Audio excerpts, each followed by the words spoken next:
Personal Memoirs of U. S. Grant Volume 1. By U. S. Grant. Preface. Man proposes and God disposes.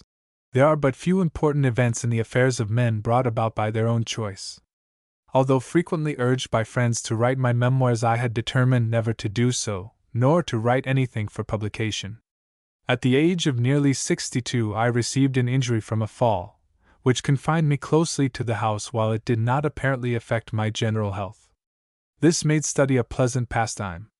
Shortly after, the rascality of a business partner developed itself by the announcement of a failure. This was followed soon after by universal depression of all securities, which seemed to threaten the extinction of a good part of the income still retained, and for which I am indebted to the kindly act of friends. At this juncture, the editor of the Century magazine asked me to write a few articles for him. I consented for the money it gave me, for at that moment I was living upon borrowed money. The work I found congenial, and I determined to continue it. The event is an important one for me, for good or evil.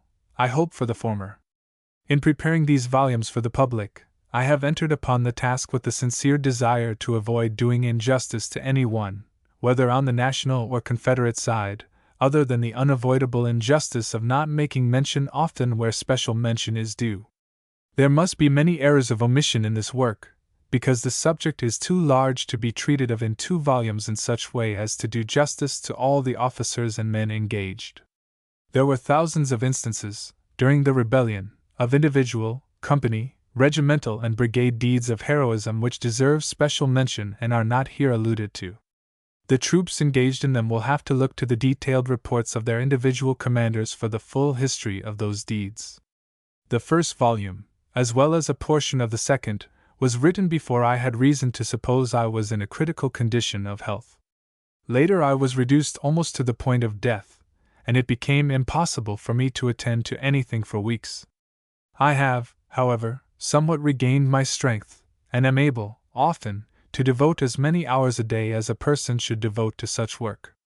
I would have more hope of satisfying the expectation of the public if I could have allowed myself more time. I have used my best efforts, with the aid of my eldest son, F. D. Grant, assisted by his brothers, to verify from the records every statement of fact given. The comments are my own, and show how I saw the matters treated of whether others saw them in the same light or not. With these remarks I present these volumes to the public, asking no favor but hoping they will meet the approval of the reader. U. S. Grant. Mount McGregor, New York, July 1, 1885. Volume I, Chapter 1, Ancestry, Birth, Boyhood. Chapter 2, West Point, Graduation. Chapter 3, Army Life, Causes of the Mexican War, Camp Salubrity. Chapter 4, Corpus Christi, Mexican Smuggling, Spanish Rule in Mexico, Supplying Transportation. Chapter 5, Trip to Austin, Promotion to Full Second Lieutenant, Army of Occupation. Chapter 6, Advance of the Army, Crossing the Colorado, the Rio Grande. Chapter 7, The Mexican War, the Battle of Palo Alto, the Battle of Resaca de la Palma, Army of Invasion, General Taylor, Movement on Camargo. Chapter 8, Advance on Monterrey, the Black Fort, the Battle of Monterrey, Surrender of the City. Chapter 9, Political Intrigue, Buena Vista, Movement against Vera Cruz, Siege and Capture of Vera Cruz. Chapter 10, March to Jalapa, Battle of Cerro Gordo, Perote, Puebla, Scott and Taylor. Chapter 11, Advance on the City of Mexico, Battle of Contreras, Assault at Churubusco, Negotiations for Peace, Battle of Molino del Rey, Storming of Chapultepec, San Cosme, Evacuation of the City, Halls of the Montezumas.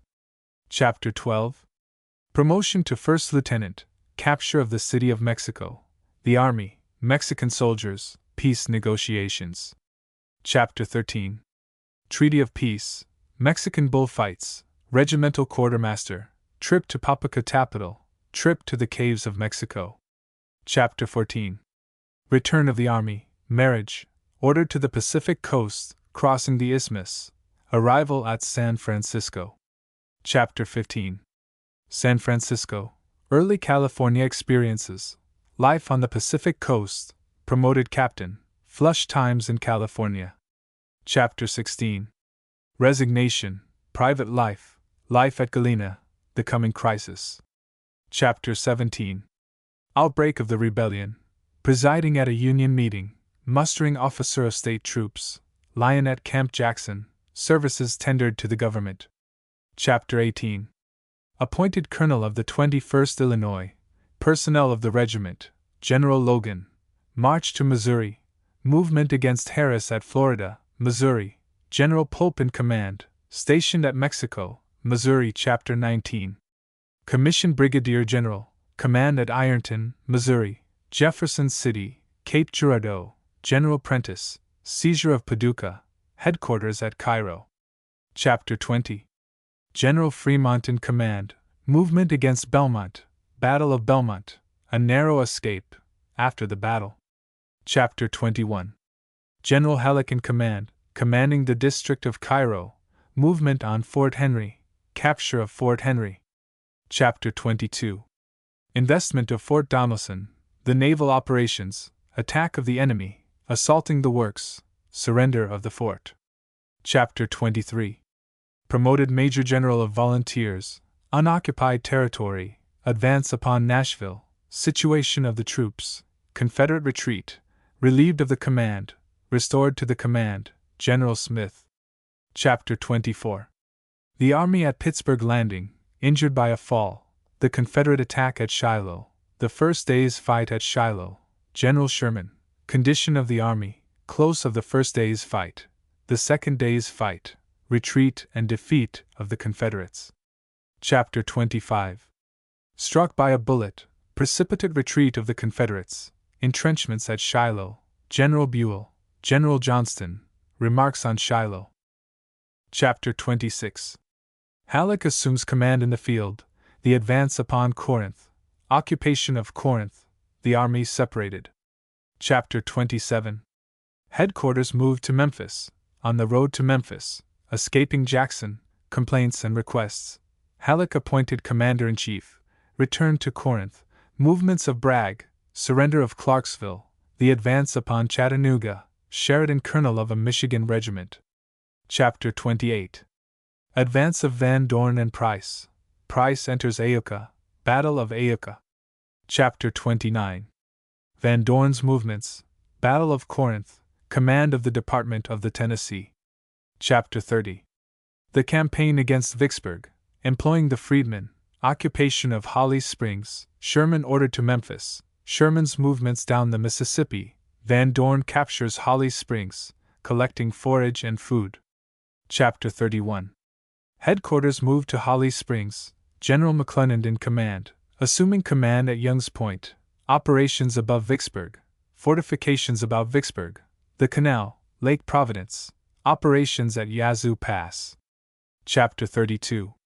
The bayous west of the Mississippi, criticisms of the northern press, running the batteries, loss of the Indianola, disposition of the troops. Chapter 33. Attack on Grand Gulf, operations below Vicksburg. Chapter 34. Capture of Port Gibson, Grierson's raid, occupation of Grand Gulf, movement up the Big Black, Battle of Raymond. Chapter 35. Movement against Jackson, fall of Jackson, intercepting the enemy, Battle of Champions Hill. Chapter 36. Battle of Black River Bridge, crossing the Big Black, investment of Vicksburg, assaulting the works. Chapter 37. Siege of Vicksburg. Chapter 38. Johnston's movements, fortifications at Haynes's Bluff, explosion of the mine, explosion of the second mine, preparing for the assault, the flag of truce, meeting with Pemberton, negotiations for surrender, accepting the terms, surrender of Vicksburg. Chapter 39. Retrospect of the campaign, Sherman's movements, proposed movement upon Mobile, a painful accident, ordered to report at Cairo. Volume 1 begins, Chapter 1, Ancestry, Birth, Boyhood. My family is American, and has been for generations, in all its branches, direct and collateral. Matthew Grant, the founder of the branch in America, of which I am a descendant, reached Dorchester, Massachusetts, in May, 1630. In 1635 he moved to what is now Windsor, Connecticut, and was the surveyor for that colony for more than 40 years. He was also, for many years of the time, town clerk. He was a married man when he arrived at Dorchester, but his children were all born in this country. His eldest son, Samuel, took lands on the east side of the Connecticut River, opposite Windsor, which have been held and occupied by descendants of his to this day. I am of the 8th generation from Matthew Grant, and 7th from Samuel. Matthew Grant's first wife died a few years after their settlement in Windsor, and he soon after married the widow Rockwell, who, with her first husband, had been fellow passengers with him and his first wife, on the ship Mary and John, from Dorchester, England, in 1630. Mrs. Rockwell had several children by her first marriage, and others by her second. By intermarriage, 2 or 3 generations later, I am descended from both the wives of Matthew Grant. In the 5th descending generation, my great-grandfather, Noah Grant, and his younger brother, Solomon, held commissions in the English army, in 1756, in the war against the French and Indians. Both were killed that year. My grandfather, also named Noah, was then but 9 years old. At the breaking out of the War of the Revolution, after the battles of Concord and Lexington, he went with a Connecticut company to join the Continental Army, and was present at the Battle of Bunker Hill. He served until the fall of Yorktown, or through the entire Revolutionary War. He must, however, have been on furlough part of the time, as I believe most of the soldiers of that period were, for he married in Connecticut during the war, had 2 children, and was a widower at the close. Soon after this he emigrated to Westmoreland County, Pennsylvania, and settled near the town of Greensburg in that county. He took with him the younger of his 2 children, Peter Grant. The elder, Solomon, remained with his relatives in Connecticut until old enough to do for himself, when he emigrated to the British West Indies. Not long after his settlement in Pennsylvania, my grandfather, Captain Noah Grant, married a Miss Kelly, and in 1799 he emigrated again, this time to Ohio, and settled where the town of Deerfield now stands. He had now 5 children, including Peter, a son by his first marriage. My father, Jesse R. Grant, was the second child, oldest son, by the second marriage. Peter Grant went early to Maysville, Kentucky, where he was very prosperous, married, had a family of 9 children, and was drowned at the mouth of the Kanawha River, Virginia, in 1825, being at the time one of the wealthy men of the West. My grandmother Grant died in 1805, leaving 7 children. This broke up the family. Captain Noah Grant was not thrifty in the way of laying up stores on earth, and after the death of his second wife, he went, with the 2 youngest children, to live with his son Peter, in Maysville. The rest of the family found homes in the neighborhood of Deerfield, my father and the family of Judge Todd, the father of the late Governor Todd, of Ohio. His industry and independence of character were such, that I imagine his labor compensated fully for the expense of his maintenance. There must have been a cordiality in his welcome into the Todd family, for to the day of his death he looked upon Judge Todd and his wife with all the reverence he could have felt if they had been parents instead of benefactors. I have often heard him speak of Mrs. Todd as the most admirable woman he had ever known. He remained with the Todd family only a few years, until old enough to learn a trade. He went first, I believe, with his half-brother, Peter Grant, who, though not a tanner himself, owned a tannery in Maysville, Kentucky. Here he learned his trade, and in a few years returned to Deerfield and worked for, and lived in the family of a Mr. Brown, the father of John Brown, whose body lies moldering in the grave, while his soul goes marching on. I have often heard my father speak of John Brown, particularly since the events at Harper's Ferry. Brown was a boy when they lived in the same house, but he knew him afterwards, and regarded him as a man of great purity of character, of high moral and physical courage, but a fanatic and extremist in whatever he advocated. It was certainly the act of an insane man to attempt the invasion of the South, and the overthrow of slavery, with less than 20 men. My father set up for himself in business, establishing a tannery at Ravenna, the county seat of Portage County. In a few years he removed from Ravenna, and set up the same business at Point Pleasant, Claremont County, Ohio. During the minority of my father, the West afforded but poor facilities for the most opulent of the youth to acquire an education, and the majority were dependent, almost exclusively, upon their own exertions for whatever learning they obtained. I have often heard him say that his time at school was limited to 6 months, when he was very young, too young, indeed, to learn much, or to appreciate the advantages of an education, and to a quarter's schooling, afterwards probably while living with Judge Todd. But his thirst for education was intense. He learned rapidly, and was a constant reader up to the day of his death in his 80th year. Books were scarce in the Western Reserve during his youth, but he read every book he could borrow in the neighborhood where he lived. This scarcity gave him the early habit of studying everything he read, so that when he got through with a book, he knew everything in it. The habit continued through life. Even after reading the daily papers, which he never neglected, he could give all the important information they contained. He made himself an excellent English scholar, and before he was 20 years of age was a constant contributor to Western newspapers, and was also, from that time until he was 50 years old, an able debater in the societies for this purpose, which were common in the West at that time. He always took an active part in politics, but was never a candidate for office, except, I believe, that he was the first mayor of Georgetown. He supported Jackson for the presidency, but he was a Whig, a great admirer of Henry Clay, and never voted for any other Democrat for high office after Jackson. My mother's family lived in Montgomery County, Pennsylvania, for several generations. I have little information about her ancestors. Her family took no interest in genealogy, so that my grandfather, who died when I was 16 years old, knew only back to his grandfather. On the other side, my father took a great interest in the subject, and in his researches, he found that there was an entailed estate in Windsor, Connecticut, belonging to the family, to which his nephew, Lawson Grant, still living, was the heir.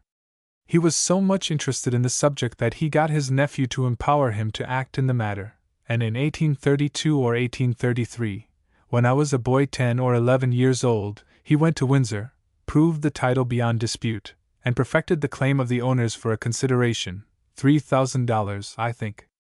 I remember the circumstance well, and remember, too, hearing him say on his return that he found some widows living on the property, who had little or nothing beyond their homes. From these he refused to receive any recompense.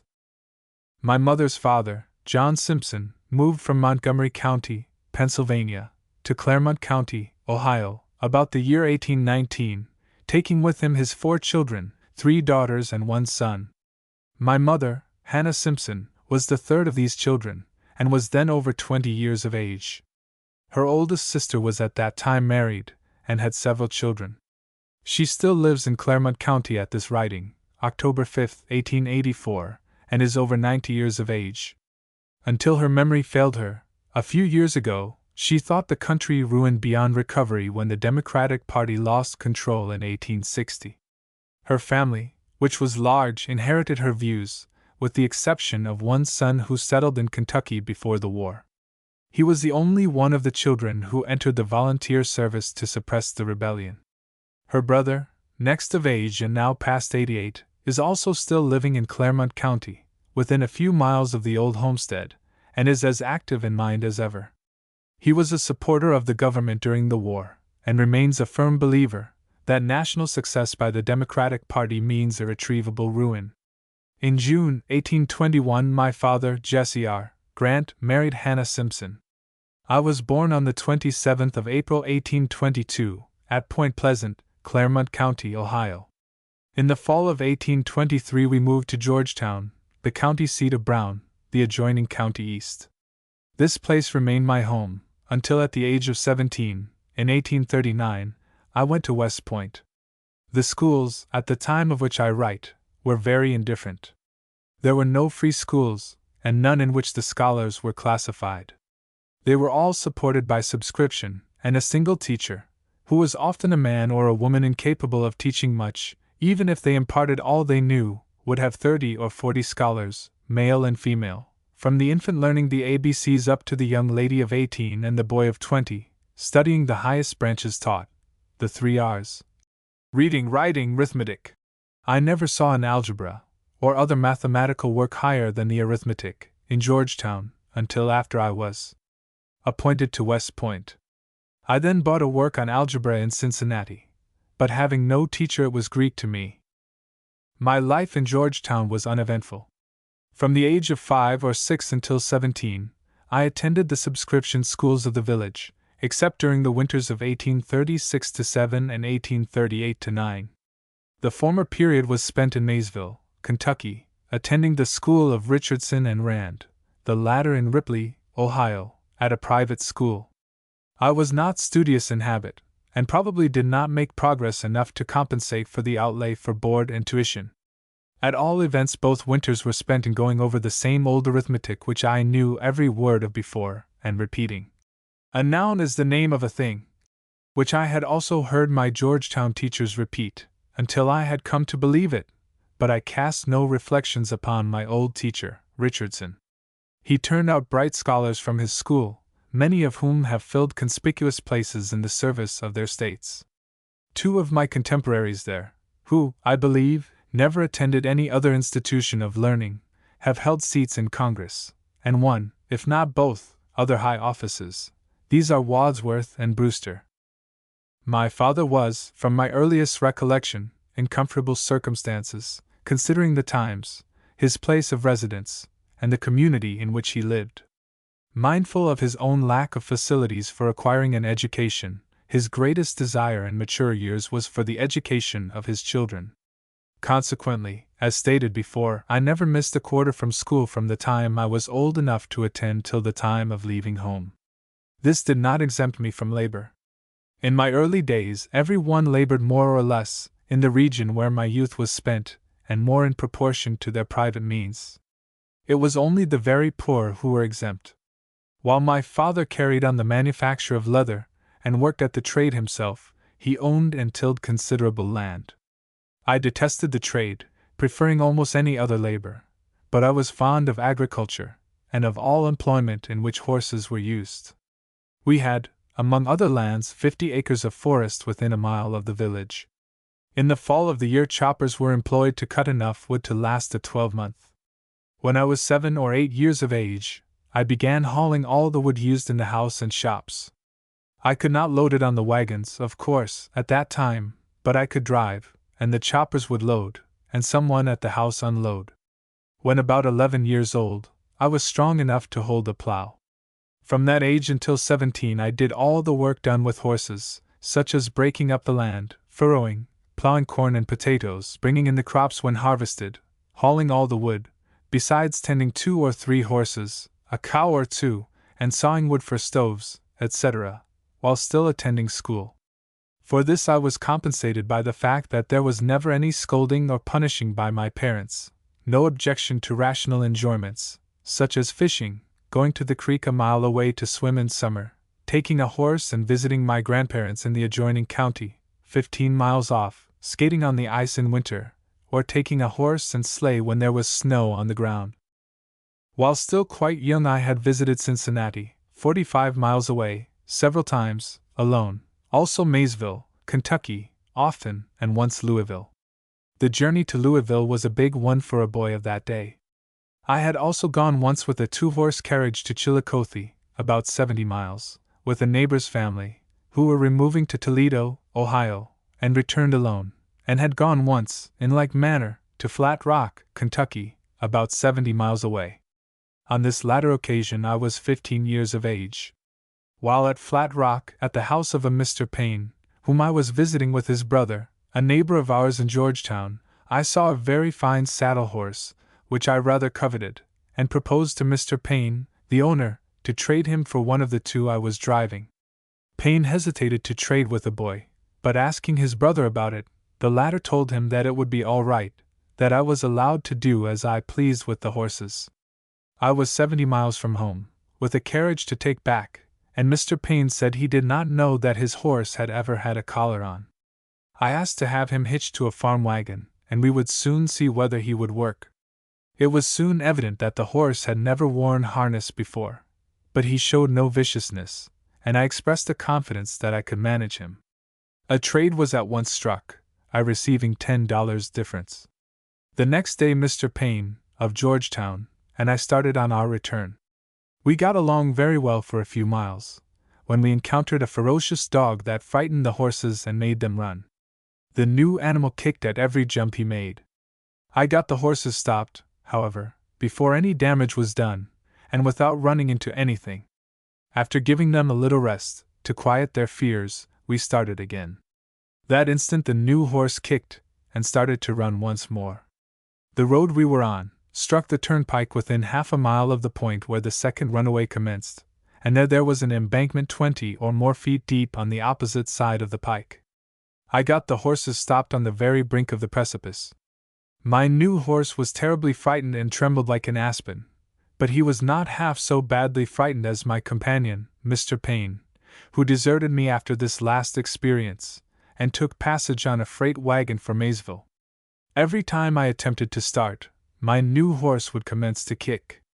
I was in quite a dilemma for a time. Once in Maysville I could borrow a horse from an uncle who lived there, but I was more than a day's travel from that point. Finally I took out my bandana, the style of handkerchief in universal use then, and with this blindfolded my horse. In this way I reached Maysville safely the next day, no doubt much to the surprise of my friend. Here I borrowed a horse from my uncle, and the following day we proceeded on our journey. About half my school days in Georgetown were spent at the school of John D. White, a North Carolinian, and the father of Chilton White, who represented the district in Congress for one term during the rebellion.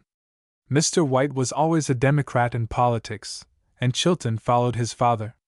He had 2 older brothers, all 3 being schoolmates of mine at their father's school, who did not go the same way. The second brother died before the rebellion began. He was a Whig, and afterwards a Republican. His oldest brother was a Republican and brave soldier during the rebellion. Chilton is reported as having told of an earlier horse trade of mine. As he told the story, there was a Mr. Ralston living within a few miles of the village, who owned a colt which I very much wanted. My father had offered $20 for it, but Ralston wanted $25. I was so anxious to have the colt, that after the owner left, I begged to be allowed to take him at the price demanded. My father yielded, but said $20 was all the horse was worth, and told me to offer that price. If it was not accepted I was to offer 22.5, and if that would not get him, to give the 25. I at once mounted a horse and went for the colt. When I got to Mr. Ralston's house, I said to him, "Papa says I may offer you $20 for the colt, but if you won't take that, I am to offer 22.5, and if you won't take that, to give you 25. It would not require a Connecticut man to guess the price finally agreed upon." This story is nearly true. I certainly showed very plainly that I had come for the colt, and meant to have him. I could not have been over 8 years old at the time. This transaction caused me great heartburning. The story got out among the boys of the village, and it was a long time before I heard the last of it. Boys enjoyed the misery of their companions, at least village boys in that day did, and in later life I have found that all adults are not free from the peculiarity. I kept the horse until he was 4 years old, when he went blind, and I sold him for $20. When I went to Maysville to school, in 1836, at the age of 14, I recognized my colt as one of the blind horses working on the treadwheel of the ferry boat. I have described enough of my early life to give an impression of the whole. I did not like to work, but I did as much of it, while young, as grown men can be hired to do in these days, and attended school at the same time. I had as many privileges as any boy in the village, and probably more than most of them. I have no recollection of ever having been punished at home, either by scolding or by the rod. But at school the case was different. The rod was freely used there, and I was not exempt from its influence. I can see John D. White, the schoolteacher, now, with his long beech switch always in his hand. It was not always the same one either. Switches were brought in bundles, from a beech wood near the schoolhouse, by the boys for whose benefit they were intended. Often a whole bundle would be used up in a single day. I never had any hard feelings against my teacher, either while attending the school, or in later years when reflecting upon my experience. Mr. White was a kind-hearted man, and was much respected by the community in which he lived. He only followed the universal custom of the period, and that under which he had received his own education.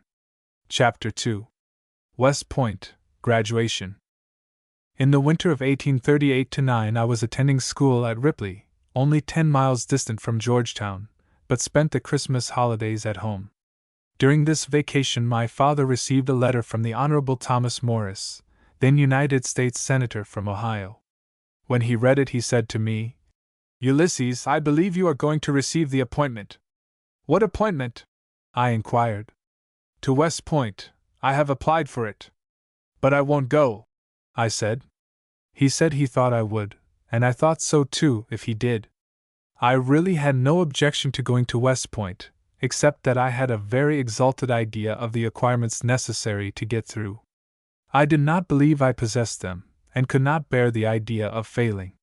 There had been 4 boys from our village, or its immediate neighborhood, who had been graduated from West Point, and never a failure of any one appointed from Georgetown, except in the case of the one whose place I was to take. He was the son of Dr. Bailey, our nearest and most intimate neighbor. Young Bailey had been appointed in 1837. Finding before the January examination following that he could not pass, he resigned and went to a private school, and remained there until the following year, when he was reappointed. Before the next examination he was dismissed. Dr. Bailey was a proud and sensitive man, and felt the failure of his son so keenly that he forbade his return home. There were no telegraphs in those days to disseminate news rapidly, no railroads west of the Alleghenies, and but few east, and above all, there were no reporters prying into other people's private affairs. Consequently, it did not become generally known that there was a vacancy at West Point from our district until I was appointed. I presume Mrs. Bailey confided to my mother the fact that Bartlett had been dismissed, and that the doctor had forbidden his son's return home. The Honorable Thomas L. Hamer, one of the ablest men Ohio ever produced, was our member of Congress at the time, and had the right of nomination. He and my father had been members of the same debating society, where they were generally pitted on opposite sides, and intimate personal friends from their early manhood up to a few years before. In politics they differed. Hamer was a lifelong Democrat, while my father was a Whig. They had a warm discussion, which finally became angry, over some act of President Jackson, the removal of the deposit of public moneys, I think, after which they never spoke until after my appointment. I know both of them felt badly over this estrangement, and would have been glad at any time to come to a reconciliation, but neither would make the advance. Under these circumstances my father would not write to Hamer for the appointment, but he wrote to Thomas Morris, United States Senator from Ohio, informing him that there was a vacancy at West Point from our district, and that he would be glad if I could be appointed to fill it. This letter, I presume, was turned over to Mr. Hamer, and, as there was no other applicant, he cheerfully appointed me. This healed the breach between the two, never after reopened. Besides the argument used by my father in favor of my going to West Point, that he thought I would go, there was another very strong inducement. I had always a great desire to travel. I was already the best traveled boy in Georgetown, except the sons of one man, John Walker, who had emigrated to Texas with his family, and immigrated back as soon as he could get the means to do so. In his short stay in Texas he acquired a very different opinion of the country from what one would form going there now. I had been east to Wheeling, Virginia, and north to the Western Reserve, in Ohio, west to Louisville, and south to Bourbon County, Kentucky, besides having driven or ridden pretty much over the whole country within 50 miles of home. Going to West Point would give me the opportunity of visiting the 2 great cities of the continent, Philadelphia and New York. This was enough. When these places were visited I would have been glad to have had a steamboat or railroad collision, or any other accident happen, by which I might have received a temporary injury sufficient to make me ineligible, for a time, to enter the academy. Nothing of the kind occurred, and I had to face the music. Georgetown has a remarkable record for a Western village. It is, and has been from its earliest existence, a democratic town. There was probably no time during the rebellion when, if the opportunity could have been afforded, it would not have voted for Jefferson Davis for President of the United States, over Mr. Lincoln, or any other representative of his party, unless it was immediately after some of John Morgan's men, in his celebrated raid through Ohio, spent a few hours in the village. The rebels helped themselves to whatever they could find: horses, boots, and shoes, especially horses, and many ordered meals to be prepared for them by the families. This was no doubt a far pleasanter duty for some families than it would have been to render a like service for Union soldiers.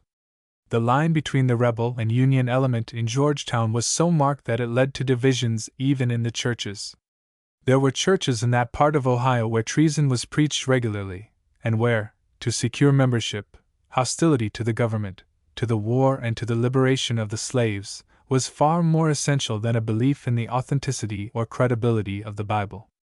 There were men in Georgetown who filled all the requirements for membership in these churches.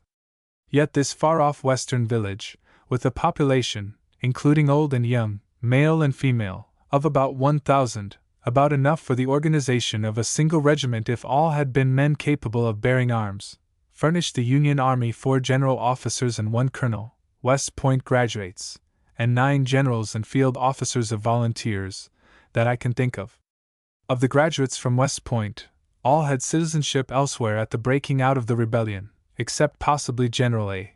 V. Couts, who had remained in the army from his graduation.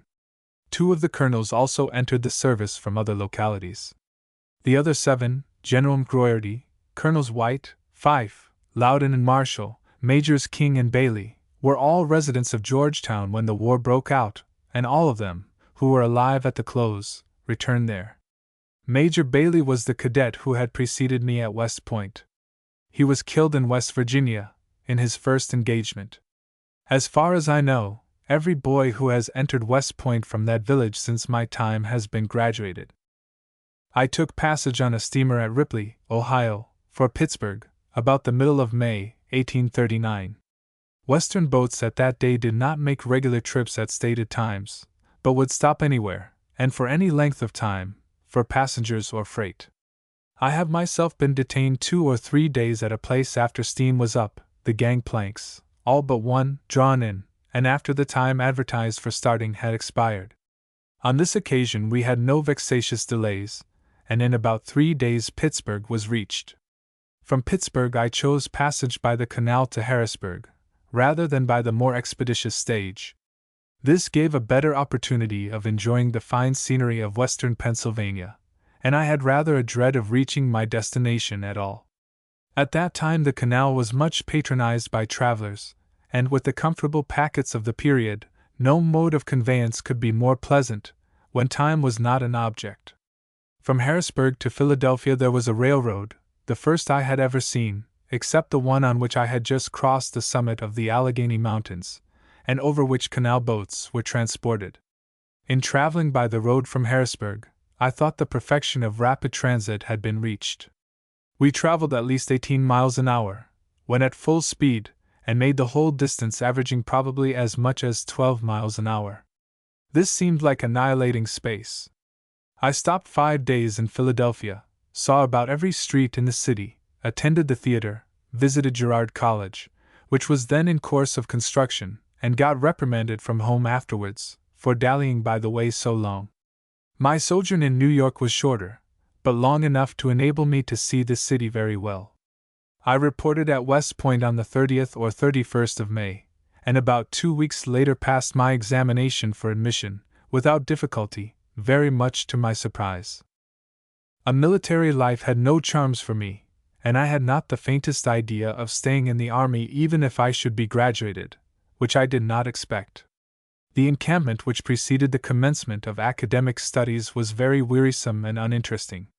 When the 28th of August came, the date for breaking up camp and going into barracks, I felt as though I had been at West Point always, and that if I stayed to graduation, I would have to remain always. I did not take hold of my studies with avidity. In fact, I rarely ever read over a lesson the second time during my entire cadetship. I could not sit in my room doing nothing. There is a fine library connected with the academy from which cadets can get books to read in their quarters. I devoted more time to these than to books relating to the course of studies. Much of the time, I am sorry to say, was devoted to novels, but not those of a trashy sort. I read all of Bulwer's then published, Cooper's, Marryat's, Scott's, Washington Irving's works, Lever's, and many others that I do not now remember. Mathematics was very easy to me, so that when January came, I passed the examination, taking a good standing in that branch. In French, the only other study at that time in the first year's course, my standing was very low. In fact, if the class had been turned the other end foremost, I should have been near head. I never succeeded in getting squarely at either end of my class, in any one study, during the 4 years. I came near it in French, artillery, infantry and cavalry tactics, and conduct. Early in the session of the Congress which met in December, 1839, a bill was discussed abolishing the military academy. I saw in this an honorable way to obtain a discharge, and read the debates with much interest, but with impatience at the delay in taking action, for I was selfish enough to favor the bill.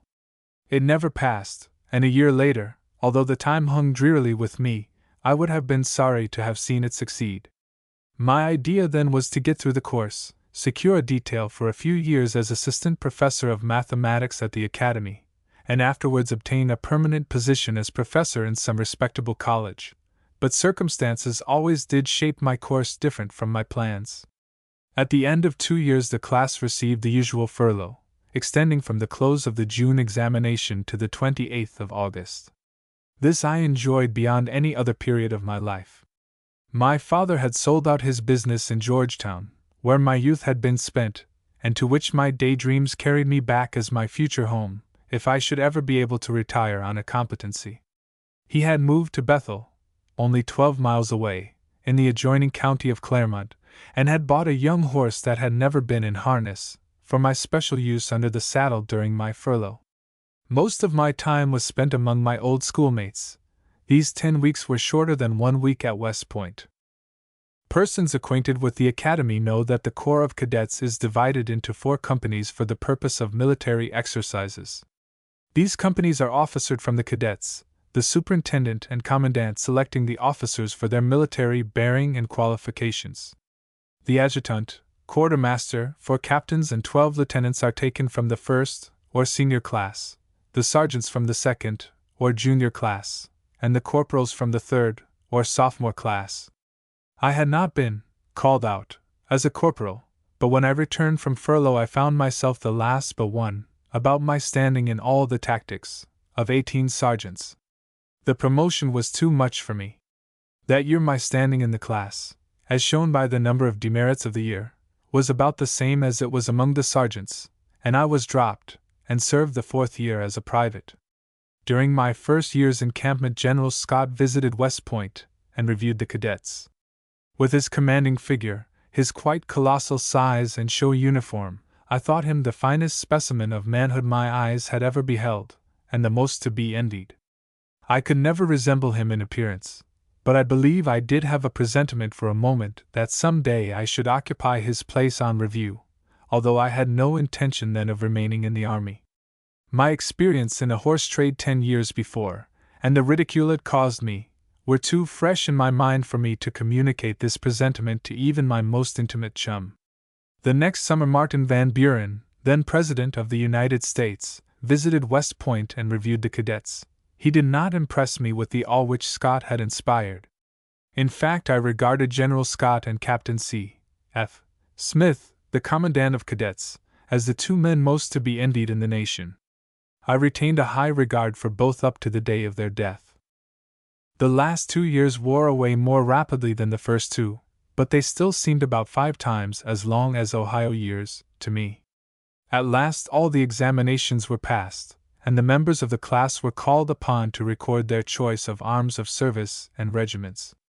I was anxious to enter the cavalry, or dragoons as they were then called, but there was only 1 regiment of dragoons in the army at that time, and attached to that, besides the full complement of officers, there were at least 4 brevet second lieutenants.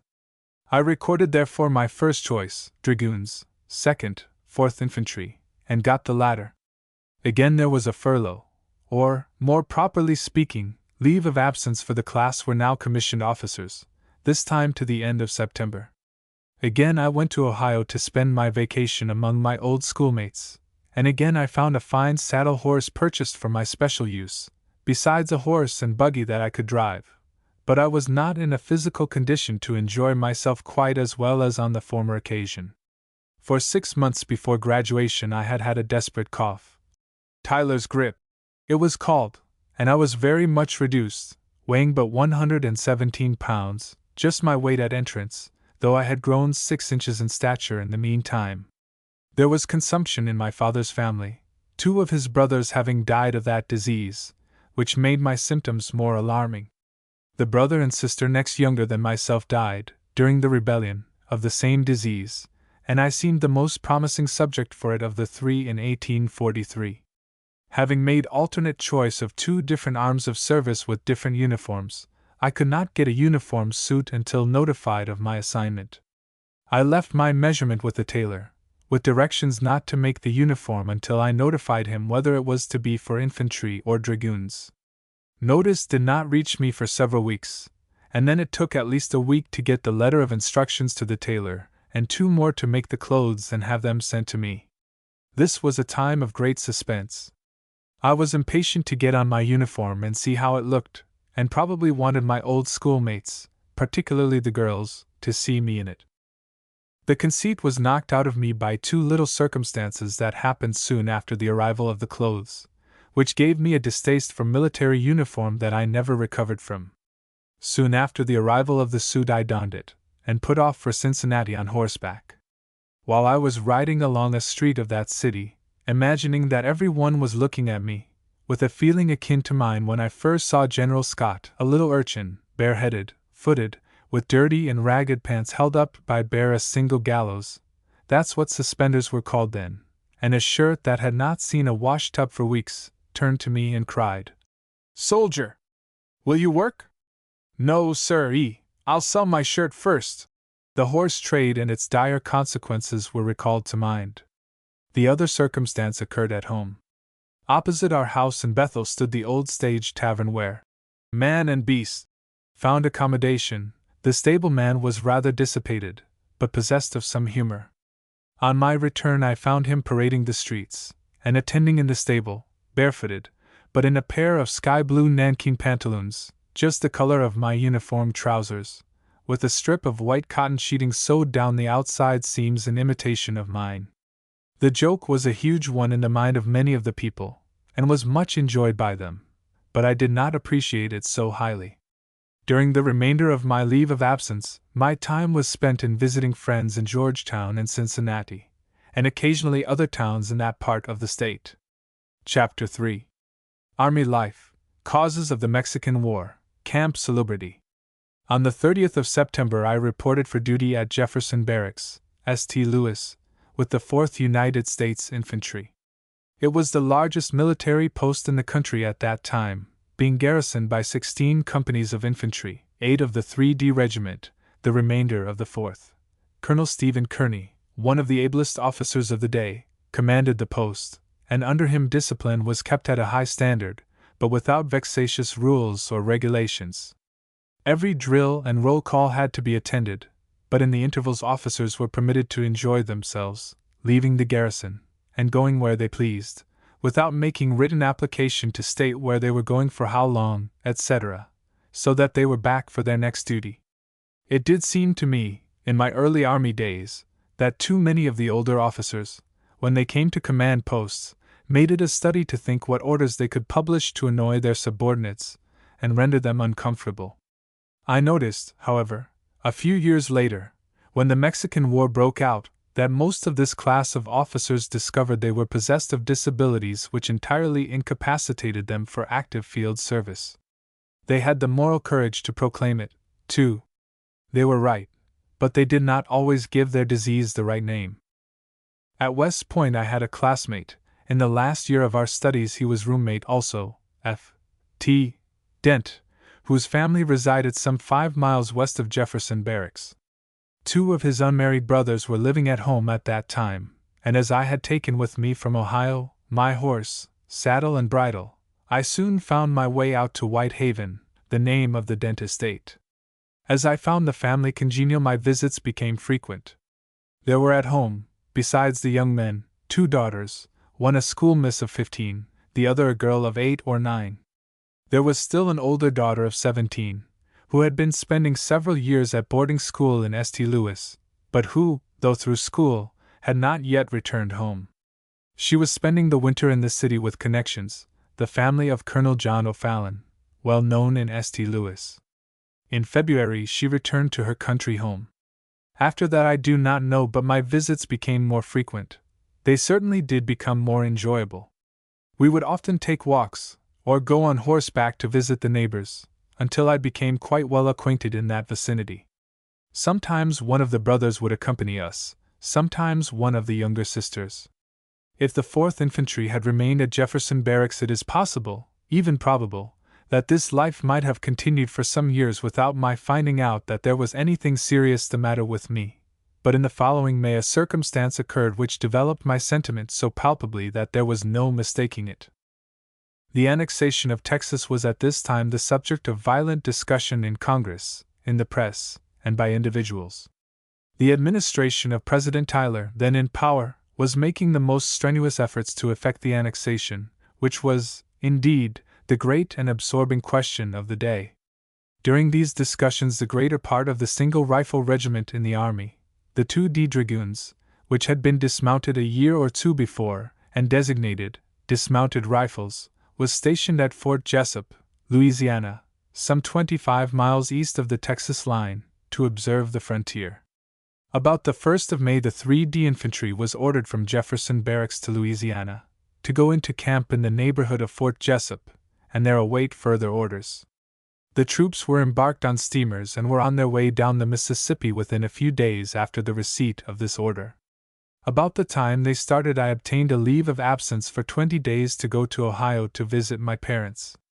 I was obliged to go to St. Louis to take a steamer for Louisville or Cincinnati, or the first steamer going up the Ohio River to any point. Before I left St. Louis, orders were received at Jefferson Barracks for the 4th Infantry to follow the 3D. A messenger was sent after me to stop my leaving, but before he could reach me I was off, totally ignorant of these events. A day or 2 after my arrival at Bethel I received a letter from a classmate and fellow lieutenant in the 4th, informing me of the circumstances related above, and advising me not to open any letter postmarked St. Louis or Jefferson Barracks, until the expiration of my leave, and saying that he would pack up my things and take them along for me. His advice was not necessary, for no other letter was sent to me. I now discovered that I was exceedingly anxious to get back to Jefferson Barracks, and I understood the reason without explanation from anyone. My leave of absence required me to report for duty, at Jefferson Barracks, at the end of 20 days. I knew my regiment had gone up the Red River, but I was not disposed to break the letter of my leave. Besides, if I had proceeded to Louisiana direct, I could not have reached there until after the expiration of my leave. Accordingly, at the end of the 20 days, I reported for duty to Lieutenant Ewell, commanding at Jefferson Barracks, handing him at the same time my leave of absence. After noticing the phraseology of the order, leaves of absence were generally worded, at the end of which time he will report for duty with his proper command. He said he would give me an order to join my regiment in Louisiana. I then asked for a few days' leave before starting, which he readily granted. This was the same Ewell who acquired considerable reputation as a Confederate general during the rebellion.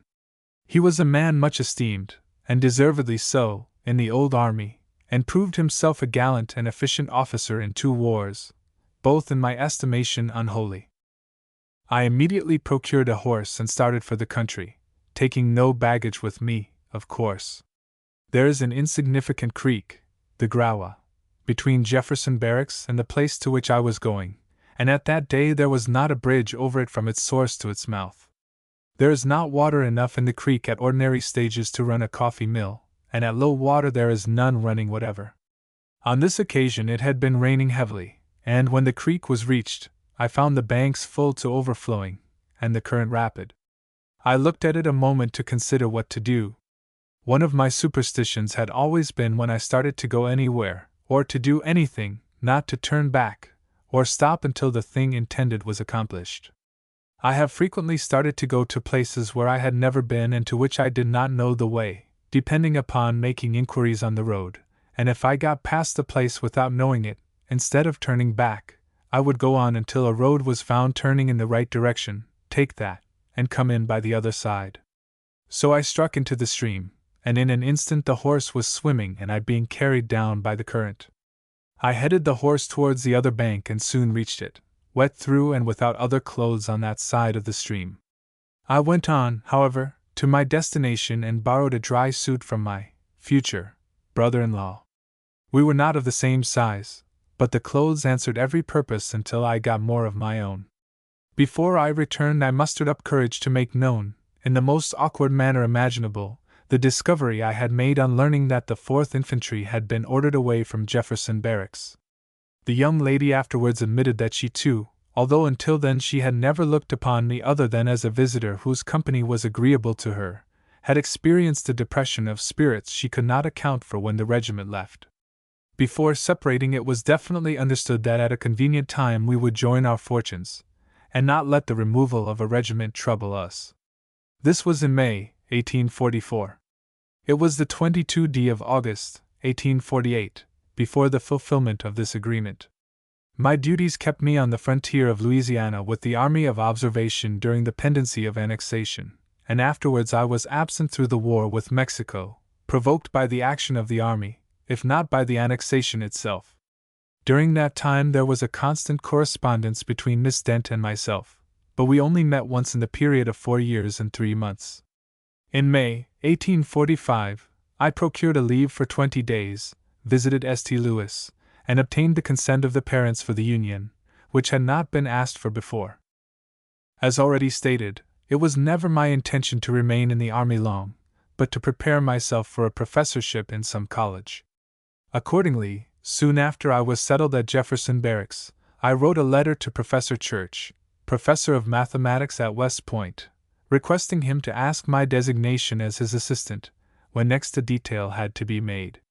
Assistant professors at West Point are all officers of the Army, supposed to be selected for their special fitness for the particular branch of study they are assigned to teach. The answer from Professor Church was entirely satisfactory, and no doubt I should have been detailed a year or 2 later but for the Mexican War coming on. Accordingly, I laid out for myself a course of studies to be pursued in garrison, with regularity, if not persistency. I reviewed my West Point course of mathematics during the 7 months at Jefferson Barracks, and read many valuable historical works, besides an occasional novel. To help my memory, I kept a book in which I would write up from time to time my recollections of all I had read since last posting it. When the regiment was ordered away, I being absent at the time, my effects were packed up by Lieutenant Haslett, of the 4th Infantry, and taken along. I never saw my journal after, nor did I ever keep another, except for a portion of the time while traveling abroad. Often since a fear has crossed my mind lest that book might turn up yet, and fall into the hands of some malicious person who would publish it. I know its appearance would cause me as much heartburning as my youthful horse trade, or the later rebuke for wearing uniform clothes. The 3D Infantry had selected camping grounds on the reservation at Fort Jessup, about midway between the Red River and the Sabine. Our orders required us to go into camp in the same neighborhood, and await further instructions. Those authorized to do so selected a place in the pine woods, between the old town of Natchitoches and Grand Ecore, about 3 miles from each, and on high ground back from the river. The place was given the name of Camp Celebrity, and proved entitled to it. The camp was on a high, sandy pine ridge, with spring branches in the valley, in front and rear. The springs furnished an abundance of cool, pure water, and the ridge was above the flight of mosquitoes, which abound in that region in great multitudes and of great voracity. In the valley they swarmed in myriads, but never came to the summit of the ridge. The regiment occupied this camp 6 months before the first death occurred, and that was caused by an accident. There was no intimation given that the removal of the 3D and 4th Regiments of Infantry to the western border of Louisiana was occasioned in any way by the prospective annexation of Texas, but it was generally understood that such was the case. Ostensibly, we were intended to prevent filibustering into Texas, but really as a menace to Mexico in case she appeared to contemplate war.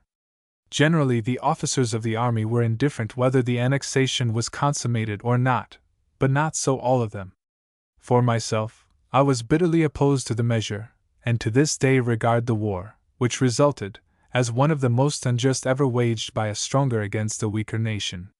It was an instance of a republic following the bad example of European monarchies, in not considering justice in their desire to acquire additional territory. Texas was originally a state belonging to the Republic of Mexico.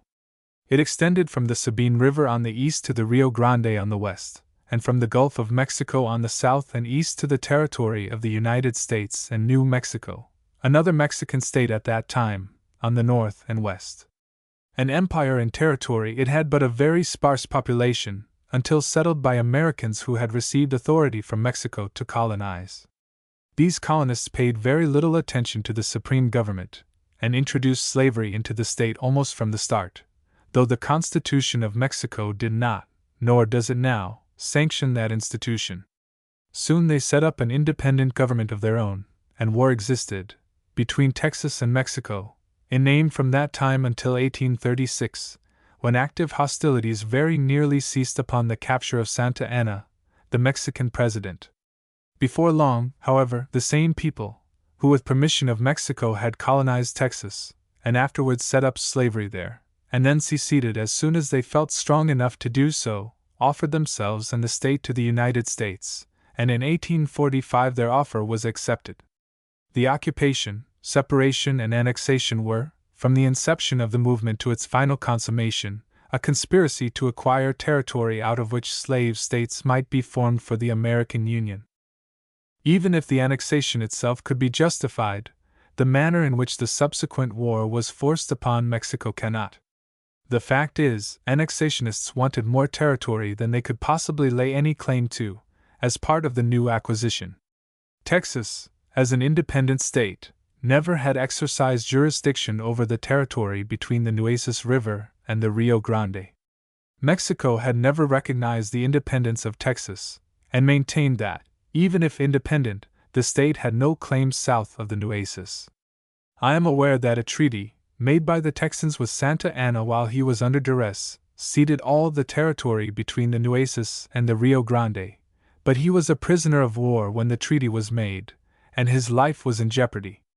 He knew, too, that he deserved execution at the hands of the Texans, if they should ever capture him. The Texans, if they had taken his life, would have only followed the example set by Santa Anna himself a few years before, when he executed the entire garrison of the Alamo and the villagers of Goliad. In taking military possession of Texas after annexation, the Army of Occupation, under General Taylor, was directed to occupy the disputed territory. The army did not stop at the Nueces and offer to negotiate for a settlement of the boundary question, but went beyond, apparently in order to force Mexico to initiate war. It is to the credit of the American nation, however, that after conquering Mexico, and while practically holding the country in our possession, so that we could have retained the whole of it, or made any terms we chose, we paid a round sum for the additional territory taken, more than it was worth, or was likely to be, to Mexico. To us it was an empire and of incalculable value, but it might have been obtained by other means. The Southern Rebellion was largely the outgrowth of the Mexican War. Nations, like individuals, are punished for their transgressions. We got our punishment in the most sanguinary and expensive war of modern times. The 4th Infantry went into camp at Salubrity in the month of May, 1844, with instructions, as I have said, to await further orders. At first, officers and men occupied ordinary tents. As the summer heat increased, these were covered by sheds to break the rays of the sun. The summer was whiled away in social enjoyments among the officers, in visiting those stationed at, and near, Fort Jessup, 25 miles away, visiting the planters on the Red River, and the citizens of Natchitoches and Grand Ecore. There was much pleasant intercourse between the inhabitants and the officers of the army. I retain very agreeable recollections of my stay at Camp Salubrity, and of the acquaintances made there, and no doubt my feeling is shared by the few officers living who were there at the time. I can call to mind only 2 officers of the 4th Infantry, besides myself, who were at Camp Salubrity with the regiment, who are now alive.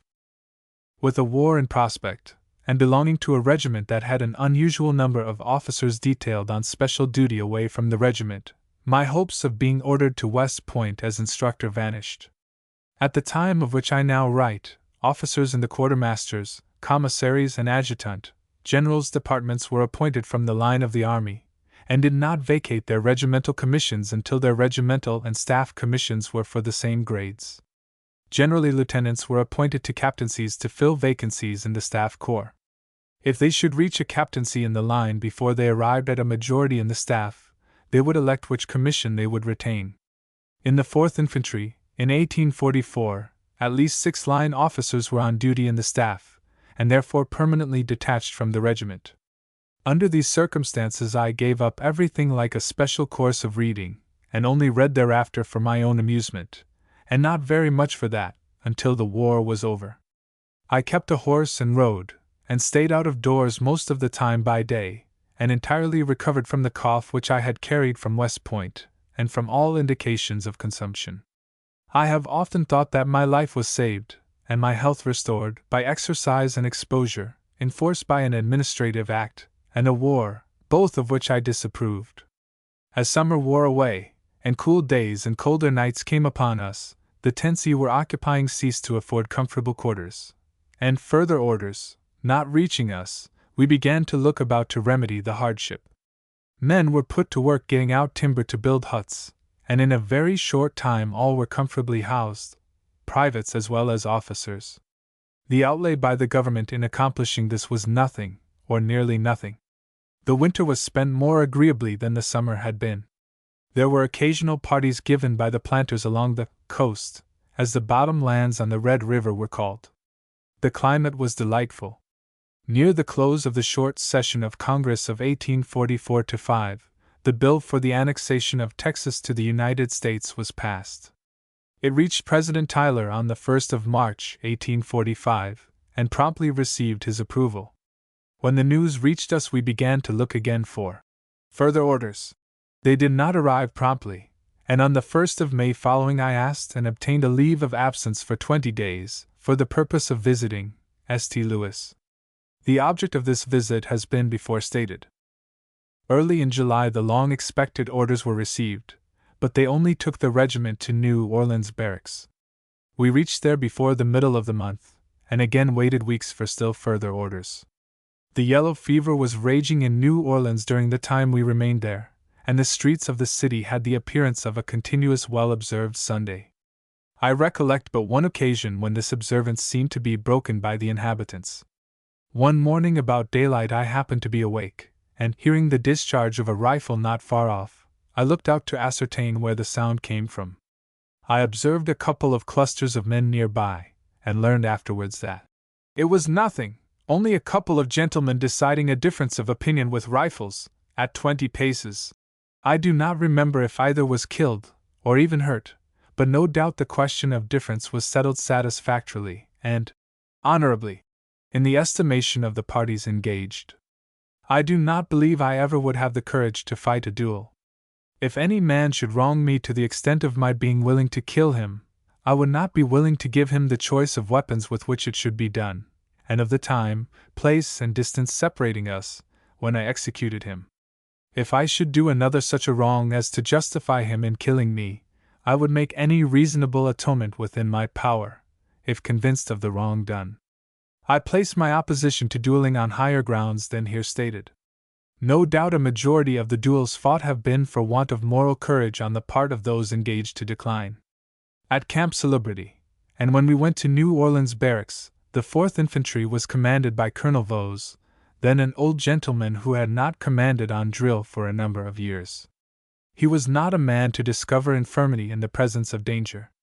It now appeared that war was imminent, and he felt that it was his duty to brush up his tactics. Accordingly, when we got settled down at our new post, he took command of the regiment at a battalion drill.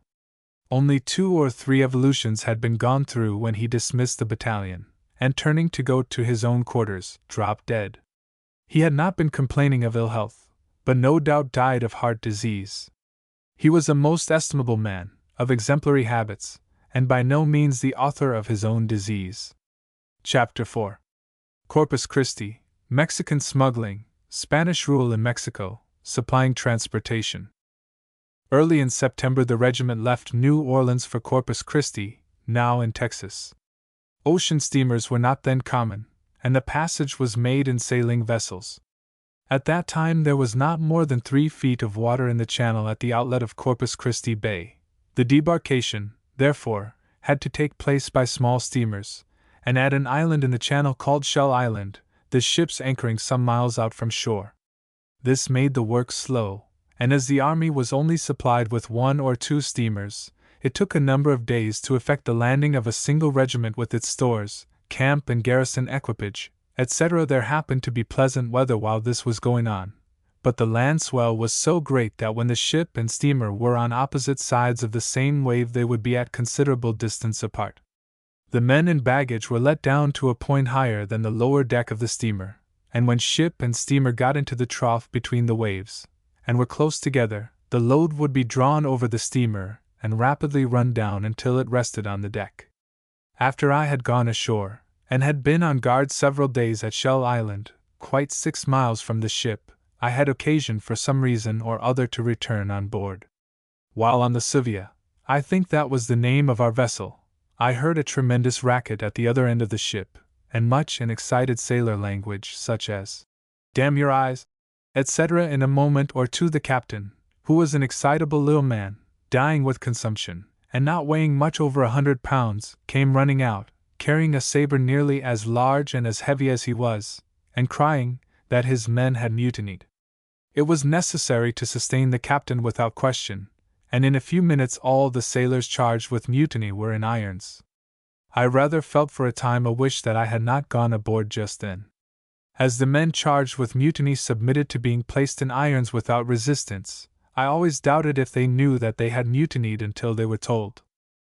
By the time I was ready to leave the ship again I thought I had learned enough of the working of the double and single pulley, by which passengers were let down from the upper deck of the ship to the steamer below, and determined to let myself down without assistance.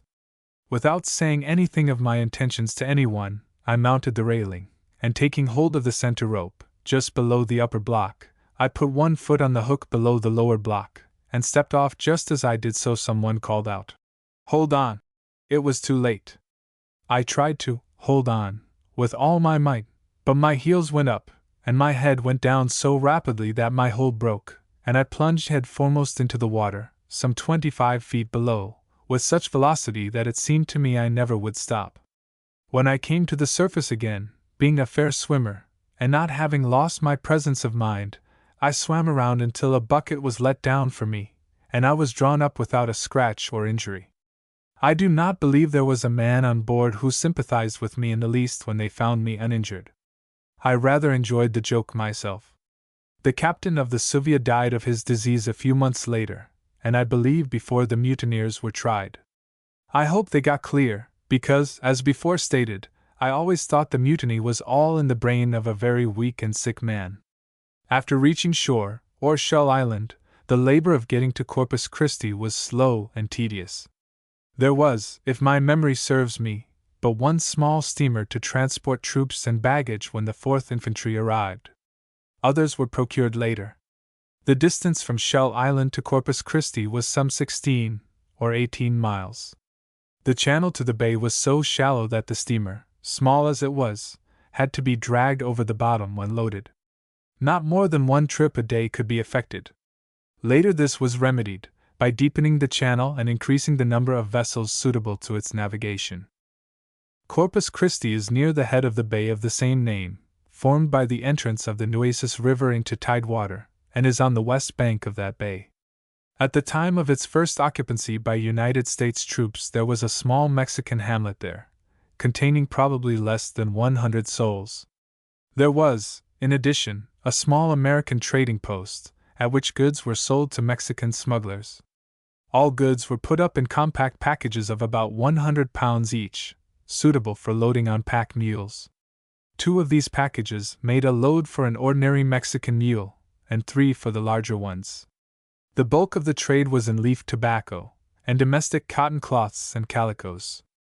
The Mexicans had, before the arrival of the army, but little to offer in exchange except silver. The trade in tobacco was enormous, considering the population to be supplied. Almost every Mexican above the age of 10 years, and many much younger, smoked the cigarette. Nearly every Mexican carried a pouch of leaf tobacco, powdered by rolling in the hands, and a roll of corn husks to make wrappers. The cigarettes were made by the smokers as they used them. Up to the time of which I write, and for years afterwards, I think until the administration of President Juarez, the cultivation, manufacture, and sale of tobacco constituted a government monopoly, and paid the bulk of the revenue collected from internal sources. The price was enormously high, and made successful smuggling very profitable. The difficulty of obtaining tobacco is probably the reason why everybody, male and female, used it at that time. I know from my own experience that when I was at West Point, the fact that tobacco, in every form, was prohibited, and the mere possession of the weed severely punished, made the majority of the cadets, myself included, try to acquire the habit of using it. I failed utterly at the time and for many years afterward, but the majority accomplished the object of their youthful ambition. Under Spanish rule, Mexico was prohibited from producing anything that the mother country could supply. This rule excluded the cultivation of the grape, olive, and many other articles to which the soil and climate were well adapted. The country was governed for revenue only, and tobacco, which cannot be raised in Spain, but is indigenous to Mexico, offered a fine instrumentality for securing this prime object of government. The native population had been in the habit of using the weed from a period back of any recorded history of this continent. Bad habits, if not restrained by law or public opinion, spread more rapidly and universally than good ones, and the Spanish colonists adopted the use of tobacco almost as generally as the natives. Spain, therefore, in order to secure the largest revenue from this source, prohibited the cultivation, except in specified localities, and in these places farmed out the privilege at a very high price. The tobacco, when raised, could only be sold to the government, and the price to the consumer was limited only by the avarice of the authorities, and the capacity of the people to pay. All laws for the government of the country were enacted in Spain, and the officers for their execution were appointed by the crown, and sent out to the new El Dorado. The Mexicans had been brought up ignorant of how to legislate or how to rule. When they gained their independence, after many years of war, it was the most natural thing in the world that they should adopt as their own the laws then in existence. The only change was that Mexico became her own executor of the laws and the recipient of the revenues. The tobacco tax, yielding so large a revenue under the law as it stood, was one of the last, if not the very last, of the obnoxious imposts to be repealed. Now, the citizens are allowed to cultivate any crops the soil will yield. Tobacco is cheap, and every quality can be produced. Its use is by no means so general as when I first visited the country. Gradually, the Army of Occupation assembled at Corpus Christi. When it was all together, it consisted of 7 companies of the 2D Regiment of Dragoons, 4 companies of light artillery, 5 regiments of infantry, the 3D, 4th, 5th, 7th, and 8th, and 1 regiment of artillery acting as infantry, not more than 3,000 men in all. General Zachary Taylor commanded the whole. There were troops enough in one body to establish a drill and discipline sufficient to fit men and officers for all they were capable of in case of battle. The rank and file were composed of men who had enlisted in time of peace, to serve for $7 a month, and were necessarily inferior as material to the average volunteers enlisted later in the war expressly to fight, and also to the volunteers in the war for the preservation of the Union. The men engaged in the Mexican War were brave, and the officers of the regular army, from highest to lowest, were educated in their profession. A more efficient army for its number and armament, I do not believe, ever fought a battle than the one commanded by General Taylor in his first 2 engagements on Mexican or Texan soil. The presence of United States troops on the edge of the disputed territory furthest from the Mexican settlements was not sufficient to provoke hostilities. We were sent to provoke a fight, but it was essential that Mexico should commence it. It was very doubtful whether Congress would declare war, but if Mexico should attack our troops, the executive could announce, "Whereas war exists by the acts of, etc.," and prosecute the contest with vigor. Once initiated, there were but few public men who would have the courage to oppose it. Experience proves that the man who obstructs a war in which his nation is engaged, no matter whether right or wrong, occupies no enviable place in life or history. Better for him, individually, to advocate war, pestilence, and famine, than to act as obstructionist to a war already begun. The history of the defeated rebel will be honorable hereafter, compared with that of the northern man who aided him by conspiring against his government, while protected by it. The most favorable posthumous history the stay-at-home traitor can hope for is oblivion. Mexico showing no willingness to come to the Nueces to drive the invaders from her soil, it became necessary for the invaders to approach to within a convenient distance to be struck. Accordingly, preparations were begun for moving the army to the Rio Grande, to a point near Matamoros. It was desirable to occupy a position near the largest center of population possible to reach, without absolutely invading territory to which we set up no claim whatever. The distance from Corpus Christi to Matamoros is about 150 miles. The country does not abound in fresh water, and the length of the marches had to be regulated by the distance between water supplies. Besides the streams, there were occasional pools, filled during the rainy season, some probably made by the traders, who traveled constantly between Corpus Christi and the Rio Grande, and some by the buffalo.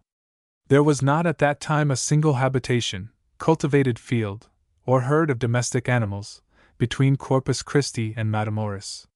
It was necessary, therefore, to have a wagon train sufficiently large to transport the camp and garrison equipage, officers' baggage, rations for the army, and part rations of grain for the artillery horses and all the animals taken from the north, where they had been accustomed to having their forage furnished them. The army was but indifferently supplied with transportation. Wagons and harness could easily be supplied from the north, but mules and horses could not so readily be brought. The American traders and Mexican smugglers came to the relief. Contracts were made for mules at from $8 to $11 each. The smugglers furnished the animals, and took their pay in goods of the description before mentioned. I doubt whether the Mexicans received in value from the traders $5 per head for the animals they furnished, and still more, whether they paid anything but their own time in procuring them. Such is trade, such is war. The government paid in hard cash to the contractor the stipulated price. Between the Rio Grande and the Nueces there was at that time a large band of wild horses feeding, as numerous, probably, as the band of buffalo roaming further north was before its rapid extermination commenced. The Mexicans used to capture these in large numbers and bring them into the American settlements and sell them. A picked animal could be purchased at from $8 to $12, but taken at wholesale, they could be bought for $36 a dozen. Some of these were purchased for the army, and answered a most useful purpose. The horses were generally very strong, formed much like the Norman horse, and with very heavy manes and tails. A number of officers supplied themselves with these, and they generally rendered as useful service as the northern animal. In fact, they were much better when grazing was the only means of supplying forage. There was no need for haste, and some months were consumed in the necessary preparations for a move. In the meantime, the army was engaged in all the duties pertaining to the officer and the soldier.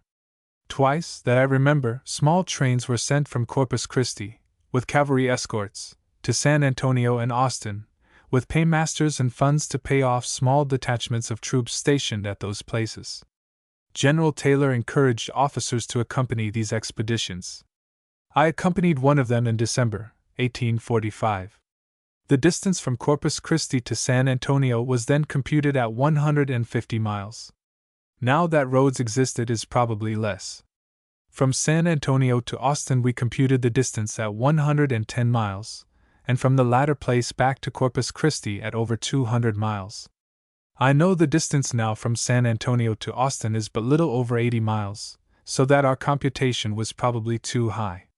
There was not at the time an individual living between Corpus Christi and San Antonio until within about 30 miles of the latter point, where there were a few scattering Mexican settlements along the San Antonio River. The people in at least one of these hamlets lived underground for protection against the Indians. The country abounded in game, such as deer and antelope, with abundance of wild turkeys along the streams and where there were nut-bearing woods.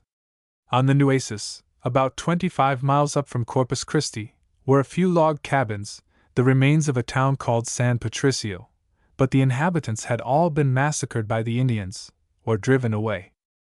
San Antonio was about equally divided in population between Americans and Mexicans. From there to Austin there was not a single residence except at New Braunfels, on the Guadalupe River. At that point was a settlement of Germans who had only that year come into the state. At all events they were living in small huts, about such as soldiers would hastily construct for temporary occupation.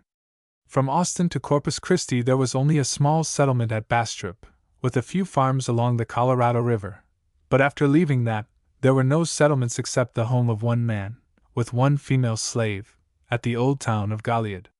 Some of the houses were still standing.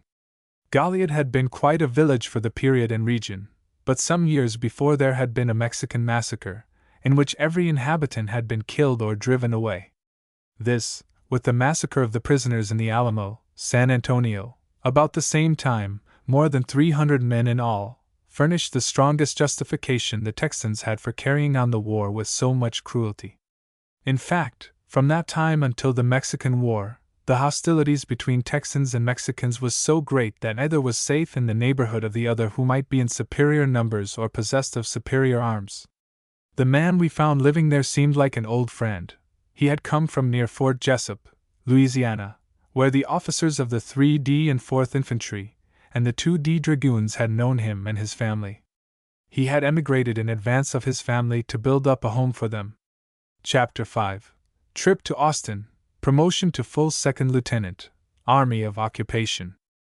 When our party left Corpus Christi it was quite large, including the cavalry escort, paymaster, Major Dix, his clerk and the officers who, like myself, were simply on leave, but all the officers on leave, except Lieutenant Benjamin, afterwards killed in the Valley of Mexico, Lieutenant, now General, Augur, and myself, concluded to spend their allotted time at San Antonio and return from there.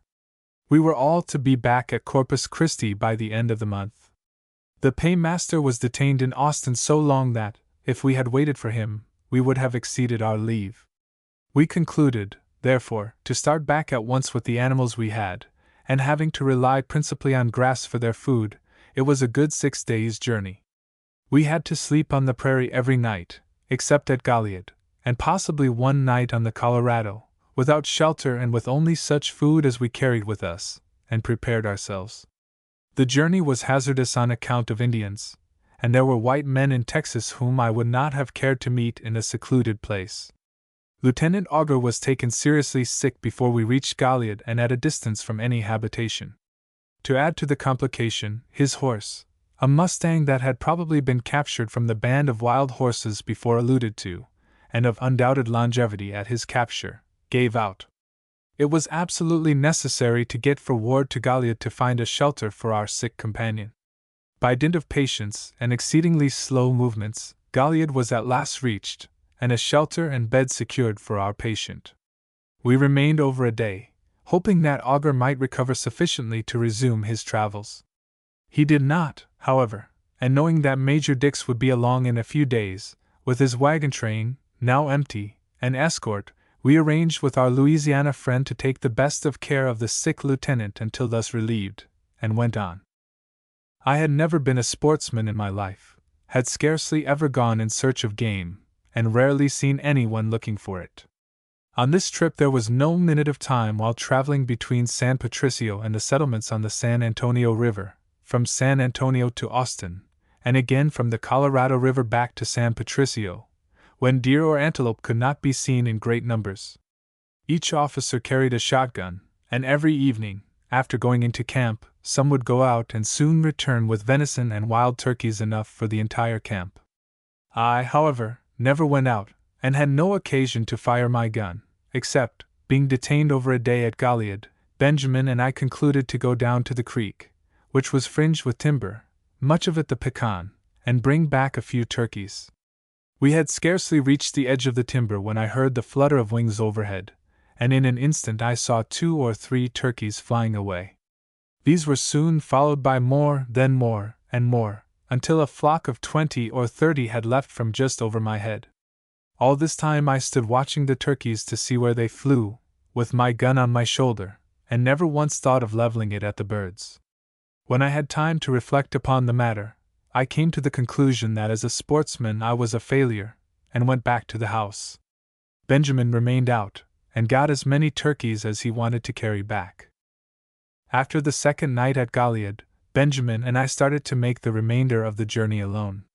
We reached Corpus Christi just in time to avoid absence without leave. We met no one, not even an Indian, during the remainder of our journey, except at San Patricio. A new settlement had been started there in our absence of 3 weeks, induced possibly by the fact that there were houses already built, while the proximity of troops gave protection against the Indians. On the evening of the first day out from Gilead we heard the most unearthly howling of wolves, directly in our front. The prairie grass was tall and we could not see the beasts, but the sound indicated that they were near. To my ear it appeared that there must have been enough of them to devour our party, horses and all, at a single meal. The part of Ohio that I hailed from was not thickly settled, but wolves had been driven out long before I left. Benjamin was from Indiana, still less populated, where the wolf yet roamed over the prairies. He understood the nature of the animal, and the capacity of a few to make believe there was an unlimited number of them. He kept on towards the noise unmoved. I followed in his trail, lacking moral courage to turn back and join our sick companion. I have no doubt that if Benjamin had proposed returning to Gilead, I would not only have seconded the motion, but have suggested that it was very hard-hearted in us to leave Augur sick there in the first place. But Benjamin did not propose turning back. When he did speak it was to ask, "Grant, how many wolves do you think there are in that pack?" Knowing where he was from, and suspecting that he thought I would overestimate the number, I determined to show my acquaintance with the animal by putting the estimate below what possibly could be correct, and answered, "Oh, about 20, very indifferently." He smiled and rode on. In a minute we were close upon them, and before they saw us. There were just 2 of them. Seated upon their haunches, with their mouths close together, they had made all the noise we had been hearing for the past 10 minutes. I have often thought of this incident since when I have heard the noise of a few disappointed politicians who had deserted their associates. There are always more of them before they are counted. A week or 2 before leaving Corpus Christi on this trip, I had been promoted from brevet 2nd Lieutenant, 4th Infantry, to full 2nd Lieutenant, 7th Infantry. Frank Gardner, *1 of the 7th, was promoted to the 4th in the same orders. We immediately made application to be transferred, so as to get back to our old regiments. On my return, I found that our application had been approved at Washington. While in the 7th Infantry I was in the company of Captain Holmes, afterwards a lieutenant general in the Confederate Army. I never came in contact with him in the War of the Rebellion, nor did he render any very conspicuous service in his high rank. My transfer carried me to the company of Captain McCall, who resigned from the army after the Mexican War and settled in Philadelphia. He was prompt, however, to volunteer when the rebellion broke out, and soon rose to the rank of Major General in the Union Army. I was not fortunate enough to meet him after he resigned. In the old army he was esteemed very highly as a soldier and gentleman. Our relations were always most pleasant. The preparations at Corpus Christi for an advance progressed as rapidly in the absence of some 20 or more lieutenants as if we had been there. The principal business consisted in securing mules and getting them broken to harness. The process was slow but amusing. The animals sold to the government were all young and unbroken, even to the saddle, and were quite as wild as the wild horses of the prairie. Usually a number would be brought in by a company of Mexicans, partners in the delivery. The mules were first driven into a stockade, called a corral, enclosing an acre or more of ground. The Mexicans, who were all experienced in throwing the lasso, would go into the corral on horseback, with their lassos attached to the pommels of their saddles. Soldiers detailed as teamsters and blacksmiths would also enter the corral, the former with ropes to serve as halters, the latter with branding irons and a fire to keep the irons heated. A lasso was then thrown over the neck of a mule, when he would immediately go to the length of his tether, first one end, then the other in the air. While he was thus plunging and gyrating, another lasso would be thrown by another Mexican, catching the animal by a forefoot.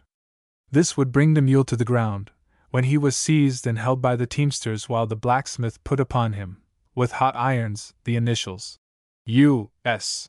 Ropes were then put about the neck, with a slip noose which would tighten around the throat if pulled. With a man on each side holding these ropes, the mule was released from his other bindings and allowed to rise. With more or less difficulty he would be conducted to a picket rope outside and fastened there. The delivery of that mule was then complete. This process was gone through with every mule and wild horse with the army of occupation. The method of breaking them was less cruel and much more amusing. It is a well-known fact that where domestic animals are used for specific purposes from generation to generation, the descendants are easily, as a rule, subdued to the same uses. At that time in northern Mexico the mule, or his ancestors, the horse and the ass, was seldom used except for the saddle or pack. At all events the Corpus Christi mule resisted the new use to which he was being put. The treatment he was subjected to in order to overcome his prejudices was summary and effective. The soldiers were principally foreigners who had enlisted in our large cities, and with the exception of a chance drayman among them, it is not probable that any of the men who reported themselves as competent teamsters had ever driven a mule team in their lives, or indeed that many had had any previous experience in driving any animal whatever to harness. Numbers together can accomplish what twice their number acting individually could not perform. 5 mules were allotted to each wagon. A teamster would select at the picket rope 5 animals of nearly the same color and general appearance for his team. With a full corps of assistants, other teamsters, he would then proceed to get his mules together. In twos the men would approach each animal selected, avoiding as far as possible its heels. 2 ropes would be put about the neck of each animal, with a slip noose, so that he could be choked if too unruly. They were then led out, harnessed by force and hitched to the wagon in the position they had to keep ever after. 2 men remained on either side of the leader, with the lassos about its neck, and 1 man retained the same restraining influence over each of the others. All being ready, the hold would be slackened and the team started. The first motion was generally 5 mules in the air at one time, backs bowed, hind feet extended to the rear. After repeating this movement a few times the leaders would start to run. This would bring the breeching tight against the mules at the wheels, which these last seemed to regard as a most unwarrantable attempt at coercion, and would resist by taking a seat, sometimes going so far as to lie down. In time all were broken in to do their duty submissively if not cheerfully, but there never was a time during the war when it was safe to let a Mexican mule get entirely loose. Their drivers were all teamsters by the time they got through. I recollect one case of a mule that had worked in a team under the saddle, not only for some time at Corpus Christi, where he was broken, but all the way to the point opposite Matamoros, then to Camargo, where he got loose from his fastenings during the night. He did not run away at first, but stayed in the neighborhood for a day or 2, coming up sometimes to the feed trough even, but on the approach of the teamster he always got out of the way. At last, growing tired of the constant effort to catch him, he disappeared altogether. Nothing short of a Mexican with his lasso could have caught him. Regulations would not have warranted the expenditure of $1 in hiring a man with a lasso to catch that mule, but they did allow the expenditure of the mule on a certificate that he had run away without any fault of the quartermaster on whose returns he was born, and also the purchase of another to take his place. I am a competent witness, for I was regimental quartermaster at the time. While at Corpus Christi all the officers who had a fancy for riding kept horses. The animals cost but little in the first instance, and when picketed they would get their living without any cost. I had 3 not long before the army moved, but a sad accident bereft me of them all at one time. A colored boy who gave them all the attention they got, besides looking after my tent and that of a classmate and fellow lieutenant, and cooking for us, all for about $8 per month, was riding one to water and leading the other 2. The led horses pulled him from his seat and all 3 ran away. They never were heard of afterwards. Shortly after that, someone told Captain Bliss, General Taylor's adjutant general, of my misfortune. Yes, I heard Grant lost $5 or $6 worth of horses the other day, he replied. That was a slander. They were broken to the saddle when I got them and cost nearly $20. I never suspected the colored boy of malicious intent in letting them get away, because, if they had not escaped, he could have had one of them to ride on the long march then in prospect. Chapter 6. Advance of the Army, crossing the Colorado, the Rio Grande. At last the preparations were complete, and orders were issued for the advance to begin on the 8th of March. General Taylor had an army of not more than 3,000 men. One battery, the siege guns, and all the convalescent troops were sent on by water to Brazos Santiago, at the mouth of the Rio Grande. A guard was left back at Corpus Christi to look after public property and to take care of those who were too sick to be removed. The remainder of the army, probably not more than 2,500 men, was divided into 3 brigades, with the cavalry independent. Colonel Twiggs, with 7 companies of dragoons and a battery of light artillery, moved on the 8th. He was followed by the 3 infantry brigades, with a day's interval between the commands. Thus the rear brigade did not move from Corpus Christi until the 11th of March. In view of the immense bodies of men moved on the same day over narrow roads, through dense forests, and across large streams, in our late war, it seems strange now that a body of less than 3,000 men should have been broken into 4 columns, separated by a day's march. General Taylor was opposed to anything like plundering by the troops, and in this instance, I doubt not, he looked upon the enemy as the aggrieved party, and was not willing to injure them further than his instructions from Washington demanded. His orders to the troops enjoined scrupulous regard for the rights of all peaceable persons, and the payment of the highest price for all supplies taken for the use of the army. All officers of foot regiments who had horses were permitted to ride them on the march when it did not interfere with their military duties. As already related, having lost my $5 or $6 worth of horses, but a short time before I determined not to get another, but to make the journey on foot. My company commander, Captain McCall, had 2 good American horses, of considerably more value in that country, where native horses were cheap, than they were in the States. He used one himself and wanted the other for his servant. He was quite anxious to know whether I did not intend to get me another horse before the march began. I told him no, I belonged to a foot regiment. I did not understand the object of his solicitude at the time, but when we were about to start, he said, "There, Grant, is a horse for you." I found that he could not bear the idea of his servant riding on a long march, while his lieutenant went afoot. He had found a Mustang, a 3-year-old colt only recently captured, which had been purchased by one of the colored servants with the regiment for the sum of $3. It was probably the only horse at Corpus Christi that could have been purchased just then for any reasonable price. $5, 66 2/3% advance, induced the owner to part with the Mustang. I was sorry to take him, because I really felt that, belonging to a foot regiment, it was my duty to march with the men. But I saw the captain's earnestness in the matter, and accepted the horse for the trip. The day we started was the first time the horse had ever been under saddle. I had, however, but little difficulty in breaking him, though for the first day there were frequent disagreements between us as to which way we should go, and sometimes whether we should go at all. At no time during the day could I choose exactly the part of the column I would march with, but after that, I had as tractable a horse as any with the army, and there was none that stood the trip better. He never ate a mouthful of food on the journey except the grass he could pick within the length of his picket rope. A few days out from Corpus Christi, the immense herd of wild horses that ranged at that time between the Nueces and the Rio Grande was seen directly in advance of the head of the column and but a few miles off.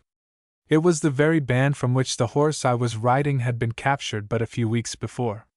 The column was halted for a rest, and a number of officers, myself among them, rode out 2 or 3 miles to the right to see the extent of the herd. The country was a rolling prairie, and from the higher ground, the vision was obstructed only by the earth's curvature. As far as the eye could reach to our right, the herd extended. To the left, it extended equally. There was no estimating the number of animals in it. I have no idea that they could all have been corralled in the state of Rhode Island, or Delaware, at one time. If they had been, they would have been so thick that the pasturage would have given out the first day. People who saw the southern herd of buffalo, 15 or 20 years ago, can appreciate the size of the Texas band of wild horses in 1846. At the point where the army struck the Little Colorado River, the stream was quite wide and of sufficient depth for navigation. The water was brackish, and the banks were fringed with timber. Here the whole army concentrated before attempting to cross. The army was not accompanied by a pontoon train, and at that time the troops were not instructed in bridge building. To add to the embarrassment of the situation, the army was here, for the first time, threatened with opposition. Buglers, concealed from our view by the brush on the opposite side, sounded the assembly and other military calls. Like the wolves before spoken of, they gave the impression that there was a large number of them and that, if the troops were in proportion to the noise, they were sufficient to devour General Taylor and his army. There were probably but few troops, and those engaged principally in watching the movements of the invader. A few of our cavalry dashed in, and forded and swam the stream, and all opposition was soon dispersed. I do not remember that a single shot was fired. The troops waded the stream, which was up to their necks in the deepest part. Teams were crossed by attaching a long rope to the end of the wagon tongue, passing it between the two swing mules and by the side of the leader, hitching his bridle as well as the bridle of the mules and rear to it, and carrying the end to men on the opposite shore. The bank down to the water was steep on both sides. A rope long enough to cross the river, therefore, was attached to the back axle of the wagon, and men behind would hold the rope to prevent the wagon beating the mules into the water. This latter rope also served the purpose of bringing the end of the forward one back, to be used over again. The water was deep enough for a short distance to swim the little Mexican mules which the army was then using, but they, and the wagons, were pulled through so fast by the men at the end of the rope ahead, that no time was left them to show their obstinacy. In this manner the artillery and transportation of the Army of Occupation crossed the Colorado River. About the middle of the month of March the advance of the army reached the Rio Grande and went into camp near the banks of the river, opposite the city of Matamoros and almost under the guns of a small fort at the lower end of the town. There was not at that time a single habitation from Corpus Christi until the Rio Grande was reached.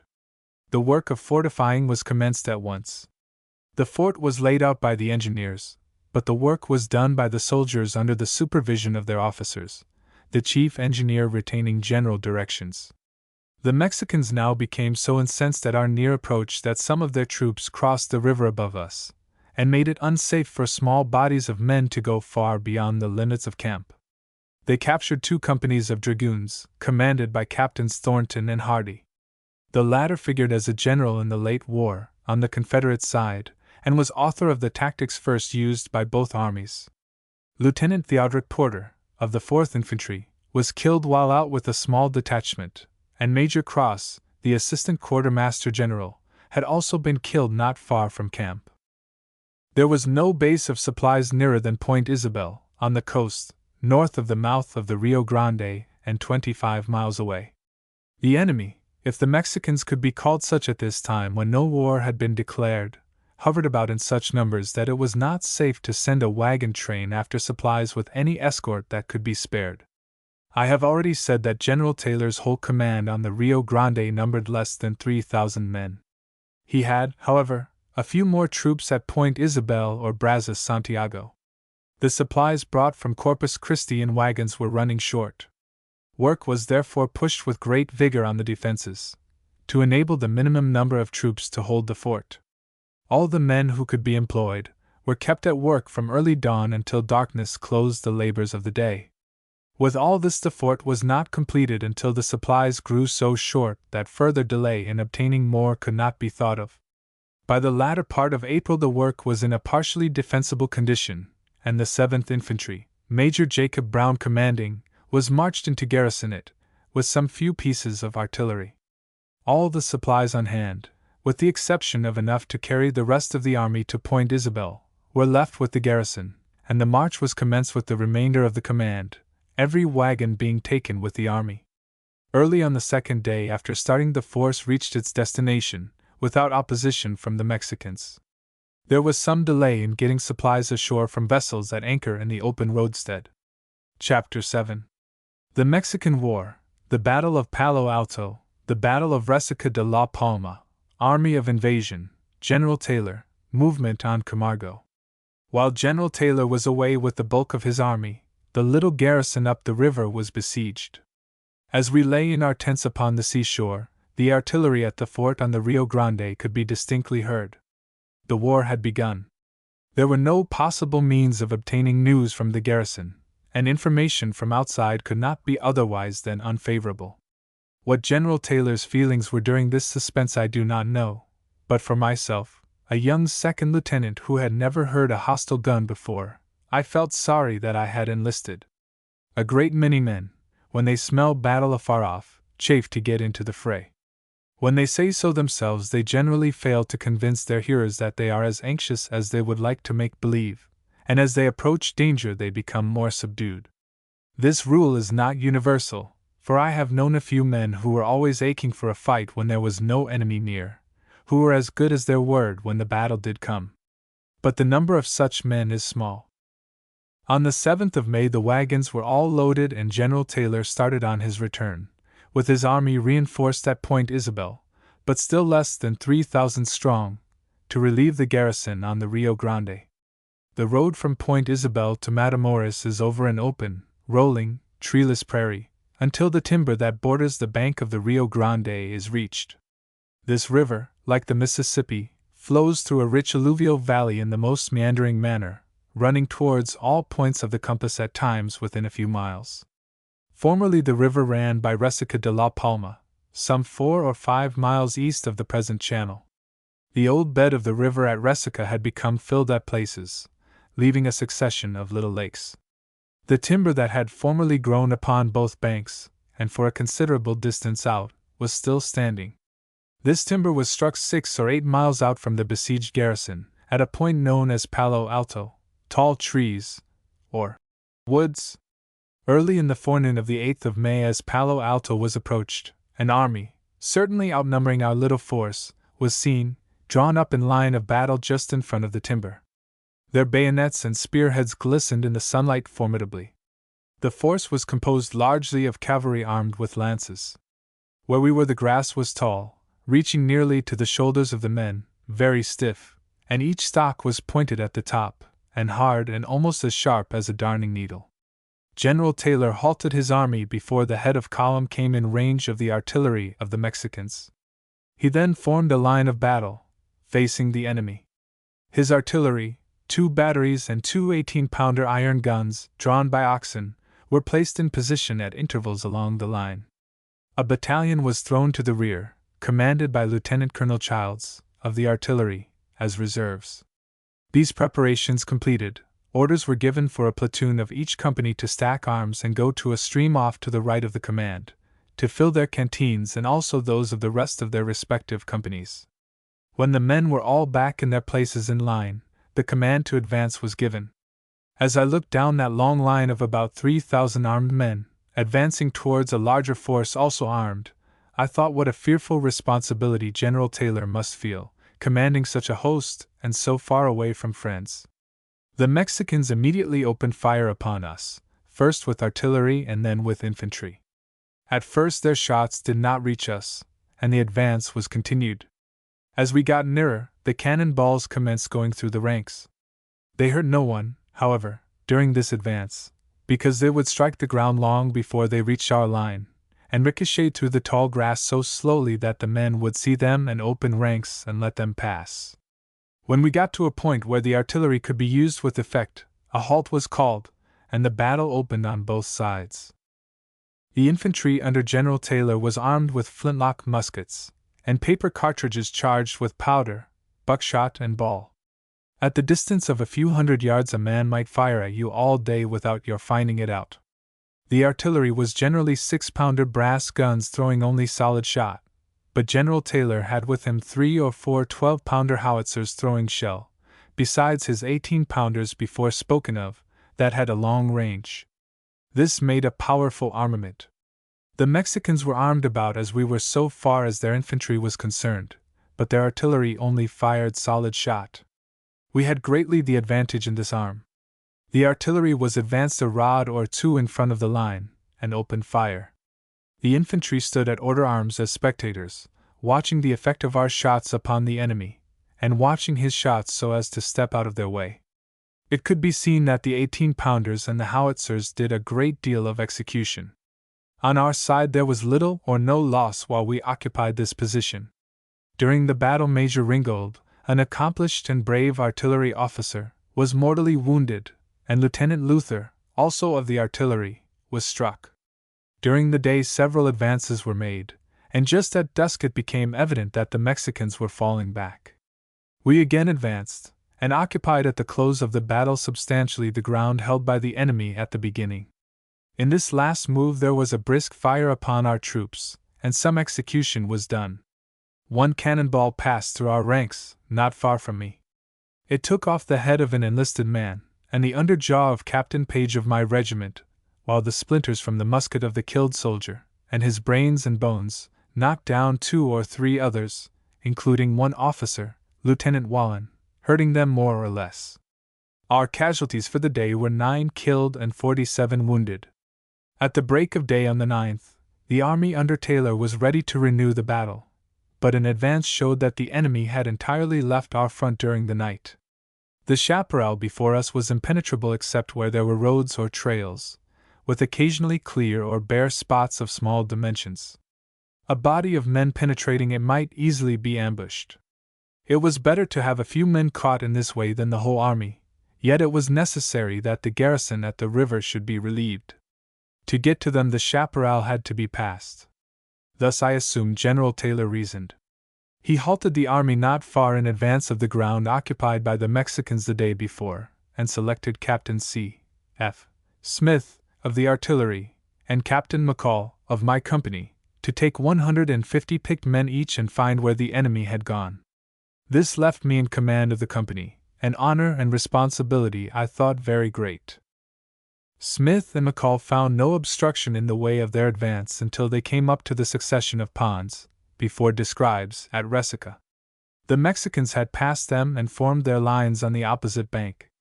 This position they had strengthened a little by throwing up dead trees and brush in their front, and by placing artillery to cover the approaches and open places.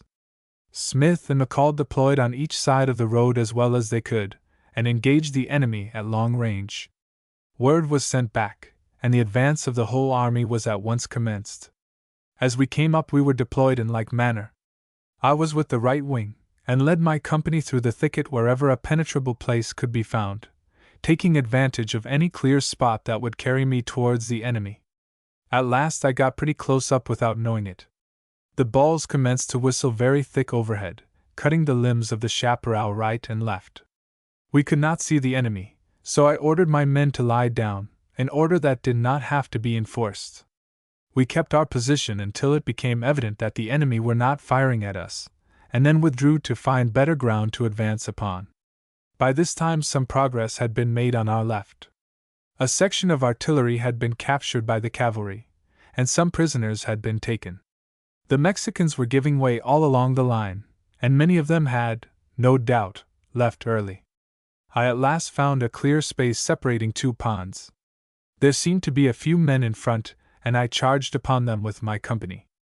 There was no resistance, and we captured a Mexican colonel, who had been wounded, and a few men. Just as I was sending them to the rear with a guard of 2 or 3 men, a private came from the front bringing back one of our officers, who had been badly wounded in advance of where I was. The ground had been charged over before. My exploit was equal to that of the soldier who boasted that he had cut off the leg of one of the enemy. When asked why he did not cut off his head, he replied, "Someone had done that before." This left no doubt in my mind but that the Battle of Resaca de la Palma would have been won, just as it was, if I had not been there. There was no further resistance. The evening of the 9th the army was encamped on its old ground near the fort, and the garrison was relieved. The siege had lasted a number of days, but the casualties were few in number. Major Jacob Brown, of the 7th Infantry, the commanding officer, had been killed, and in his honor the fort was named.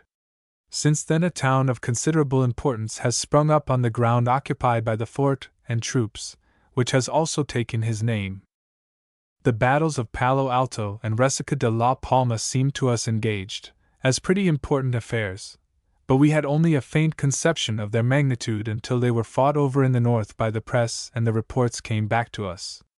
At the same time, or about the same time, we learned that war existed between the United States and Mexico, by the acts of the latter country.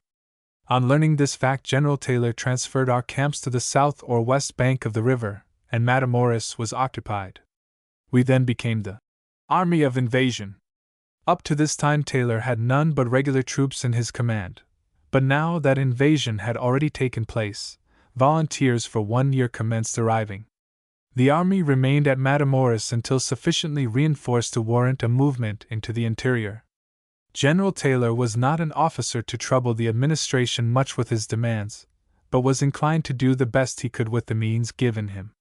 He felt his responsibility as going no further. If he had thought that he was sent to perform an impossibility with the means given him, he would probably have informed the authorities of his opinion and left them to determine what should be done. If the judgment was against him, he would have gone on and done the best he could with the means at hand without parading his grievance before the public. No soldier could face either danger or responsibility more calmly than he. These are qualities more rarely found than genius or physical courage. General Taylor never made any great show or parade, either of uniform or retinue.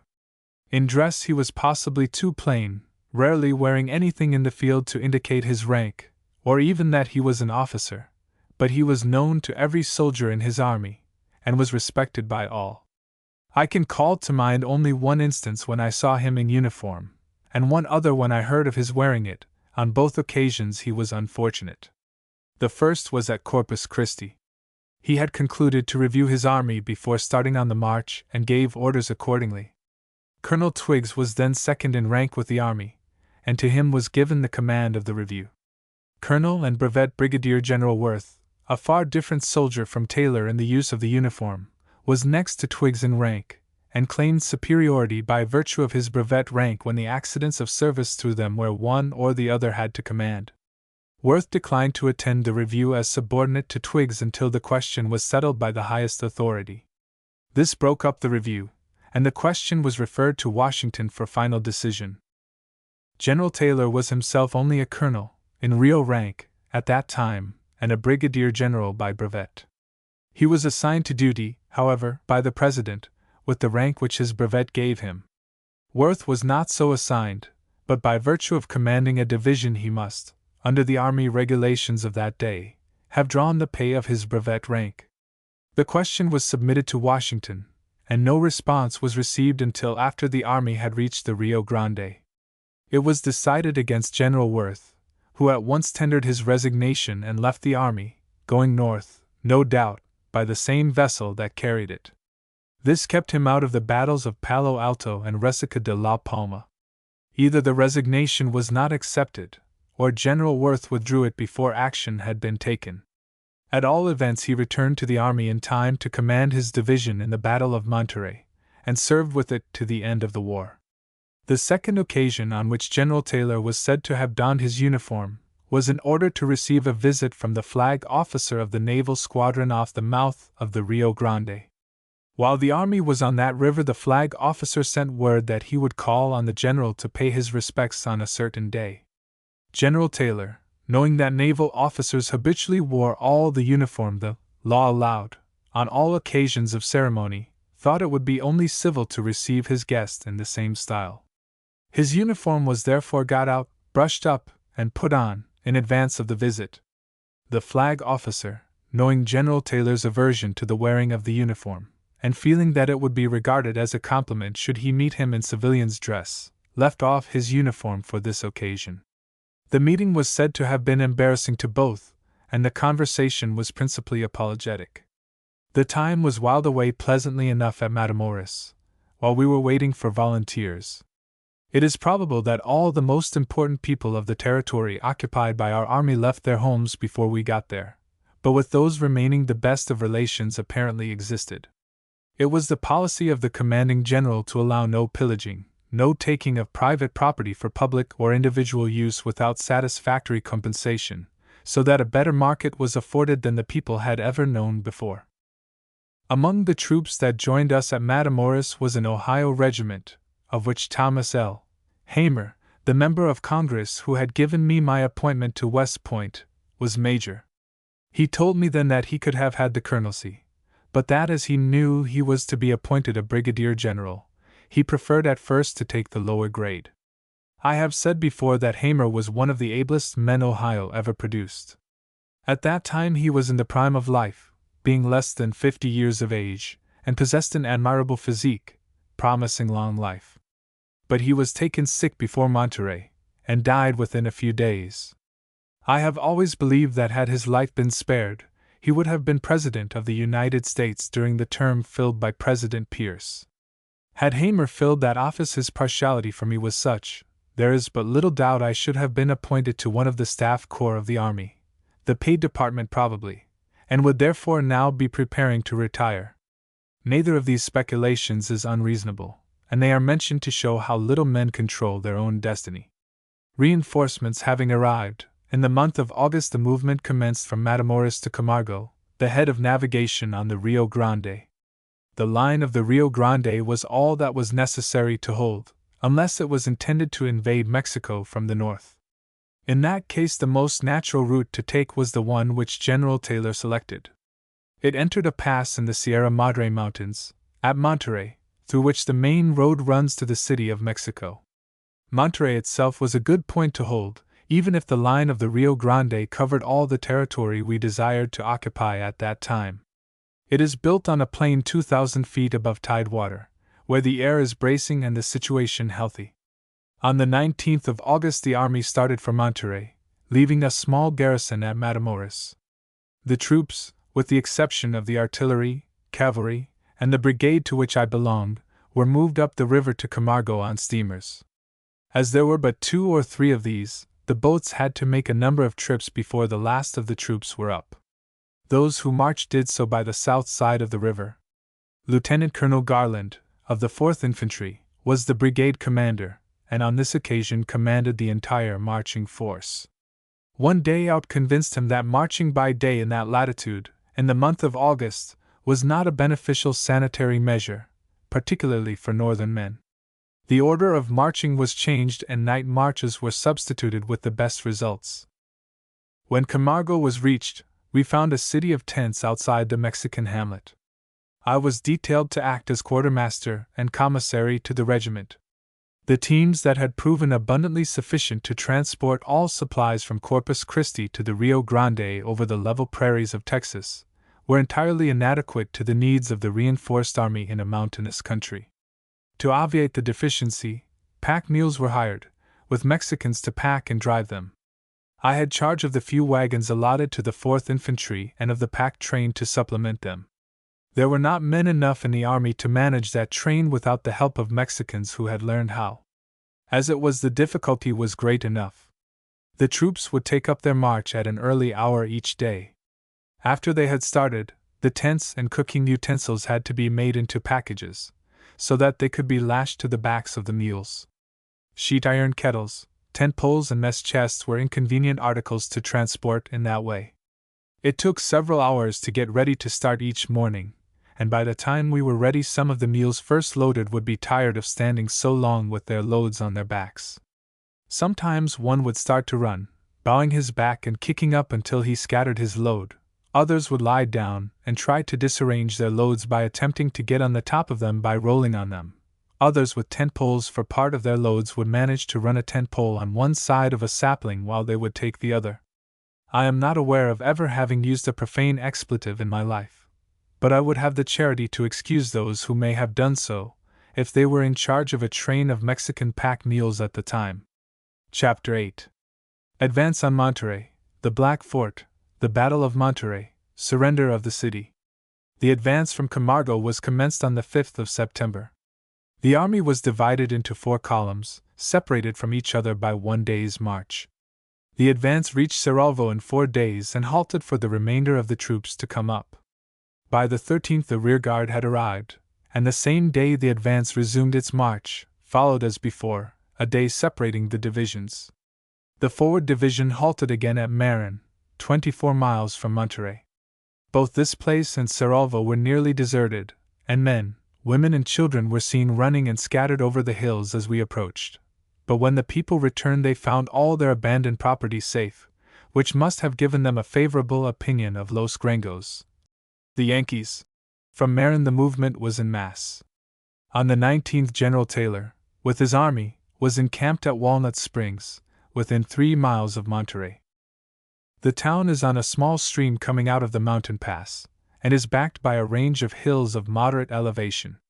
To the north, between the city and Walnut Springs, stretches an extensive plain. On this plain, and entirely outside of the last houses of the city, stood a strong fort, enclosed on all sides, to which our army gave the name of Black Fort. Its guns commanded the approaches to the city to the full extent of their range. There were 2 detached spurs of hills or mountains to the north and northwest of the city, which were also fortified. On one of these stood the bishop's palace. The road to Saltillo leaves the upper or western end of the city under the fire of the guns from these heights. The lower or eastern end was defended by 2 or 3 small detached works, armed with artillery and infantry. To the south was the mountain stream before mentioned, and back of that the range of foothills. The plaza in the center of the city was the citadel, properly speaking. All the streets leading from it were swept by artillery, cannon being entrenched behind temporary parapets. The housetops near the plaza were converted into infantry fortifications by the use of sandbags for parapets. Such were the defenses of Monterrey in September, 1847. General Ampudia, with a force of certainly 10,000 men, was in command. General Taylor's force was about 6,500 strong, in 3 divisions, under Generals Butler, Twiggs, and Worth. The troops went into camp at Walnut Springs, while the engineer officers, under Major Mansfield, a general in the late war, commenced their reconnaissance. Major Mansfield found that it would be practicable to get troops around, out of range of the Black Fort and the works on the detached hills to the northwest of the city, to the Saltillo road. With this road in our possession, the enemy would be cut off from receiving further supplies, if not from all communication with the interior. General Worth, with his division somewhat reinforced, was given the task of gaining possession of the Saltillo road, and of carrying the detached works outside the city, in that quarter. He started on his march early in the afternoon of the 20th. The divisions under Generals Butler and Twiggs were drawn up to threaten the east and north sides of the city and the works on those fronts, in support of the movement under General Worth. Worth's was regarded as the main attack on Monterrey, and all other operations were in support of it. His march this day was uninterrupted, but the enemy was seen to reinforce heavily about the bishop's palace and the other outside fortifications on their left. General Worth reached a defensible position just out of range of the enemy's guns on the heights northwest of the city, and bivouacked for the night. The engineer officers with him, Captain Sanders and Lieutenant George G. Meade, afterwards the commander of the victorious National Army at the Battle of Gettysburg, made a reconnaissance to the Saltillo road under cover of night. During the night of the 20th General Taylor had established a battery, consisting of 2 24-pounder howitzers and a 10-inch mortar, at a point from which they could play upon Black Fort. A natural depression in the plain, sufficiently deep to protect men standing in it from the fire from the fort, was selected and the battery established on the crest nearest the enemy. The 4th Infantry, then consisting of but 6 reduced companies, was ordered to support the artillerists while they were entrenching themselves and their guns. I was regimental quartermaster at the time and was ordered to remain in charge of camp and the public property at Walnut Springs. It was supposed that the regiment would return to its camp in the morning. The point for establishing the siege battery was reached and the work performed without attracting the attention of the enemy. At daylight the next morning fire was opened on both sides and continued with, what seemed to me at that day, great fury. My curiosity got the better of my judgment, and I mounted a horse and rode to the front to see what was going on. I had been there but a short time when an order to charge was given, and lacking the moral courage to return to camp, where I had been ordered to stay, I charged with the regiment as soon as the troops were out of the depression they came under the fire of Black Fort. As they advanced they got under fire from batteries guarding the east, or lower, end of the city, and of musketry. About 1/3 of the men engaged in the charge were killed or wounded in the space of a few minutes. We retreated to get out of fire, not backward, but eastward and perpendicular to the direct road running into the city from Walnut Springs. I was, I believe, the only person in the 4th Infantry in the charge who was on horseback. When we got to a place of safety, the regiment halted and drew itself together, what was left of it. The adjutant of the regiment, Lieutenant Hoskins, who was not in robust health, found himself very much fatigued from running on foot in the charge and retreat, and seeing me on horseback, expressed a wish that he could be mounted also. I offered him my horse and he accepted the offer. A few minutes later I saw a soldier, a quartermaster's man, mounted, not far away. I ran to him, took his horse and was back with the regiment in a few minutes. In a short time we were off again, and the next place of safety from the shots of the enemy that I recollect of being in was a field of cane or corn to the northeast of the lower batteries. The adjutant to whom I had loaned my horse was killed, and I was designated to act in his place. This charge was ill-conceived, or badly executed. We belonged to the brigade commanded by Lieutenant Colonel Garland, and he had received orders to charge the lower batteries of the city, and carry them if he could without too much loss, for the purpose of creating a diversion in favor of Worth, who was conducting the movement which it was intended should be decisive. By a movement by the left flank Garland could have led his men beyond the range of the fire from Black Fort, and advanced towards the northeast angle of the city, as well covered from fire as could be expected. There was no undue loss of life in reaching the lower end of Monterey, except that sustained by Garland's command. Meanwhile Quitman's brigade, conducted by an officer of engineers, had reached the eastern end of the city, and was placed under cover of the houses without much loss. Colonel Garland's brigade also arrived at the suburbs, and by the assistance of some of our troops that had reached housetops from which they could fire into a little battery covering the approaches to the lower end of the city, the battery was speedily captured and its guns were turned upon another work of the enemy. An entrance into the east end of the city was now secured, and the houses protected our troops so long as they were inactive. On the west General Worth had reached the Saltillo road after some fighting but without heavy loss. He turned from his new position and captured the forts on both heights in that quarter. This gave him possession of the upper or west end of Monterey. Troops from both Twiggs's and Butler's divisions were in possession of the east end of the town, but the Black Fort to the north of the town and the plaza in the center were still in the possession of the enemy. Our camps at Walnut Springs, 3 miles away, were guarded by a company from each regiment. A regiment of Kentucky volunteers guarded the mortars and howitzers engaged against Black Fort. Practically Monterey was invested. There was nothing done on the 22d by the United States troops, but the enemy kept up a harmless fire upon us from Black Fort, and the batteries still in their possession at the east end of the city. During the night they evacuated these, so that on the morning of the 23d we held undisputed possession of the east end of Monterey. Twiggs's division was at the lower end of the city, and well covered from the fire of the enemy. But the streets leading to the plaza, all Spanish or Spanish-American towns have near their centers a square called a plaza, were commanded from all directions by artillery. The houses were flat-roofed and but 1 or 2 stories high, and about the plaza the roofs were manned with infantry, the troops being protected from our fire by parapets made of sandbags. All advances into the city were thus attended with much danger. While moving along streets which did not lead to the plaza, our men were protected from the fire, and from the view, of the enemy except at the crossings, but at these a volley of musketry and a discharge of grape shot were invariably encountered.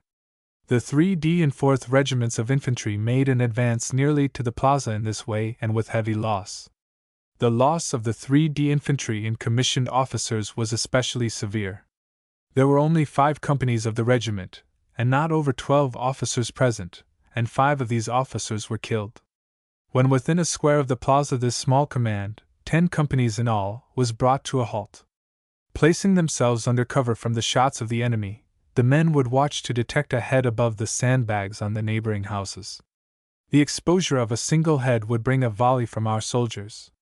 We had not occupied this position long when it was discovered that our ammunition was growing low. I volunteered to go back, *2, to the point we had started from, report our position to General Twiggs, and ask for ammunition to be forwarded.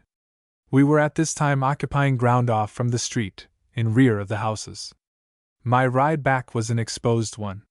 Before starting, I adjusted myself on the side of my horse furthest from the enemy, and with only one foot holding to the cantle of the saddle, and an arm over the neck of the horse exposed, I started at full run. It was only at street crossings that my horse was under fire, but these I crossed at such a flying rate that generally I was past and under cover of the next block of houses before the enemy fired. I got out safely without a scratch. At one place on my ride, I saw a sentry walking in front of a house, and stopped to inquire what he was doing there. Finding that the house was full of wounded American officers and soldiers, I dismounted and went in. I found there Captain Williams, of the Engineer Corps, wounded in the head, probably fatally, and Lieutenant Terrett, also badly wounded, his bowels protruding from his wound. There were quite a number of soldiers also. Promising them to report their situation, I left, readjusted myself to my horse, recommenced the run, and was soon with the troops at the east end. Before ammunition could be collected, the 2 regiments I had been with were seen returning, running the same gauntlet and getting out that they had passed in going in, but with comparatively little loss. The movement was countermanded and the troops were withdrawn. The poor wounded officers and men I had found fell into the hands of the enemy during the night and died. While this was going on at the east, General Worth, with a small division of troops, was advancing towards the plaza from the opposite end of the city. He resorted to a better expedient for getting to the plaza, the citadel, than we did on the east. Instead of moving by the open streets, he advanced through the houses, cutting passageways from one to another. Without much loss of life, he got so near the plaza during the night that before morning, Ampudia, the Mexican commander, made overtures for the surrender of the city and garrison. This stopped all further hostilities. The terms of surrender were soon agreed upon. The prisoners were paroled and permitted to take their horses and personal property with them. My pity was aroused by the sight of the Mexican garrison of Monterrey marching out of town as prisoners, and no doubt the same feeling was experienced by most of our army who witnessed it. Many of the prisoners were cavalry, armed with lances, and mounted on miserable little half-starved horses that did not look as if they could carry their riders out of town. The men looked in but little better condition. I thought how little interest the men before me had in the results of the war, and how little knowledge they had of what it was all about. After the surrender of the garrison of Monterrey, a quiet camp life was led until midwinter. As had been the case on the Rio Grande, the people who remained at their homes fraternized with the Yankees in the pleasantest manner. In fact, under the humane policy of our commander, I question whether the great majority of the Mexican people did not regret our departure as much as they had regretted our coming. Property and person were thoroughly protected, and a market was afforded for all the products of the country such as the people had never enjoyed before.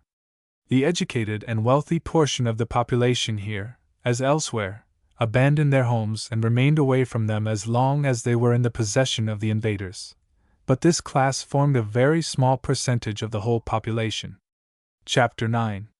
Political Intrigue, Buena Vista, Movement against Vera Cruz, Siege and Capture of Vera Cruz. The Mexican War was a political war, and the administration conducting it desired to make party capital out of it. General Scott was at the head of the army, and being a soldier of acknowledged professional capacity, his claim to the command of the forces in the field was almost indisputable and does not seem to have been denied by President Polk, or Marcy, his Secretary of War. Scott was a Whig and the administration was Democratic. General Scott was also known to have political aspirations, and nothing so popularizes a candidate for high civil positions as military victories. It would not do, therefore, to give him command of the Army of Conquest. The plans submitted by Scott for a campaign in Mexico were disapproved by the administration, and he replied, in a tone possibly a little disrespectful, to the effect that, if a soldier's plans were not to be supported by the administration, success could not be expected. This was on the 27th of May 1846. 4 days later General Scott was notified that he need not go to Mexico. General Gaines was next in rank, but he was too old and feeble to take the field. Colonel Zachary Taylor, a brigadier general by brevet, was therefore left in command.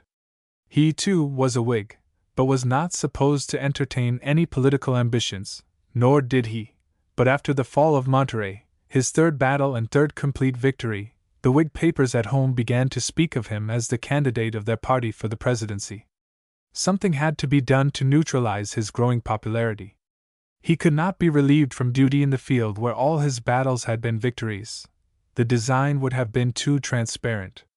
It was finally decided to send General Scott to Mexico in chief command, and to authorize him to carry out his own original plan, that is, capture Vera Cruz and march upon the capital of the country. It was no doubt supposed that Scott's ambition would lead him to slaughter Taylor or destroy his chances for the presidency, and yet it was hoped that he would not make sufficient capital himself to secure the prize. The administration had indeed a most embarrassing problem to solve. It was engaged in a war of conquest which must be carried to a successful issue, or the political object would be unattained. Yet all the capable officers of the requisite rank belonged to the opposition, and the man selected for his lack of political ambition had himself become a prominent candidate for the presidency. It was necessary to destroy his chances promptly. The problem was to do this without the loss of conquest, and without permitting another general of the same political party to acquire like popularity. The fact is, the administration of Mr. Polk made every preparation to disgrace Scott, or, to speak more correctly, to drive him to such desperation that he would disgrace himself. General Scott had opposed conquest by the way of the Rio Grande, Matamoros, and Saltillo from the first. Now that he was in command of all the forces in Mexico, he withdrew from Taylor most of his regular troops and left him only enough volunteers, as he thought, to hold the line then in possession of the invading army. Indeed, Scott did not deem it important to hold anything beyond the Rio Grande, and authorized Taylor to fall back to that line if he chose. General Taylor protested against the depletion of his army, and his subsequent movement upon Buena Vista would indicate that he did not share the views of his chief in regard to the unimportance of conquests beyond the Rio Grande. Scott had estimated the men and material that would be required to capture Vera Cruz and to march on the capital of the country, 260 miles in the interior. He was promised all he asked, and seemed to have not only the confidence of the president, but his sincere good wishes. The promises were all broken. Only about half the troops were furnished that had been pledged, other war material was withheld, and Scott had scarcely started for Mexico before the president undertook to supersede him by the appointment of Senator Thomas H. Benton as lieutenant general. This being refused by Congress, the president asked legislative authority to place a junior over a senior of the same grade, with the view of appointing Benton to the rank of major general and then placing him in command of the army. But Congress failed to accede to this proposition as well, and Scott remained in command. But every general appointed to serve under him was politically opposed to the chief, and several were personally hostile. General Scott reached Brazos Santiago or Point Isabel, at the mouth of the Rio Grande, late in December, 1846, and proceeded at once up the river to Camargo, where he had written General Taylor to meet him. Taylor, however, had gone to, or towards Tampico, for the purpose of establishing a post there. He had started on this march before he was aware of General Scott being in the country. Under these circumstances, Scott had to issue his orders designating the troops to be withdrawn from Taylor, without the personal consultation he had expected to hold with his subordinate. General Taylor's victory at Buena Vista, February 22d, 23d, and 24th, 1847, with an army composed almost entirely of volunteers who had not been in battle before, and over a vastly superior force numerically, made his nomination for the presidency by the Whigs a foregone conclusion. He was nominated and elected in 1848. I believe that he sincerely regretted this turn in his fortunes, preferring the peace afforded by a quiet life free from abuse to the honor of filling the highest office in the gift of any people, the presidency of the United States. When General Scott assumed command of the Army of Invasion, I was in the division of General David Twiggs, in Taylor's command, but under the new orders my regiment was transferred to the division of General William Worth, in which I served to the close of the war. The troops withdrawn from Taylor to form part of the forces to operate against Vera Cruz were assembled at the mouth of the Rio Grande preparatory to embarkation for their destination. I found General Worth a different man from any I had before served directly under. He was nervous, impatient, and restless on the march, or when important or responsible duty confronted him. There was not the least reason for haste on the march, for it was known that it would take weeks to assemble shipping enough at the point of our embarkation to carry the army. But General Worth moved his division with a rapidity that would have been commendable had he been going to the relief of a beleaguered garrison. The length of the marches was regulated by the distances between places affording a supply of water for the troops, and these distances were sometimes long and sometimes short. General Worth, on one occasion at least, after having made the full distance intended for the day, and after the troops were in camp and preparing their food, ordered tents struck and made the march that night which had been intended for the next day. Some commanders can move troops so as to get the maximum distance out of them without fatigue, while others can wear them out in a few days without accomplishing so much. General Worth belonged to this latter class. He enjoyed, however, a fine reputation for his fighting qualities, and thus attached his officers and men to him. The army lay in camp upon the sand beach in the neighborhood of the mouth of the Rio Grande for several weeks, awaiting the arrival of transports to carry it to its new field of operations. The transports were all sailing vessels. The passage was a tedious one, and many of the troops were on shipboard over 30 days from the embarkation at the mouth of the Rio Grande to the time of debarkation south of Vera Cruz. The trip was a comfortless one for officers and men.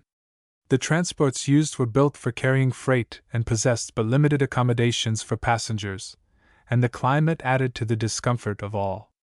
The transports with troops were assembled in the harbor of Anton Lizardo, some 16 miles south of Vera Cruz, as they arrived, and there awaited the remainder of the fleet, bringing artillery, ammunition, and supplies of all kinds from the north. With the fleet there was a little steam-propeller dispatch boat, the first vessel of the kind I had ever seen, and probably the first of its kind ever seen by anyone then with the army. At that day ocean steamers were rare, and what there were side-wheelers. This little vessel, going through the fleet so fast, so noiselessly, and with its propeller under water out of view, attracted a great deal of attention. I recollect that Lieutenant Sidney Smith, of the 4th Infantry, by whom I happened to be standing on the deck of a vessel when this propeller was passing, exclaimed, "Why, the thing looks as if it was propelled by the force of circumstances." Finally, on the 7th of March, 1847, the little army of 10 or 12,000 men, given Scott to invade a country with a population of 7 or 8 millions, a mountainous country affording the greatest possible natural advantages for defense, was all assembled and ready to commence the perilous task of landing from vessels lying in the open sea. The debarkation took place inside of the little island of Sacrificios, some 3 miles south of Vera Cruz. The vessels could not get anywhere near shore, so that everything had to be landed in lighters or surf boats. General Scott had provided these before leaving the north. The breakers were sometimes high, so that the landing was tedious. The men were got ashore rapidly, because they could wade when they came to shallow water, but the camp and garrison equipage, provisions, ammunition, and all stores had to be protected from the salt water, and therefore their landing took several days. The Mexicans were very kind to us, however, and threw no obstacles in the way of our landing except an occasional shot from their nearest fort. During the debarkation, one shot took off the head of Major Albertis. No other, I believe, reached anywhere near the same distance. On the 9th of March the troops were landed, and the investment of Vera Cruz, from the Gulf of Mexico south of the city to the Gulf again on the north, was soon and easily effected. The landing of stores was continued until everything was got ashore. Vera Cruz, at the time of which I write and up to 1880, was a walled city. The wall extended from the water's edge south of the town to the water again on the north. There were fortifications at intervals along the line and at the angles. In front of the city, and on an island half a mile out in the Gulf, stands San Juan de Ulloa, an enclosed fortification of large dimensions and great strength for that period. Against artillery of the present day, the land forts and walls would prove elements of weakness rather than strength. After the invading army had established their camps out of range of the fire from the city, batteries were established, under cover of night, far to the front of the line where the troops lay. These batteries were entrenched, and the approaches sufficiently protected. If a sortie had been made at any time by the Mexicans, the men serving the batteries could have been quickly reinforced without great exposure to the fire from the enemy's main line. No serious attempt was made to capture the batteries or to drive our troops away. The siege continued with brisk firing on our side till the 27th of March, by which time a considerable breach had been made in the wall surrounding the city. Upon this, General Morales, who was governor of both the city and of San Juan del Loa, commenced a correspondence with General Scott looking to the surrender of the town, forts, and garrison. On the 29th, Veracruz and San Juan del Loa were occupied by Scott's army. About 5,000 prisoners and 400 pieces of artillery, besides large amounts of small arms and ammunition, fell into the hands of the victorious force. The casualties on our side during the siege amounted to 64 officers and men, killed and wounded. Chapter 10. March to Jalapa, Battle of Cerro Gordo, Perote, Puebla, Scott and Taylor. General Scott had less than 12,000 men at Veracruz. He had been promised by the administration a very much larger force, or claimed that he had, and he was a man of veracity. 12,000 was a very small army with which to penetrate 260 miles into an enemy's country, and to besiege the capital, a city, at that time, of largely over 100,000 inhabitants. Then, too, any line of march that could be selected led through mountain passes easily defended. In fact, there were at that time but two roads from Veracruz to the City of Mexico that could be taken by an army, one by Jalapa and Perote, the other by Cordova and Orizaba, the two coming together on the great plain which extends to the City of Mexico after the range of mountains is passed. It was very important to get the army away from Veracruz as soon as possible, in order to avoid the yellow fever, or vomito, which usually visits that city early in the year, and is very fatal to persons not acclimated. But transportation, which was expected from the north, was arriving very slowly. It was absolutely necessary to have enough to supply the army to Jalapa, 65 miles in the interior and above the fevers of the coast. At that point the country is fertile, and an army of the size of General Scott's could subsist there for an indefinite period. Not counting the sick, the weak, and the garrisons for the captured city and fort, the moving column was now less than 10,000 strong. This force was composed of 3 divisions, under Generals Twiggs, Patterson, and Worth. The importance of escaping the vomito was so great that as soon as transportation enough could be got together to move a division, the advance was commenced. On the 8th of April, Twiggs's division started for Jalapa. He was followed very soon by Patterson, with his division. General Worth was to bring up the rear with his command as soon as transportation enough was assembled to carry 6 days' rations for his troops with the necessary ammunition and camp and garrison equipage. It was the 13th of April before this division left Veracruz. The leading division ran against the enemy at Cerro Gordo, some 50 miles west, on the road to Jalapa, and went into camp at Plan del Rio, about 3 miles from the fortifications. General Patterson reached Plan del Rio with his division soon after Twiggs arrived. The two were then secure against an attack from Santa Anna, who commanded the Mexican forces. At all events, they confronted the enemy without reinforcements and without molestation until the 18th of April. General Scott had remained at Veracruz to hasten preparations for the field, but on the 12th, learning the situation at the front, he hastened on to take personal supervision.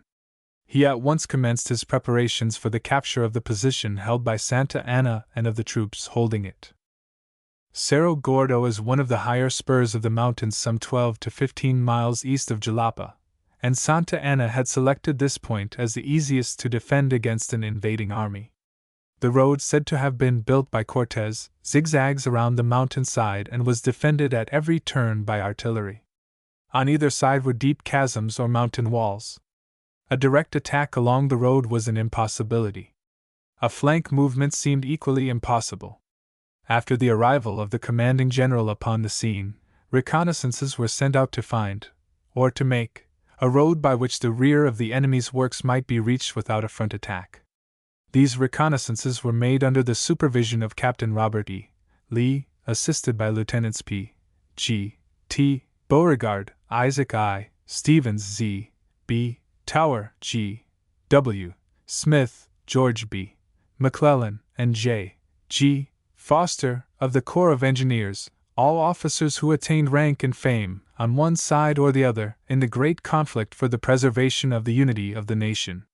The reconnaissance was completed, and the labor of cutting out and making roads by the flank of the enemy was effected by the 17th of the month. This was accomplished without the knowledge of Santa Anna or his army, and over ground where he supposed it impossible. On the same day General Scott issued his order for the attack on the 18th. The attack was made as ordered, and perhaps there was not a battle of the Mexican War, or of any other, where orders issued before an engagement were nearer being a correct report of what afterwards took place. Under the supervision of the engineers, roadways had been opened over chasms to the right where the walls were so steep that men could barely climb them. Animals could not. These had been opened under cover of night, without attracting the notice of the enemy. The engineers, who had directed the opening, led the way and the troops followed. Artillery was let down the steep slopes by hand, the men engaged attaching a strong rope to the rear axle and letting the guns down, a piece at a time, while the men at the ropes kept their ground on top, paying out gradually, while a few at the front directed the course of the piece. In like manner the guns were drawn by hand up the opposite slopes. In this way Scott's troops reached their assigned position in rear of most of the entrenchments of the enemy, unobserved. The attack was made, the Mexican reserves behind the works beat a hasty retreat, and those occupying them surrendered. On the left General Pillow's command made a formidable demonstration, which doubtless held a part of the enemy in his front and contributed to the victory. I am not pretending to give full details of all the battles fought, but of the portion that I saw. There were troops engaged on both sides at other points in which both sustained losses, but the battle was won as here narrated. The surprise of the enemy was complete, the victory overwhelming. Some 3,000 prisoners fell into Scott's hands, also a large amount of ordnance and ordnance stores. The prisoners were paroled, the artillery parked, and the small arms and ammunition destroyed. The Battle of Buena Vista was probably very important to the success of General Scott at Cerro Gordo, and in his entire campaign from Vera Cruz to the Great Plains reaching to the City of Mexico. The only army Santa Anna had to protect his capital and the mountain passes west of Vera Cruz was the one he had with him confronting General Taylor. It is not likely that he would have gone as far north as Monterrey to attack the United States troops when he knew his country was threatened with invasion further south. When Taylor moved to Saltillo and then advanced on to Buena Vista, Santa Anna crossed the desert confronting the invading army, hoping no doubt to crush it and get back in time to meet General Scott in the mountain passes west of Vera Cruz. His attack on Taylor was disastrous to the Mexican army, but, notwithstanding this, he marched his army to Cerro Gordo, a distance not much short of 1,000 miles by the line he had to travel, in time to entrench himself well before Scott got there. If he had been successful at Buena Vista, his troops would no doubt have made a more stubborn resistance at Cerro Gordo. Had the Battle of Buena Vista not been fought, Santa Anna would have had time to move leisurely to meet the invader further south and with an army not demoralized nor depleted by defeat. After the battle, the victorious army moved on to Jalapa, where it was in a beautiful, productive, and healthy country, far above the fevers of the coast. Jalapa, however, is still in the mountains, and between there and the Great Plain the whole line of the road is easy of defense. It was important, therefore, to get possession of the great highway between the sea-coast and the capital up to the point where it leaves the mountains, before the enemy could have time to reorganize and fortify in our front. Worth's division was selected to go forward to secure this result. The division marched to Perote on the Great Plain, not far from where the road debouches from the mountains. There is a low, strong fort on the plain in front of the town, known as the Castle of Perote. This, however, offered no resistance and fell into our hands, with its armament. General Scott having now only 9 or 10,000 men west of Vera Cruz, and the time of some 4,000 of them being about to expire. A long delay was the consequence. The troops were in a healthy climate, and where they could subsist for an indefinite period even if their line back to Vera Cruz should be cut off. It being ascertained that the men whose time would expire before the city of Mexico could possibly fall into the hands of the American army, would not remain beyond the term for which they had volunteered, the commanding general determined to discharge them at once, for a delay until the expiration of their time would have compelled them to pass through Vera Cruz during the season of the vomito. This reduced Scott's force in the field to about 5,000 men. Early in May, Worth, with his division, left Perote and marched on to Puebla. The roads were wide and the country open except through one pass and a spur of mountains coming up from the south, through which the road runs. Notwithstanding this, the small column was divided into 2 bodies, moving a day apart. Nothing occurred on the march of special note, except that while lying at the town of Amazoc, an easy day's march east of Puebla, a body of the enemy's cavalry, 2 or 3,000 strong, was seen to our right, not more than a mile away. A battery or 2, with 2 or 3 infantry regiments, was sent against them and they soon disappeared. On the 15th of May we entered the city of Puebla. General Worth was in command at Puebla until the latter end of May, when General Scott arrived. Here, as well as on the march up, his restlessness, particularly under responsibilities, showed itself.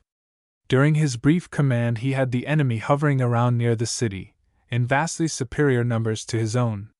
The brigade to which I was attached changed quarters 3 different times in about a week, occupying at first quarters near the plaza, in the heart of the city, then at the western entrance, then at the extreme east. On one occasion General Worth had the troops in line, under arms, all day, with 3 days' cooked rations in their haversacks. He galloped from one command to another proclaiming the near proximity of Santa Anna with an army vastly superior to his own. General Scott arrived upon the scene the latter part of the month, and nothing more was heard of Santa Anna and his myriads.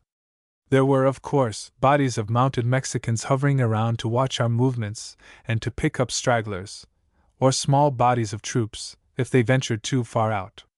These always withdrew on the approach of any considerable number of our soldiers. After the arrival of General Scott I was sent, as quartermaster, with a large train of wagons, back 2 days' march at least, to procure forage. We had less than 1,000 men as escort, and never thought of danger. We procured full loads for our entire train at 2 plantations, which could easily have furnished as much more. There had been great delay in obtaining the authority of Congress for the raising of the troops asked for by the administration. A bill was before the national legislature from early in the session of 1846-7, authorizing the creation of 10 additional regiments for the war to be attached to the regular army, but it was the middle of February before it became a law. Appointments of commissioned officers had then to be made, men had to be enlisted, the regiments equipped, and the whole transported to Mexico. It was August before General Scott received reinforcements sufficient to warrant an advance. His moving column, not even now more than 10,000 strong, was in 4 divisions, commanded by Generals Twiggs, Worth, Pillow, and Quitman. There was also a cavalry corps under General Harney, composed of detachments of the 1st, 2D, and 3D dragoons. The advance commenced on the 7th of August with Twiggs's division in front. The remaining 3 divisions followed, with an interval of a day between. The marches were short, to make concentration easier in case of attack. I had now been in battle with the 2 leading commanders conducting armies in a foreign land. The contrast between the 2 was very marked. General Taylor never wore uniform, but dressed himself entirely for comfort. He moved about the field in which he was operating to see through his own eyes the situation. Often he would be without staff officers, and when he was accompanied by them there was no prescribed order in which they followed. He was very much given to sit his horse sideways, with both feet on one side, particularly on the battlefield. General Scott was the reverse in all these particulars. He always wore all the uniform prescribed or allowed by law when he inspected his lines. Word would be sent to all division and brigade commanders in advance, notifying them of the hour when the commanding general might be expected. This was done so that all the army might be under arms to salute their chief as he passed. On these occasions he wore his dress uniform, cocked hat, aiguillettes, saber and spurs. His staff proper, besides all officers constructively on his staff, engineers, inspectors, quartermasters, etc., that could be spared, followed, also in uniform and in prescribed order. Orders were prepared with great care and evidently with the view that they should be a history of what followed. In their modes of expressing thought, these two generals contrasted quite as strongly as in their other characteristics. General Scott was precise in language, cultivated a style peculiarly his own, was proud of his rhetoric, not averse to speaking of himself, often in the third person, and he could bestow praise upon the person he was talking about without the least embarrassment. Taylor was not a conversationalist, but on paper he could put his meaning so plainly that there could be no mistaking it. He knew how to express what he wanted to say in the fewest well-chosen words, but would not sacrifice meaning to the construction of high-sounding sentences. But with their opposite characteristics, both were great and successful soldiers. Both were true, patriotic, and upright in all their dealings. Both were pleasant to serve under. Taylor was pleasant to serve with. Scott saw more through the eyes of his staff officers than through his own. His plans were deliberately prepared, and fully expressed in orders. Taylor saw for himself, and gave orders to meet the emergency without reference to how they would read in history. Chapter 11. Advance on the City of Mexico, Battle of Contreras, Assault at Churubusco, Negotiations for Peace, Battle of Molino del Rey, Storming of Chapultepec, San Cosme, Evacuation of the city, Halls of the Montezumas. The route followed by the army from Puebla to the City of Mexico was over Rio Frio Mountain, the road leading over which, at the highest point, is about 11,000 feet above tide water. The pass through this mountain might have been easily defended, but it was not, and the advance division reached the summit in 3 days after leaving Puebla. The City of Mexico lies west of Rio Frio Mountain, on a plain backed by another mountain 6 miles farther west, with others still nearer on the north and south. Between the western base of Rio Frio and the City of Mexico there are 3 lakes, Chalco and Xochimilco on the left and Texcoco on the right, extending to the east end of the City of Mexico. Chalco and Texcoco are divided by a narrow strip of land over which the direct road to the city runs. Xochimilco is also to the left of the road, but at a considerable distance south of it, and is connected with Lake Chalco by a narrow channel. There is a high rocky mound, called El Penin, on the right of the road, springing up from the low flat ground dividing the lakes. This mound was strengthened by entrenchments at its base and summit, and rendered a direct attack impracticable. Scott's army was rapidly concentrated about Ayatla and other points near the eastern end of Lake Chalco. Reconnaissances were made up to within gunshot of El Penin, while engineers were seeking a route by the south side of Lake Chalco to flank the city, and come upon it from the south and southwest. A way was found around the lake, and by the 18th of August troops were in St. Augustine Tlalpan, a town about 11 miles due south from the plaza of the capital. Between St. Augustine Tlalpan and the city lie the hacienda of San Antonio and the village of Churubusco, and southwest of them is Contreras. All these points, except St. Augustine Tlalpan, were entrenched and strongly garrisoned. Contreras is situated on the side of a mountain, near its base, where volcanic rocks are piled in great confusion, reaching nearly to San Antonio. This made the approach to the city from the south very difficult. The brigade to which I was attached, Garland's, of Worth's division, was sent to confront San Antonio, 2 or 3 miles from St. Augustine Tlalpan, on the road to Churubusco and the City of Mexico. The ground on which San Antonio stands is completely in the valley, and the surface of the land is only a little above the level of the lakes, and except to the southwest, it was cut up by deep ditches filled with water. To the southwest is the Pedregal, the volcanic rock before spoken of, over which cavalry or artillery could not be passed, and infantry would make but poor progress if confronted by an enemy. From the position occupied by Garland's brigade, therefore, no movement could be made against the defenses of San Antonio except to the front, and by a narrow causeway, over perfectly level ground, every inch of which was commanded by the enemy's artillery and infantry.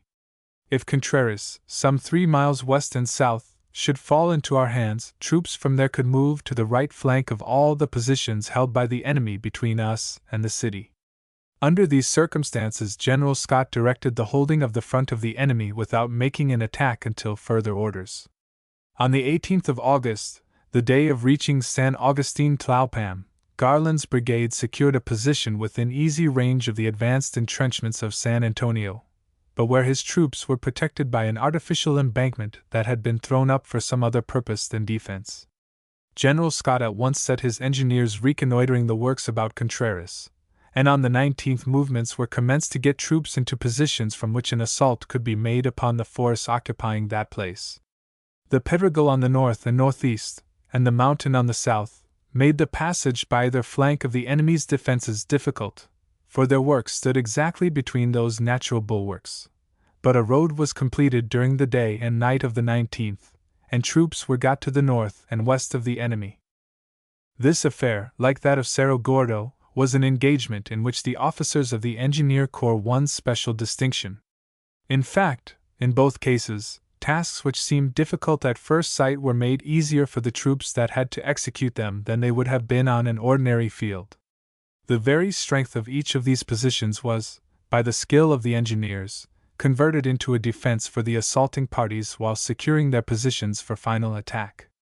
All the troops with General Scott in the Valley of Mexico, except a part of the division of General Quitman at San Agustin Tlalpam and the brigade of Garland, Worth's division, at San Antonio, were engaged at the Battle of Contreras, or were on their way, in obedience to the orders of their chief, to reinforce those who were engaged.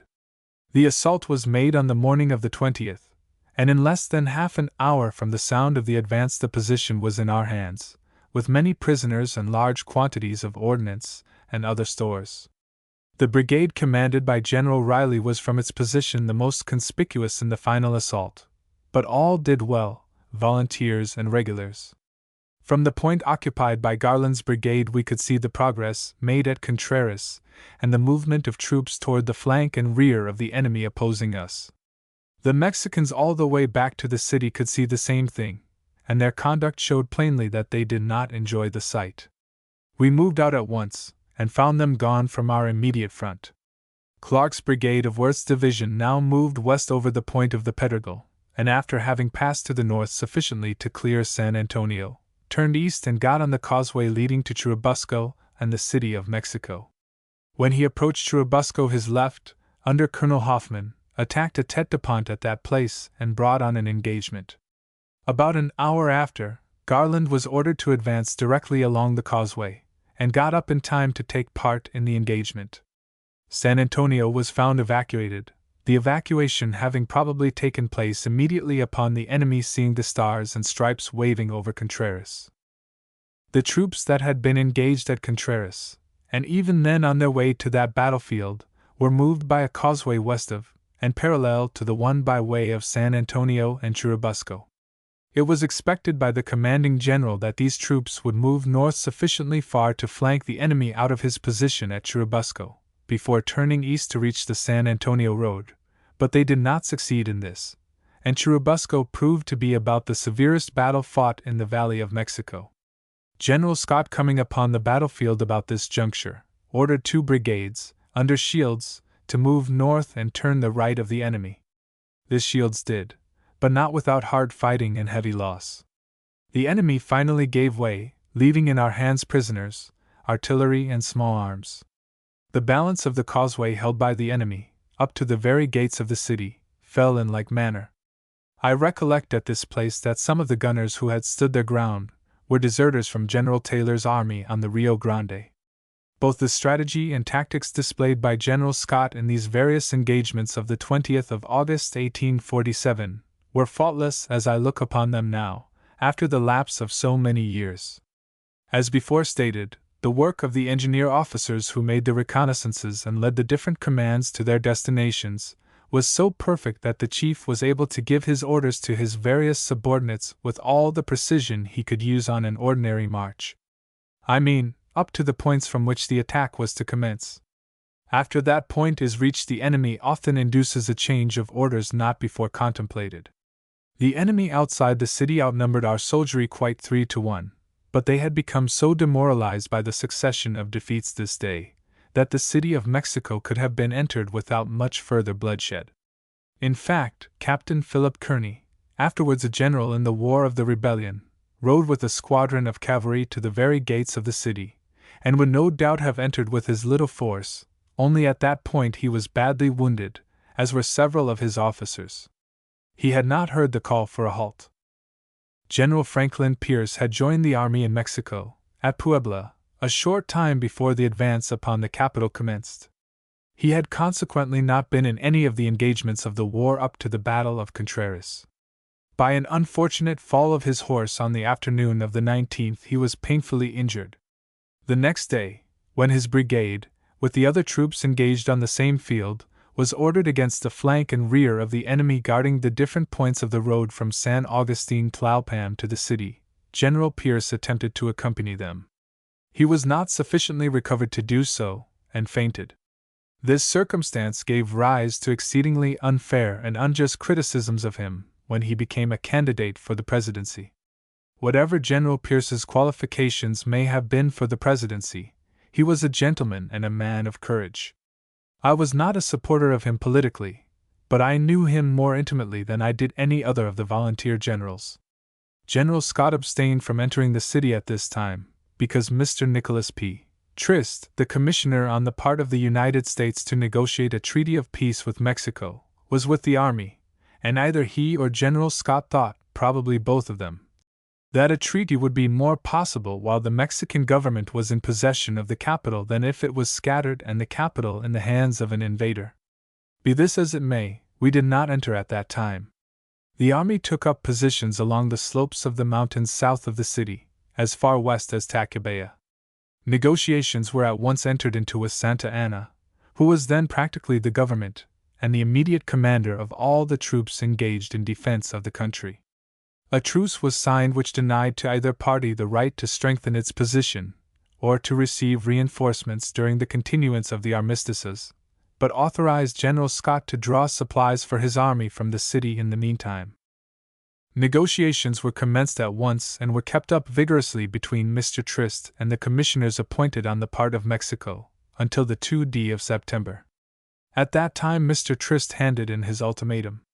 Texas was to be given up absolutely by Mexico, and New Mexico and California ceded to the United States for a stipulated sum to be afterwards determined. I do not suppose Mr. Trist had any discretion whatever in regard to boundaries. The war was one of conquest, in the interest of an institution, and the probabilities are that private instructions were for the acquisition of territory out of which new states might be carved. At all events, the Mexicans felt so outraged at the terms proposed that they commenced preparations for defense, without giving notice of the termination of the armistice. The terms of the truce had been violated before, when teams had been sent into the city to bring out supplies for the army. The first train entering the city was very severely threatened by a mob.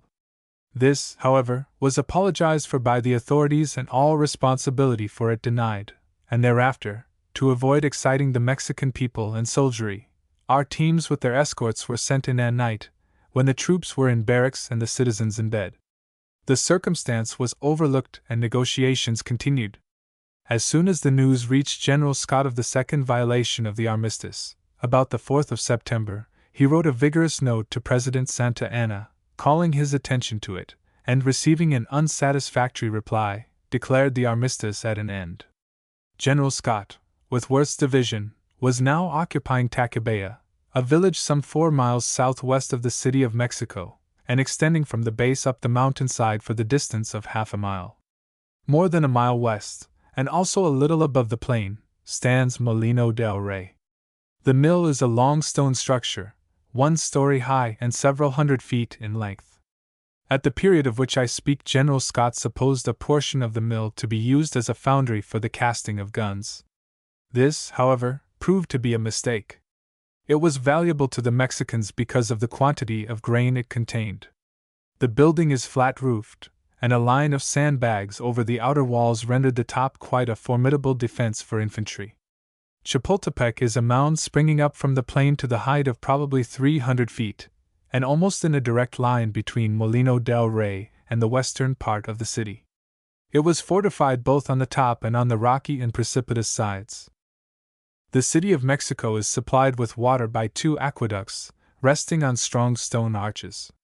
One of these aqueducts draws its supply of water from a mountain stream coming into it at or near Molino del Rey, and runs north close to the west base of Chapultepec, thence along the center of a wide road, until it reaches the road running east into the city by the Garita San Cosme, from which point the aqueduct and road both run east to the city. The second aqueduct starts from the east base of Chapultepec, where it is fed by a spring, and runs northeast to the city. This aqueduct, like the other, runs in the middle of a broad roadway, thus leaving a space on each side. The arches supporting the aqueduct afforded protection for advancing troops, as well as to those engaged defensively. At points on the San Cosme road parapets were thrown across, with an embrasure for a single piece of artillery in each. At the point where both road and aqueduct turn at right angles from north to east, there was not only one of these parapets supplied by 1 gun and infantry supports, but the houses to the north of the San Cosme road, facing south and commanding a view of the road back to Chapultepec, were covered with infantry, protected by parapets made of sandbags. The roads leading to Garitas, the gates, San Cosme and Belen, by which these aqueducts entered the city, were strongly entrenched. Deep, wide ditches, filled with water, lined the sides of both roads. Such were the defenses of the city of Mexico in September 1847, on the routes over which General Scott entered. Prior to the Mexican War, General Scott had been very partial to General Worth. Indeed, he continued so up to the close of hostilities. But for some reason, Worth had become estranged from his chief. Scott evidently took this coldness somewhat to heart. He did not retaliate, however, but on the contrary showed every disposition to appease his subordinate. It was understood at the time that he gave Worth authority to plan and execute the Battle of Molino del Rey without dictation or interference from anyone, for the very purpose of restoring their former relations. The effort failed, and the 2 generals remained ever after cold and indifferent towards each other, if not actually hostile. The Battle of Molino del Rey was fought on the 8th of September. The night of the 7th, Worth sent for his brigade and regimental commanders, with their staffs, to come to his quarters to receive instructions for the morrow. These orders contemplated a movement up to within striking distance of the mills before daylight. The engineers had reconnoitered the ground as well as possible, and had acquired all the information necessary to base proper orders both for approach and attack. By daylight on the morning of the 8th, the troops to be engaged at Molino were all at the places designated. The ground in front of the mills, to the south, was commanded by the artillery from the summit of Chapultepec as well as by the lighter batteries at hand, but a charge was made, and soon all was over.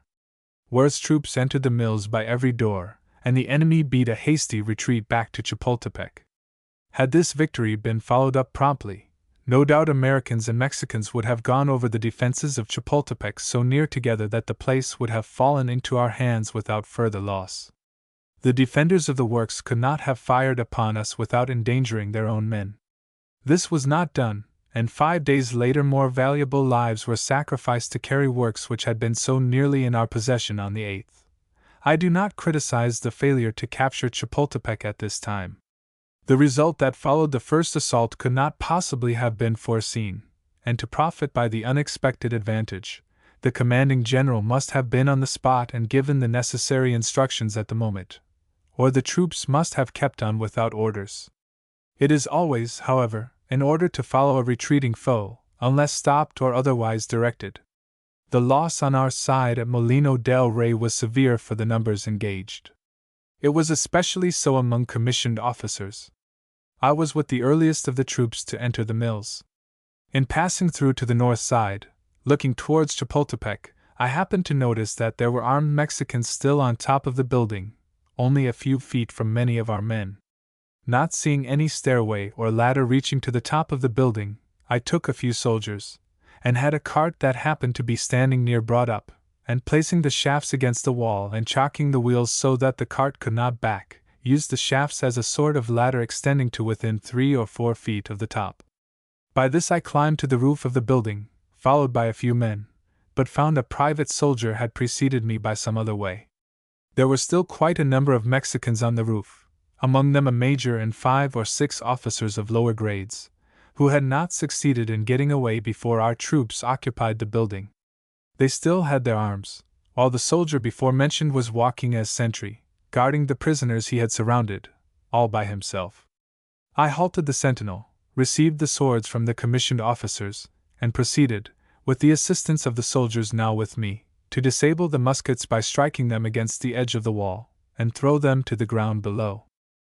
Molino del Rey was now captured, and the troops engaged, with the exception of an appropriate guard over the captured position and property, were marched back to their quarters in Tacubaya.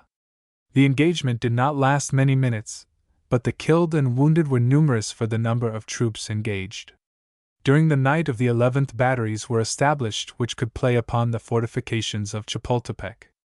The bombardment commenced early on the morning of the 12th, but there was no further engagement during this day than that of the artillery. General Scott assigned the capture of Chapultepec to General Pillow, but did not leave the details to his judgment. 2 assaulting columns, 250 men each, composed of volunteers for the occasion, were formed. They were commanded by Captains McKinsey and Casey respectively. The assault was successful, but bloody. In later years, if not at the time, the battles of Molino del Rey and Chapultepec have seemed to me to have been wholly unnecessary. When the assaults upon the garritas of San Cosme and Belen were determined upon, the road running east to the former gate could have been reached easily, without an engagement, by moving along south of the mills until west of them sufficiently far to be out of range, thence north to the road above mentioned, or, if desirable, to keep the 2 attacking columns nearer together. The troops could have been turned east so as to come on the aqueduct road out of range of the guns from Chapultepec. In like manner, the troops designated to act against Belen could have kept east of Chapultepec, out of range, and come on to the aqueduct, also out of range of Chapultepec. Molino del Rey and Chapultepec would both have been necessarily evacuated if this course had been pursued, for they would have been turned. General Quitman, a volunteer from the state of Mississippi, who stood well with the army both as a soldier and as a man, commanded the column acting against Belen. General Worth commanded the column against San Cosme. When Chapultepec fell, the advance commenced along the 2 aqueduct roads. I was on the road to San Cosme, and witnessed most that took place on that route. When opposition was encountered, our troops sheltered themselves by keeping under the arches supporting the aqueduct, advancing an arch at a time. We encountered no serious obstruction until within gunshot of the point where the road we were on intersects that running east to the city, the point where the aqueduct turns at a right angle. I have described the defenses of this position before. There were but 3 commissioned officers besides myself that I can now call to mind, with the advance when the above position was reached. One of these officers was a Lieutenant Semmes of the Marine Corps. I think Captain Gore and Lieutenant Judah of the 4th Infantry were the others. Our progress was stopped for the time by the single piece of artillery at the angle of the roads and the infantry occupying the housetops back from it. West of the road from where we were, stood a house occupying the southwest angle made by the San Cosme road and the road we were moving upon. A stone wall ran from the house along each of these roads for a considerable distance, and thence back until it joined, enclosing quite a yard about the house. I watched my opportunity and skipped across the road and behind the south wall. Proceeding cautiously to the west corner of the enclosure, I peeped around and seeing nobody, continued, still cautiously, until the road running east and west was reached. I then returned to the troops, and called for volunteers. All that were close to me, or that heard me, about a dozen, offered their services. Commanding them to carry their arms at a trail, I watched our opportunity and got them across the road and under cover of the wall beyond, before the enemy had a shot at us. Our men under cover of the arches kept a close watch on the entrenchments that crossed our path and the housetops beyond, and whenever a head showed itself above the parapets, they would fire at it. Our crossing was thus made practicable without loss. When we reached a safe position, I instructed my little command again to carry their arms at a trail, not to fire at the enemy until they were ordered, and to move very cautiously following me until the San Cosme road was reached. We would then be on the flank of the men serving the gun on the road, and with no obstruction between us and them. When we reached the southwest corner of the enclosure before described, I saw some United States troops pushing north through a shallow ditch nearby, who had come up since my reconnaissance. This was the company of Captain Horace Brooks, of the artillery, acting as infantry. I explained to Brooks briefly what I had discovered and what I was about to do. He said, as I knew the ground and he did not, I might go on and he would follow. As soon as we got on the road leading to the city, the troops serving the gun on the parapet retreated, and those on the housetops nearby followed. Our men went after them in such close pursuit, the troops we had left under the arches joining, that a second line across the road, about halfway between the first and the garita, was carried. No reinforcements had yet come up except Brooks's company, and the position we had taken was too advanced to be held by so small a force. It was given up, but retaken later in the day, with some loss. Worth's command gradually advanced to the front now open to it. Later in the day, in reconnoitering, I found a church off to the south of the road, which looked to me as if the belfry would command the ground back of the garita San Cosme. I got an officer of the Voltigas, with a mountain howitzer and men to work it, to go with me. The road being in possession of the enemy, we had to take the field to the south to reach the church. This took us over several ditches breast deep in water and grown up with water plants. These ditches, however, were not over 8 or 10 feet in width. The howitzer was taken to pieces and carried by the men to its destination.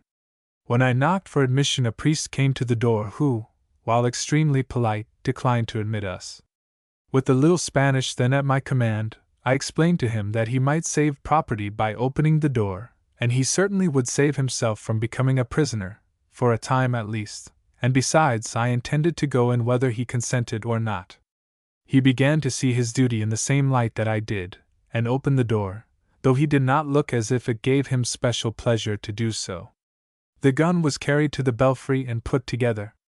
We were not more than 200 or 300 yards from San Cosme. The shots from our little gun dropped in upon the enemy and created great confusion. Why they did not send out a small party and capture us, I do not know. We had no infantry or other defenses besides our one gun. The effect of this gun upon the troops about the gate of the city was so marked that General Worth saw it from his position. *3. He was so pleased that he sent a staff officer, Lieutenant Pemberton, later Lieutenant General commanding the defenses of Vicksburg, to bring me to him. He expressed his gratification at the services the howitzer in the church steeple was doing, saying that every shot was effective, and ordered a captain of Voltigas to report to me with another howitzer to be placed along with the one already rendering so much service. I could not tell the general that there was not room enough in the steeple for another gun, because he probably would have looked upon such a statement as a contradiction from a second lieutenant. I took the captain with me, but did not use his gun. The night of the 13th of September was spent by the troops under General Worth in the houses near San Cosme, and in line confronting the general line of the enemy across to Belen. The troops that I was with were in the houses north of the road leading into the city, and were engaged during the night in cutting passageways from one house to another towards the town. During the night Santa Anna, with his army, except the deserters, left the city. He liberated all the convicts confined in the town, hoping, no doubt, that they would inflict upon us some injury before daylight. But several hours after Santa Anna was out of the way, the city authorities sent a delegation to General Scott to ask, if not demand, an armistice, respecting church property, the rights of citizens and the supremacy of the city government in the management of municipal affairs. General Scott declined to trammel himself with conditions, but gave assurances that those who chose to remain within our lines would be protected so long as they behaved themselves properly. General Quitman had advanced along his line very successfully on the 13th, so that at night his command occupied nearly the same position at Belen that Worth's troops did about San Cosme. After the interview above related between General Scott and the city council, orders were issued for the cautious entry of both columns in the morning. The troops under Worth were to stop at the Alameda, a park near the west end of the city. Quitman was to go directly to the plaza, and take possession of the palace, a mass of buildings on the east side in which Congress has its sessions, the national courts are held, the public offices are all located, the president resides, and much room is left for museums, receptions, etc. This is the building generally designated as the Halls of the Montezumas. Chapter 12. Promotion to First Lieutenant, Capture of the City of Mexico, the Army, Mexican soldiers, Peace negotiations. On entering the city, the troops were fired upon by the released convicts, and possibly by deserters and hostile citizens. The streets were deserted, and the place presented the appearance of a city of the dead, except for this firing by unseen persons from housetops, windows, and around corners. In this firing, the lieutenant colonel of my regiment, Garland, was badly wounded. Lieutenant Sidney Smith, of the 4th Infantry, was also wounded mortally. He died a few days after, and by his death I was promoted to the grade of first lieutenant. *4. I had gone into the Battle of Palo Alto in May, 1846, a second lieutenant, and I entered the City of Mexico 16 months later with the same rank. After having been in all the engagements possible for any one man and in a regiment that lost more officers during the war than it ever had present at any one engagement. My regiment lost 4 commissioned officers, all senior to me, by steamboat explosions during the Mexican War. The Mexicans were not so discriminating. They sometimes picked off my juniors. General Scott soon followed the troops into the city, in state. I wonder that he was not fired upon, but I believe he was not. At all events, he was not hurt.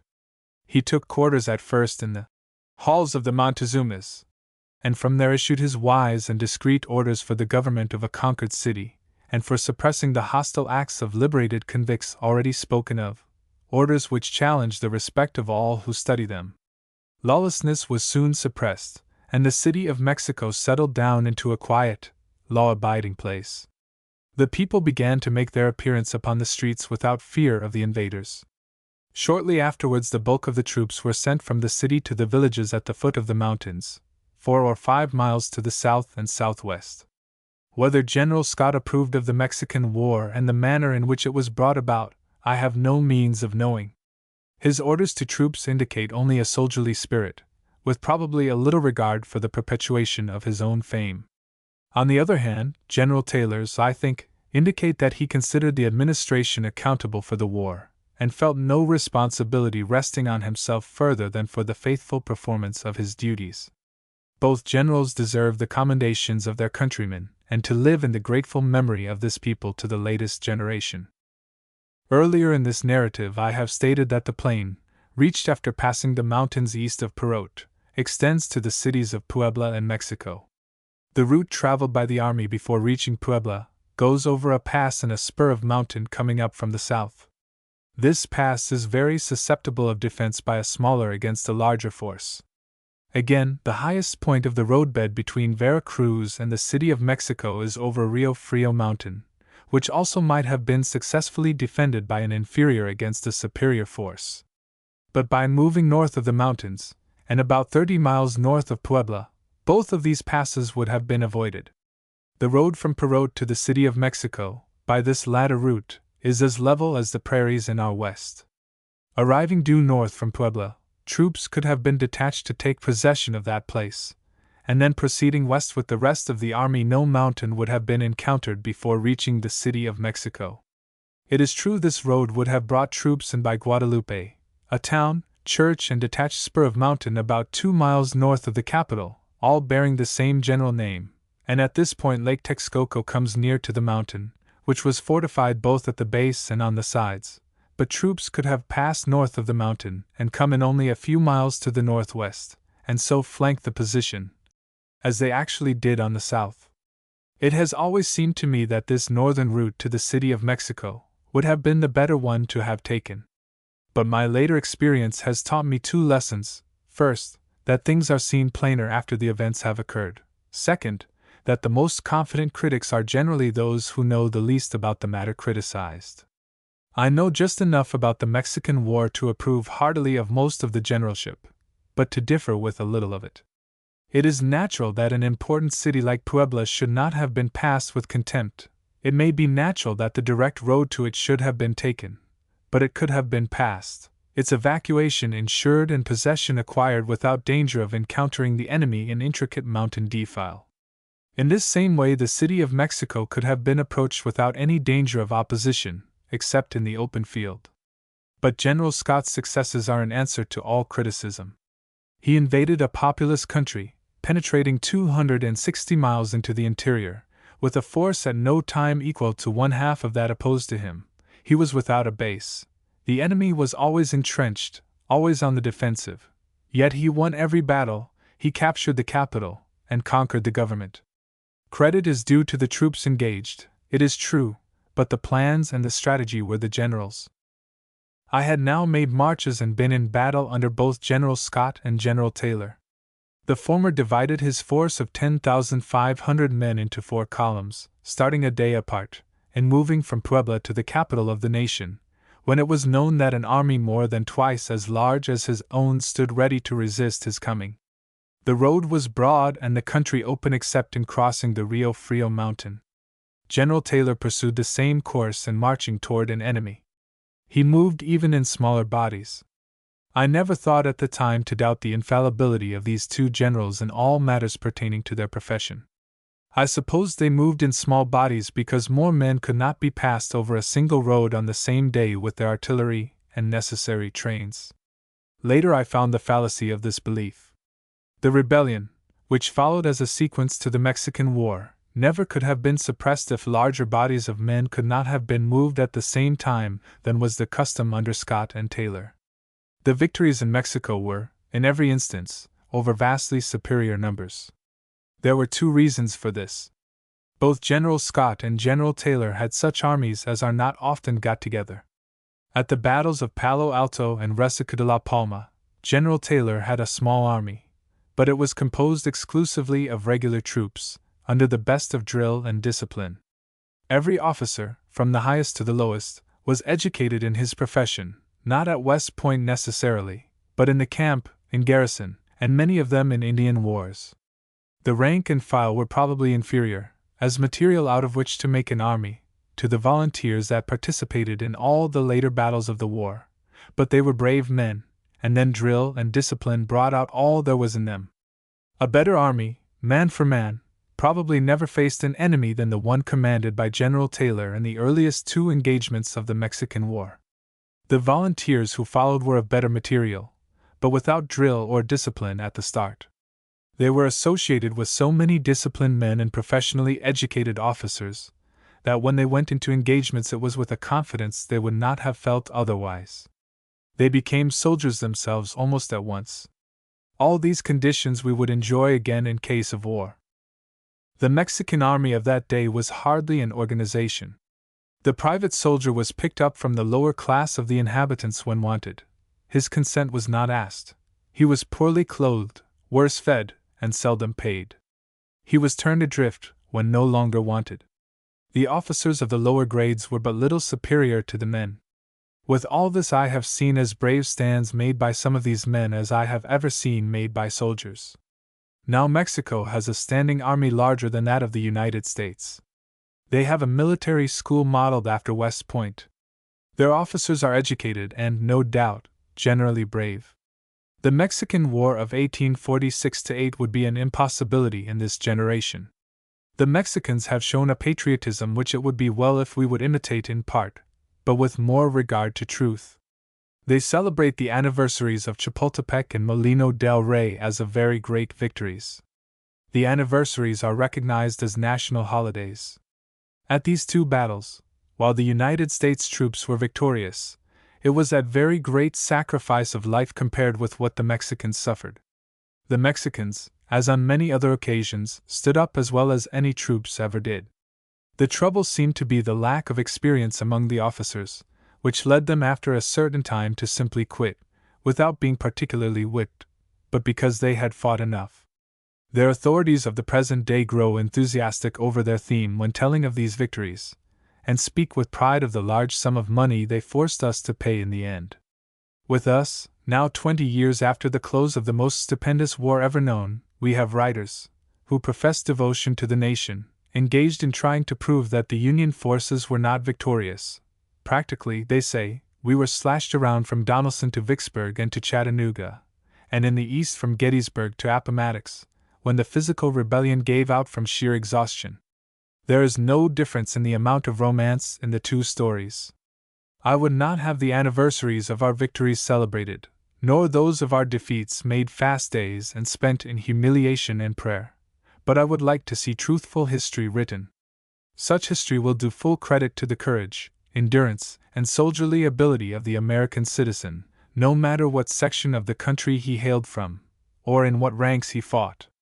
The justice of the cause which in the end prevailed will, I doubt not, come to be acknowledged by every citizen of the land in time. For the present, and so long as there are living witnesses of the great war of sections, there will be people who will not be consoled for the loss of a cause which they believe to be holy. As time passes, people, even of the South, will begin to wonder how it was possible that their ancestors ever fought for or justified institutions which acknowledged the right of property in man. After the fall of the capital and the dispersal of the government of Mexico, it looked very much as if military occupation of the country for a long time might be necessary.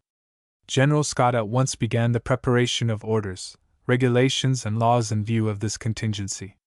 He contemplated making the country pay all the expenses of the occupation, without the army becoming a perceptible burden upon the people. His plan was to levy a direct tax upon the separate states, and collect, at the ports left open to trade, a duty on all imports. From the beginning of the war, private property had not been taken, either for the use of the army or of individuals, without full compensation. This policy was to be pursued. There were not troops enough in the Valley of Mexico to occupy many points, but now that there was no organized army of the enemy of any size, reinforcements could be got from the Rio Grande, and there were also new volunteers arriving from time to time, all by way of Vera Cruz. Military possession was taken of Cuernavaca, 50 miles south of the city of Mexico, of Toluca, nearly as far west, and of Pachuca, a mining town of great importance, some 60 miles to the northeast. Vera Cruz, Jalapa, Orizaba, and Puebla were already in our possession. Meanwhile, the Mexican government had departed in the person of Santa Anna, and it looked doubtful for a time whether the United States Commissioner, Mr. Trist, would find anybody to negotiate with. A temporary government, however, was soon established at Querétaro, and Trist began negotiations for a conclusion of the war. Before terms were finally agreed upon, he was ordered back to Washington, but General Scott prevailed upon him to remain, as an arrangement had been so nearly reached, and the administration must approve his acts if he succeeded in making such a treaty as had been contemplated in his instructions. The treaty was finally signed the 2d of February, 1848, and accepted by the government at Washington. It is that known as the Treaty of Guadalupe Hidalgo, and secured to the United States the Rio Grande as the boundary of Texas, and the whole territory then included in New Mexico and Upper California, for the sum of $15 million. Soon after entering the city of Mexico, the opposition of Generals Pillow, Worth, and Colonel Duncan to General Scott became very marked. Scott claimed that they had demanded of the President his removal. I do not know whether this is so or not, but I do know of their unconcealed hostility to their chief. At last he placed them in arrest, and preferred charges against them of insubordination and disrespect. This act brought on a crisis in the career of the general commanding. He had asserted from the beginning that the administration was hostile to him, that it had failed in its promises of men and war material, that the President himself had shown duplicity if not treachery in the endeavor to procure the appointment of Benton, and the administration now gave open evidence of its enmity. About the middle of February, orders came convening a court of inquiry, composed of Brevet Brigadier General Towson, the Paymaster General of the Army, Brigadier General Cushing, and Colonel Belknap, to inquire into the conduct of the accused and the accuser, and shortly afterwards orders were received from Washington, relieving Scott of the command of the army in the field and assigning Major General William O. Butler of Kentucky to the place. This order also released Pillow, Worth, and Duncan from arrest. If a change was to be made, the selection of General Butler was agreeable to every one concerned, so far as I remember to have heard expressions on the subject. There were many who regarded the treatment of General Scott as harsh and unjust. It is quite possible that the vanity of the general had led him to say and do things that afforded a plausible pretext to the administration for doing just what it did and what it had wanted to do from the start. The court tried the accuser quite as much as the accused. It was adjourned before completing its labors, to meet in Frederick, Maryland. General Scott left the country, and never after had more than the nominal command of the army until early in 1861. He certainly was not sustained in his efforts to maintain discipline in high places. The efforts to kill off politically the two successful generals made them both candidates for the presidency. General Taylor was nominated in 1848 and was elected. 4 years later, General Scott received the nomination but was badly beaten, and the party nominating him died with his defeat. *5. Chapter 13. Treaty of Peace, Mexican Bullfights, Regimental Quartermaster, Trip to Popocatépetl, Trip to the Caves of Mexico. The Treaty of Peace between the two countries was signed by the commissioners of each side early in February, 1848. It took a considerable time for it to reach Washington, receive the approval of the administration, and be finally ratified by the Senate. It was naturally supposed by the army that there would be no more fighting, and officers and men were of course anxious to get home, but knowing there must be delay, they contented themselves as best they could. Every Sunday there was a bullfight for the amusement of those who would pay their 50 cents. I attended one of them, just one, not wishing to leave the country without having witnessed the national sport. The sight to me was sickening.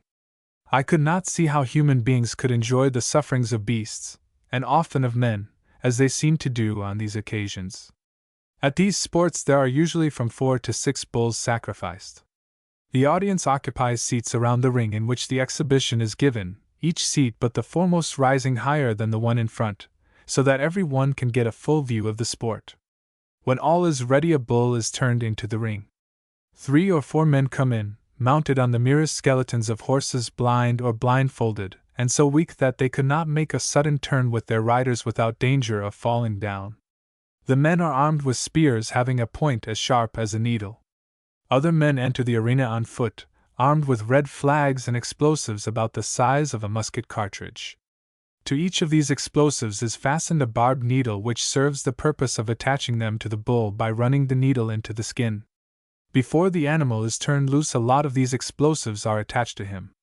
The pain from the pricking of the skin by the needles is exasperating, but when the explosions of the cartridges commence, the animal becomes frantic. As he makes a lunge towards one horseman, another runs a spear into him. He turns towards his last tormentor when a man on foot holds out a red flag. The bull rushes for this and is allowed to take it on his horns. The flag drops and covers the eyes of the animal so that he is at a loss what to do. It is jerked from him and the torment is renewed. When the animal is worked into an uncontrollable frenzy, the horsemen withdraw, and the matadors, literally murderers, enter, armed with knives having blades 12 or 18 inches long and sharp. The trick is to dodge an attack from the animal and stab him to the heart as he passes.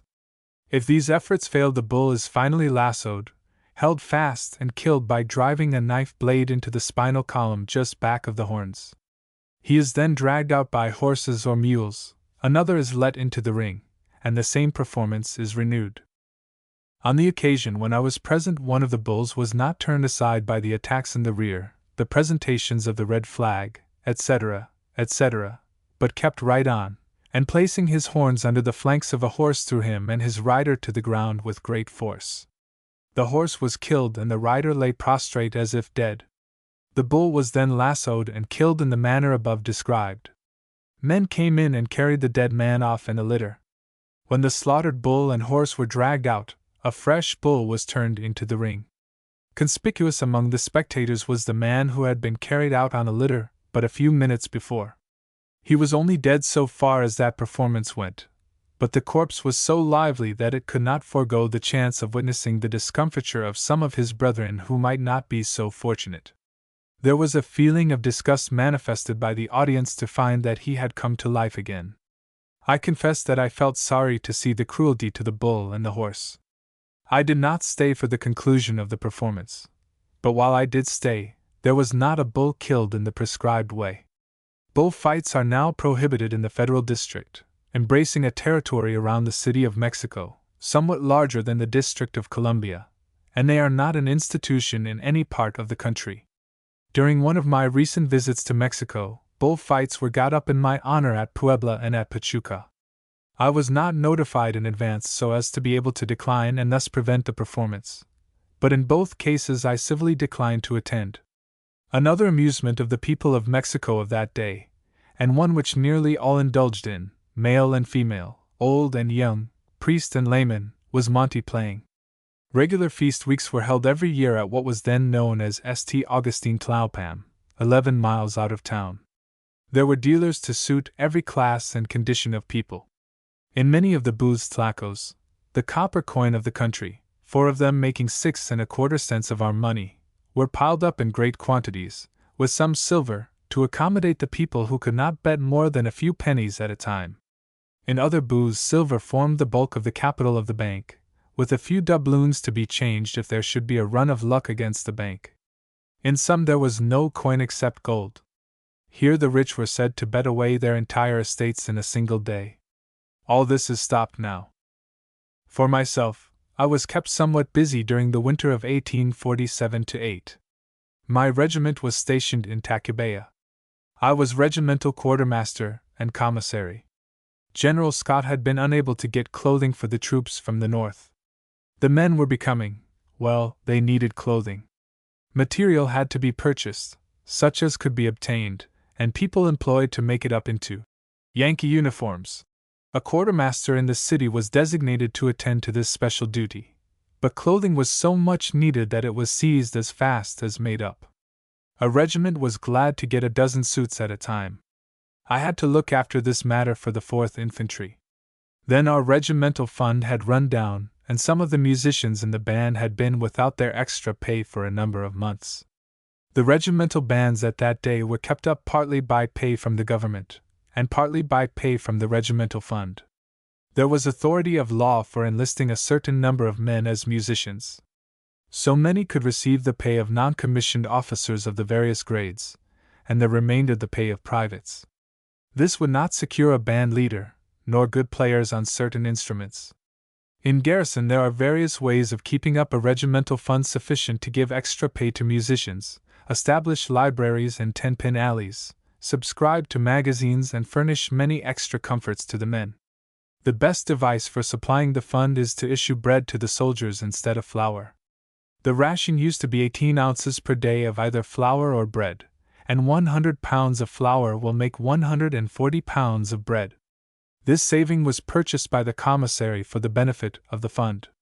In the emergency the 4th Infantry was laboring under, I rented a bakery in the city, hired bakers, Mexicans, bought fuel and whatever was necessary, and I also got a contract from the chief commissary of the army for baking a large amount of hard bread. In 2 months I made more money for the fund than my pay amounted to during the entire war. While stationed at Monterey I had relieved the post fund in the same way. There, however, was no profit except in the saving of flour by converting it into bread.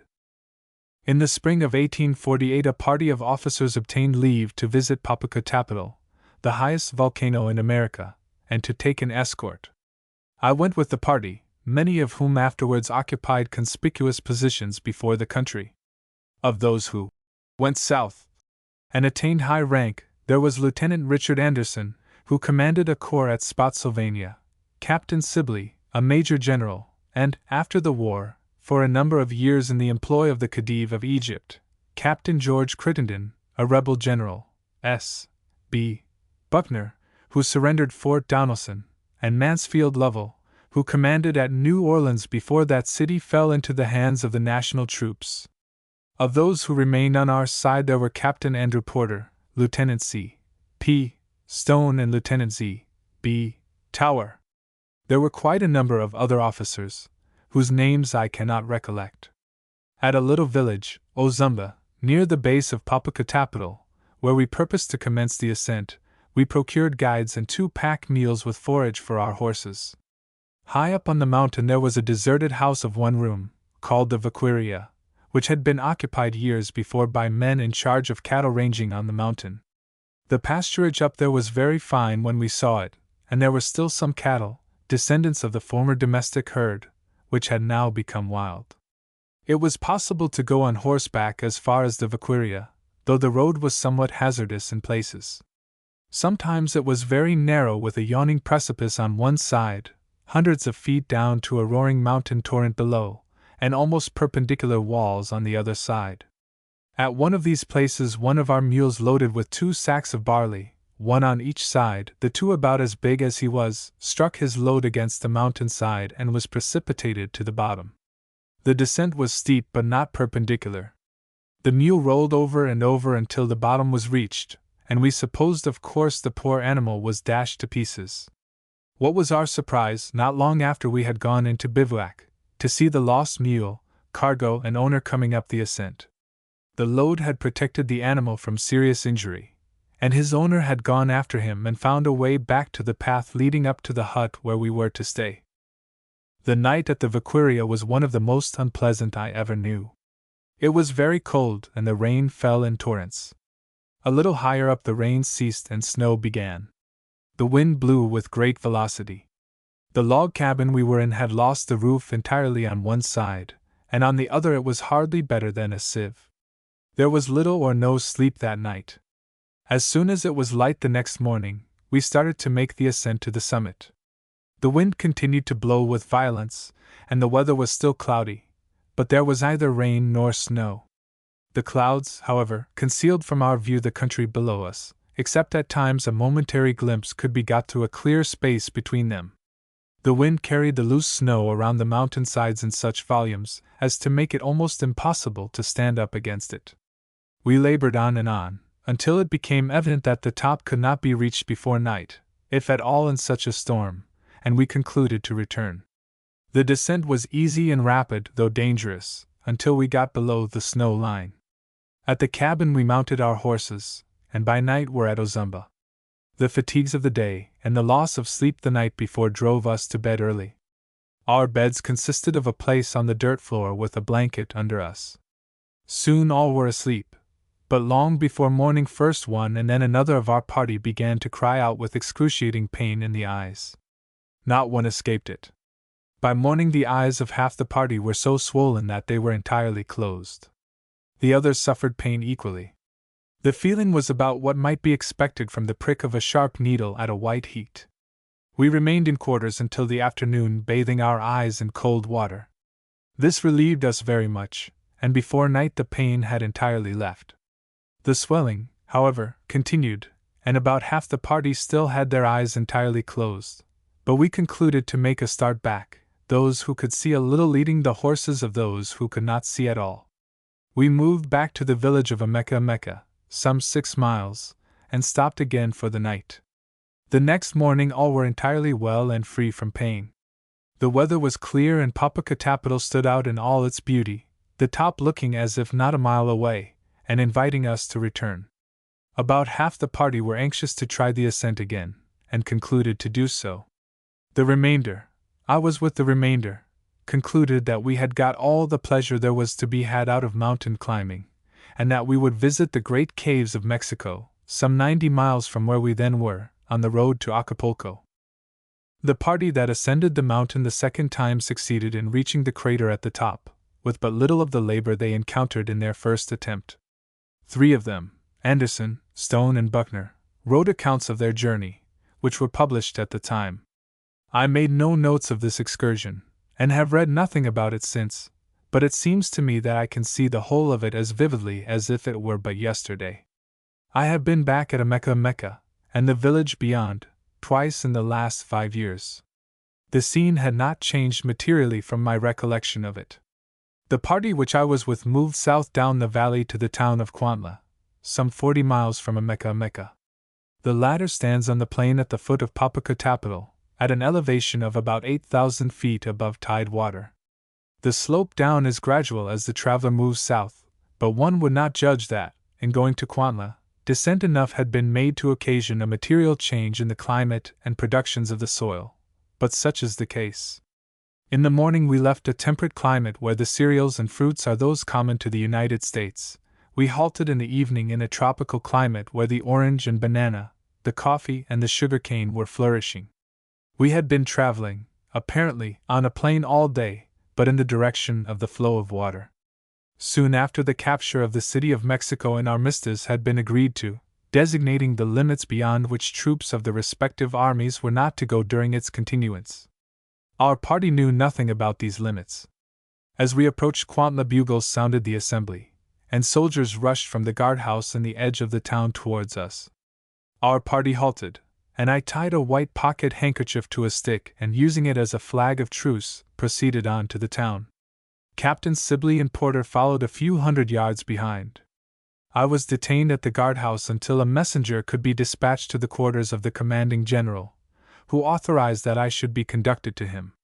I had been with the general but a few minutes when the two officers following announced themselves. The Mexican general reminded us that it was a violation of the truce for us to be there. However, as we had no special authority from our own commanding general, and as we knew nothing about the terms of the truce, we were permitted to occupy a vacant house outside the guard for the night, with the promise of a guide to put us on the road to Cuernavaca the next morning. Cuernavaca is a town west of Cuantla. The country through which we passed, between these two towns, is tropical in climate and productions and rich in scenery. At one point, about halfway between the two places, the road goes over a low pass in the mountains in which there is a very quaint old town, the inhabitants of which at that day were nearly all full-blooded Indians. Very few of them even spoke Spanish. The houses were built of stone and generally only 1 story high. The streets were narrow, and had probably been paved before Cortez visited the country. They had not been graded, but the paving had been done on the natural surface. We had with us one vehicle, a cart, which was probably the first wheeled vehicle that had ever passed through that town. On a hill overlooking this town stands the tomb of an ancient king, and it was understood that the inhabitants venerated this tomb very highly, as well as the memory of the ruler who was supposed to be buried in it. We ascended the mountain and surveyed the tomb, but it showed no particular marks of architectural taste, mechanical skill, or advanced civilization. The next day we went into Cuernavaca. After a day's rest at Cuernavaca, our party set out again on the journey to the great caves of Mexico. We had proceeded but a few miles when we were stopped, as before, by a guard and notified that the terms of the existing armistice did not permit us to go further in that direction. Upon convincing the guard that we were a mere party of pleasure seekers desirous of visiting the great natural curiosities of the country which we expected soon to leave, we were conducted to a large hacienda nearby, and directed to remain there until the commanding general of that department could be communicated with, and his decision obtained as to whether we should be permitted to pursue our journey. The guard promised to send a messenger at once, and expected a reply by night. At night there was no response from the commanding general, but the captain of the guard was sure he would have a reply by morning. Again in the morning there was no reply. The second evening the same thing happened, and finally we learned that the guard had sent no message or messenger to the department commander. We determined therefore to go on unless stopped by a force sufficient to compel obedience. After a few hours' travel we came to a town where a scene similar to the one at Cuantla occurred. The commanding officer sent a guide to conduct our party around the village and to put us upon our road again. This was the last interruption. That night we rested at a large coffee plantation, some 8 miles from the cave we were on the way to visit. It must have been a Saturday night. The peons had been paid off, and spent part of the night in gambling away their scanty week's earnings. Their coin was principally copper, and I do not believe there was a man among them who had received as much as 25 cents in money. They were as much excited, however, as if they had been staking thousands. I recollect one poor fellow, who had lost his last tlaco, pulled off his shirt and, in the most excited manner, put that up on the turn of a card. Monte was the game played, the place out of doors, near the window of the room occupied by the officers of our party. The next morning we were at the mouth of the cave at an early hour, provided with guides, candles, and rockets. We explored to a distance of about 3 miles from the entrance, and found a succession of chambers of great dimensions and of great beauty when lit up with our rockets. Stalactites and stalagmites of all sizes were discovered. Some of the former were many feet in diameter and extended from ceiling to floor. Some of the latter were but a few feet high from the floor, but the formation is going on constantly, and many centuries hence these stalagmites will extend to the ceiling and become complete columns. The stalagmites were all a little concave, and the cavities were filled with water. The water percolates through the roof, a drop at a time, often the drops several minutes apart, and more or less charged with mineral matter. Evaporation goes on slowly, leaving the mineral behind. This in time makes the immense columns, many of them thousands of tons in weight, which serve to support the roofs over the vast chambers. I recollect that at one point in the cave one of these columns is of such huge proportions that there is only a narrow passage left on either side of it. Some of our party became satisfied with their explorations before we had reached the point to which the guides were accustomed to take explorers, and started back without guides. Coming to the large column spoken of, they followed it entirely around, and commenced retracing their steps into the bowels of the mountain, without being aware of the fact. When the rest of us had completed our explorations, we started out with our guides, but had not gone far before we saw the torches of an approaching party. We could not conceive who these could be, for all of us had come in together, and there were none but ourselves at the entrance when we started in. Very soon we found it was our friends. It took them some time to conceive how they had got where they were. They were sure they had kept straight on for the mouth of the cave, and had gone about far enough to have reached it. Chapter 14. Return of the Army, Marriage, Ordered to the Pacific Coast, Crossing the Isthmus, Arrival at San Francisco. My experience in the Mexican War was of great advantage to me afterwards. Besides the many practical lessons it taught, the war brought nearly all the officers of the regular army together so as to make them personally acquainted. It also brought them in contact with volunteers, many of whom served in the War of the Rebellion afterwards. Then, in my particular case, I had been at West Point at about the right time to meet most of the graduates who were of a suitable age at the breaking out of the rebellion to be trusted with large commands. Graduating in 1843, I was at the military academy from 1 to 4 years with all cadets who graduated between 1840 and 1846, 7 classes. These classes embraced more than 50 officers who afterwards became generals on one side or the other in the rebellion, many of them holding high commands. All the older officers, who became conspicuous in the rebellion, I had also served with and known in Mexico: Lee, J. E. Johnston, A. S. Johnston, Holmes, A. Bear, and a number of others on the Confederate side, McCall, Mansfield, Phil. Kearney, and others on the national side. The acquaintance thus formed was of immense service to me in the War of the Rebellion. I mean what I learned of the characters of those to whom I was afterwards opposed. I do not pretend to say that all movements, or even many of them, were made with special reference to the characteristics of the commander against whom they were directed. But my appreciation of my enemies was certainly affected by this knowledge. The natural disposition of most people is to clothe a commander of a large army whom they do not know, with almost superhuman abilities.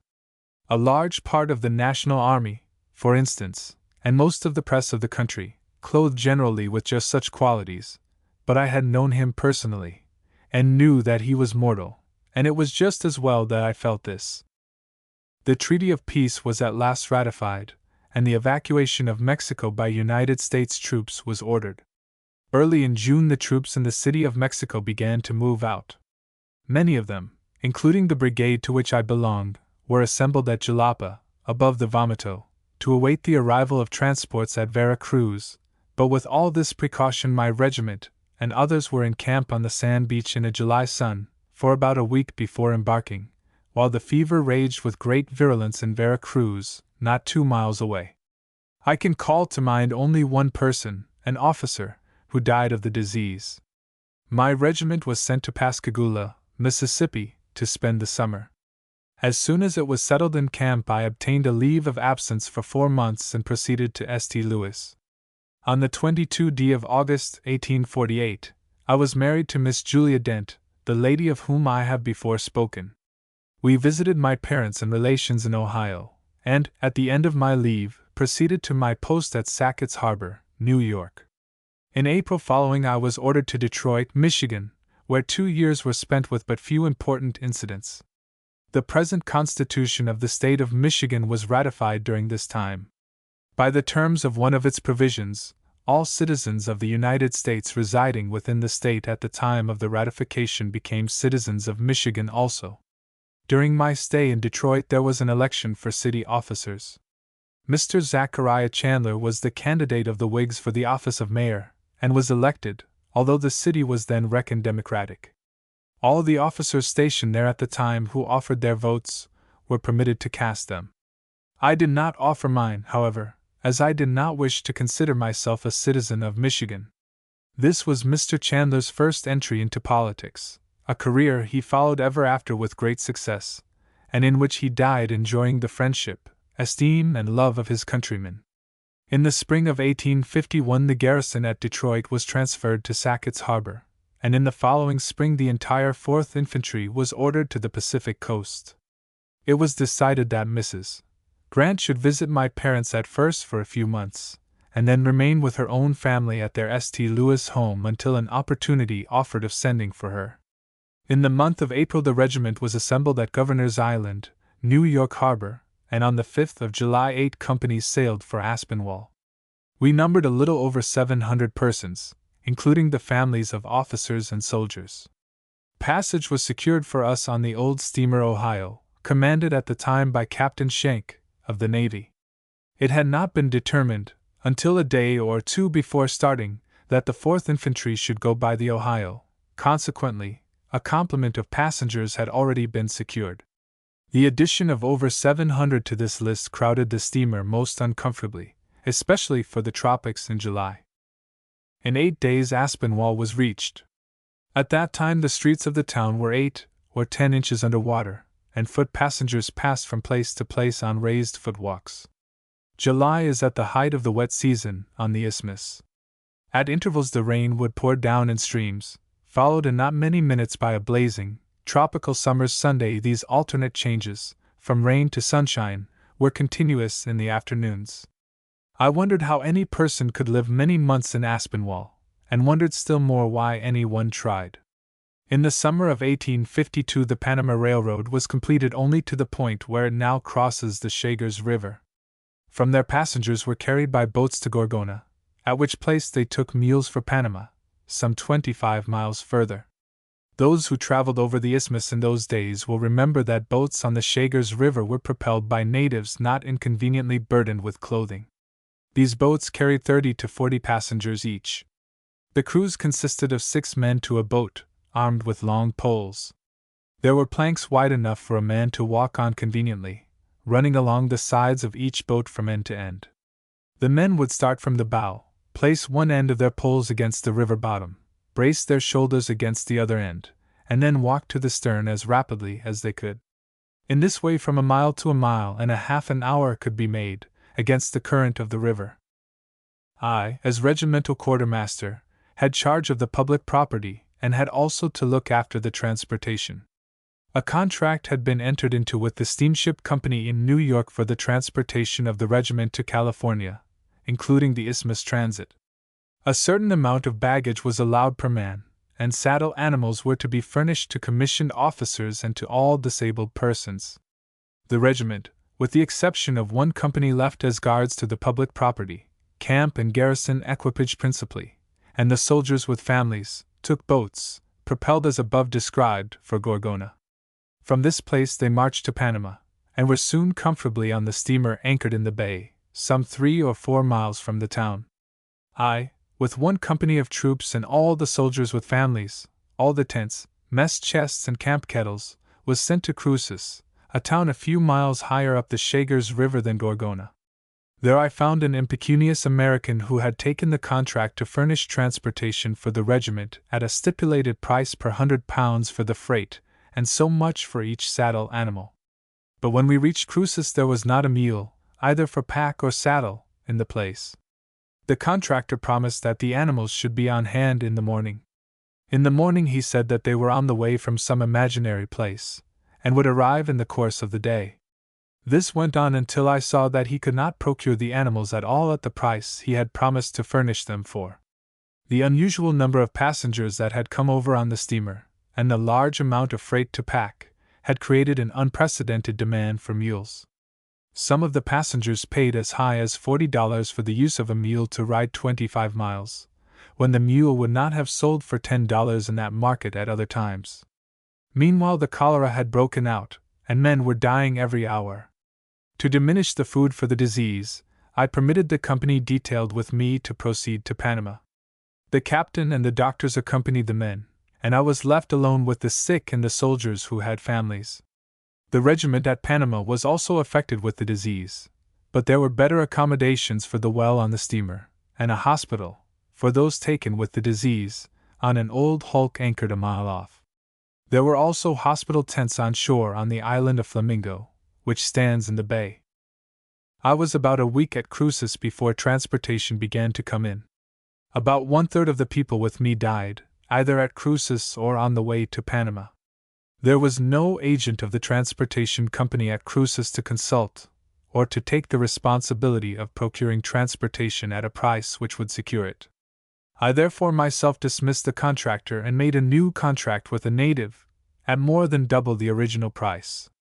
Thus we finally reached Panama. The steamer, however, could not proceed until the cholera abated, and the regiment was detained still longer. Altogether, on the Isthmus and on the Pacific side, we were delayed 6 weeks. About 1/7 of those who left New York Harbor with the 4th Infantry on the 5th of July now lie buried on the Isthmus of Panama or on Flamingo Island in Panama Bay. One amusing circumstance occurred while we were lying at anchor in Panama Bay. In the regiment there was a Lieutenant Slaughter who was very liable to seasickness. It almost made him sick to see the wave of a tablecloth when the servants were spreading it. Soon after his graduation, Slaughter was ordered to California and took passage by a sailing vessel going around Cape Horn. The vessel was 7 months making the voyage, and Slaughter was sick every moment of the time, never more so than while lying at anchor after reaching his place of destination. On landing in California, he found orders which had come by the Isthmus, notifying him of a mistake in his assignment. He should have been ordered to the northern lakes. He started back by the Isthmus route and was sick all the way. But when he arrived at the east, he was again ordered to California, this time definitely, and at this date was making his 3rd trip. He was as sick as ever, and had been so for more than a month while lying at anchor in the bay. I remember him well, seated with his elbows on the table in front of him, his chin between his hands, and looking the picture of despair. At last he broke out. "I wish I had taken my father's advice. He wanted me to go into the Navy. If I had done so, I should not have had to go to sea so much." Per Slaughter. It was his last sea voyage. He was killed by Indians in Oregon. By the last of August the cholera had so abated that it was deemed safe to start. The disease did not break out again on the way to California, and we reached San Francisco early in September. Chapter 15. San Francisco, Early California Experiences, Life on the Pacific Coast, Promoted Captain, Flush Times in California. San Francisco at that day was a lively place. Gold, or placer digging as it was called, was at its height. Steamers plied daily between San Francisco and both Stockton and Sacramento. Passengers and gold from the southern mines came by the Stockton boat, from the northern mines by Sacramento. In the evening when these boats arrived Long Wharf, there was but one wharf in San Francisco in 1852, was alive with people crowding to meet the miners as they came down to sell their dust, and to have a time. Of these some were runners for hotels, boarding houses or restaurants, others belonged to a class of impecunious adventurers, of good manners and good presence, who were ever on the alert to make the acquaintance of people with some ready means, in the hope of being asked to take a meal at a restaurant. Many were young men of good family, good education, and gentlemanly instincts. Their parents had been able to support them during their minority, and to give them good educations, but not to maintain them afterwards. From 1849 to 1853 there was a rush of people to the Pacific coast, of the class described. All thought that fortunes were to be picked up, without effort, in the gold fields on the Pacific. Some realized more than their most sanguine expectations, but for one such there were hundreds disappointed, many of whom now fill unknown graves. Others died wrecks of their former selves, and many, without a vicious instinct, became criminals and outcasts. Many of the real scenes in early California life exceed in strangeness and interest any of the mere products of the brain of the novelist. Those early days in California brought out character. It was a long way off then, and the journey was expensive. The fortunate could go by Cape Horn or by the Isthmus of Panama, but the mass of pioneers crossed the plains with their ox teams. This took an entire summer. They were very lucky when they got through with a yoke of worn-out cattle. All other means were exhausted in procuring the outfit on the Missouri River. The immigrant, on arriving, found himself a stranger, in a strange land, far from friends. Time pressed, for the little means that could be realized from the sale of what was left of the outfit would not support a man long at California prices. Many became discouraged. Others would take off their coats and look for a job, no matter what it might be. These succeeded as a rule. There were many young men who had studied professions before they went to California, and who had never done a day's manual labor in their lives, who took in the situation at once and went to work to make a start at anything they could get to do. Some supplied carpenters and masons with material, carrying plank, brick, or mortar, as the case might be. Others drove stages, drays, or baggage wagons, until they could do better. More became discouraged early and spent their time looking up people who would treat, or lounging about restaurants and gambling houses where free lunches were furnished daily. They were welcomed at these places because they often brought in miners who proved good customers. My regiment spent a few weeks at Benicia Barracks, and then was ordered to Fort Vancouver, on the Columbia River, then in Oregon Territory. During the winter of 1852-3, the territory was divided, all north of the Columbia River being taken from Oregon to make Washington Territory. Prices for all kinds of supplies were so high on the Pacific coast from 1849 until at least 1853, that it would have been impossible for officers of the Army to exist upon their pay, if it had not been that authority was given them to purchase from the commissary such supplies as he kept, at New Orleans wholesale prices. A cook could not be hired for the pay of a captain. The cook could do better. At Benicia, in 1852, flour was 25 cents per pound, potatoes were 16 cents, beets, turnips and cabbage 6 cents, onions 37.5 cents, meat and other articles in proportion. In 1853 at Vancouver vegetables were a little lower. I with 3 other officers concluded that we would raise a crop for ourselves, and by selling the surplus realize something handsome. I bought a pair of horses that had crossed the plains that summer and were very poor. They recuperated rapidly, however, and proved a good team to break up the ground with. I performed all the labor of breaking up the ground while the other officers planted the potatoes. Our crop was enormous. Luckily for us, the Columbia River rose to a great height from the melting of the snow in the mountains in June, and overflowed and killed most of our crop. This saved digging it up, for everybody on the Pacific coast seemed to have come to the conclusion at the same time that agriculture would be profitable. In 1853, more than 3/4 of the potatoes raised were permitted to rot in the ground, or had to be thrown away. The only potatoes we sold were to our own mess. While I was stationed on the Pacific coast, we were free from Indian wars. There were quite a number of remnants of tribes in the vicinity of Portland in Oregon, and of Fort Vancouver in Washington Territory. They had generally acquired some of the vices of civilization, but none of the virtues, except in individual cases. The Hudson's Bay Company had held the Northwest with their trading posts for many years before the United States was represented on the Pacific coast. They still retained posts along the Columbia River and one at Fort Vancouver, when I was there. Their treatment of the Indians had brought out the better qualities of the savages. Farming had been undertaken by the company to supply the Indians with bread and vegetables. They raised some cattle and horses, and they had now taught the Indians to do the labor of the farm and herd.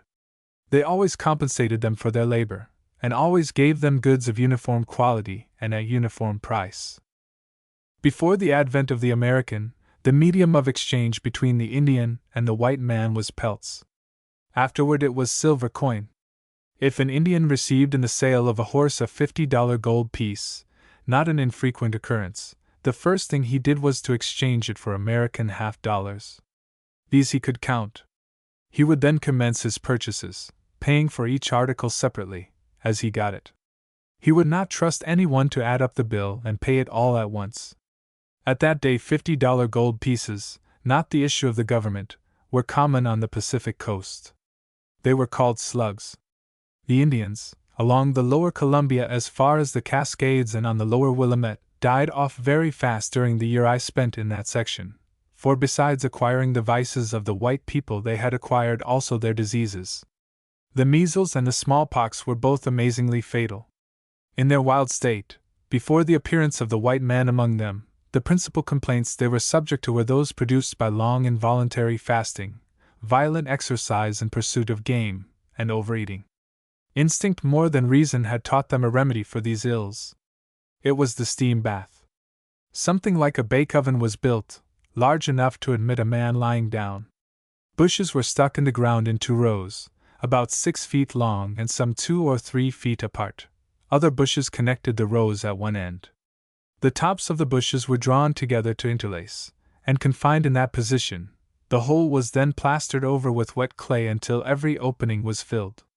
Just inside the open end of the oven the floor was scooped out so as to make a hole that would hold a bucket or 2 of water. These ovens were always built on the banks of a stream, a big spring, or pool of water. When a patient required a bath, a fire was built near the oven and a pile of stones put upon it. The cavity at the front was then filled with water. When the stones were sufficiently heated, the patient would draw himself into the oven, a blanket would be thrown over the open end, and hot stones put into the water until the patient could stand it no longer. He was then withdrawn from his steam bath and doused into the cold stream nearby. This treatment may have answered with the early ailments of the Indians. With the measles or smallpox it would kill every time. During my year on the Columbia River, the smallpox exterminated one small remnant of a band of Indians entirely, and reduced others materially. I do not think there was a case of recovery among them, until the doctor with the Hudson Bay Company took the matter in hand and established a hospital. Nearly every case he treated recovered.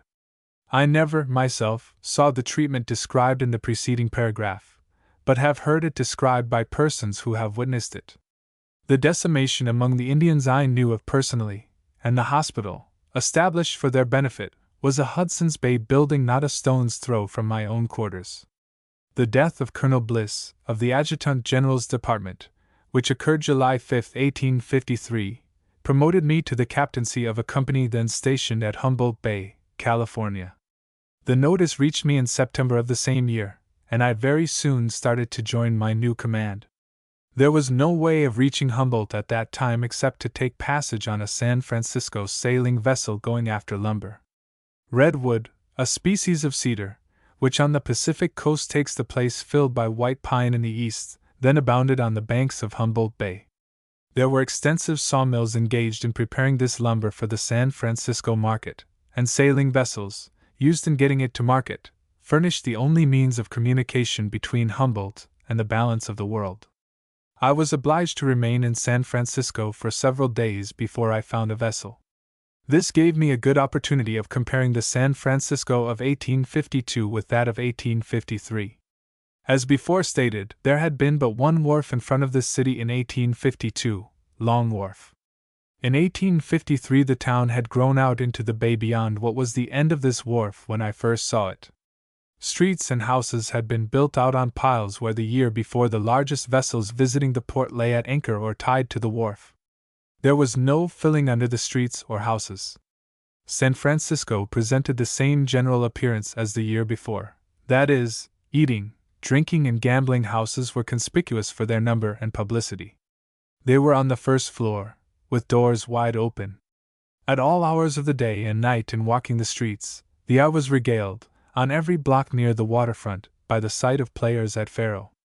Often broken places were found in the street, large enough to let a man down into the water below. I have but little doubt that many of the people who went to the Pacific coast in the early days of the gold excitement, and have never been heard from since, or who were heard from for a time and then ceased to write, found watery graves beneath the houses or streets built over San Francisco Bay. Besides the gambling in cards, there was gambling on a larger scale in city lots. These were sold on change, much as stocks are now sold on Wall Street. Cash, at time of purchase, was always paid by the broker, but the purchaser had only to put up his margin. He was charged at the rate of 2 or 3% a month on the difference, besides commissions.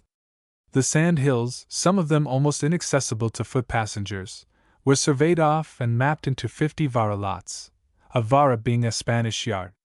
These were sold at first at very low prices, but were sold and resold for higher prices until they went up to many thousands of dollars. The brokers did a fine business, and so did many such purchasers as were sharp enough to quit purchasing before the final crash came. As the city grew, the sand hills back of the town furnished material for filling up the bay under the houses and streets, and still further out. The temporary houses, first built over the water and the harbor, soon gave way to more solid structures. The main business part of the city now is on solid ground, made where vessels of the largest class lay at anchor in the early days. I was in San Francisco again in 1854. Gambling houses had disappeared from public view. The city had become staid and orderly. Chapter 16. Resignation, Private Life, Life at Galena, the Coming Crisis. My family, all this while, was at the East. It consisted now of a wife and 2 children. I saw no chance of supporting them on the Pacific coast out of my pay as an Army officer. I concluded, therefore, to resign, and in March applied for a leave of absence until the end of the July following, tendering my resignation to take effect at the end of that time. I left the Pacific coast very much attached to it, and with the full expectation of making it my future home. That expectation and that hope remained uppermost in my mind until the Lieutenant Generalcy Bill was introduced into Congress in the winter of 1863-4. The passage of that bill, and my promotion, blasted my last hope of ever becoming a citizen of the further West. In the late summer of 1854 I rejoined my family, to find in it a son whom I had never seen, born while I was on the Isthmus of Panama. I was now to commence, at the age of 32, a new struggle for our support. My wife had a farm near St. Louis, to which we went, but I had no means to stock it. A house had to be built also. I worked very hard, never losing a day because of bad weather, and accomplished the object in a moderate way. If nothing else could be done, I would load a cord of wood on a wagon and take it to the city for sale. I managed to keep along very well until 1858, when I was attacked by fever and ague. I had suffered very severely and for a long time from this disease, while a boy in Ohio. It lasted now over a year, and while it did not keep me in the house, it did interfere greatly with the amount of work I was able to perform. In the fall of 1858 I sold out my stock, crops and farming utensils at auction, and gave up farming. In the winter I established a partnership with Harry Boggs, a cousin of Mrs. Grant, in the real estate agency business. I spent that winter at St. Louis myself, but did not take my family into town until the spring. Our business might have become prosperous if I had been able to wait for it to grow. As it was, there was no more than one person could attend to, and not enough to support 2 families. While a citizen of St. Louis and engaged in the real estate agency business, I was a candidate for the office of county engineer, an office of respectability and emolument which would have been very acceptable to me at that time. The incumbent was appointed by the county court, which consisted of 5 members. My opponent had the advantage of birth over me. He was a citizen by adoption, and carried off the prize. I now withdrew from the co-partnership with Boggs, and in May, 1860, removed to Galena, Illinois, and took a clerkship in my father's store. While a citizen of Missouri, my first opportunity for casting a vote at a presidential election occurred. I had been in the Army from before attaining my majority and had thought but little about politics, although I was a Whig by education and a great admirer of Mr. Clay. But the Whig party had ceased to exist before I had an opportunity of exercising the privilege of casting a ballot. The Know-Nothing party had taken its place, but was on the wane, and the Republican Party was in a chaotic state and had not yet received a name. It had no existence in the slave states except at points on the borders next to free states. In St. Louis City and County, what afterwards became the Republican Party was known as the Free Soil Democracy, led by the Honorable Frank P. Blair. Most of my neighbors had known me as an officer of the Army with Whig proclivities. They had been on the same side, and on the death of their party, many had become know-nothings, or members of the American Party. There was a lodge near my new home, and I was invited to join it. I accepted the invitation, was initiated, attended a meeting just 1 week later, and never went to another afterwards.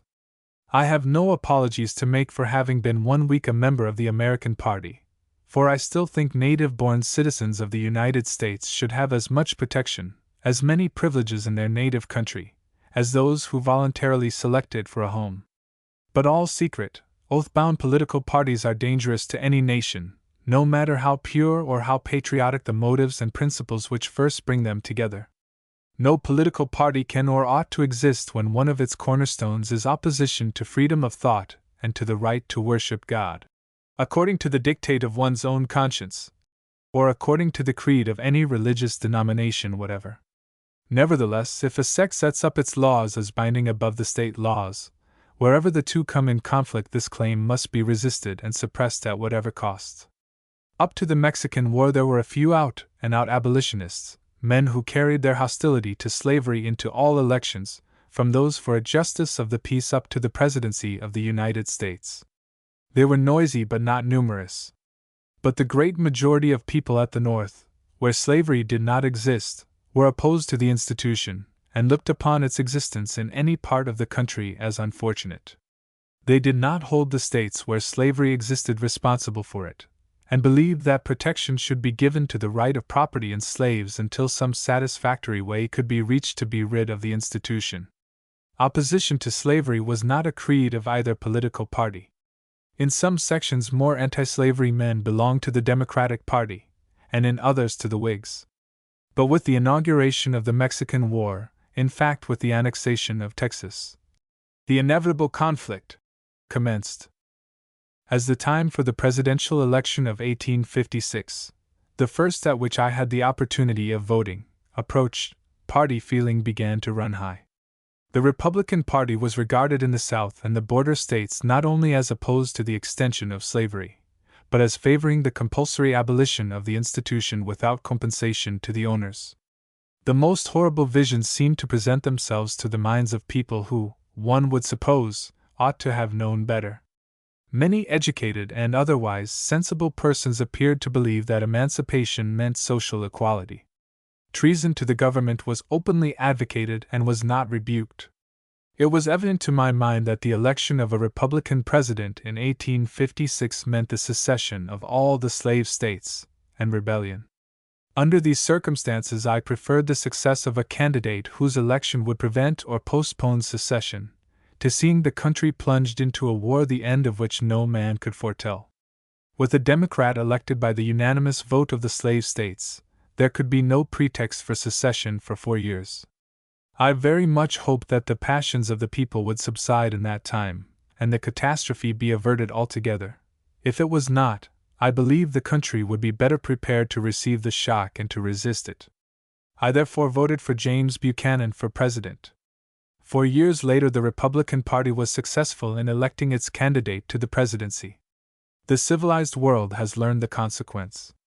4 millions of human beings held as chattels have been liberated. The ballot has been given to them. The free schools of the country have been opened to their children. The nation still lives, and the people are just as free to avoid social intimacy with the blacks as ever they were, or as they are with white people. While living in Galena, I was nominally only a clerk supporting myself and family on a stipulated salary. In reality, my position was different. My father had never lived in Galena himself, but had established my 2 brothers there, the one next younger than myself in charge of the business, assisted by the youngest. When I went there, it was my father's intention to give up all connection with the business himself, and to establish his 3 sons in it. But the brother who had really built up the business was sinking with consumption, and it was not thought best to make any change while he was in this condition. He lived until September, 1861, when he succumbed to that insidious disease which always flatters its victims into the belief that they are growing better up to the close of life. A more honorable man never transacted business. In September, 1861, I was engaged in an employment which required all my attention elsewhere. During the 11 months that I lived in Galena prior to the first call for volunteers, I had been strictly attentive to my business, and had made but few acquaintances other than customers and people engaged in the same line with myself.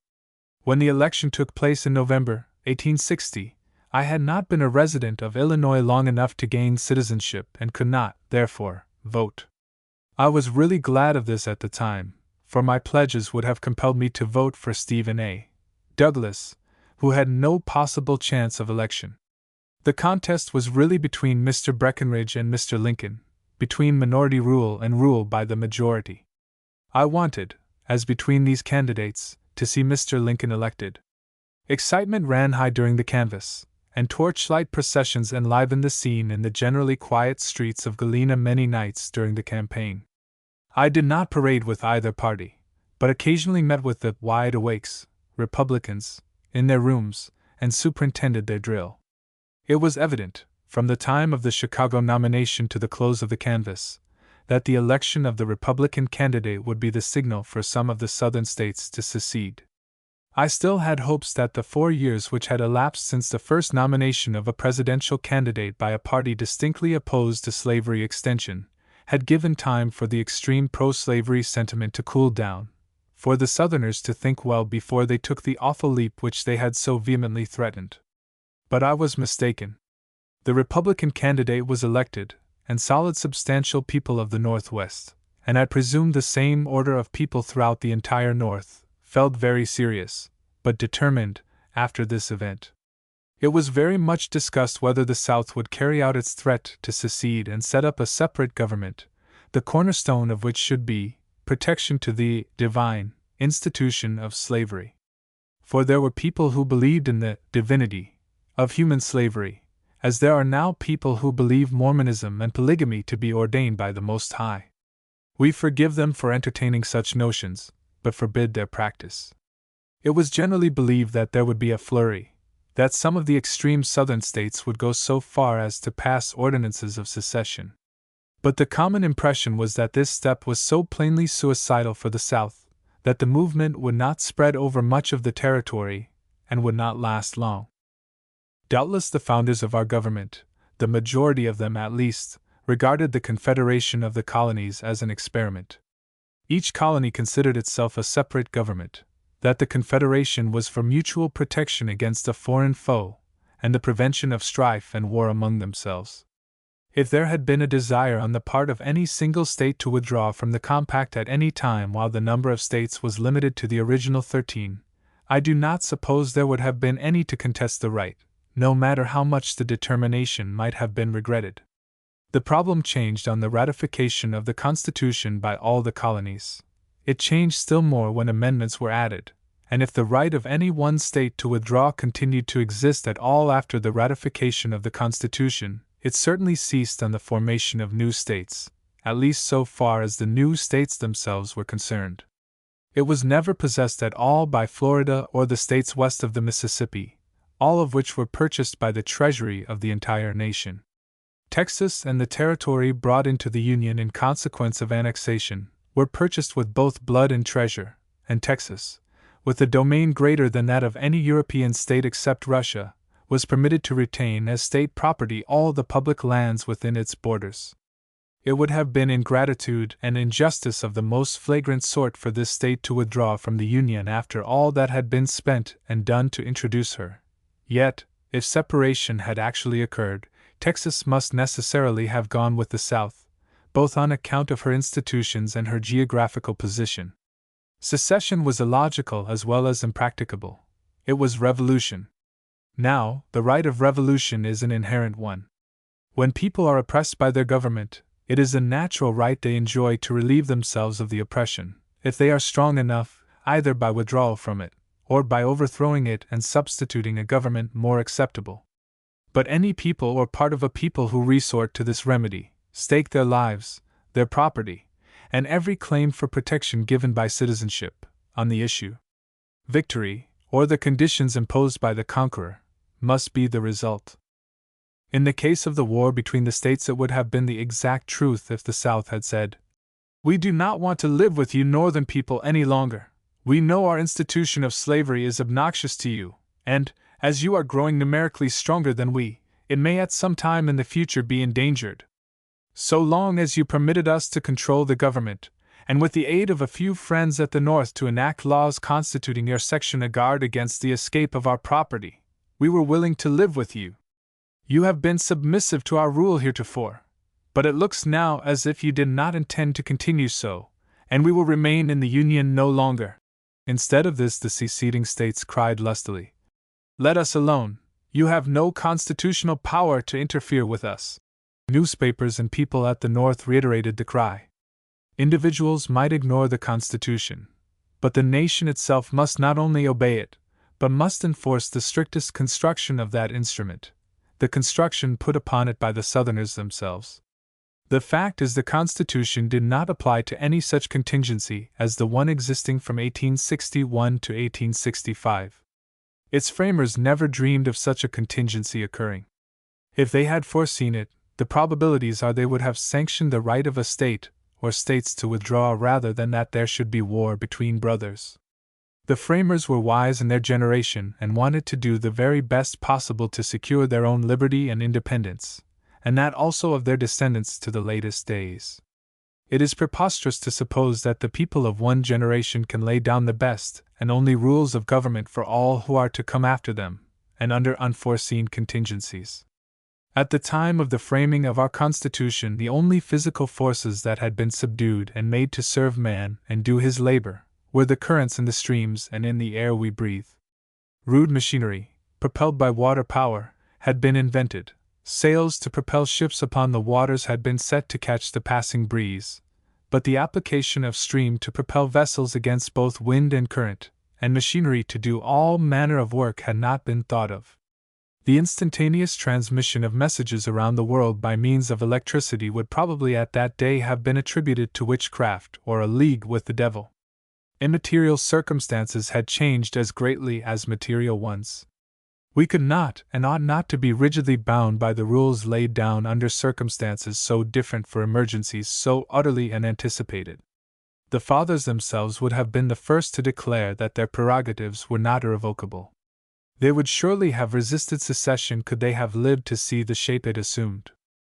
I traveled through the Northwest considerably during the winter of 1860-1. We had customers in all the little towns in southwest Wisconsin, southeast Minnesota, and northeast Iowa. These generally knew I had been a captain in the regular army and had served through the Mexican War. Consequently, wherever I stopped at night, some of the people would come to the public house where I was, and sit till a late hour discussing the probabilities of the future. My own views at that time were like those officially expressed by Mr. Seward at a later day, that the war would be over in 90 days. I continued to entertain these views until after the Battle of Shiloh. I believe now that there would have been no more battles at the West after the capture of Fort Donelson if all the troops in that region had been under a single commander who would have followed up that victory. There is little doubt in my mind now that the prevailing sentiment of the South would have been opposed to secession in 1860 and 1861, if there had been a fair and calm expression of opinion, unbiased by threats, and if the ballot of one legal voter had counted for as much as that of any other. But there was no calm discussion of the question. Demagogues who were too old to enter the army if there should be a war, others who entertained so high an opinion of their own ability that they did not believe they could be spared from the direction of the affairs of state in such an event, declaimed vehemently and unceasingly against the North, against its aggressions upon the South, its interference with Southern rights, etc., etc. They denounced the Northerners as cowards, poltroons, Negro worshippers, claimed that one Southern man was equal to 5 Northern men in battle, that if the South would stand up for its rights the North would back down. Mr. Jefferson Davis said in a speech, delivered at La Grange, Mississippi, before the secession of that state, that he would agree to drink all the blood spilled south of Mason and Dixon's line if there should be a war. The young men who would have the fighting to do in case of war believed all these statements, both in regard to the aggressiveness of the North and its cowardice. They, too, cried out for a separation from such people. The great bulk of the legal voters of the South were men who owned no slaves. Their homes were generally in the hills and poor country. Their facilities for educating their children, even up to the point of reading and writing, were very limited. Their interest in the contest was very meager. What there was, if they had been capable of seeing it, was with the North. They too needed emancipation. Under the old regime, they were looked down upon by those who controlled all the affairs in the interest of slave owners, as poor white trash who were allowed the ballot so long as they cast it according to direction. I am aware that this last statement may be disputed and individual testimony perhaps adduced to show that in antebellum days the ballot was as untrammeled in the South as in any section of the country. But in the face of any such contradiction, I reassert the statement. The shotgun was not resorted to. Masked men did not ride over the country at night intimidating voters. But there was a firm feeling that a class existed in every state with a sort of divine right to control public affairs. If they could not get this control by one means, they must by another. The end justified the means. The coercion, if mild, was complete.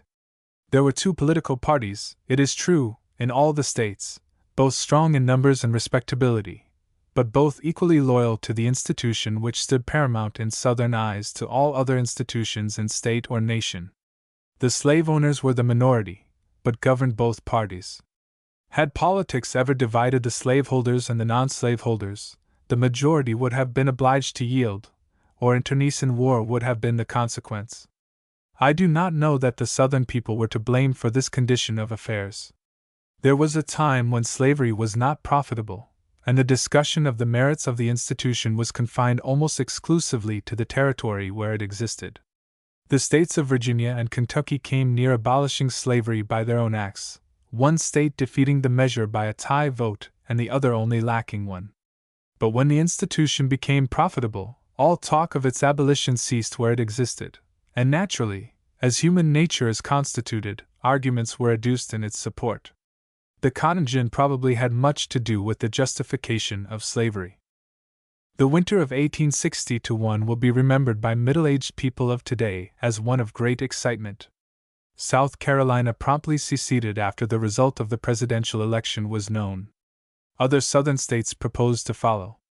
In some of them the Union sentiment was so strong that it had to be suppressed by force. Maryland, Delaware, Kentucky and Missouri, all slave states, failed to pass ordinances of secession, but they were all represented in the so-called Congress of the so-called Confederate States. The governor and lieutenant governor of Missouri, in 1861, Jackson and Reynolds, were both supporters of the rebellion and took refuge with the enemy. The governor soon died, and the lieutenant governor assumed his office, issued proclamations as governor of the state, was recognized as such by the Confederate government, and continued his pretensions until the collapse of the rebellion. The South claimed the sovereignty of states, but claimed the right to coerce into their confederation such states as they wanted, that is, all the states where slavery existed. They did not seem to think this course inconsistent. The fact is, the Southern slave owners believed that, in some way, the ownership of slaves conferred a sort of patent of nobility, a right to govern independent of the interest or wishes of those who did not hold such property. They convinced themselves, first, of the divine origin of the institution, and next, that particular institution was not safe in the hands of any body of legislators but themselves. Meanwhile, the administration of President Buchanan looked helplessly on, and proclaimed that the general government had no power to interfere, that the nation had no power to save its own life. Mr. Buchanan had in his cabinet 2 members at least, who were as earnest, to use a mild term, in the cause of secession as Mr. Davis or any Southern statesman. One of them, Floyd, the Secretary of War, scattered the army so that much of it could be captured when hostilities should commence, and distributed the cannon and small arms from northern arsenals throughout the South so as to be on hand when treason wanted them. The Navy was scattered in like manner. The President did not prevent his cabinet preparing for war upon their government, either by destroying its resources or storing them in the South until a de facto government was established with Jefferson Davis as its president, and Montgomery, Alabama, as the capital. The secessionists had then to leave the cabinet. In their own estimation, they were aliens in the country which had given them birth. Loyal men were put into their places. Treason in the executive branch of the government was stopped. But the harm had already been done. The stable door was locked after the horse had been stolen. During all of the trying winter of 1860-1, when the Southerners were so defiant that they would not allow within their borders the expression of a sentiment hostile to their views, it was a brave man indeed who could stand up and proclaim his loyalty to the Union. On the other hand, men at the North, prominent men, proclaimed that the government had no power to coerce the South into submission to the laws of the land, that if the North undertook to raise armies to go south, these armies would have to march over the dead bodies of the speakers. A portion of the press of the North was constantly proclaiming similar views. When the time arrived for the president-elect to go to the capital of the nation to be sworn into office, it was deemed unsafe for him to travel, not only as a president-elect, but as any private citizen should be allowed to do. Instead of going in a special car, receiving the good wishes of his constituents at all the stations along the road, he was obliged to stop on the way and to be smuggled into the capital. He disappeared from public view on his journey, and the next the country knew, his arrival was announced at the capital. There is little doubt that he would have been assassinated if he had attempted to travel openly throughout his journey. Chapter 17. Outbreak of the Rebellion. Presiding at a Union meeting, mustering officer of state troops, lion at Camp Jackson, services tendered to the government. The 4th of March, 1861, came, and Abraham Lincoln was sworn to maintain the Union against all its enemies. The secession of one state after another followed, until 11 had gone out. On the 11th of April, Fort Sumter, a national fort in the harbor of Charleston, South Carolina, was fired upon by the Southerners and a few days after was captured. The Confederates proclaimed themselves aliens, and thereby debarred themselves of all right to claim protection under the Constitution of the United States. We did not admit the fact that they were aliens, but all the same, they debarred themselves of the right to expect better treatment than people of any other foreign state who make war upon an independent nation. Upon the firing on Sumter, President Lincoln issued his first call for troops, and soon after a proclamation convening Congress in extra session. The call was for 75,000 volunteers for 90 days' service. If the shot fired at Fort Sumter was heard around the world, the call of the President for 75,000 men was heard throughout the northern states. There was not a state in the north of 1 million of inhabitants that would not have furnished the entire number faster than arms could have been supplied to them, if it had been necessary. As soon as the news of the call for volunteers reached Galena, posters were stuck up calling for a meeting of the citizens at the courthouse in the evening. Business ceased entirely. All was excitement. For a time there were no party distinctions. All were Union men, determined to avenge the insult to the national flag. In the evening the courthouse was packed. Although a comparative stranger, I was called upon to preside. The sole reason, possibly, was that I had been in the army and had seen service. With much embarrassment and some prompting, I made out to announce the object of the meeting. Speeches were in order, but it is doubtful whether it would have been safe just then to make other than patriotic ones. There was probably no one in the house, however, who felt like making any other. The two principal speeches were by B. Howard, the postmaster and a Breckinridge Democrat at the November election the fall before, and John A. Rawlins, an elector on the Douglas ticket. E.B. Washburn, with whom I was not acquainted at that time, came in after the meeting had been organized, and expressed, I understood afterwards, a little surprise that Galena could not furnish a presiding officer for such an occasion without taking a stranger. He came forward and was introduced, and made a speech appealing to the patriotism of the meeting. After the speaking was over, volunteers were called for to form a company. The quota of Illinois had been fixed at 6 regiments, and it was supposed that one company would be as much as would be accepted from Galena. The company was raised and the officers and non-commissioned officers elected before the meeting adjourned. I declined the captaincy before the balloting, but announced that I would aid the company in every way I could and would be found in the service in some position if there should be a war. I never went into our leather store after that meeting, to put up a package or do other business. The ladies of Galena were quite as patriotic as the men.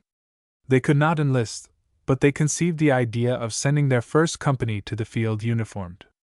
They came to me to get a description of the United States uniform for infantry, subscribed and bought the material, procured tailors to cut out the garments, and the ladies made them up. In a few days the company was in uniform and ready to report at the state capitol for assignment. The men all turned out the morning after their enlistment, and I took charge, divided them into squads, and superintended their drill. When they were ready to go to Springfield, I went with them, and remained there until they were assigned to a regiment. There were so many more volunteers than had been called for that the question whom to accept was quite embarrassing to the governor, Richard Yates. The legislature was in session at the time, however, and came to his relief. A law was enacted authorizing the governor to accept the services of 10 additional regiments, one from each congressional district, for 1 month, to be paid by the state, but pledged to go into the service of the United States if there should be a further call during their term. Even with this relief, the governor was still very much embarrassed. Before the war was over, he was like the president when he was taken with the variolid. At last he had something he could give to all who wanted it. In time, the Galena Company was mustered into the United States service, forming a part of the 11th Illinois Volunteer Infantry. My duties, I thought, had ended at Springfield, and I was prepared to start home by the evening train, leaving at 9 o'clock.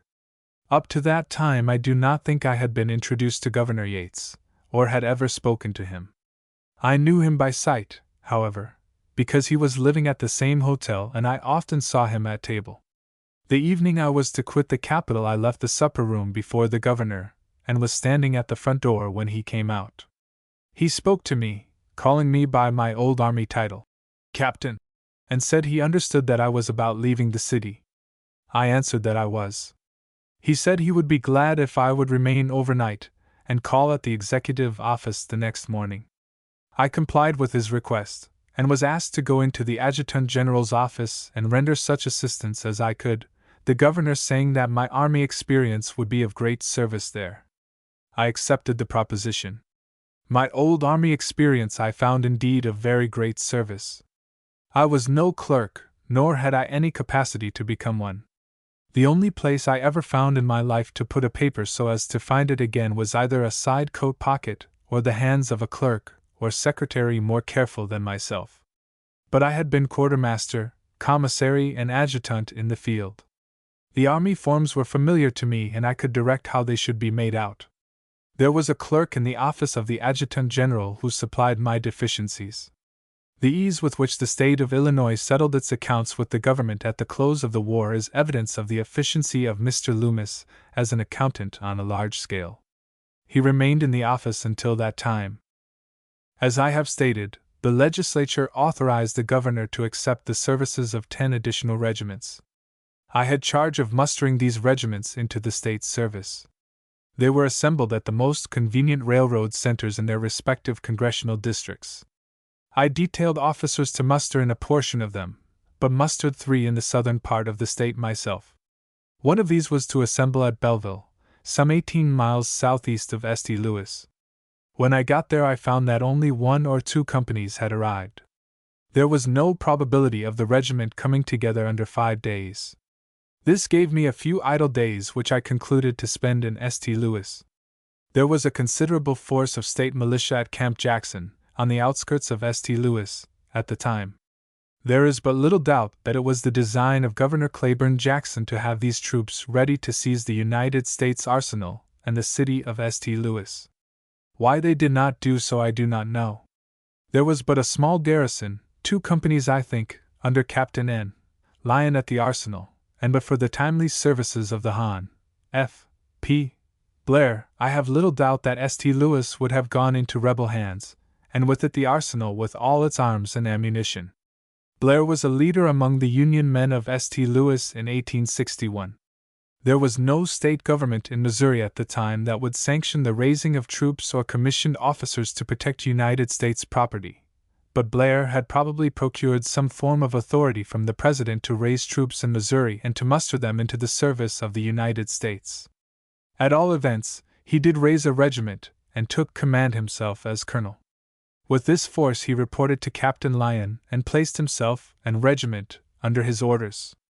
It was whispered that Lyon, thus reinforced, intended to break up Camp Jackson and capture the militia. I went down to the arsenal in the morning to see the troops start out. I had known Lyon for 2 years at West Point, and in the old army afterwards. Blair I knew very well by sight. I had heard him speak in the canvass of 1858, possibly several times, but I had never spoken to him. As the troops marched out of the enclosure around the arsenal, Blair was on his horse outside forming them into line preparatory to their march. I introduced myself to him and had a few moments' conversation and expressed my sympathy with his purpose. This was my first personal acquaintance with the Honorable, afterwards Major General F. P. Blair. Camp Jackson surrendered without a fight and the garrison was marched down to the arsenal as prisoners of war. Up to this time the enemies of the government in St. Louis had been bold and defiant, while Union men were quiet but determined. The enemies had their headquarters in a central and public position on Pine Street, near Fifth, from which the rebel flag was flaunted boldly. The Union men had a place of meeting somewhere in the city, I did not know where, and I doubt whether they dared to enrage the enemies of the government by placing the national flag outside their headquarters. As soon as the news of the capture of Camp Jackson reached the city, the condition of affairs was changed. Union men became rampant, aggressive, and, if you will, intolerant. They proclaimed their sentiments boldly, and were impatient at anything like disrespect for the Union. The secessionists became quiet but were filled with suppressed rage. They had been playing the bully. The Union men ordered the rebel flag taken down from the building on Pine Street. The command was given in tones of authority, and it was taken down, never to be raised again in St. Louis. I witnessed the scene. I had heard of the surrender of the camp and that the garrison was on its way to the arsenal. I had seen the troops start out in the morning and had wished them success. I now determined to go to the arsenal and await their arrival and congratulate them. I stepped on a car standing at the corner of 4th and Pine Streets, and saw a crowd of people standing quietly in front of the headquarters, who were there for the purpose of hauling down the flag. There were squads of other people at intervals down the street. They too were quiet but filled with suppressed rage, and muttered their resentment at the insult to what they called their flag. Before the car I was in had started, a dapper little fellow, he would be called a dude at this day, stepped in. He was in a great state of excitement, and used adjectives freely to express his contempt for the Union and for those who had just perpetrated such an outrage upon the rights of a free people. There was only one other passenger in the car besides myself when this young man entered. He evidently expected to find nothing but sympathy when he got away from the mud sills, engaged in compelling a free people to pull down a flag they adored. He turned to me saying, "Things have come to a pretty pass when a free people can't choose their own flag. Where I came from, if a man dares to say a word in favor of the Union, we hang him to a limb of the first tree we come to." I replied that, after all, we were not so intolerant in St. Louis as we might be. I had not seen a single rebel hung yet, nor heard of one. There were plenty of them who ought to be, however. The young man subsided. He was so crestfallen that I believe if I had ordered him to leave the car he would have gone quietly out, saying to himself, "More Yankee oppression." By nightfall the late defenders of Camp Jackson were all within the walls of the St. Louis arsenal, prisoners of war. The next day I left St. Louis for Mattoon, Illinois, where I was to muster in the regiment from that congressional district. This was the 21st Illinois Infantry, the regiment of which I subsequently became colonel. I mustered one regiment afterwards, when my services for the state were about closed. Brigadier General John Pope was stationed at Springfield, as United States mustering officer, all the time I was in the state's service.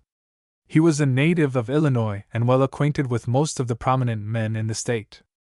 I was a carpetbagger and knew but few of them. While I was on duty at Springfield, the senators, representatives in Congress, ex-governors, and the state legislators were nearly all at the state capitol. The only acquaintance I made among them was with the governor, whom I was serving, and, by chance, with Senator S. A. Douglas. The only members of Congress I knew were Washburne and Philip Foulke. With the former, though he represented my district and we were citizens of the same town, I only became acquainted at the meeting when the first company of Galena volunteers was raised. Foulke I had known in St. Louis when I was a citizen of that city. I had been 3 years at West Point with Pope and had served with him a short time during the Mexican War, under General Taylor. I saw a good deal of him during my service with the state. On one occasion he said to me that I ought to go into the United States service. I told him I intended to do so if there was a war. He spoke of his acquaintance with the public men of the state, and said he could get them to recommend me for a position, and that he would do all he could for me. I declined to receive endorsement for permission to fight for my country. Going home for a day or two soon after this conversation with General Pope, I wrote from Galena the following letter to the Adjutant General of the Army. Galena, Illinois, May 24, 1861. Colonel L. Thomas Adjutant U.S. A. Washington, D.C. Sir, having served for 15 years in the regular army, including 4 years at West Point, and feeling it the duty of every one who has been educated at the government expense to offer their services for the support of that government, I have the honor, very respectfully, to tender my services, until the close of the war, in such capacity as may be offered. I would say, in view of my present age and length of service, I feel myself competent to command a regiment, if the President, in his judgment, should see fit to entrust one to me. Since the first call of the President, I have been serving on the staff of the Governor of this state, rendering such aid as I could in the organization of our state militia, and am still engaged in that capacity. A letter addressed to me at Springfield, Illinois, will reach me. I am very respectfully your OBT. SVT, U. S. Grant. This letter failed to elicit an answer from the Adjutant General of the Army. I presume it was hardly read by him, and certainly it could not have been submitted to higher authority. Subsequent to the war, General Badeau, having heard of this letter, applied to the War Department for a copy of it. The letter could not be found, and no one recollected ever having seen it. I took no copy when it was written.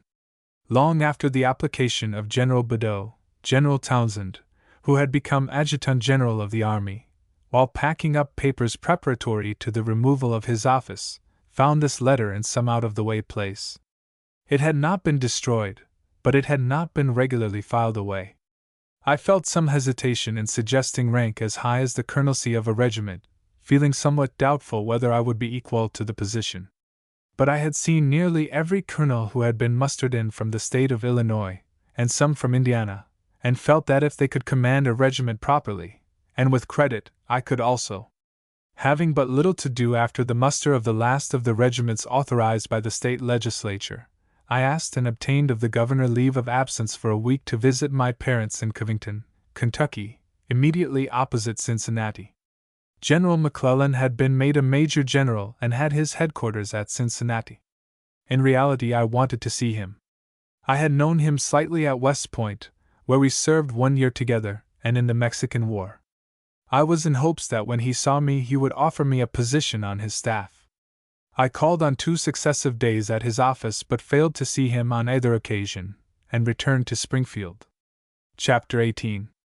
Appointed Colonel of the 21st Illinois, Personnel of the Regiment, General Logan, March to Missouri, Movement against Harris at Florida, Missouri, General Pope in command, stationed at Mexico, Missouri.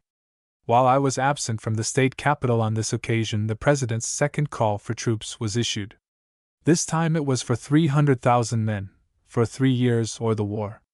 This brought into the United States service all the regiments then in the state service. These had elected their officers from highest to lowest and were accepted with their organizations as they were, except in 2 instances. A Chicago regiment, the 19th Infantry, had elected a very young man to the colonelcy. When it came to taking the field, the regiment asked to have another appointed colonel, and the one they had previously chosen made lieutenant colonel. The 21st Regiment of Infantry, mustered in by me at Mattoon, refused to go into the service with the colonel of their selection in any position. While I was still absent, Governor Yates appointed me colonel of this latter regiment. A few days after I was in charge of it, and in camp on the fairgrounds near Springfield. My regiment was composed in large part of young men of as good social position as any in their section of the state. It embraced the sons of farmers, lawyers, physicians, politicians, merchants, bankers, and ministers, and some men of mature years who had filled such positions themselves. There were also men in it who could be led astray, and the colonel, elected by the votes of the regiment, had proved to be fully capable of developing all there was in his men of recklessness. It was said that he even went so far at times as to take the guard from their posts and go with them to the village near by and make a night of it. When there came a prospect of battle, the regiment wanted to have someone else to lead them. I found it very hard work for a few days to bring all the men into anything like subordination, but the great majority favored discipline, and by the application of a little regular army punishment all were reduced to as good discipline as one could ask. The 10 regiments which had volunteered in the state service for 30 days, it will be remembered, had done so with a pledge to go into the national service if called upon within that time. When they volunteered, the government had only called for 90 days enlistments. Men were called now for 3 years or the war. They felt that this change of period released them from the obligation of re-volunteering. When I was appointed colonel, the 21st Regiment was still in the state service. About the time they were to be mustered into the United States service, such of them as would go, 2 members of Congress from the state, McClernand and Logan, appeared at the Capitol and I was introduced to them. I had never seen either of them before, but I had read a great deal about them, and particularly about Logan, in the newspapers. Both were Democratic members of Congress, and Logan had been elected from the southern district of the state, where he had a majority of 18,000 over his Republican competitor. His district had been settled originally by people from the southern states, and at the breaking out of secession they sympathized with the South. At the first outbreak of war some of them joined the Southern Army. Many others were preparing to do so. Others rode over the country at night denouncing the Union, and made it as necessary to guard railroad bridges over which national troops had to pass in southern Illinois, as it was in Kentucky or any of the border slave states. Logan's popularity in this district was unbounded. He knew almost enough of the people in it by their Christian names to form an ordinary congressional district. As he went in politics, so his district was sure to go. The Republican papers had been demanding that he should announce where he stood on the questions which at that time engrossed the whole of public thought. Some were very bitter in their denunciations of his silence. Logan was not a man to be coerced into an utterance by threats. He did, however, come out in a speech before the adjournment of the special session of Congress which was convened by the President soon after his inauguration, and announced his undying loyalty and devotion to the Union. But I had not happened to see that speech, so that when I first met Logan my impressions were those formed from reading denunciations of him. McClernand, on the other hand, had early taken strong grounds for the maintenance of the Union, and had been praised accordingly by the Republican papers. The gentleman who presented these 2 members of Congress asked me if I would have any objections to their addressing my regiment. I hesitated a little before answering. It was but a few days before the time set for mustering into the United States service such of the men as were willing to volunteer for 3 years or the war. I had some doubt as to the effect a speech from Logan might have, but as he was with McClernand, whose sentiments on the all-absorbing questions of the day were well known, I gave my consent. McClernand spoke first, and Logan followed in a speech which he has hardly equaled since for force and eloquence. It breathed a loyalty and devotion to the Union which inspired my men to such a point that they would have volunteered to remain in the army as long as an enemy of the country continued to bear arms against it. They entered the United States service almost to a man. General Logan went to his part of the state, and gave his attention to raising troops. The very men who at first made it necessary to guard the roads in southern Illinois became the defenders of the Union. Logan entered the service himself as colonel of a regiment, and rapidly rose to the rank of major general. His district, which had promised at first to give much trouble to the government, filled every call made upon it for troops, without resorting to the draft. There was no call made when there were not more volunteers than were asked for. That congressional district stands credited at the War Department today with furnishing more men for the Army than it was called on to supply. I remained in Springfield with my regiment until the 3d of July, when I was ordered to Quincy, Illinois. By that time the regiment was in a good state of discipline and the officers and men were well up in the company drill. There was direct railroad communication between Springfield and Quincy, but I thought it would be good preparation for the troops to march there. We had no transportation for our camp and garrison equipage, so wagons were hired for the occasion, and on the 3rd of July we started. There was no hurry, but fair marches were made every day until the Illinois River was crossed. There I was overtaken by a dispatch saying that the destination of the regiment had been changed to Ironton, Missouri, and ordering me to halt where I was and await the arrival of a steamer which had been dispatched up the Illinois River to take the regiment to St. Louis. The boat, when it did come, grounded on a sandbar a few miles below where we were in camp. We remained there several days waiting to have the boat get off the bar, but before this occurred news came that an Illinois regiment was surrounded by rebels at a point on the Hannibal and St. Joe Railroad some miles west of Palmyra, in Missouri, and I was ordered to proceed with all dispatch to their relief. We took the cars and reached Quincy in a few hours. When I left Galena for the last time to take command of the 21st Regiment, I took with me my oldest son, Frederick D. Grant, then a lad of 11 years of age. On receiving the order to take rail for Quincy, I wrote to Mrs. Grant, to relieve what I supposed would be her great anxiety for one so young going into danger, that I would send Fred home from Quincy by river. I received a prompt letter in reply decidedly disapproving my proposition, and urging that the lad should be allowed to accompany me. It came too late. Fred was already on his way up the Mississippi bound for Dubuque, Iowa, from which place there was a railroad to Galena. My sensations as we approached what I supposed might be a field of battle were anything but agreeable.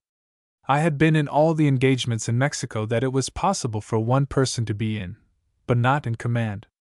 If someone else had been colonel and I had been lieutenant colonel, I do not think I would have felt any trepidation. Before we were prepared to cross the Mississippi River at Quincy, my anxiety was relieved, for the men of the besieged regiment came straggling into town. I am inclined to think both sides got frightened and ran away. I took my regiment to Palmyra and remained there for a few days, until relieved by the 19th Illinois Infantry.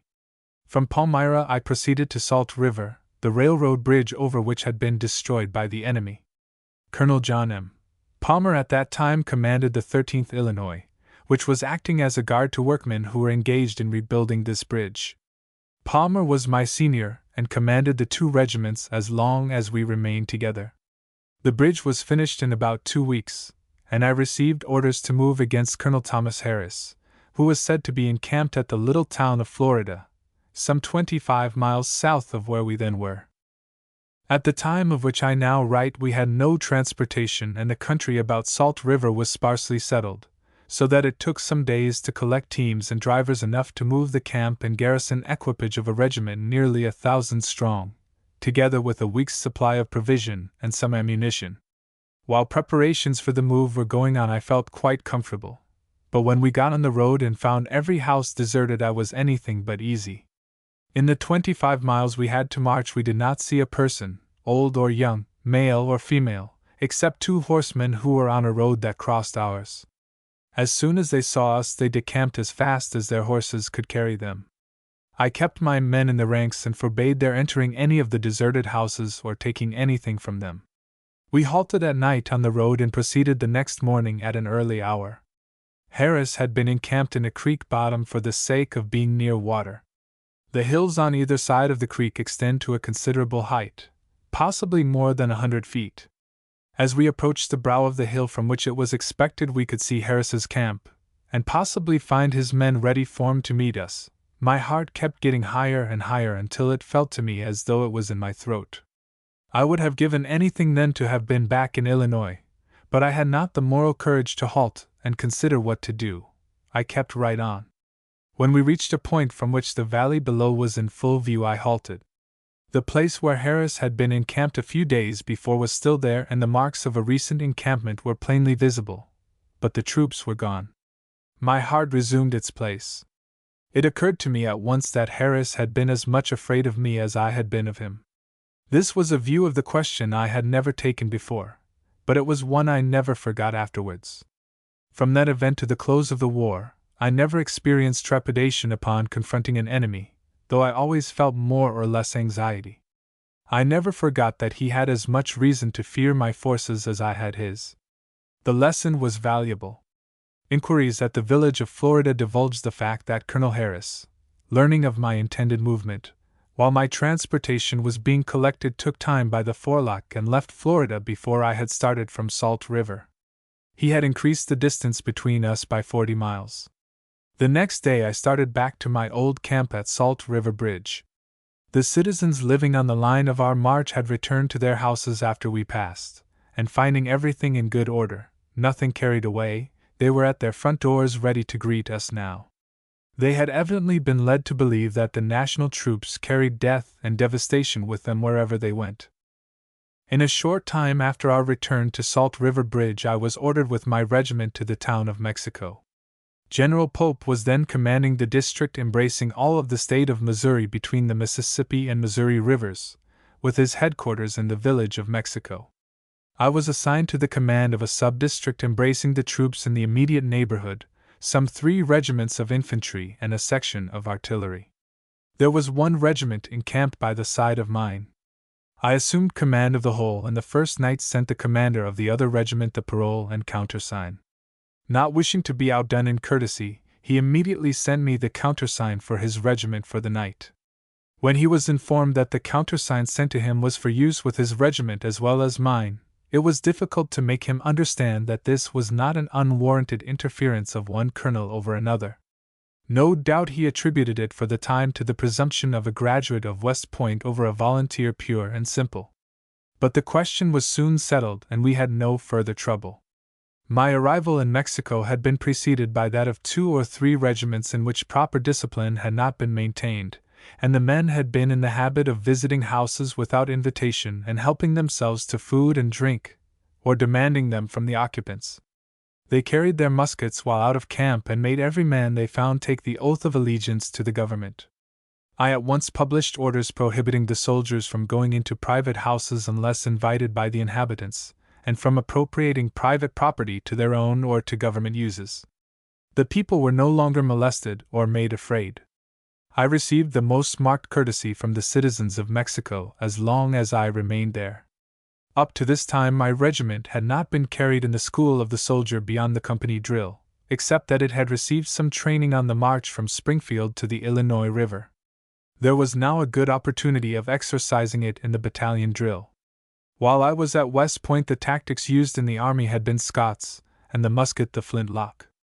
I had never looked at a copy of tactics from the time of my graduation. My standing in that branch of studies had been near the foot of the class. In the Mexican War in the summer of 1846, I had been appointed regimental quartermaster and commissary, and had not been at a battalion drill since. The arms had been changed since then, and Hardy's tactics had been adopted. I got a copy of tactics and studied 1 lesson, intending to confine the exercise of the first day to the commands I had thus learned. By pursuing this course from day to day, I thought I would soon get through the volume. We were encamped just outside of town on the common, among scattering suburban houses with enclosed gardens, and when I got my regiment in line and rode to the front, I soon saw that if I attempted to follow the lesson I had studied, I would have to clear away some of the houses and garden fences to make room.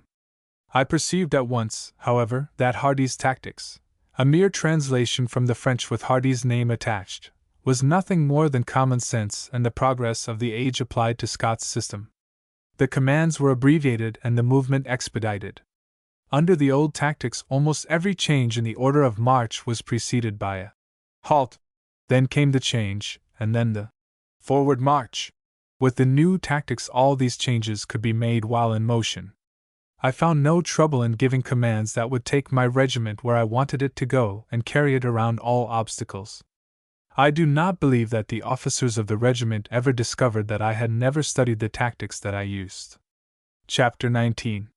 Commissioned Brigadier General, Command at Ironton, Missouri, Jefferson City, Cape Girardeau, General Prentice, Seizure of Paducah, Headquarters at Cairo. I had not been in Mexico many weeks when, reading a St. Louis paper, I found the President had asked the Illinois delegation in Congress to recommend some citizens of the state for the position of Brigadier General, and that they had unanimously recommended me as first on a list of 7. I was very much surprised because, as I have said, my acquaintance with the congressman was very limited, and I did not know of anything I had done to inspire such confidence. The papers of the next day announced that my name, with 3 others, had been sent to the Senate, and a few days after our confirmation was announced. When appointed Brigadier General, I at once thought it proper that one of my aides should come from the regiment I had been commanding, and so selected Lieutenant C. B. Lago. While living in St. Louis, I had had a desk in the law office of McClellan, Moody, and Hillier. Difference in views between the members of the firm on the questions of the day, and general hard times in the border cities, had broken up this firm. Hillier was quite a young man, then in his 20s, and very brilliant. I asked him to accept a place on my staff. I also wanted to take one man from my new home, Galena. The canvass in the presidential campaign the fall before had brought out a young lawyer by the name of John A. Rawlins, who proved himself one of the ablest speakers in the state. He was also a candidate for elector on the Douglas ticket. When Sumter was fired upon and the integrity of the Union threatened, there was no man more ready to serve his country than he. I wrote at once asking him to accept the position of Assistant Adjutant General with the rank of Captain on my staff. He was about entering the service as major of a new regiment then organizing in the northwestern part of the state, but he threw this up and accepted my offer. Neither Hillier nor Lago proved to have any particular taste or special qualifications for the duties of the soldier, and the former resigned during the Vicksburg campaign. The latter I relieved after the Battle of Chattanooga. Rawlins remained with me as long as he lived, and rose to the rank of Brigadier General and Chief of Staff to the General of the Army, an office created for him before the war closed. He was an able man, possessed of great firmness, and could say no so emphatically to a request which he thought should not be granted that the person he was addressing would understand at once that there was no use of pressing the matter. General Rawlins was a very useful officer in other ways than this. I became very much attached to him.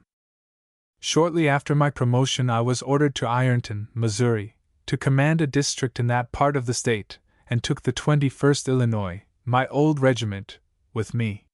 Several other regiments were ordered to the same destination about the same time. Ironton is on the Iron Mountain Railroad, about 70 miles south of St. Louis, and situated among hills rising almost to the dignity of mountains. When I reached there, about the 8th of August, Colonel B. Gratz Brown, afterwards governor of Missouri and in 1872 vice presidential candidate, was in command. Some of his troops were 90 days men and their time had expired some time before. The men had no clothing but what they had volunteered in, and much of this was so worn that it would hardly stay on. General Hardee, the author of the tactics I did not study, was at Greenville some 25 miles further south, it was said, with 5,000 Confederate troops. Under these circumstances, Colonel Brown's command was very much demoralized. A squadron of cavalry could have ridden into the valley and captured the entire force. Brown himself was gladder to see me on that occasion than he ever has been since. I relieved him and sent all his men home within a day or two, to be mustered out of service. Within 10 days after reading Ironton, I was prepared to take the offensive against the enemy at Greenville. I sent a column east out of the valley we were in, with orders to swing around to the south and west and come into the Greenville road 10 miles south of Ironton. Another column marched on the direct road and went into camp at the point designated for the two columns to meet. I was to ride out the next morning and take personal command of the movement. My experience against Harris, in northern Missouri, had inspired me with confidence. But when the evening train came in, it brought General B. M. Prentice with orders to take command of the district.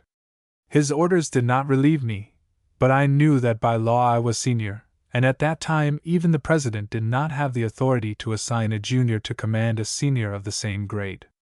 I therefore gave General Prentice the situation of the troops and the general condition of affairs, and started for St. Louis the same day. The movement against the rebels at Greenville went no further. From St. Louis I was ordered to Jefferson City, the capital of the state, to take command. General Sterling Price, of the Confederate Army, was thought to be threatening the capital, Lexington, Chillicothe, and other comparatively large towns in the central part of Missouri. I found a good many troops in Jefferson City, but in the greatest confusion, and no one person knew where they all were. Colonel Mulligan, a gallant man, was in command, but he had not been educated as yet to his new profession, and did not know how to maintain discipline. I found that volunteers had obtained permission from the department commander, or claimed they had, to raise some of them, regiments, some battalions, some companies, the officers to be commissioned according to the number of men they brought into the service. There were recruiting stations all over town, with notices, rudely lettered on boards over the doors, announcing the arm of service and length of time for which recruits at that station would be received. The law required all volunteers to serve for 3 years or the war. But in Jefferson City in August 1861, they were recruited for different periods and on different conditions. Some were enlisted for 6 months, some for a year, some without any condition as to where they were to serve, others were not to be sent out of the state. The recruits were principally men from regiments stationed there and already in the service, bound for 3 years if the war lasted that long. The city was filled with Union fugitives who had been driven by guerrilla bands to take refuge with the national troops. They were in a deplorable condition and must have starved but for the support the government gave them. They had generally made their escape with a team or two, sometimes a yoke of oxen with a mule or a horse in the lead. A little bedding besides their clothing and some food had been thrown into the wagon. All else of their worldly goods were abandoned and appropriated by their former neighbors. For the Union man in Missouri who stayed at home during the rebellion, if he was not immediately under the protection of the national troops, was at perpetual war with his neighbors. I stopped the recruiting service, and disposed the troops about the outskirts of the city so as to guard all approaches. Order was soon restored. I had been at Jefferson City but a few days when I was directed from department headquarters to fit out an expedition to Lexington, Boonville, and Chillicothe, in order to take from the banks in those cities all the funds they had and send them to St. Louis. The Western Army had not yet been supplied with transportation. It became necessary, therefore, to press into the service teams belonging to sympathizers with the rebellion or to hire those of Union men. This afforded an opportunity of giving employment to such of the refugees within our lines as had teams suitable for our purposes. They accepted the service with alacrity. As fast as troops could be got off, they were moved west some 20 miles or more. In 7 or 8 days from my assuming command at Jefferson City, I had all the troops, except a small garrison, at an advanced position and expected to join them myself the next day. But my campaigns had not yet begun, for while seated at my office door, with nothing further to do until it was time to start for the front, I saw an officer of rank approaching, who proved to be Colonel Jefferson C. Davis. I had never met him before, but he introduced himself by handing me an order for him to proceed to Jefferson City and relieve me of the command. The orders directed that I should report at department headquarters at St. Louis without delay, to receive important special instructions. It was about an hour before the only regular train of the day would start. I therefore turned over to Colonel Davis my orders, and hurriedly stated to him the progress that had been made to carry out the department instructions already described. I had at that time but one staff officer, doing myself all the detail work usually performed by an adjutant general. In an hour after being relieved from the command, I was on my way to St. Louis, leaving my single staff officer, *6, to follow the next day with our horses and baggage. The important special instructions, which I received the next day, assigned me to the command of the District of Southeast Missouri, embracing all the territory south of St. Louis, in Missouri, as well as all southern Illinois. At first I was to take personal command of a combined expedition that had been ordered for the capture of Colonel Jeff Thompson, a sort of independent or partisan commander who was disputing with us the possession of southeast Missouri. Troops had been ordered to move from Ironton to Cape Girardeau, 60 or 70 miles to the southeast, on the Mississippi River, while the forces at Cape Girardeau had been ordered to move to Jacksonville, 10 miles out towards Ironton, and troops at Cairo and Bird's Point, at the junction of the Ohio and Mississippi rivers, were to hold themselves in readiness to go down the Mississippi to Belmont, 18 miles below, to be moved west from there when an officer should come to command them. I was the officer who had been selected for this purpose. Cairo was to become my headquarters when the expedition terminated. In pursuance of my orders, I established my temporary headquarters at Cape Girardeau and sent instructions to the commanding officer at Jackson, to inform me of the approach of General Prentice from Ironton. Hired wagons were kept moving night and day to take additional rations to Jackson, to supply the troops when they started from there. Neither General Prentice nor Colonel Marsh, who commanded at Jackson, knew their destination. I drew up all the instructions for the contemplated move, and kept them in my pocket until I should hear of the junction of our troops at Jackson. 2 or 3 days after my arrival at Cape Girardeau, word came that General Prentice was approaching that place, Jackson. I started at once to meet him there and to give him his orders. As I turned the first corner of a street after starting, I saw a column of cavalry passing the next street in front of me. I turned and rode around the block the other way, so as to meet the head of the column. I found there General Prentice himself, with a large escort.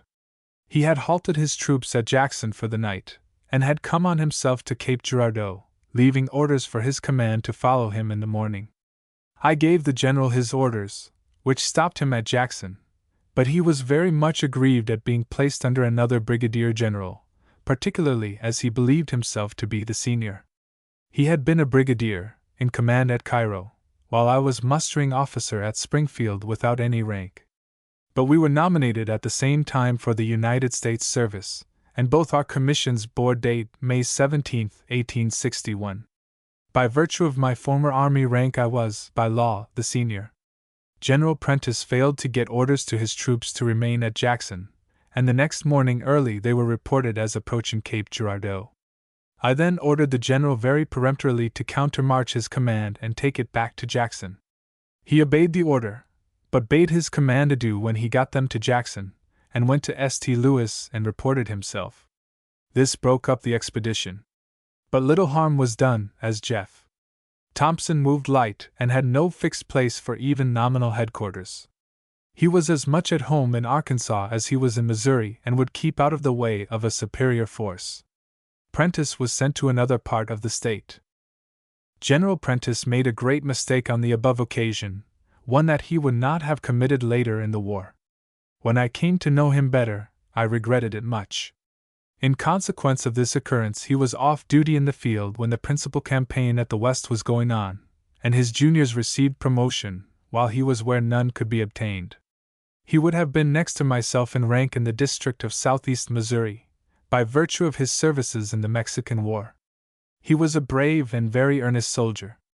No man in the service was more sincere in his devotion to the cause for which we were battling, none more ready to make sacrifices or risk life in it. On the 4th of September I removed my headquarters to Cairo and found Colonel Richard Oglesby in command of the post. We had never met, at least not to my knowledge. After my promotion I had ordered my brigadier general's uniform from New York, but it had not yet arrived, so that I was in citizen's dress. The colonel had his office full of people, mostly from the neighboring states of Missouri and Kentucky, making complaints or asking favors. He evidently did not catch my name when I was presented, for on my taking a piece of paper from the table where he was seated and writing the order assuming command of the district of southeast Missouri, Colonel Richard J. Oglesby to command the post at Bird's Point, and handing it to him, he put on an expression of surprise that looked a little as if he would like to have someone identify me. But he surrendered the office without question. The day after I assumed command at Cairo, a man came to me who said he was a scout of General Fremont. He reported that he had just come from Columbus, a point on the Mississippi 20 miles below on the Kentucky side, and that troops had started from there, or were about to start, to seize Paducah, at the mouth of the Tennessee. There was no time for delay.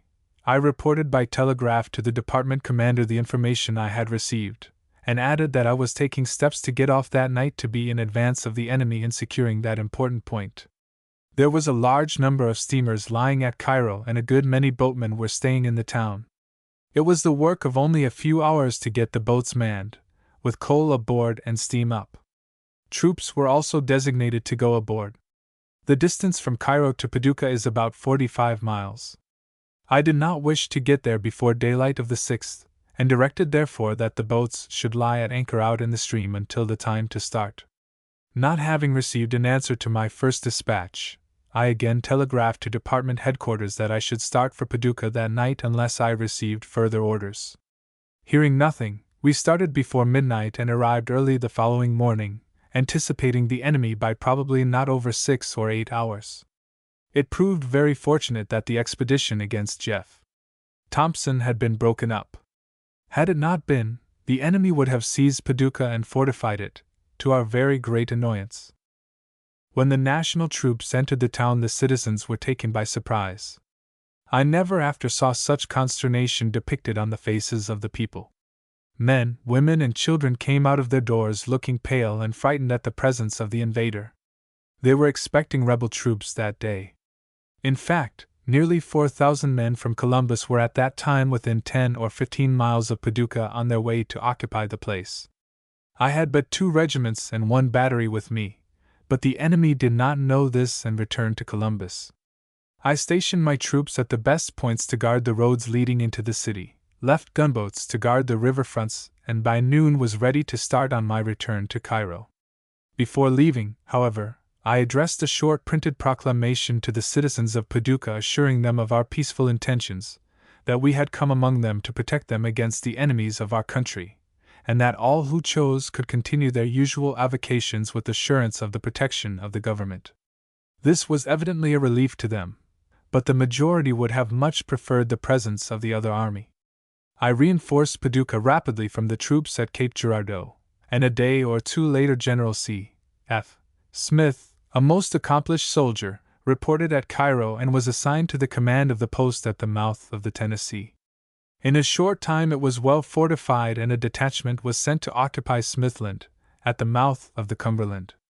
The state government of Kentucky at that time was rebel in sentiment, but wanted to preserve an armed neutrality between the North and the South, and the governor really seemed to think the state had a perfect right to maintain a neutral position.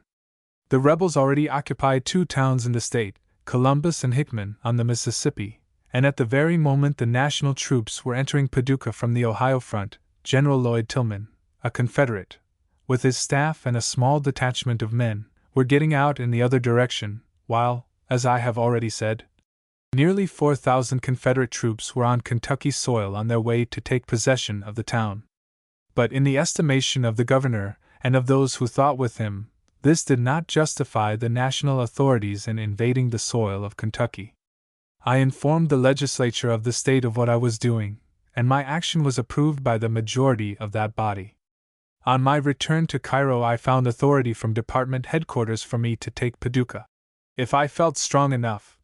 But very soon after I was reprimanded from the same quarters for my correspondence with the legislature and warned against a repetition of the offense. Soon after I took command at Cairo, General Fremont entered into arrangements for the exchange of the prisoners captured at Camp Jackson in the month of May. I received orders to pass them through my lines to Columbus as they presented themselves with proper credentials. Quite a number of these prisoners I had been personally acquainted with before the war. Such of them as I had so known were received at my headquarters as old acquaintances, and ordinary routine business was not disturbed by their presence.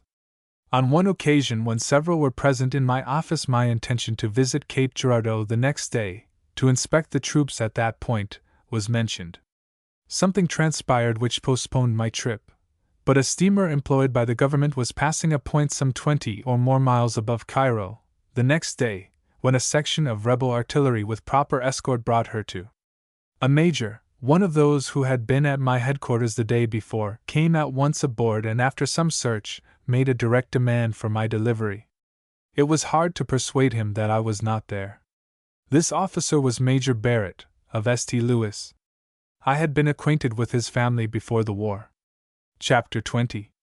General Fremont in command, movement against Belmont, Battle of Belmont, a narrow escape, after the battle. From the occupation of Paducah up to the early part of November, nothing important occurred with the troops under my command.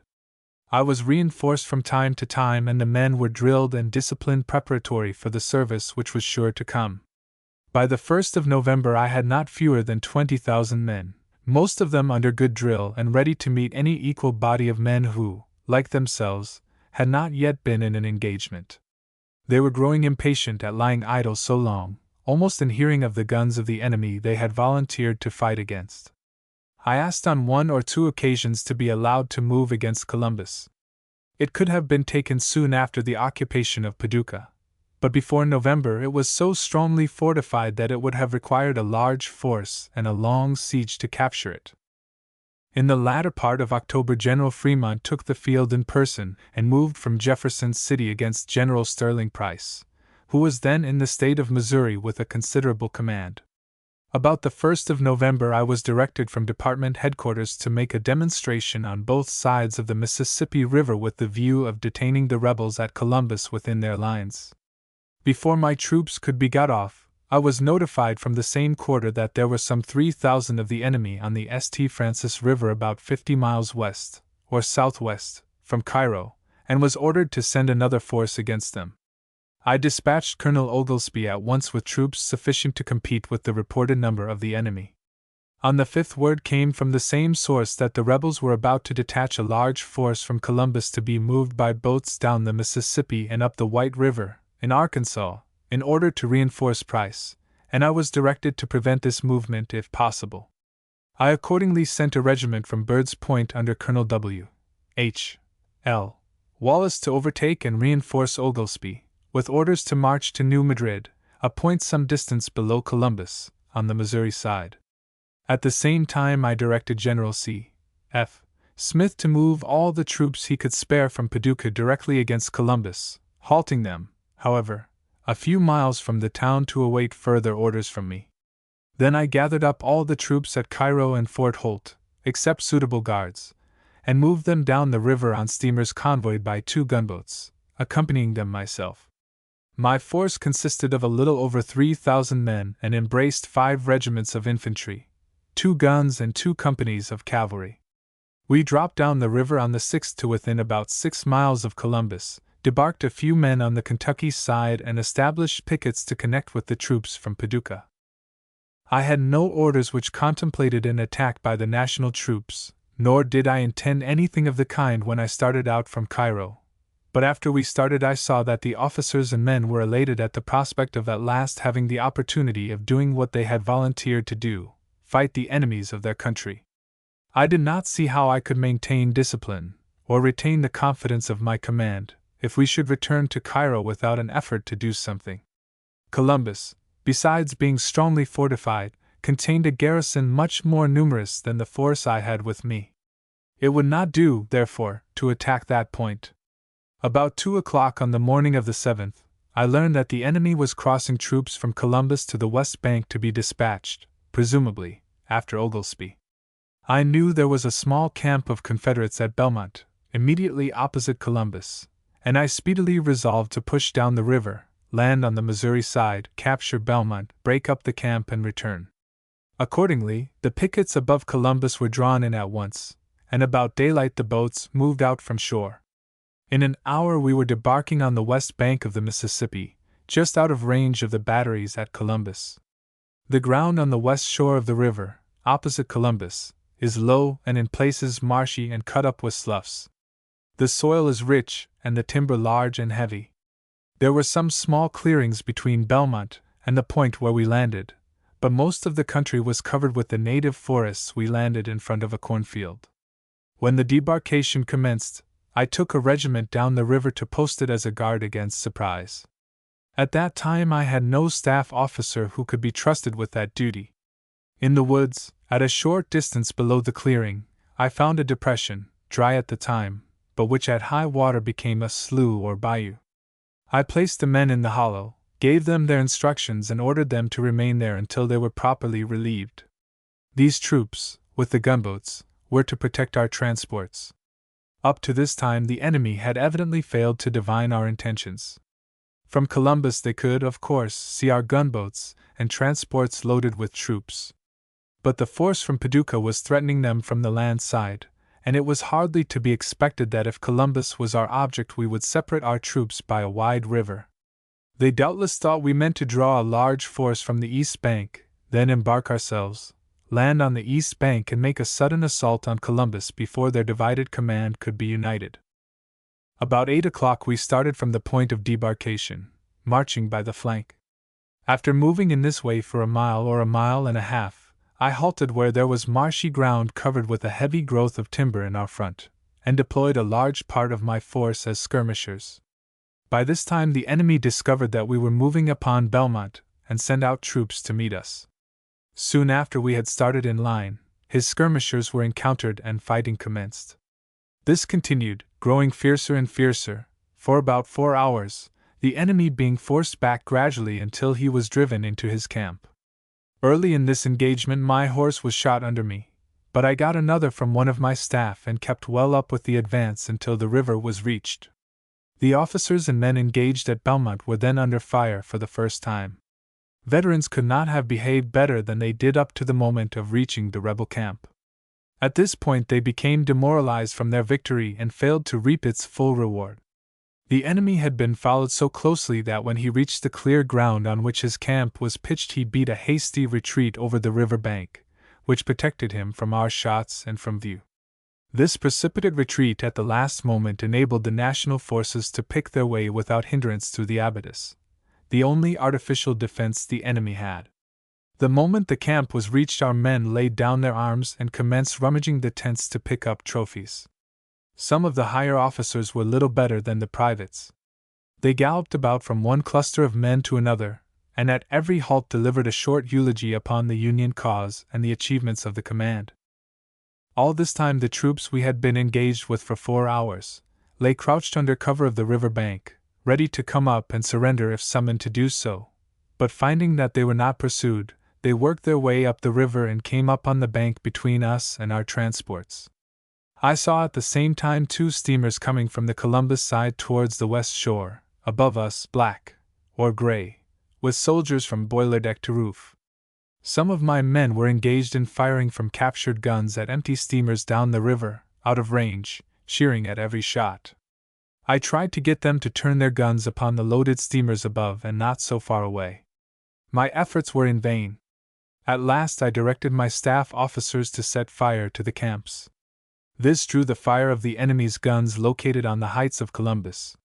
They had abstained from firing before, probably because they were afraid of hitting their own men, or they may have supposed, until the camp was on fire, that it was still in the possession of their friends. About this time, too, the men we had driven over the bank were seen in line up the river between us and our transports. The alarm, surrounded, was given. The guns of the enemy and the report of being surrounded brought officers and men completely under control. At first some of the officers seemed to think that to be surrounded was to be placed in a hopeless position, where there was nothing to do but surrender. But when I announced that we had cut our way in and could cut our way out just as well, it seemed a new revelation to officers and soldiers.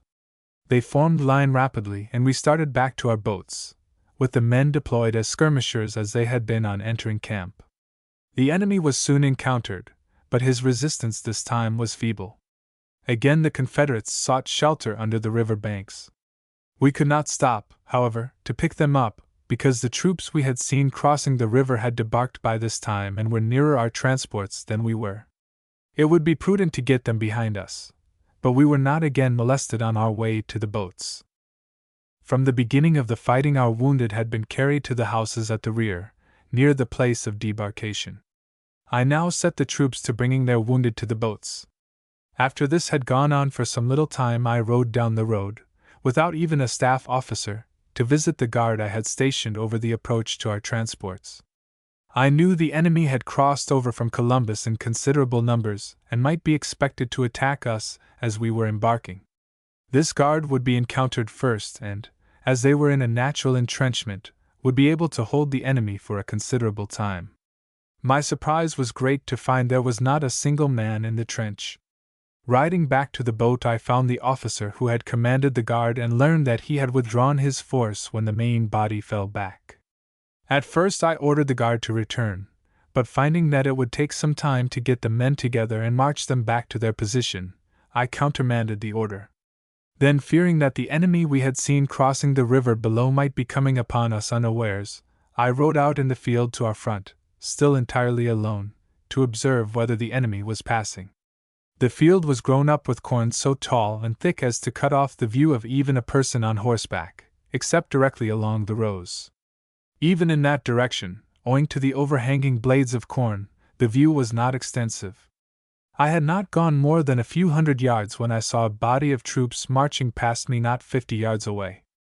I looked at them for a moment, and then turned my horse towards the river and started back, first in a walk, and when I thought myself concealed from the view of the enemy, as fast as my horse could carry me.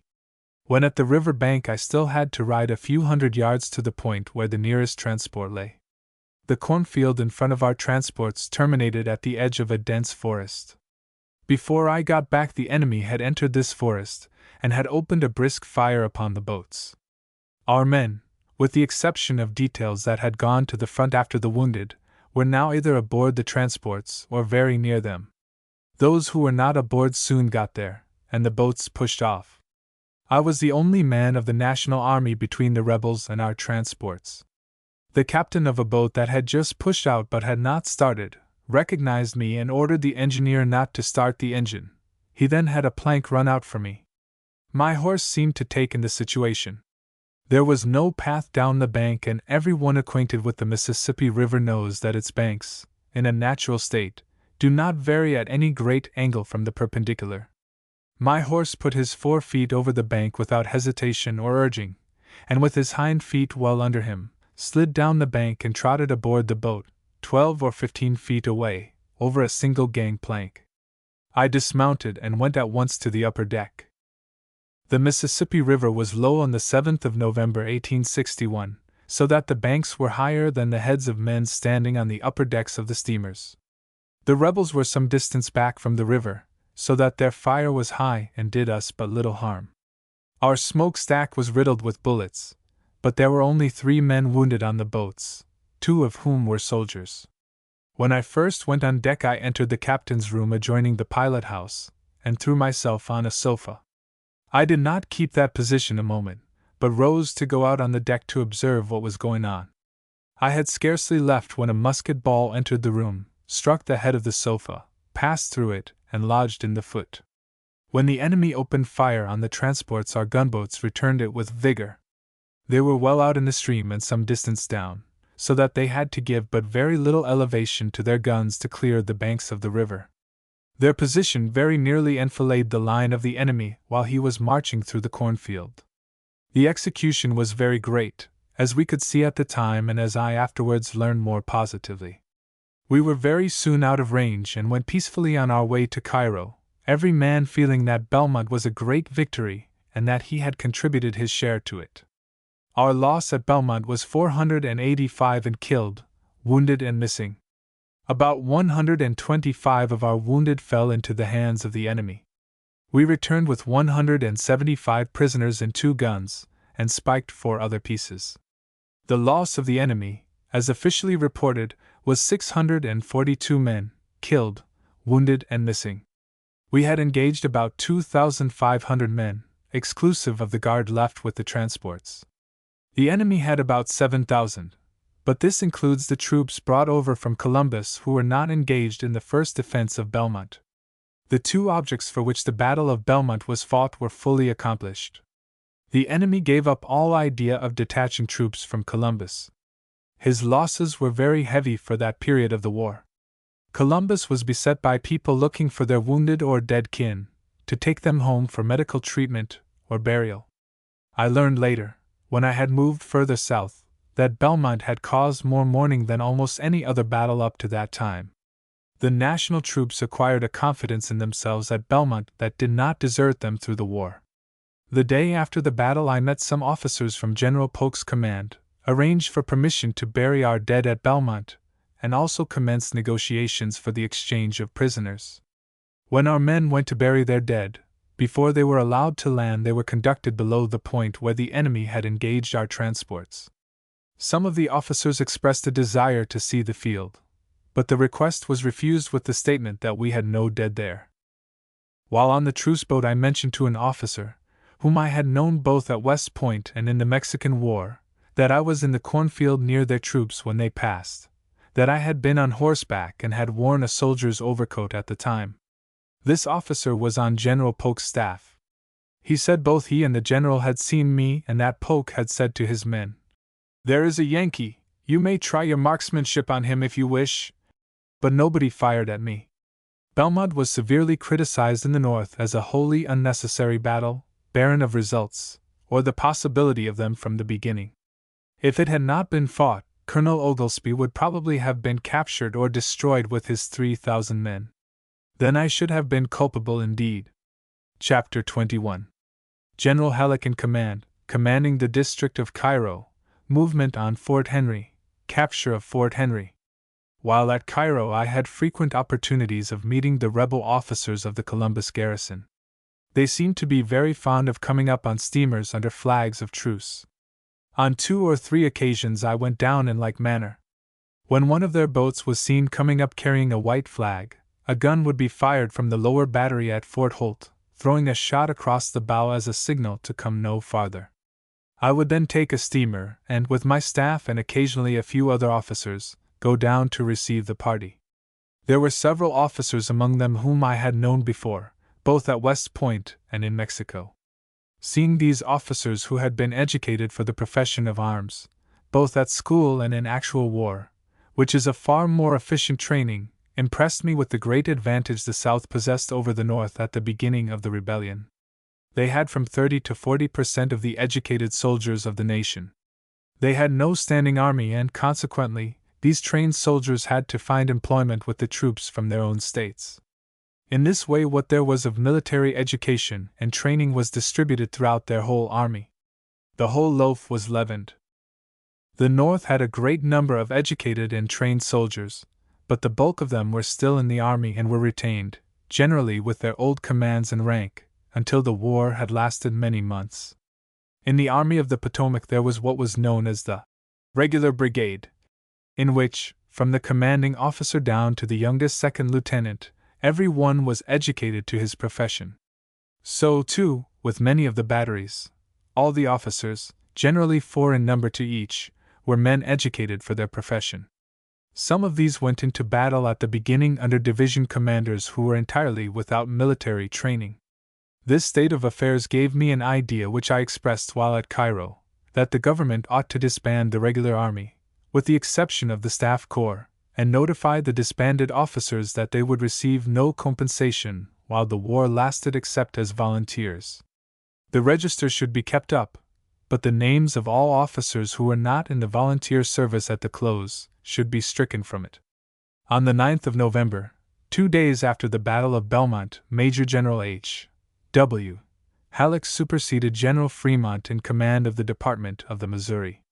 The limits of his command took in Arkansas and West Kentucky east to the Cumberland River.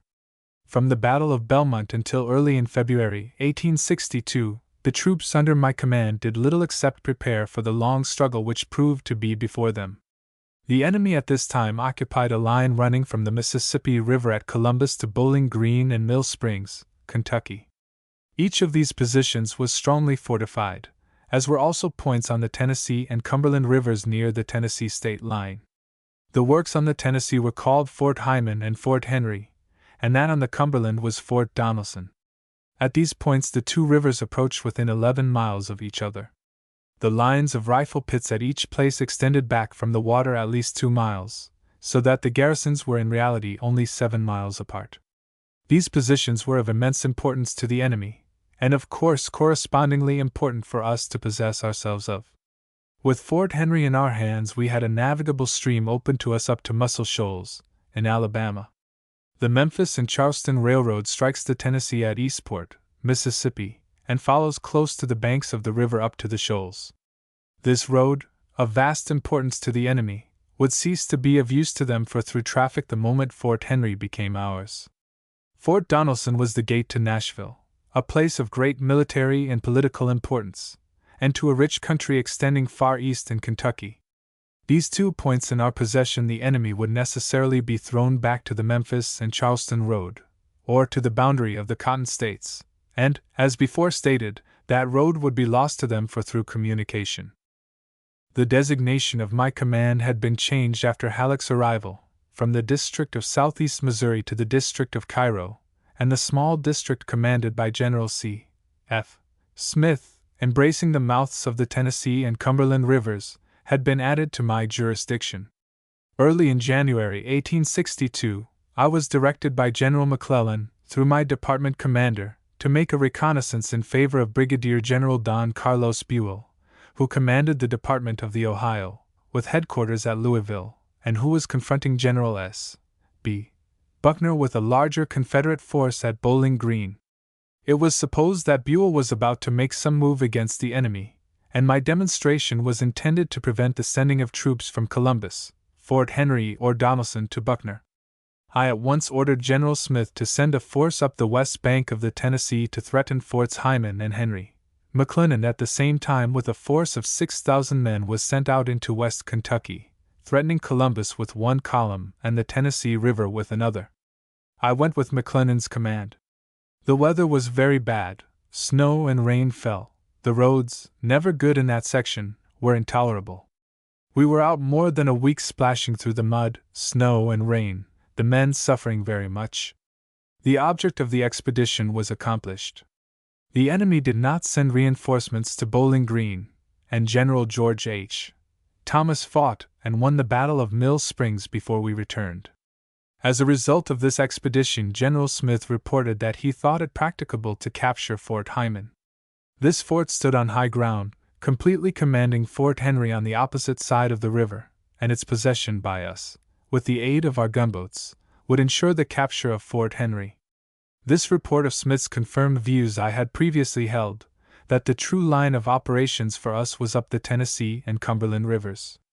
With us there, the enemy would be compelled to fall back on the east and west entirely out of the state of Kentucky.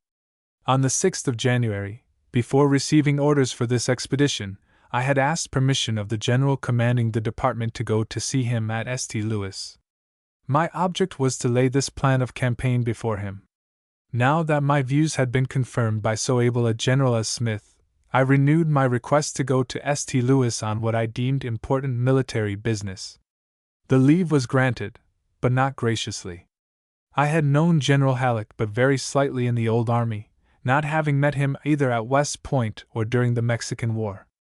I was received with so little cordiality that I perhaps stated the object of my visit with less clearness than I might have done, and I had not uttered many sentences before I was cut short, as if my plan was preposterous. I returned to Cairo very much crestfallen. Flag Officer Foote commanded the little fleet of gunboats then in the neighborhood of Cairo and, though in another branch of the service, was subject to the command of General Halleck. He and I consulted freely upon military matters, and he agreed with me perfectly as to the feasibility of the campaign up the Tennessee. Notwithstanding the rebuff I had received from my immediate chief, I therefore, on the 28th of January, renewed the suggestion by telegraph that, if permitted, I could take and hold Fort Henry on the Tennessee. This time I was backed by Flag Officer Foote, who sent a similar dispatch. On the 29th I wrote fully in support of the proposition. On the 1st of February I received full instructions from Department Headquarters to move upon Fort Henry. On the 2d the expedition started. In February 1862, there were quite a good many steamers laid up at Cairo for want of employment, the Mississippi River being closed against navigation below that point. There were also many men in the town whose occupation had been following the river in various capacities, from captain down to deckhand, but there were not enough of either boats or men to move at one time the 17,000 men I proposed to take with me up the Tennessee. I loaded the boats with more than half the force, however, and sent General McClellan in command. I followed with one of the later boats, and found McClellan had stopped, very properly, 9 miles below Fort Henry. 7 gunboats under Flag Officer Foote had accompanied the advance. The transports we had with us had to return to Paducah to bring up a division from there, with General C. F. Smith in command. Before sending the boats back, I wanted to get the troops as near to the enemy as I could without coming within range of their guns. There was a stream emptying into the Tennessee on the east side, apparently at about long-range distance below the fort. On account of the narrow watershed separating the Tennessee and Cumberland rivers at that point, the stream must be insignificant at ordinary stages, but when we were there, in February, it was a torrent. It would facilitate the investment of Fort Henry materially if the troops could be landed south of that stream.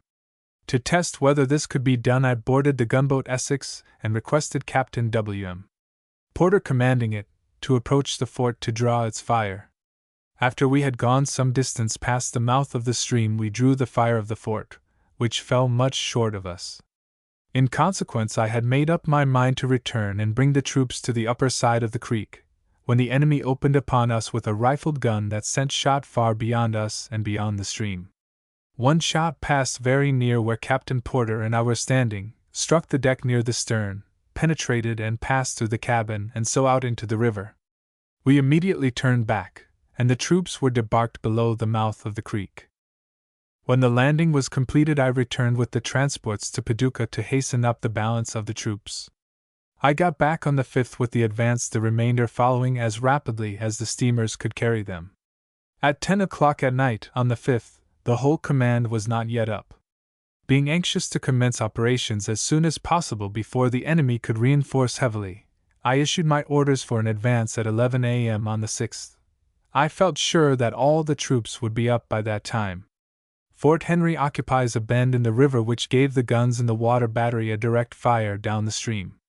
The camp outside the fort was entrenched, with rifle pits and outworks 2 miles back on the road to Donelson and Dover.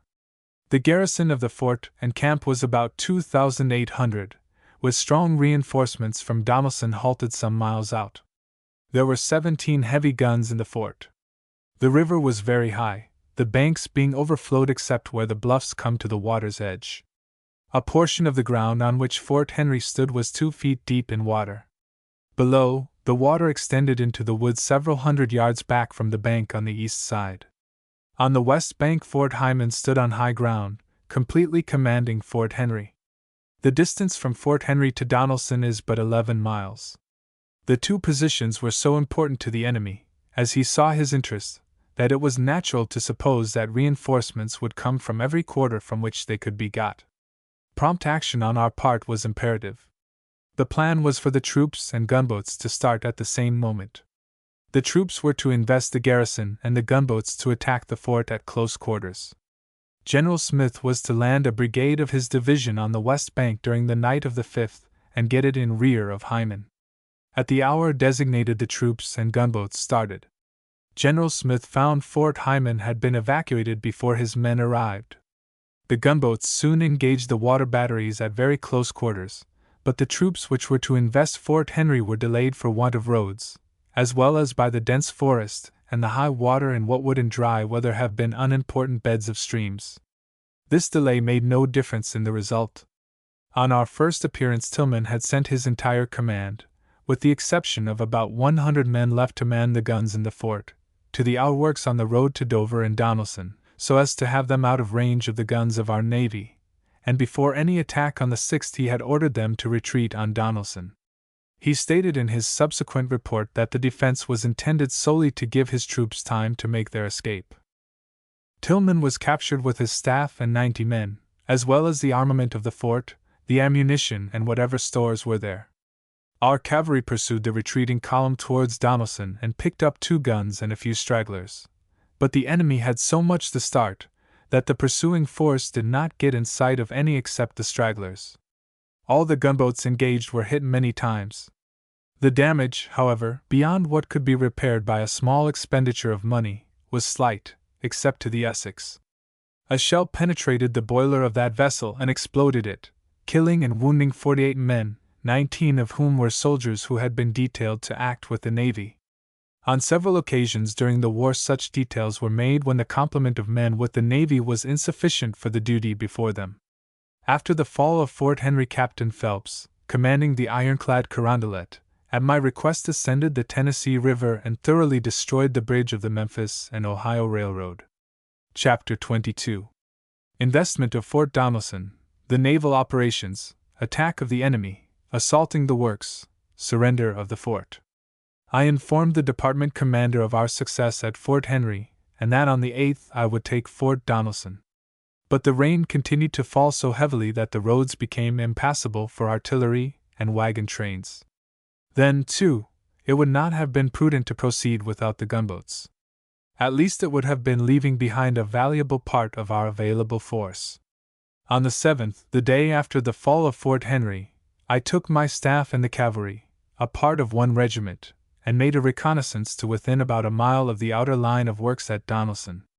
I had known General Pillow in Mexico, and judged that with any force, no matter how small, I could march up to within gunshot of any entrenchments he was given to hold.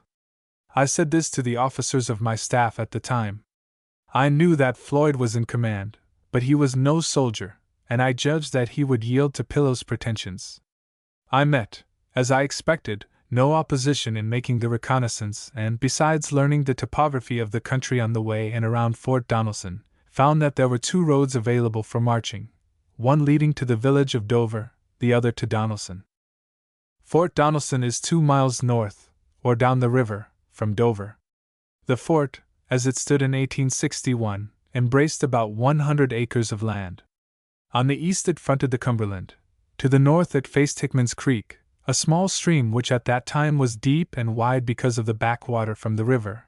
On the south was another small stream, or rather a ravine, opening into the Cumberland. This also was filled with backwater from the river. The fort stood on high ground, some of it as much as 100 feet above the Cumberland. Strong protection to the heavy guns in the water batteries had been obtained by cutting away places for them in the bluff. To the west there was a line of rifle pits some 2 miles back from the river at the farthest point. This line ran generally along the crest of high ground, but in one place crossed a ravine which opens into the river between the village and the fort. The ground inside and outside of this entrenched line was very broken and generally wooded. The trees outside of the rifle pits had been cut down for a considerable way out, and had been felled so that their tops lay outwards from the entrenchments. The limbs had been trimmed and pointed, and thus formed an abatis in front of the greater part of the line. Outside of this entrenched line, and extending about half the entire length of it, is a ravine running north and south and opening into Hickman Creek at a point north of the fort. The entire side of this ravine next to the works was one long abatis. General Halleck commenced his efforts in all quarters to get reinforcements to forward to me immediately on my departure from Cairo. General Hunter sent men freely from Kansas, and a large division under General Nelson, from Buell's army, was also dispatched. Orders went out from the War Department to consolidate fragments of companies that were being recruited in the western states so as to make full companies, and to consolidate companies into regiments.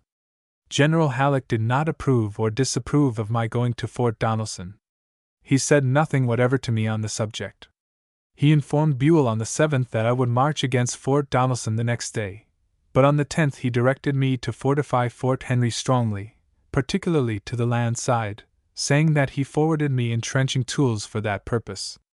I received this dispatch in front of Fort Donelson. I was very impatient to get to Fort Donelson because I knew the importance of the place to the enemy, and supposed he would reinforce it rapidly. I felt that 15,000 men on the 8th would be more effective than 50,000 a month later. I asked Flag Officer Foote, therefore, to order his gunboats still about Cairo to proceed up the Cumberland River and not to wait for those gone to Eastport and Florence.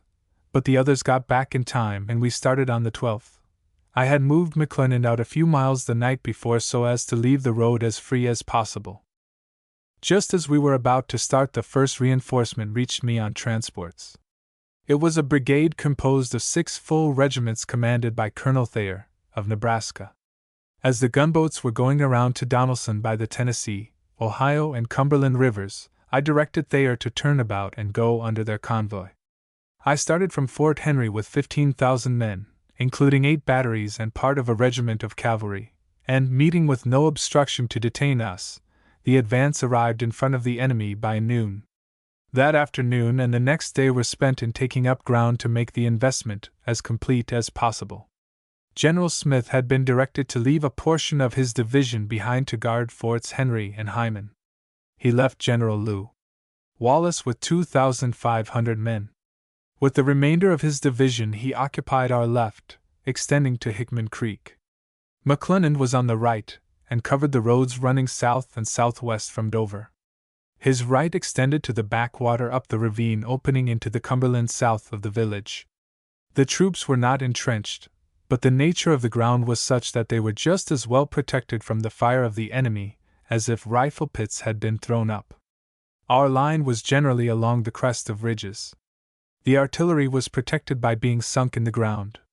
The men who were not serving the guns were perfectly covered from fire on taking position a little back from the crest. The greatest suffering was from want of shelter. It was midwinter, and during the siege we had rain and snow, thawing and freezing alternately. It would not do to allow campfires except far down the hill out of sight of the enemy, and it would not do to allow many of the troops to remain there at the same time. In the march over from Fort Henry, numbers of the men had thrown away their blankets and overcoats. There was therefore much discomfort and absolute suffering. During the 12th and 13th, and until the arrival of Wallace and Thayer on the 14th, the national forces, composed of but 15,000 men, without entrenchments, confronted an entrenched army of 21,000, without conflict further than what was brought on by ourselves. Only one gunboat had arrived. There was a little skirmishing each day, brought on by the movement of our troops in securing commanding positions, but there was no actual fighting during this time except once, on the 13th, in front of McClernand's command. That general had undertaken to capture a battery of the enemy which was annoying his men. Without orders or authority, he sent 3 regiments to make the assault. The battery was in the main line of the enemy, which was defended by his whole army present. Of course the assault was a failure, and of course the loss on our side was great for the number of men engaged. In this assault Colonel William Morrison fell badly wounded. Up to this time the surgeons with the army had no difficulty in finding room in the houses near our line for all the sick and wounded, but now hospitals were overcrowded. Owing, however, to the energy and skill of the surgeons, the suffering was not so great as it might have been. The hospital arrangements at Fort Donelson were as complete as it was possible to make them, considering the inclemency of the weather and the lack of tents, in a sparsely settled country where the houses were generally of but 1 or 2 rooms. On the return of Captain Walk to Fort Henry on the 10th, I had requested him to take the vessels that had accompanied him on his expedition up the Tennessee, and get possession of the Cumberland as far up towards Donelson as possible. He started without delay, taking, however, only his own gunboat, the Carondelet, towed by the steamer Alps. Captain Walk arrived a few miles below Donelson on the 12th, a little after noon. About the time the advance of troops reached a point within gunshot of the fort on the land side, he engaged the water batteries at long range. On the 13th I informed him of my arrival the day before and of the establishment of most of our batteries, requesting him at the same time to attack again that day so that I might take advantage of any diversion. The attack was made and many shots fell within the fort, creating some consternation, as we now know. The investment on the land side was made as complete as the number of troops engaged would admit of. During the night of the 13th, Flag Officer Foote arrived with the ironclads St. Louis, Louisville, and Pittsburgh, and the wooden gunboats Tyler and Conestoga, convoying Thayer's brigade. On the morning of the 14th, Thayer was landed. Wallace, whom I had ordered over from Fort Henry, also arrived about the same time. Up to this time he had been commanding a brigade belonging to the division of General C. F. Smith. These troops were now restored to the division they belonged to, and General Lew. Wallace was assigned to the command of a division composed of the brigade of Colonel Thayer and other reinforcements that arrived the same day. This new division was assigned to the center, giving the 2 flanking divisions an opportunity to close up and form a stronger line. The plan was for the troops to hold the enemy within his lines, while the gunboats should attack the water batteries at close quarters and silence his guns if possible. Some of the gunboats were to run the batteries, get above the fort, and above the village of Dover. I had ordered a reconnaissance made with the view of getting troops to the river above Dover in case they should be needed there. That position attained by the gunboats, it would have been but a question of time, and a very short time, too, when the garrison would have been compelled to surrender. By 3 in the afternoon of the 14th, Flag Officer Foote was ready, and advanced upon the water batteries with his entire fleet. After coming in range of the batteries of the enemy, the advance was slow, but a constant fire was delivered from every gun that could be brought to bear upon the fort. I occupied a position on shore from which I could see the advancing navy. The leading boat got within a very short distance of the water battery, not further off I think than 200 yards, and I soon saw one and then another of them dropping down the river, visibly disabled. Then the whole fleet followed and the engagement closed for the day. The gunboat which Flag Officer Foote was on, besides having been hit about 60 times, several of the shots passing through near the waterline, had a shot entered the pilot house which killed the pilot, carried away the wheel and wounded the flag officer himself. The tiller ropes of another vessel were carried away and she, too, dropped helplessly back. 2 others had their pilot houses so injured that they scarcely formed a protection to the men at the wheel. The enemy had evidently been much demoralized by the assault, but they were jubilant when they saw the disabled vessels dropping down the river entirely out of the control of the men on board.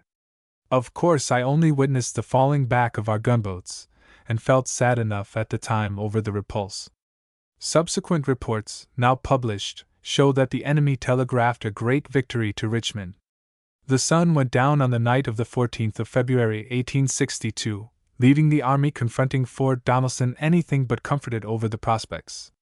The weather had turned intensely cold, the men were without tents and could not keep up fires where most of them had to stay, and, as previously stated, many had thrown away their overcoats and blankets. 2 of the strongest of our gunboats had been disabled, presumably beyond the possibility of rendering any present assistance.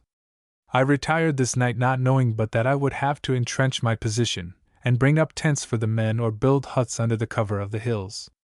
On the morning of the 15th, before it was yet broad day, a messenger from Flag Officer Foote handed me a note, expressing a desire to see me on the flagship and saying that he had been injured the day before so much that he could not come himself to me.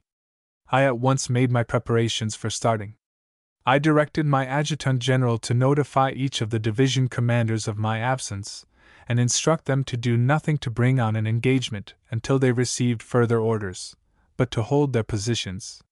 From the heavy rains that had fallen for days and weeks preceding and from the constant use of the roads between the troops and the landing 4 to 7 miles below, these roads had become cut up so as to be hardly passable.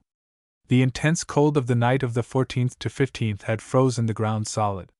This made travel on horseback even slower than through the mud, but I went as fast as the roads would allow. When I reached the fleet, I found the flagship was anchored out in the stream. A small boat, however, awaited my arrival, and I was soon on board with the flag officer. He explained to me in short the condition in which he was left by the engagement of the evening before, and suggested that I should entrench while he returned to Mound City with his disabled boats, expressing at the time the belief that he could have the necessary repairs made and be back in 10 days. I saw the absolute necessity of his gunboats going into hospital, and did not know but I should be forced to the alternative of going through a siege. But the enemy relieved me from this necessity. When I left the National Line to visit Flag Officer Foote, I had no idea that there would be any engagement on land unless I brought it on myself. The conditions for battle were much more favorable to us than they had been for the first 2 days of the investment. From the 12th to the 14th we had but 15,000 men of all arms and no gunboats. Now we had been reinforced by a fleet of 6 naval vessels, a large division of troops under General L. Wallace, and 2,500 men brought over from Fort Henry belonging to the division of C. F. Smith. The enemy, however, had taken the initiative. Just as I landed, I met Captain Hillier of my staff, white with fear, not for his personal safety, but for the safety of the national troops. He said the enemy had come out of his lines in full force and attacked and scattered McClernand's division, which was in full retreat. The roads, as I have said, were unfit for making fast time, but I got to my command as soon as possible. The attack had been made on the national right. I was some 4 or 5 miles north of our left. The line was about 3 miles long. In reaching the point where the disaster had occurred, I had to pass the divisions of Smith and Wallace. I saw no sign of excitement on the portion of the line held by Smith. Wallace was nearer the scene of conflict and had taken part in it. He had, at an opportune time, sent Thayer's brigade to the support of McClernand, and thereby contributed to hold the enemy within his lines. I saw everything favorable for us along the line of our left and center. When I came to the right, appearances were different. The enemy had come out in full force to cut his way out and make his escape. McClernand's division had to bear the brunt of the attack from this combined force. His men had stood up gallantly until the ammunition in their cartridge boxes gave out. There was abundance of ammunition nearby lying on the ground in boxes, but at that stage of the war it was not all of our commanders of regiments, brigades, or even divisions, who had been educated up to the point of seeing that their men were constantly supplied with ammunition during an engagement. When the men found themselves without ammunition, they could not stand up against troops who seemed to have plenty of it. The division broke and a portion fled, but most of the men, as they were not pursued, only fell back out of range of the fire of the enemy. It must have been about this time that Thayer pushed his brigade in between the enemy and those of our troops that were without ammunition. At all events, the enemy fell back within his entrenchments, and was there when I got on the field. I saw the men standing in knots talking in the most excited manner. No officer seemed to be giving any directions. The soldiers had their muskets, but no ammunition, while there were tons of it close at hand. I heard some of the men say that the enemy had come out with knapsacks and haversacks filled with rations. They seemed to think this indicated a determination on his part to stay out and fight just as long as the provisions held out. I turned to Colonel J. D. Webster of my staff, who was with me, and said, "Some of our men are pretty badly demoralized, but the enemy must be more so, for he has attempted to force his way out, but has fallen back. The one who attacks first now will be victorious, and the enemy will have to be in a hurry if he gets ahead of me." I determined to make the assault at once on our left. It was clear to my mind that the enemy had started to march out with his entire force, except a few pickets, and if our attack could be made on the left before the enemy could redistribute his forces along the line, we would find but little opposition except from the intervening abatis. I directed Colonel Webster to ride with me and call out to the men as we passed, "Fill your cartridge boxes, quick, and get into line. The enemy is trying to escape and he must not be permitted to do so." This acted like a charm. The men only wanted someone to give them a command.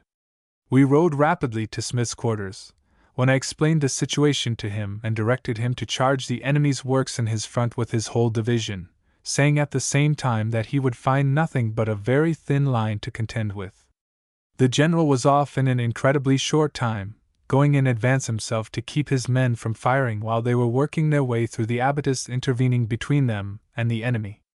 The outer line of rifle pits was passed, and the night of the 15th General Smith, with much of his division, bivouacked within the lines of the enemy. There was now no doubt but that the Confederates must surrender or be captured the next day. There seems from subsequent accounts to have been much consternation, particularly among the officers of high rank, in Dover during the night of the 15th. General Floyd, the commanding officer, who was a man of talent enough for any civil position, was no soldier and possibly did not possess the elements of one. He was further unfitted for command for the reason that his conscience must have troubled him and made him afraid. As Secretary of War, he had taken a solemn oath to maintain the Constitution of the United States and to uphold the same against all its enemies. He had betrayed that trust. As Secretary of War, he was reported through the Northern press to have scattered the little army the country had so that the most of it could be picked up in detail when secession occurred. About a year before leaving the cabinet, he had removed arms from Northern to Southern arsenals. He continued in the cabinet of President Buchanan until about the 1st of January 1861, while he was working vigilantly for the establishment of a confederacy made out of United States territory. Well may he have been afraid to fall into the hands of national troops. He would no doubt have been tried for misappropriating public property, if not for treason, had he been captured. General Pillow, next in command, was conceited, and prided himself much on his services in the Mexican War. He telegraphed to General Johnston, at Nashville, after our men were within the rebel rifle pits, and almost on the eve of his making his escape, that the Southern troops had had great success all day. Johnston forwarded the dispatch to Richmond. While the authorities at the capital were reading it, Floyd and Pillow were fugitives. A council of war was held by the enemy at which all agreed that it would be impossible to hold out longer.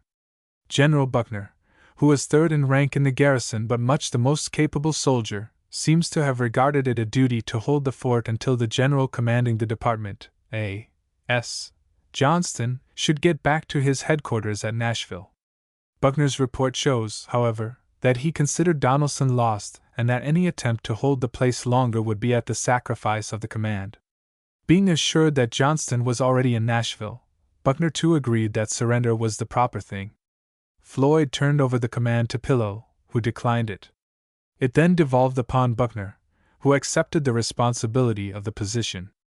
Floyd and Pillow took possession of all the river transports at Dover, and before morning both were on their way to Nashville, with the brigade formerly commanded by Floyd and some other troops, in all about 3,000. Some marched up the east bank of the Cumberland, others went on the steamers. During the night Forrest also, with his cavalry and some other troops about 1,000 in all, made their way out, passing between our right and the river. They had to ford or swim over the backwater in the little creek just south of Dover. Before daylight General Smith brought to me the following letter from General Buckner. Headquarters, Fort Donelson, February 16, 1862. Sir, in consideration of all the circumstances governing the present situation of affairs at this station, I propose to the commanding officer of the Federal forces the appointment of commissioners to agree upon terms of capitulation of the forces and fort under my command, and in that view suggest an armistice until 12 o'clock today. I am, sir, very respectfully, your obedient S. B. Buckner, Brig. Gen. C. S. A. To Brigadier General U. S. Grant, commanding U. S. Forces near Fort Donelson. To this I responded as follows. Headquarters Army in the Field, Camp near Donelson, February 16, 1862. General S. B. Buckner, Confederate Army. Sir, yours of this date, proposing armistice and appointment of commissioners to settle terms of capitulation, is just received. No terms except an unconditional and immediate surrender can be accepted. I propose to move immediately upon your works. I am, sir, very respectfully, your obedient U. S. Grant, Brig. Gen. To this I received the following reply. Headquarters, Dover, Tennessee, February 16, 1862. To Brig. General U. S. Grant U. S. Army. Sir, the distribution of the forces under my command, incident to an unexpected change of commanders, and the overwhelming force under your command compel me, notwithstanding the brilliant success of the Confederate arms yesterday, to accept the ungenerous and unchivalrous terms which you propose. I am, sir, your very obedient S. B. Buckner, Brig. Gen. C. S. A. General Buckner, as soon as he had dispatched the first of the above letters, sent word to his different commanders on the line of rifle pits, notifying them that he had made a proposition looking to the surrender of the garrison, and directing them to notify national troops in their front so that all fighting might be prevented. White flags were stuck at intervals along the line of rifle pits, but none over the fort. As soon as the last letter from Buckner was received, I mounted my horse and rode to Dover. General Wallace, I found, had preceded me an hour or more.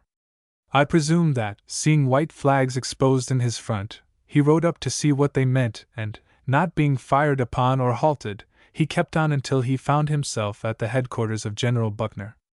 I had been at West Point 3 years with Buckner, and afterwards served with him in the army, so that we were quite well acquainted. In the course of our conversation, which was very friendly, he said to me that if he had been in command I would not have got up to Donelson as easily as I did. I told him that if he had been in command I should not have tried in the way I did. I had invested their lines with a smaller force than they had to defend them, and at the same time had sent a brigade full 5,000 strong, around by water. I had relied very much upon their commander to allow me to come safely up to the outside of their works. I asked General Buckner about what force he had to surrender. He replied that he could not tell with any degree of accuracy, that all the sick and weak had been sent to Nashville while we were about Fort Henry, that Floyd and Pillow had left during the night, taking many men with them, and that Forrest, and probably others, had also escaped during the preceding night. The number of casualties he could not tell, but he said I would not find fewer than 12,000, nor more than 15,000. He asked permission to send parties outside of the lines to bury his dead, who had fallen on the 15th when they tried to get out. I gave directions that his permit to pass our limits should be recognized. I have no reason to believe that this privilege was abused, but it familiarized our guards so much with the sight of Confederates passing to and fro that I have no doubt many got beyond our pickets unobserved and went on. The most of the men who went in that way no doubt thought they had had war enough, and left with the intention of remaining out of the army. Some came to me and asked permission to go, saying that they were tired of the war and would not be caught in the ranks again, and I bade them go. The actual number of Confederates at Fort Donelson can never be given with entire accuracy. The largest number admitted by any writer on the southern side is by Colonel Preston Johnston. He gives the number at 17,000. But this must be an underestimate. The Commissary General of Prisoners reported having issued rations to 14,623 Fort Donelson prisoners at Cairo, as they passed that point. General Pillow reported the killed and wounded at 2,000, but he had less opportunity of knowing the actual numbers than the officers of McClellan's division, for most of the killed and wounded fell outside their works, in front of that division, and were buried or cared for by Buckner after the surrender and when Pillow was a fugitive. It is known that Floyd and Pillow escaped during the night of the 15th, taking with them not less than 3,000 men. Forrest escaped with about 1,000 and others were leaving singly, and in squads all night. It is probable that the Confederate force at Donelson, on the 15th of February 1862, was 21,000 in round numbers. On the day Fort Donelson fell I had 27,000 men to confront the Confederate lines and guard the road 4 or 5 miles to the left, over which all our supplies had to be drawn on wagons. During the 16th, after the surrender, additional reinforcements arrived. During the siege General Sherman had been sent to Smithland, at the mouth of the Cumberland River, to forward reinforcements and supplies to me. At that time he was my senior in rank and there was no authority of law to assign a junior to command a senior of the same grade. But every boat that came up with supplies or reinforcements brought a note of encouragement from Sherman, asking me to call upon him for any assistance he could render, and saying that if he could be of service at the front I might send for him, and he would waive rank. Chapter 23. Promoted Major General of Volunteers, Unoccupied Territory, Advance upon Nashville, Situation of the Troops, Confederate Retreat, Relieved of the Command, Restored to the Command, General Smith.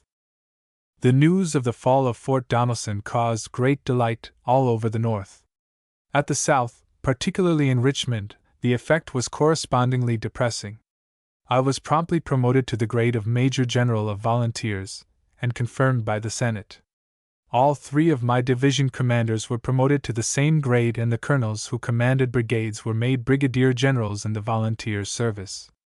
My chief, who was in St. Louis, telegraphed his congratulations to General Hunter in Kansas for the services he had rendered in securing the fall of Fort Donelson by sending reinforcements so rapidly.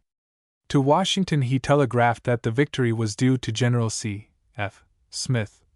"Promote him," he said, "and the whole country will applaud." On the 19th there was published at St. Louis a formal order thanking Flag Officer Foote and myself, and the forces under our command, for the victories on the Tennessee and the Cumberland. I received no other recognition whatever from General Halleck. But General Cullom, his chief of staff, who was at Cairo, wrote me a warm congratulatory letter on his own behalf. I approved of General Smith's promotion highly, as I did all the promotions that were made. My opinion was and still is that immediately after the fall of Fort Donelson the way was opened to the national forces all over the Southwest without much resistance. If one general who would have taken the responsibility had been in command of all the troops west of the Alleghanies, he could have marched to Chattanooga, Corinth, Memphis and Vicksburg with the troops we then had, and as volunteering was going on rapidly over the North there would soon have been force enough at all these centers to operate offensively against any body of the enemy that might be found near them. Rapid movements and the acquisition of rebellious territory would have promoted volunteering, so that reinforcements could have been had as fast as transportation could have been obtained to carry them to their destination. On the other hand, there were tens of thousands of strong able-bodied young men still at their homes in the southwestern states, who had not gone into the Confederate Army in February, 1862, and who had no particular desire to go. If our lines had been extended to protect their homes, many of them never would have gone. Providence ruled differently. Time was given the enemy to collect armies and fortify his new positions, and twice afterwards he came near forcing his northwestern front up to the Ohio River. I promptly informed the department commander of our success at Fort Donelson and that the way was open now to Clarksville and Nashville, and that unless I received orders to the contrary I should take Clarksville on the 21st and Nashville about the 1st of March. Both these places are on the Cumberland River above Fort Donelson. As I heard nothing from headquarters on the subject, General C. F. Smith was sent to Clarksville at the time designated and found the place evacuated. The capture of Forts Henry and Donelson had broken the line the enemy had taken from Columbus to Bowling Green, and it was known that he was falling back from the eastern point of this line and that Buell was following, or at least advancing. I should have sent troops to Nashville at the time I sent to Clarksville, but my transportation was limited and there were many prisoners to be forwarded north. None of the reinforcements from Buell's army arrived until the 24th of February. Then General Nelson came up, with orders to report to me with 2 brigades, he having sent 1 brigade to Cairo. I knew General Buell was advancing on Nashville from the north, and I was advised by scouts that the rebels were leaving that place, and trying to get out all the supplies they could. Nashville was, at that time, one of the best provision posts in the South.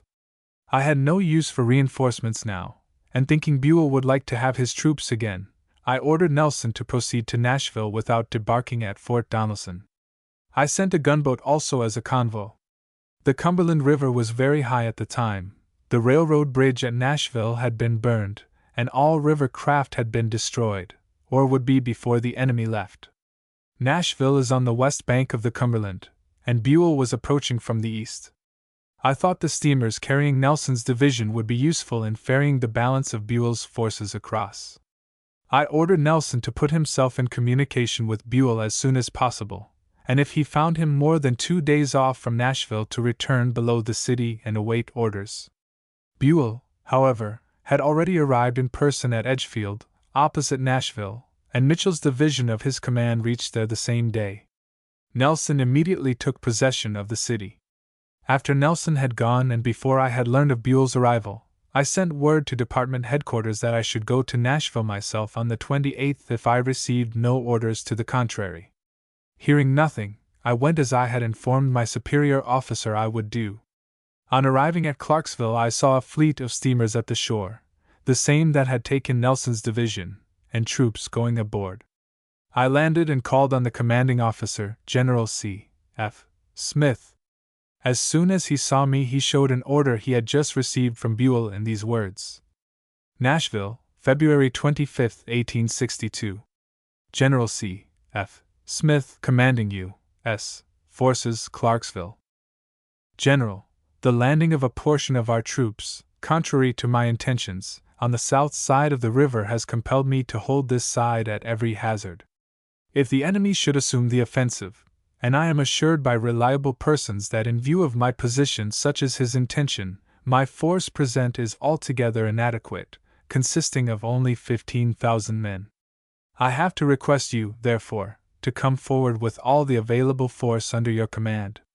So important do I consider the occasion that I think it necessary to give this communication all the force of orders, and I send 4 boats, the Diana, Woodford, John Rain, and Autocrat, to bring you up.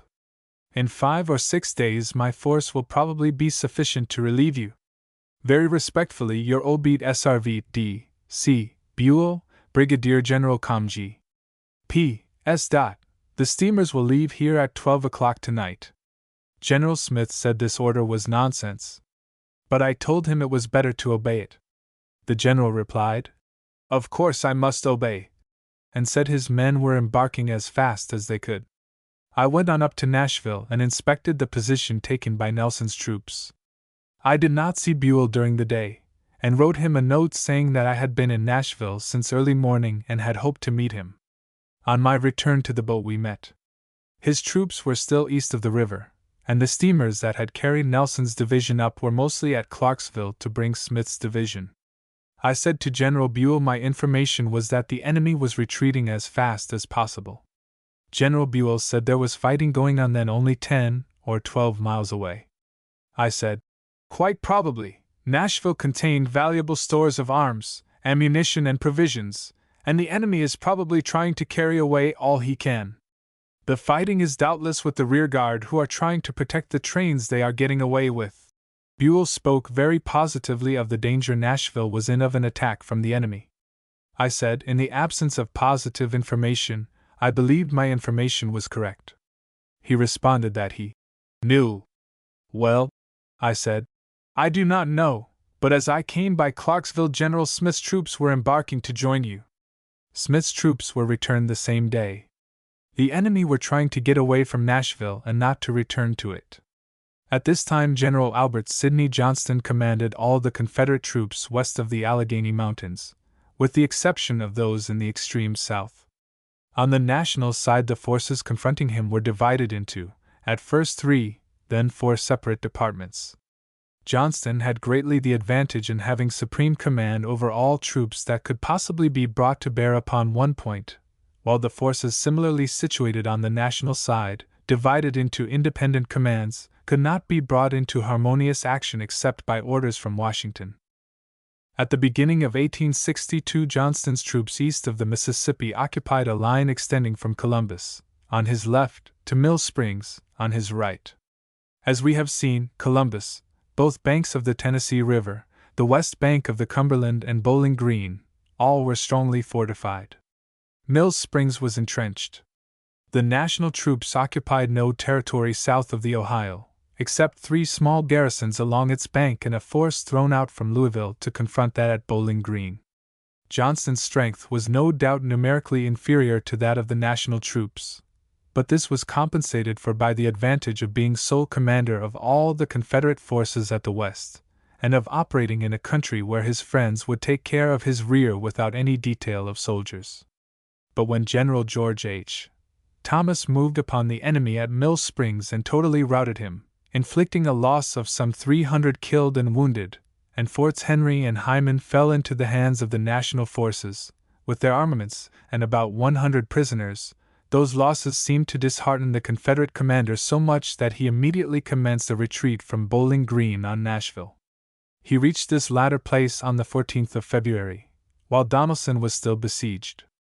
Buell followed with a portion of the Army of the Ohio, but he had to march and did not reach the east bank of the Cumberland opposite Nashville until the 24th of the month, and then with only 1 division of his army. The bridge at Nashville had been destroyed and all boats removed or disabled, so that a small garrison could have held the place against any national troops that could have been brought against it within 10 days after the arrival of the force from Bowling Green. Johnston seemed to lie quietly at Nashville to await the result at Fort Donelson, on which he had staked the possession of most of the territory embraced in the states of Kentucky and Tennessee. It is true, the 2 generals senior in rank at Fort Donelson were sending him encouraging dispatches, even claiming great Confederate victories up to the night of the 16th, when they must have been preparing for their individual escape. Johnston made a fatal mistake in entrusting so important a command to Floyd, who he must have known was no soldier even if he possessed the elements of one. Pillow's presence as second was also a mistake. If these officers had been forced upon him and designated for that particular command, then he should have left Nashville with a small garrison under a trusty officer, and with the remainder of his force gone to Donelson himself. If he had been captured, the result could not have been worse than it was. Johnston's heart failed him upon the first advance of national troops. He wrote to Richmond on the 8th of February, I think the gunboats of the enemy will probably take Fort Donelson without the necessity of employing their land force in cooperation. After the fall of that place, he abandoned Nashville and Chattanooga without an effort to save either, and fell back into northern Mississippi, where, 6 weeks later, he was destined to end his career. From the time of leaving Cairo, I was singularly unfortunate in not receiving dispatches from General Halleck. The order of the 10th of February directing me to fortify Fort Henry strongly, particularly to the land side, and saying that entrenching tools had been sent for that purpose, reached me after Donelson was invested. I received nothing direct which indicated that the department commander knew we were in possession of Donelson. I was reporting regularly to the Chief of Staff, who had been sent to Cairo, soon after the troops left there, to receive all reports from the front and to telegraph the substance to the St. Louis headquarters. Cairo was at the southern end of the telegraph wire. Another line was started at once from Cairo to Paducah and Smithland, at the mouths of the Tennessee and Cumberland respectively. My dispatches were all sent to Cairo by boat, but many of those addressed to me were sent to the operator at the end of the advancing wire, and he failed to forward them. This operator afterwards proved to be a rebel. He deserted his post after a short time and went south, taking his dispatches with him. A telegram from General McClellan to me of February 16th, the day of the surrender, directing me to report in full the situation, was not received at my headquarters until the 3d of March. On the 2d of March I received orders dated March 1st to move my command back to Fort Henry, leaving only a small garrison at Donelson. From Fort Henry expeditions were to be sent against Eastport, Mississippi, and Paris, Tennessee. We started from Donelson on the 4th, and the same day I was back on the Tennessee River. On March 4th I also received the following dispatch from General Halleck. Maj. Gen. U. S. Grant, Fort Henry. You will place Maj. Gen. C. F. Smith in command of expedition, and remain yourself at Fort Henry. Why do you not obey my orders to report strength and positions of your command? H. W. Halleck, Major General. I was surprised. This was the first intimation I had received that General Halleck had called for information as to the strength of my command. On the 6th he wrote to me again. You're going to Nashville without authority, and when your presence with your troops was of the utmost importance, was a matter of very serious complaint at Washington, so much so that I was advised to arrest you on your return. This was the first I knew of his objecting to my going to Nashville. That place was not beyond the limits of my command, which, it had been expressly declared in orders, were not defined. Nashville is west of the Cumberland River, and I had sent troops that had reported to me for duty to occupy the place. I turned over the command as directed and then replied to General Halleck courteously, but asked to be relieved from further duty under him. Later I learned that General Halleck had been calling lustily for more troops, promising that he would do something important if he could only be sufficiently reinforced. McClellan asked him what force he then had. Halleck telegraphed me to supply the information so far as my command was concerned, but I received none of his dispatches. At last Halleck reported to Washington that he had repeatedly ordered me to give the strength of my force, but could get nothing out of me, that I had gone to Nashville, beyond the limits of my command, without his authority, and that my army was more demoralized by victory than the army at Bull Run had been by defeat. General McClellan, on this information, ordered that I should be relieved from duty and that an investigation should be made into any charges against me. He even authorized my arrest. Thus, in less than 2 weeks after the victory at Donelson, the two leading generals in the army were in correspondence as to what disposition should be made of me, and in less than 3 weeks I was virtually in arrest and without a command. On the 13th of March I was restored to command, and on the 17th Halleck sent me a copy of an order from the War Department which stated that accounts of my misbehavior had reached Washington and directed him to investigate and report the facts. He forwarded also a copy of a detailed dispatch from himself to Washington entirely exonerating me, but he did not inform me that it was his own reports that had created all the trouble. On the contrary, he wrote to me, "Instead of relieving you, I wish you, as soon as your new army is in the field, to assume immediate command and lead it to new victories." In consequence, I felt very grateful to him, and supposed it was his interposition that had set me right with the government. I never knew the truth until General Badeau unearthed the facts in his researches for his history of my campaigns. General Halleck unquestionably deemed General C. F. Smith a much fitter officer for the command of all the forces in the military district than I was, and to render him available for such command, desired his promotion to antedate mine and those of the other division commanders. It is probable that the general opinion was that Smith's long services in the army and distinguished deeds rendered him the more proper person for such command. Indeed, I was rather inclined to this opinion myself at that time, and would have served as faithfully under Smith as he had done under me.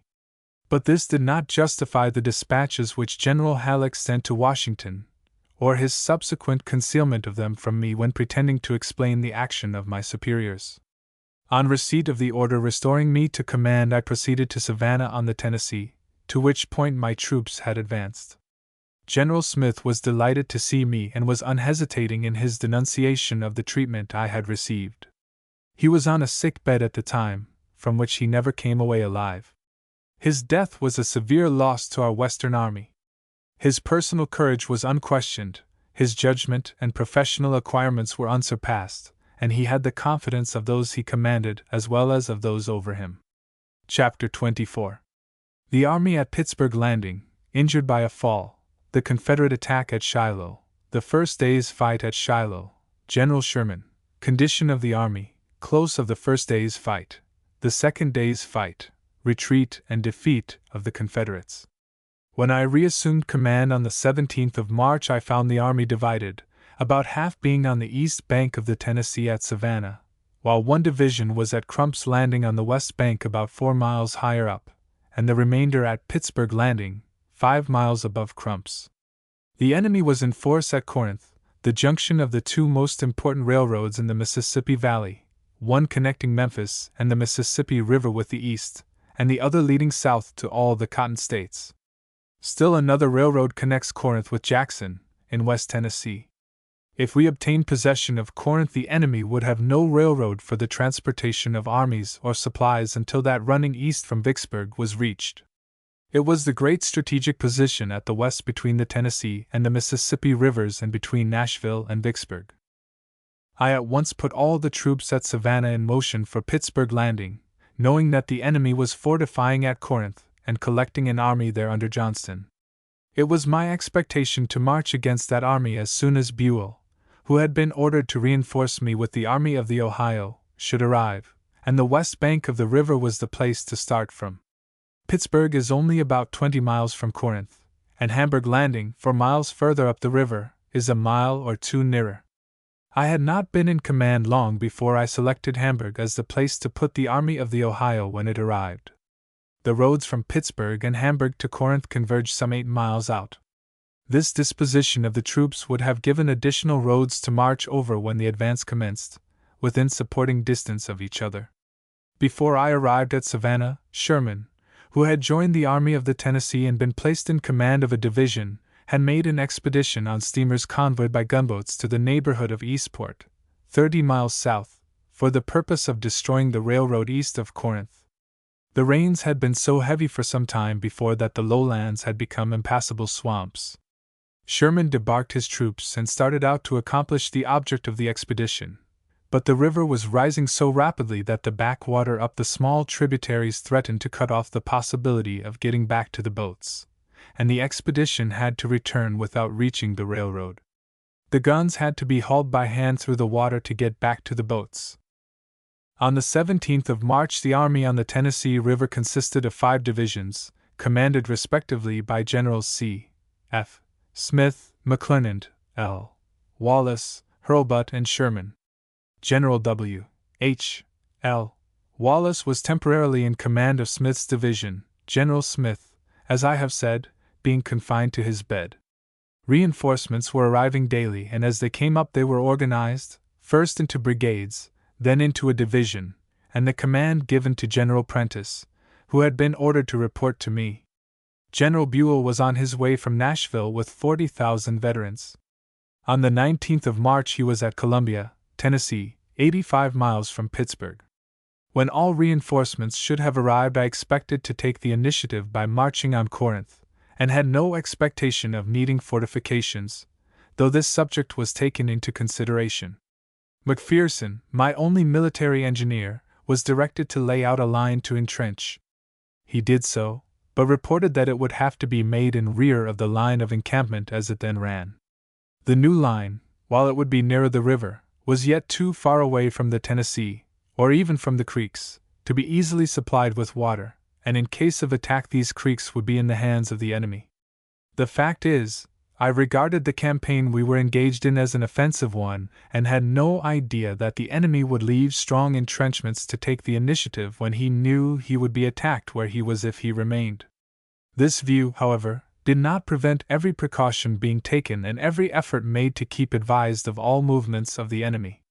Johnston's cavalry meanwhile had been well out towards our front, and occasional encounters occurred between it and our outposts. On the 1st of April this cavalry became bold and approached our lines, showing that an advance of some kind was contemplated.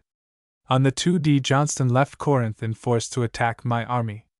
On the 4th his cavalry dashed down and captured a small picket guard of 6 or 7 men, stationed some 5 miles out from Pittsburgh on the Corinth road. Colonel Buckland sent relief to the guard at once and soon followed in person with an entire regiment, and General Sherman followed Buckland taking the remainder of a brigade. The pursuit was kept up for some 3 miles beyond the point where the picket guard had been captured, and after nightfall Sherman returned to camp and reported to me by letter what had occurred. At this time a large body of the enemy was hovering to the west of us, along the line of the Mobile and Ohio Railroad. My apprehension was much greater for the safety of Crump's Landing than it was for Pittsburgh. I had no apprehension that the enemy could really capture either place. But I feared it was possible that he might make a rapid dash upon Crump's and destroy our transports and stores, most of which were kept at that point, and then retreat before Wallace could be reinforced. Wallace's position I regarded as so well chosen that he was not removed. At this time I generally spent the day at Pittsburgh and returned to Savannah in the evening. I was intending to remove my headquarters to Pittsburgh, but Buell was expected daily and would come in at Savannah. I remained at this point, therefore, a few days longer than I otherwise should have done, in order to meet him on his arrival.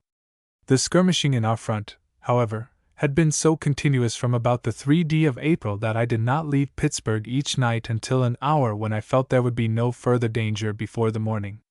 On Friday the 4th, the day of Buckland's advance, I was very much injured by my horse falling with me, and on me, while I was trying to get to the front where firing had been heard. The night was one of impenetrable darkness, with rain pouring down in torrents. Nothing was visible to the eye except as revealed by the frequent flashes of lightning. Under these circumstances I had to trust to the horse, without guidance, to keep the road. I had not gone far, however, when I met General W. H. L. Wallace and Colonel, afterwards General, McPherson coming from the direction of the front. They said all was quiet so far as the enemy was concerned. On the way back to the boat my horse's feet slipped from under him, and he fell with my leg under his body. The extreme softness of the ground, from the excessive rains of the few preceding days, no doubt saved me from a severe injury and protracted lameness. As it was, my ankle was very much injured, so much so that my boot had to be cut off. For 2 or 3 days after I was unable to walk except with crutches. On the 5th General Nelson, with a division of Buell's army, arrived at Savannah and I ordered him to move up the east bank of the river, to be in a position where he could be ferried over to Crump's Landing or Pittsburgh, as occasion required. I had learned that General Buell himself would be at Savannah the next day, and desired to meet me on his arrival. Affairs at Pittsburgh Landing had been such for several days that I did not want to be away during the day. I determined, therefore, to take a very early breakfast and ride out to meet Buell, and thus save time. He had arrived on the evening of the 5th, but had not advised me of the fact, and I was not aware of it until some time after. While I was at breakfast, however, heavy firing was heard in the direction of Pittsburgh Landing, and I hastened there, sending a hurried note to Buell informing him of the reason why I could not meet him at Savannah. On the way up the river I directed the dispatch boat to run in close to Crump's Landing, so that I could communicate with General Wallace. I found him waiting on a boat apparently expecting to see me, and I directed him to get his troops in line ready to execute any orders he might receive. He replied that his troops were already under arms and prepared to move. Up to that time I had felt by no means certain that Crump's Landing might not be the point of attack. On reaching the front, however, about 8 a.m., I found that the attack on Pittsburgh was unmistakable, and that nothing more than a small guard, to protect our transports and stores, was needed at Crump's. Captain Baxter, a quartermaster on my staff, was accordingly directed to go back and order General Wallace to march immediately to Pittsburgh by the road nearest the river. Captain Baxter made a memorandum of this order. About 1 p.m., not hearing from Wallace and being much in need of reinforcements, I sent 2 more of my staff, Colonel McPherson and Captain Rowley, to bring him up with his division. They reported finding him marching towards Purdy, Bethel, or some point west from the river, and farther from Pittsburgh by several miles than when he started. The road from his first position to Pittsburgh Landing was direct and near the river. Between the 2 points a bridge had been built across Snake Creek by our troops, at which Wallace's command had assisted, expressly to enable the troops at the 2 places to support each other in case of need. Wallace did not arrive in time to take part in the first day's fight. General Wallace has since claimed that the order delivered to him by Captain Baxter was simply to join the right of the army, and that the road over which he marched would have taken him to the road from Pittsburgh to Purdy where it crosses Owl Creek on the right of Sherman. But this is not where I had ordered him nor where I wanted him to go. I never could see and do not now see why any order was necessary further than to direct him to come to Pittsburgh Landing, without specifying by what route. His was one of 3 veteran divisions that had been in battle, and its absence was severely felt. Later in the war General Wallace would not have made the mistake that he committed on the 6th of April 1862. I presume his idea was that by taking the route he did he would be able to come around on the flank or rear of the enemy, and thus perform an act of heroism that would redound to the credit of his command, as well as to the benefit of his country. Some 2 or 3 miles from Pittsburgh Landing was a log meeting house called Shiloh.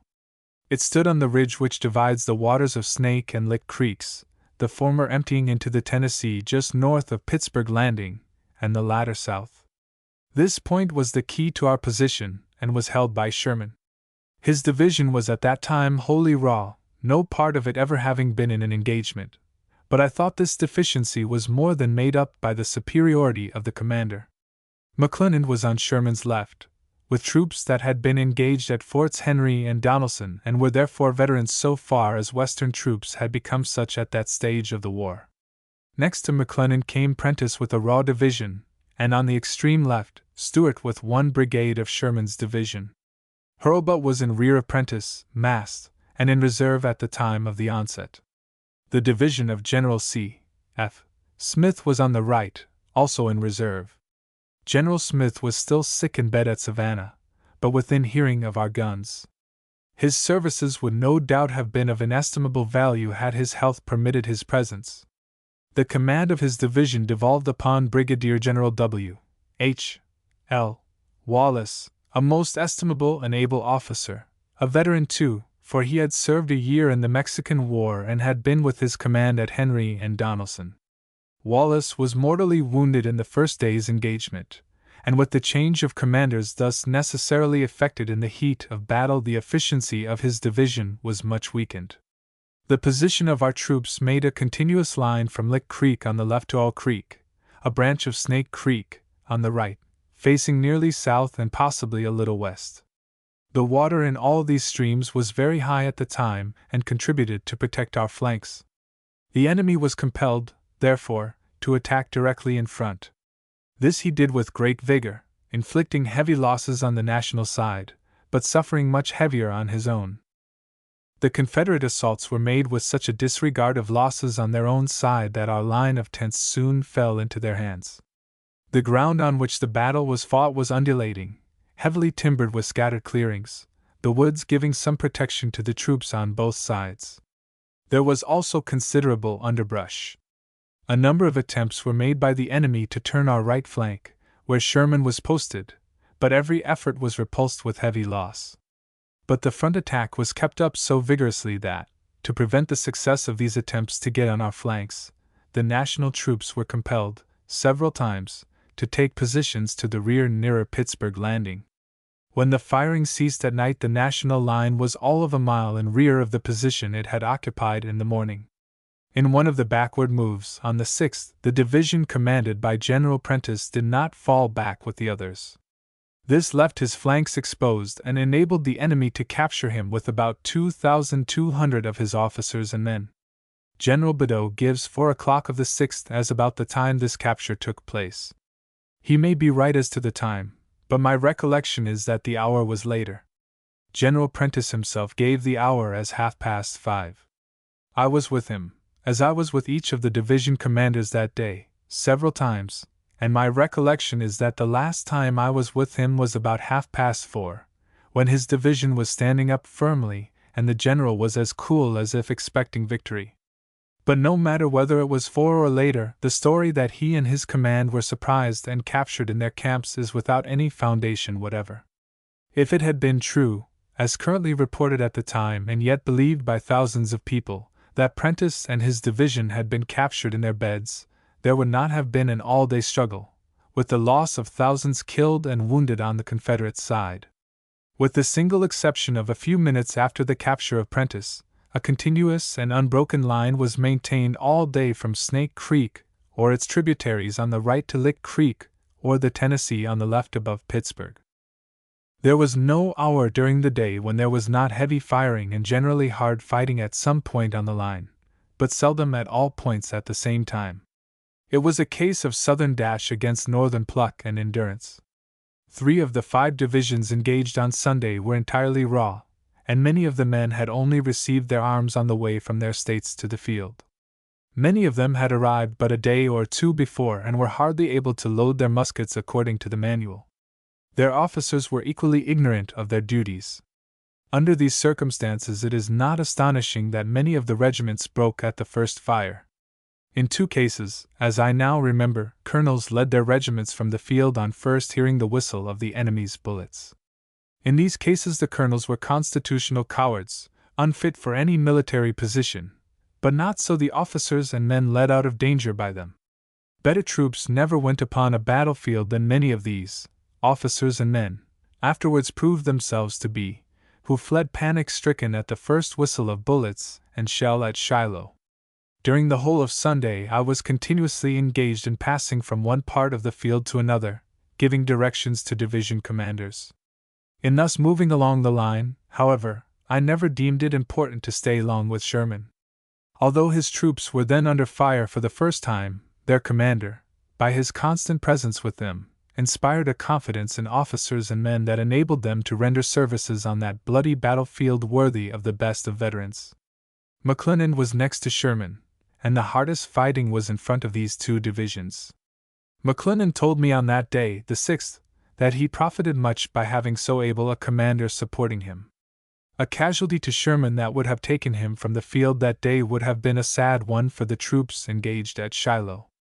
And how near we came to this! On the 6th, Sherman was shot twice, once in the hand, once in the shoulder, the ball cutting his coat and making a slight wound, and a 3rd ball passed through his hat. In addition to this, he had several horses shot during the day. The nature of this battle was such that cavalry could not be used in front. I therefore formed ours into line in rear, to stop stragglers, of whom there were many. When there would be enough of them to make a show, and after they had recovered from their fright, they would be sent to reinforce some part of the line which needed support, without regard to their companies, regiments, or brigades. On one occasion during the day I rode back as far as the river and met General Buell, who had just arrived.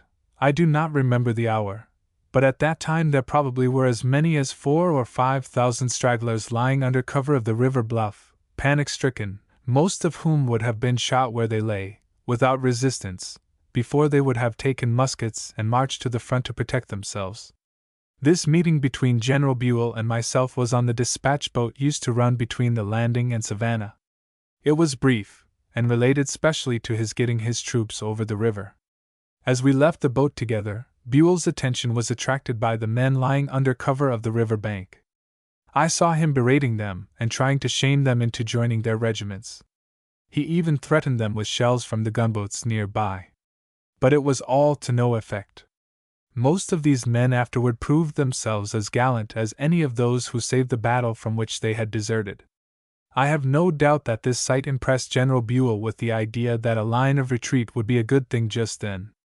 If he had come in by the front instead of through the stragglers in the rear, he would have thought and felt differently. Could he have come through the Confederate rear, he would have witnessed there a scene similar to that at our own. The distant rear of an army engaged in battle is not the best place from which to judge correctly what is going on in front. Later in the war, while occupying the country between the Tennessee and the Mississippi, I learned that the panic in the Confederate lines had not differed much from that within our own. Some of the country people estimated the stragglers from Johnston's army as high as 20,000. Of course, this was an exaggeration. The situation at the close of Sunday was as follows. Along the top of the bluff just south of the log house which stood at Pittsburgh Landing, Colonel J. D.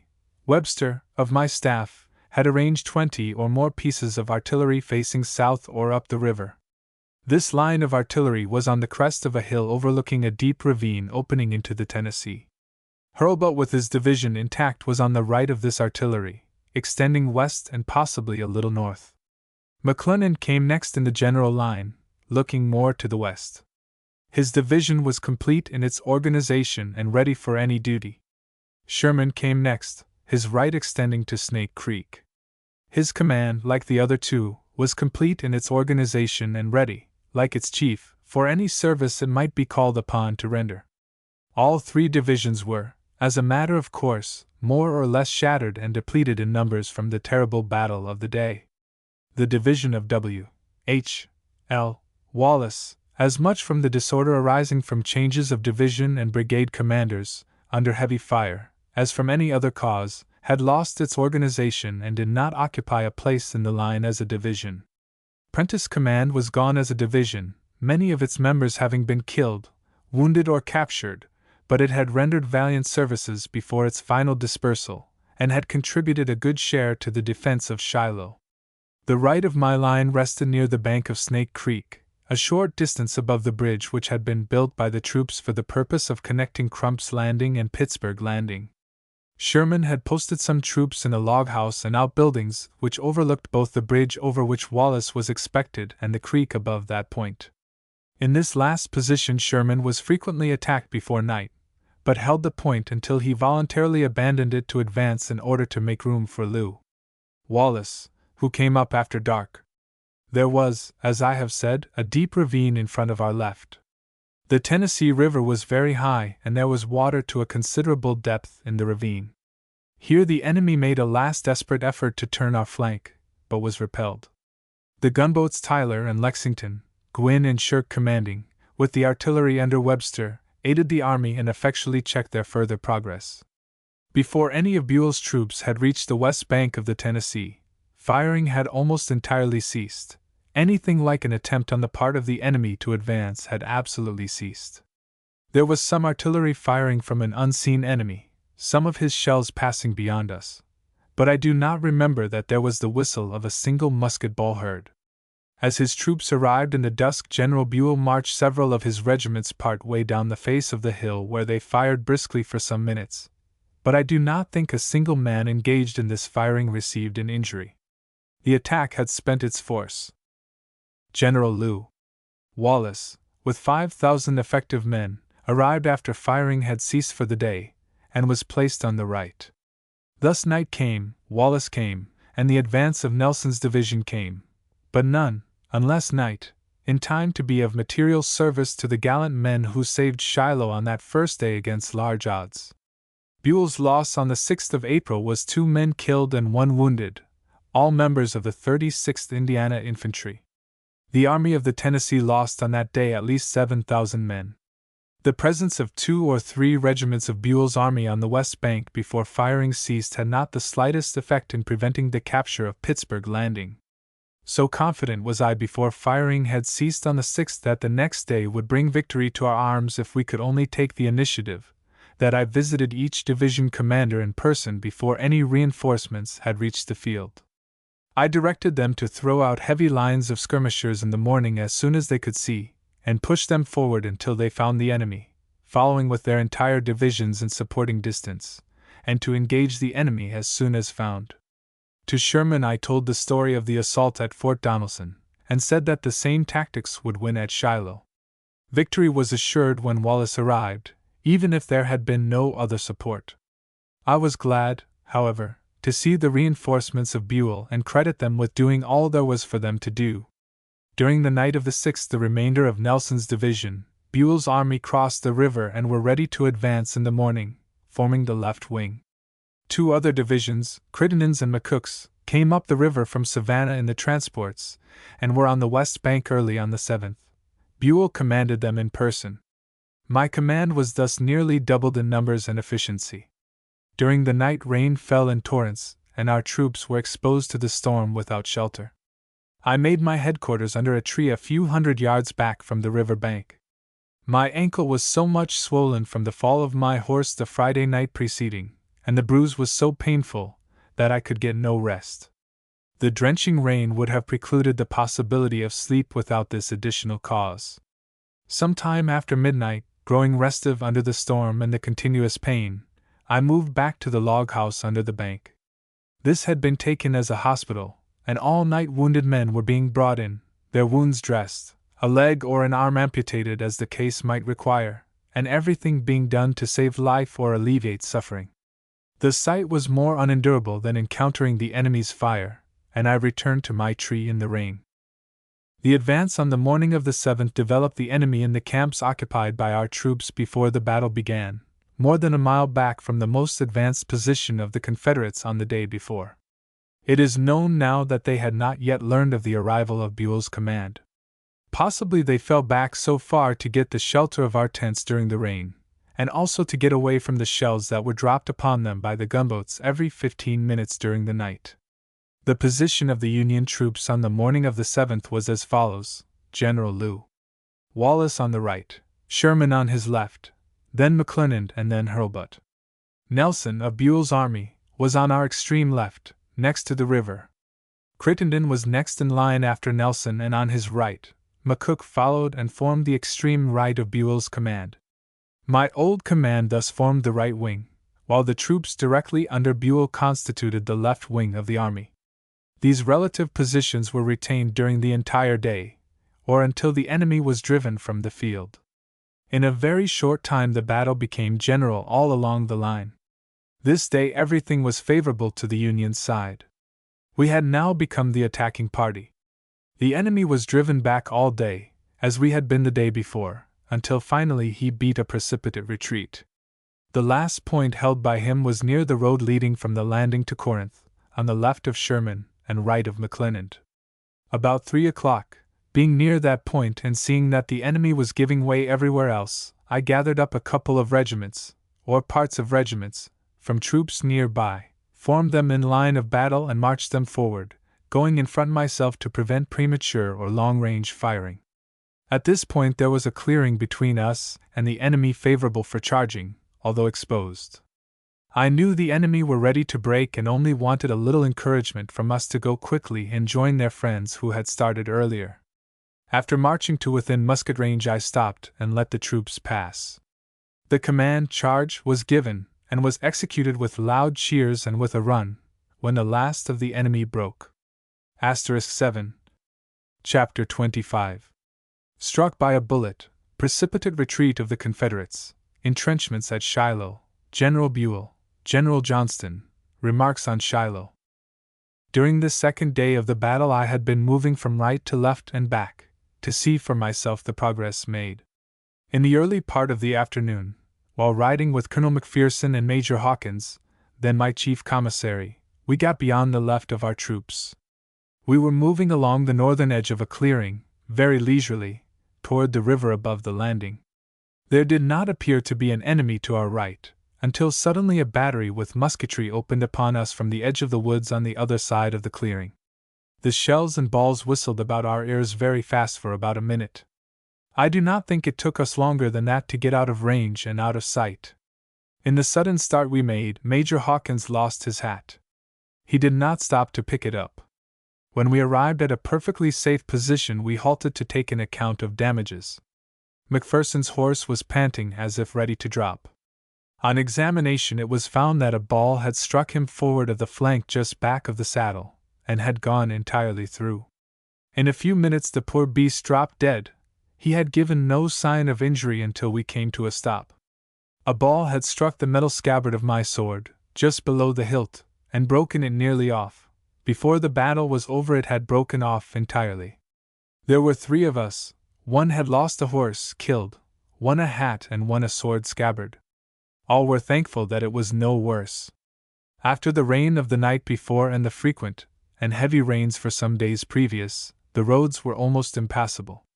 The enemy carrying his artillery and supply trains over them in his retreat made them still worse for troops following. I wanted to pursue, but had not the heart to order the men who had fought desperately for 2 days, lying in the mud and rain whenever not fighting, and I did, *8, not feel disposed to positively order Buell, or any part of his command, to pursue. Although the senior in rank at the time, I had been so only a few weeks. Buell was, and had been for some time past, a department commander, while I commanded only a district. I did not meet Buell in person until too late to get troops ready and pursue with effect, but had I seen him at the moment of the last charge, I should have at least requested him to follow. I rode forward several miles the day after the battle, and found that the enemy had dropped much, if not all, of their provisions, some ammunition, and the extra wheels of their caissons, lightening their loads to enable them to get off their guns. About 5 miles out we found their field hospital abandoned. An immediate pursuit must have resulted in the capture of a considerable number of prisoners and probably some guns. Shiloh was the severest battle fought at the West during the war, and but few in the East equaled it for hard, determined fighting. I saw an open field, in our possession on the second day, over which the Confederates had made repeated charges the day before, so covered with dead that it would have been possible to walk across the clearing, in any direction, stepping on dead bodies, without a foot touching the ground. On our side, National and Confederate troops were mingled together in about equal proportions, but on the remainder of the field nearly all were Confederates. On one part, which had evidently not been plowed for several years, probably because the land was poor, bushes had grown up, some to the height of 8 or 10 feet. There was not one of these left standing unpierced by bullets. The smaller ones were all cut down. Contrary to all my experience up to that time, and to the experience of the army I was then commanding, we were on the defensive. We were without entrenchments or defensive advantages of any sort, and more than half the army engaged the first day was without experience, or even drill as soldiers. The officers with them, except the division commanders and possibly 2 or 3 of the brigade commanders, were equally inexperienced in war. The result was a Union victory that gave the men who achieved it great confidence in themselves ever after. The enemy fought bravely, but they had started out to defeat and destroy an army and capture a position. They failed in both, with very heavy loss in killed and wounded, and must have gone back discouraged and convinced that the Yankee was not an enemy to be despised. After the battle, I gave verbal instructions to division commanders to let the regiments send out parties to bury their own dead, and to detail parties, under commissioned officers from each division, to bury the Confederate dead in their respective fronts and to report the numbers so buried.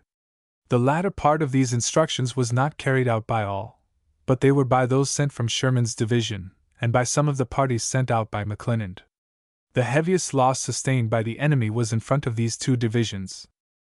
The criticism has often been made that the Union troops should have been entrenched at Shiloh. Up to that time the pick and spade had been but little resorted to at the West. I had, however, taken this subject under consideration soon after reassuming command in the field, and, as already stated, my only military engineer reported unfavorably. Besides this, the troops with me, officers and men, needed discipline and drill more than they did experience with the pick, shovel, and axe. Reinforcements were arriving almost daily, composed of troops that had been hastily thrown together into companies and regiments, fragments of incomplete organizations, the men and officers strangers to each other. Under all these circumstances, I concluded that drill and discipline were worth more to our men than fortifications. General Buell was a brave, intelligent officer, with as much professional pride and ambition of a commendable sort as I ever knew. I had been 2 years at West Point with him, and had served with him afterwards, in garrison and in the Mexican War, several years more. He was not given in early life or in mature years to forming intimate acquaintances. He was studious by habit, and commanded the confidence and respect of all who knew him. He was a strict disciplinarian, and perhaps did not distinguish sufficiently between the volunteer who enlisted for the war and the soldier who serves in time of peace. One system embraced men who risked life for a principle, and often men of social standing, competence, or wealth and independence of character. The other includes, as a rule, only men who could not do as well in any other occupation. General Buell became an object of harsh criticism later, some going so far as to challenge his loyalty. No one who knew him ever believed him capable of a dishonorable act, and nothing could be more dishonorable than to accept high rank and command in war and then betray the trust. When I came into command of the army in 1864, I requested the Secretary of War to restore General Buell to duty. After the war, during the summer of 1865, I traveled considerably through the North, and was everywhere met by large numbers of people. Every one had his opinion about the manner in which the war had been conducted, who among the generals had failed, how, and why. Correspondents of the press were ever on hand to hear every word dropped, and were not always disposed to report correctly what did not confirm their preconceived notions, either about the conduct of the war or the individuals concerned in it. The opportunity frequently occurred for me to defend General Buell against what I believed to be most unjust charges. On one occasion, a correspondent put in my mouth the very charge I had so often refuted, of disloyalty. This brought from General Buell a very severe retort, which I saw in the New York World some time before I received the letter itself. I could very well understand his grievance at seeing untrue and disgraceful charges apparently sustained by an officer who, at the time, was at the head of the army. I replied to him, but not through the press. I kept no copy of my letter, nor did I ever see it in print, either did I receive an answer. General Albert Sidney Johnston, who commanded the Confederate forces at the beginning of the battle, was disabled by a wound on the afternoon of the first day. This wound, as I understood afterwards, was not necessarily fatal, or even dangerous. But he was a man who would not abandon what he deemed an important trust in the face of danger, and consequently continued in the saddle, commanding, until so exhausted by the loss of blood that he had to be taken from his horse, and soon after died. The news was not long in reaching our side, and I suppose was quite an encouragement to the national soldiers. I had known Johnston slightly in the Mexican War and later as an officer in the regular army. He was a man of high character and ability. His contemporaries at West Point, and officers generally who came to know him personally later and who remained on our side, expected him to prove the most formidable man to meet that the Confederacy would produce.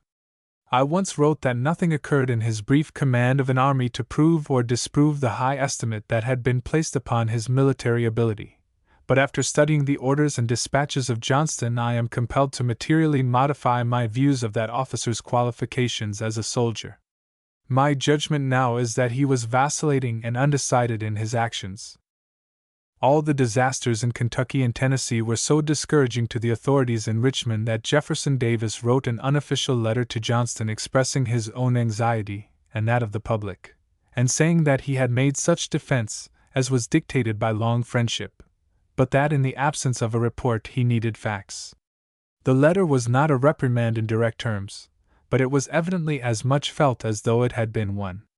General Johnston raised another army as rapidly as he could, and fortified or strongly entrenched at Corinth. He knew the national troops were preparing to attack him in his chosen position. But he had evidently become so disturbed at the results of his operations that he resolved to strike out in an offensive campaign which would restore all that was lost, and if successful accomplish still more. We have the authority of his son and biographer for saying that his plan was to attack the forces at Shiloh and crush them, then to cross the Tennessee and destroy the army of Buell, and push the war across the Ohio River.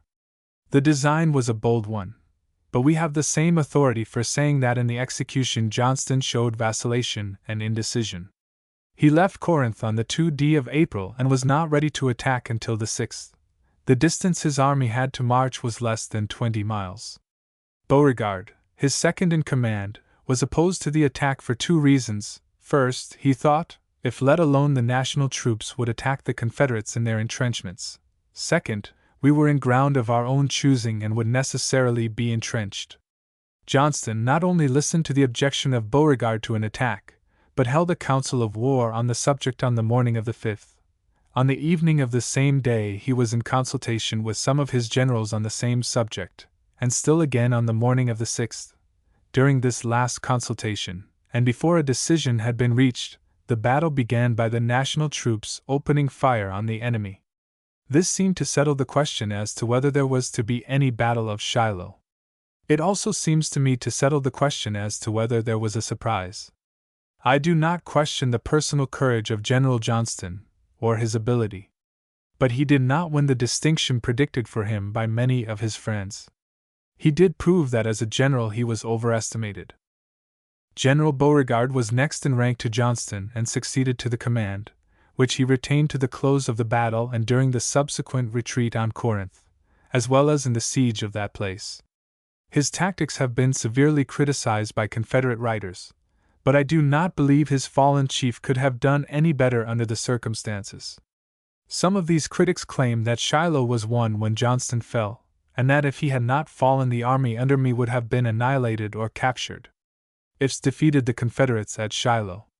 There is little doubt that we would have been disgracefully beaten if all the shells and bullets fired by us had passed harmlessly over the enemy, and if all of theirs had taken effect. Commanding generals are liable to be killed during engagements, and the fact that when he was shot Johnston was leading a brigade to induce it to make a charge which had been repeatedly ordered, is evidence that there was either the universal demoralization on our side nor the unbounded confidence on theirs which has been claimed. There was, in fact, no hour during the day when I doubted the eventual defeat of the enemy, although I was disappointed that reinforcements so near at hand did not arrive at an earlier hour. The description of the Battle of Shiloh given by Colonel W.M. Preston Johnston is very graphic and well told. The reader will imagine that he can see each blow struck, a demoralized and broken mob of Union soldiers, each blow sending the enemy more demoralized than ever towards the Tennessee River, which was a little more than 2 miles away at the beginning of the onset. If the reader does not stop to inquire why, with such Confederate success for more than 12 hours of hard fighting, the national troops were not all killed, captured, or driven into the river, he will regard the pen picture as perfect. But I witnessed the fight from the national side from 8 o'clock in the morning until night closed the contest. I see but little in the description that I can recognize. The Confederate troops fought well and deserve commendation enough for their bravery and endurance on the 6th of April, without detracting from their antagonists or claiming anything more than their just dues. The reports of the enemy show that their condition at the end of the first day was deplorable. Their losses in killed and wounded had been very heavy, and their stragglers had been quite as numerous as on the national side, with the difference that those of the enemy left the field entirely and were not brought back to their respective commands for many days. On the Union side, but few of the stragglers fell back further than the landing on the river, and many of these were in line for duty on the second day. The admissions of the highest Confederate officers engaged at Shiloh make the claim of a victory for them absurd. The victory was not to either party until the battle was over. It was then a Union victory, in which the armies of the Tennessee and the Ohio both participated. But the Army of the Tennessee fought the entire rebel army on the 6th and held it at bay until near night, and night alone closed the conflict, and not the 3 regiments of Nelson's division. The Confederates fought with courage at Shiloh, but the particular skill claimed I could not and still cannot see, though there is nothing to criticize except the claims put forward for it since. But the Confederate claimants for superiority in strategy, superiority in generalship, and superiority in dash and prowess are not so unjust to the Union troops engaged at Shiloh as are many Northern writers. The troops on both sides were American, and united they need not fear any foreign foe. It is possible that the Southern man started in with a little more dash than his Northern brother, but he was correspondingly less enduring. The endeavor of the enemy on the first day was simply to hurl their men against ours, first at one point, then at another, sometimes at several points at once. This they did with daring and energy, until at night the rebel troops were worn out.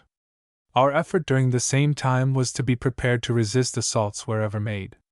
The object of the Confederates on the second day was to get away with as much of their army and material as possible. Ours then was to drive them from our front, and to capture or destroy as great a part as possible of their men and material. We were successful in driving them back, but not so successful in captures as if farther pursuit could have been made.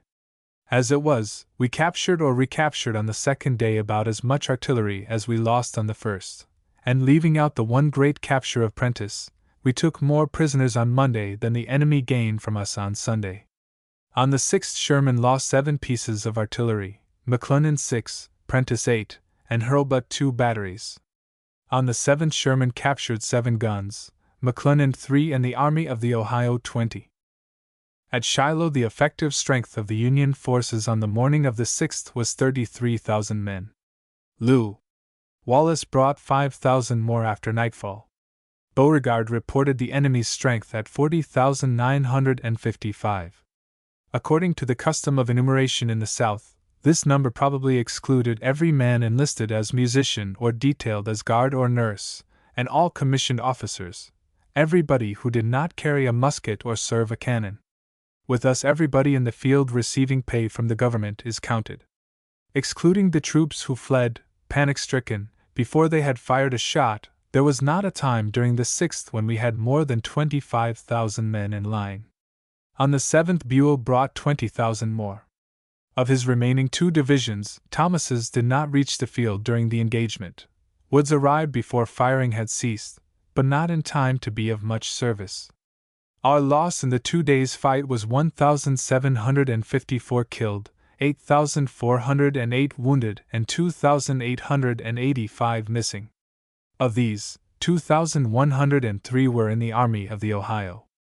Beauregard reported a total loss of 10,699, of whom 1,728 were killed, 8,012 wounded, and 957 missing. This estimate must be incorrect.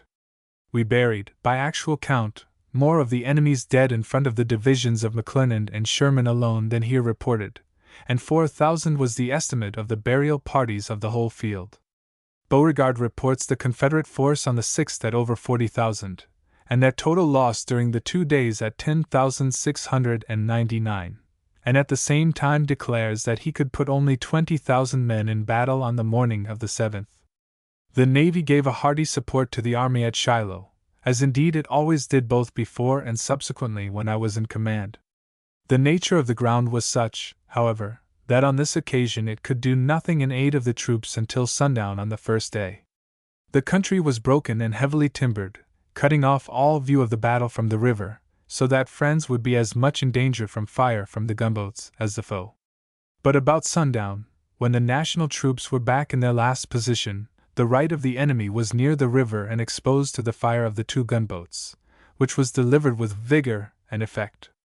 After nightfall, when firing had entirely ceased on land, the commander of the fleet informed himself, approximately, of the position of our troops and suggested the idea of dropping a shell within the lines of the enemy every 15 minutes during the night.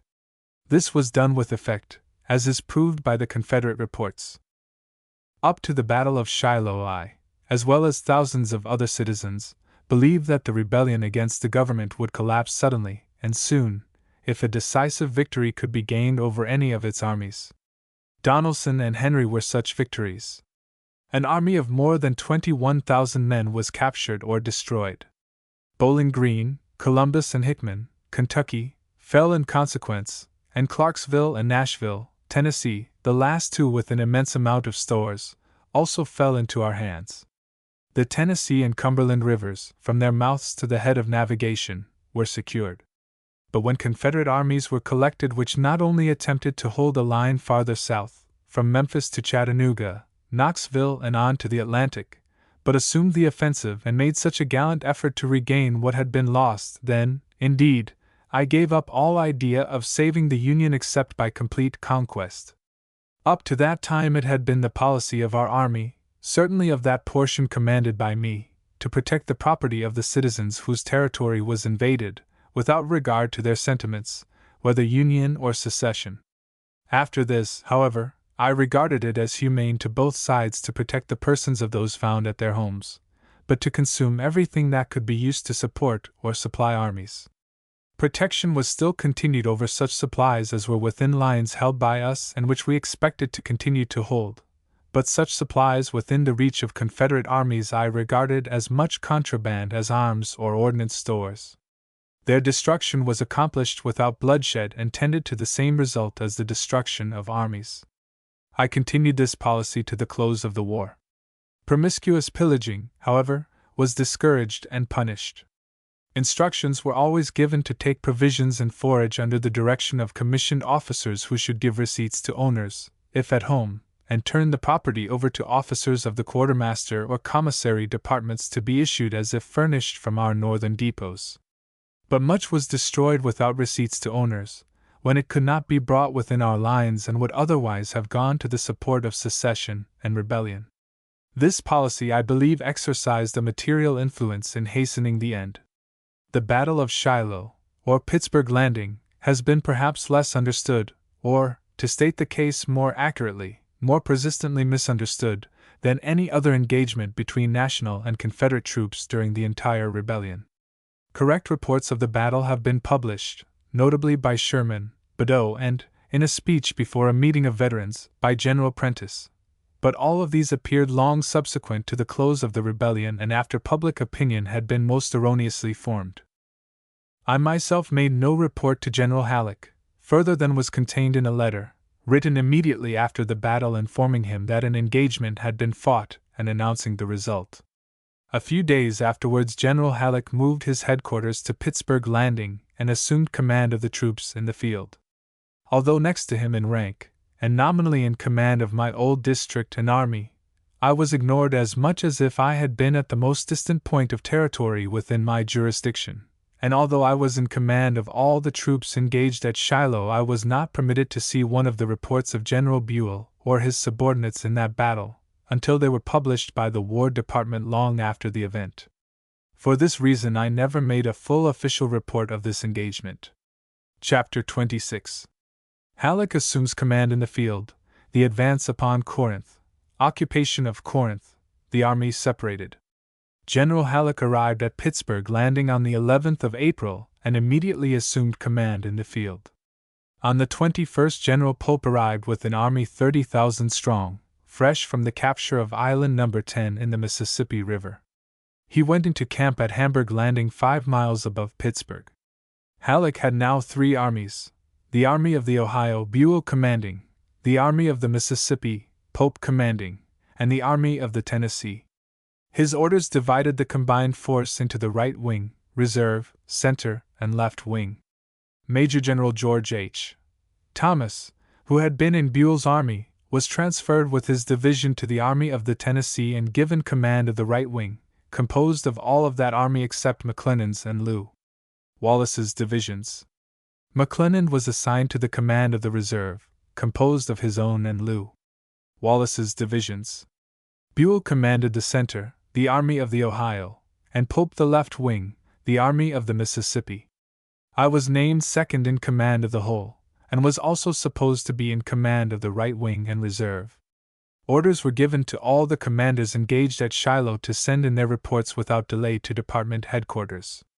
Those from officers of the Army of the Tennessee were sent through me, but from the Army of the Ohio they were sent by General Buell without passing through my hands.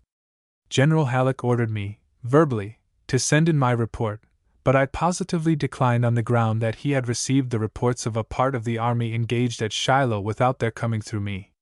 He admitted that my refusal was justifiable under the circumstances, but explained that he had wanted to get the reports off before moving the command, and as fast as a report had come to him he had forwarded it to Washington.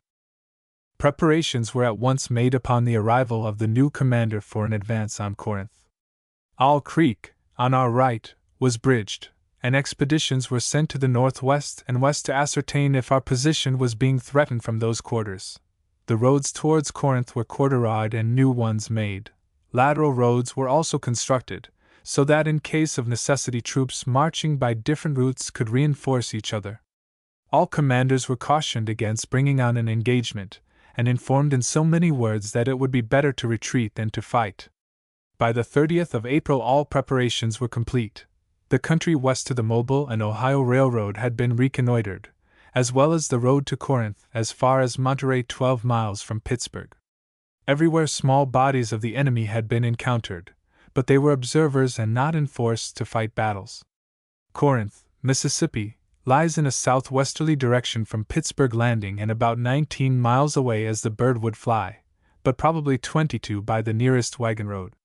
It is about 4 miles south of the line dividing the states of Tennessee and Mississippi, and at the junction of the Mississippi and Chattanooga Railroad with the Mobile and Ohio Road which runs from Columbus to Mobile.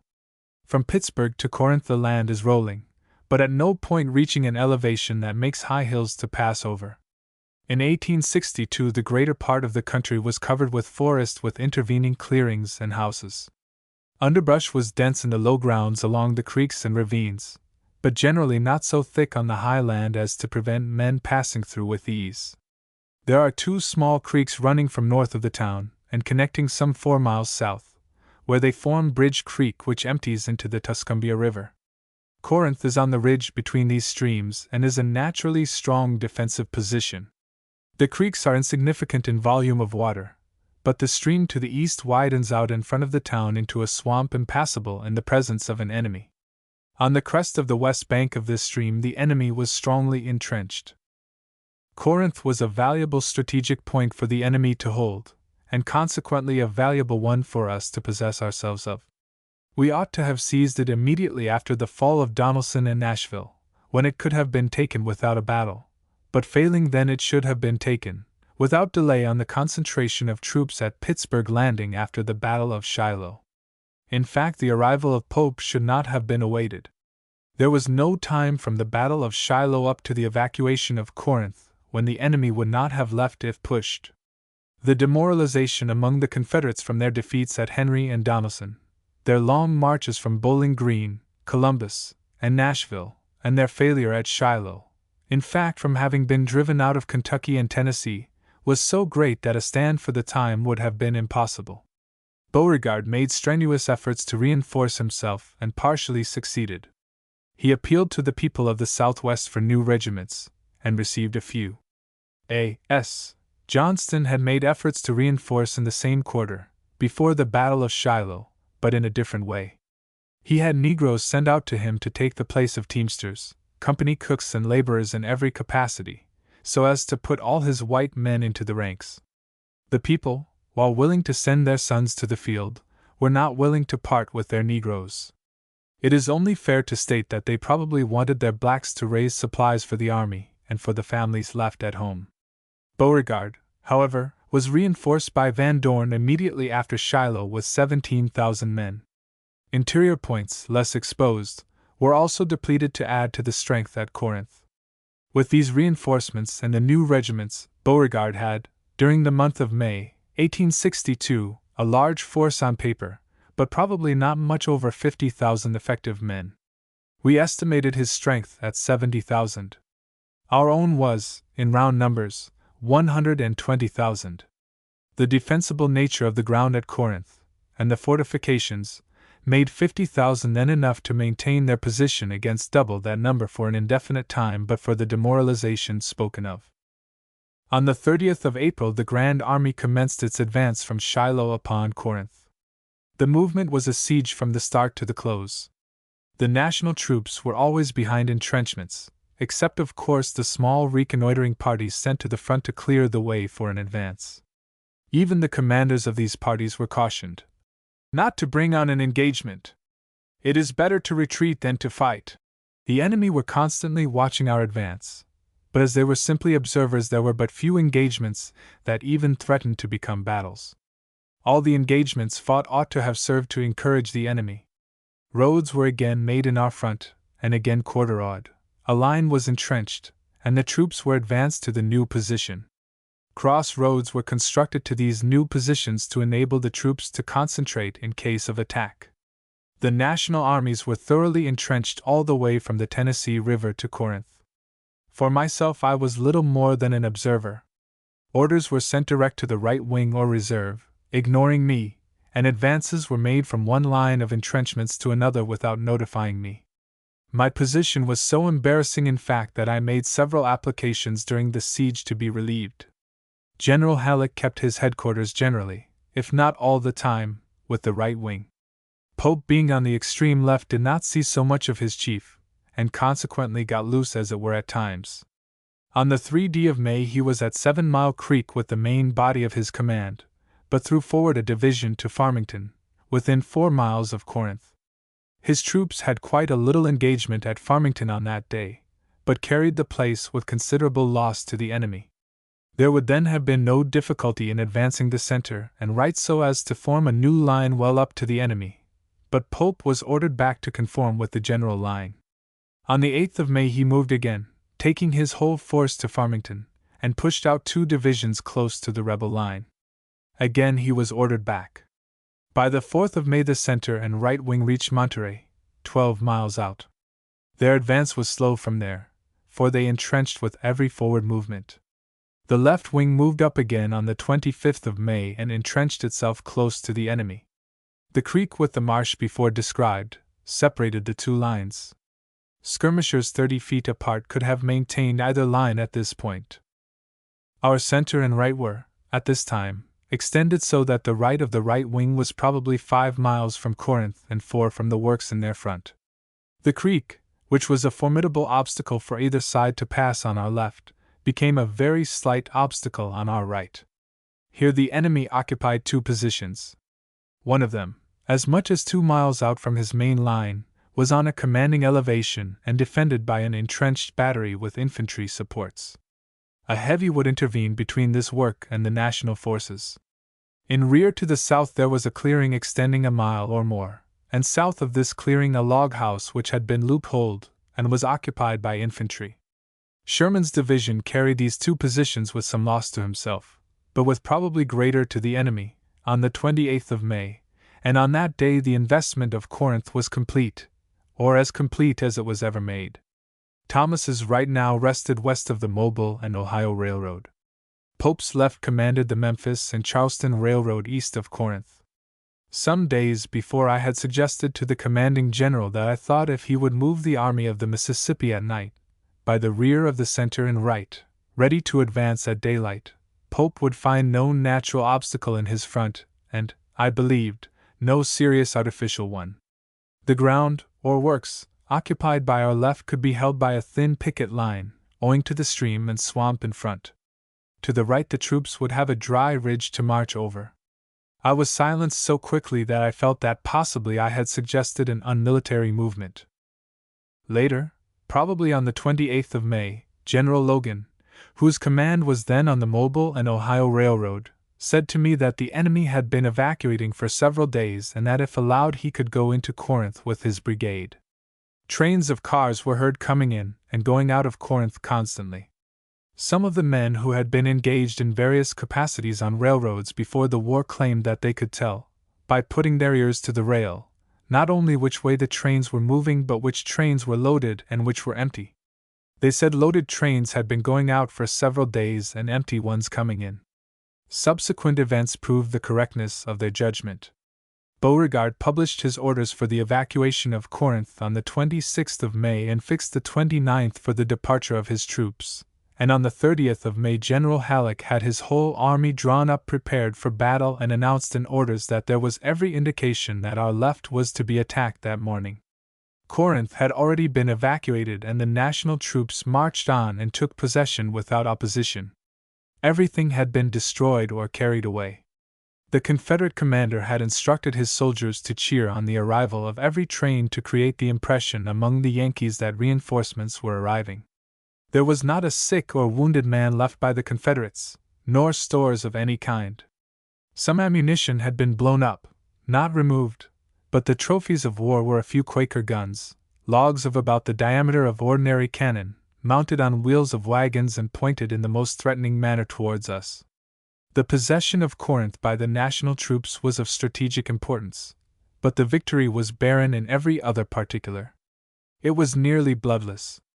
It is a question whether the morale of the Confederate troops engaged at Corinth was not improved by the immunity with which they were permitted to remove all public property, and then withdraw themselves.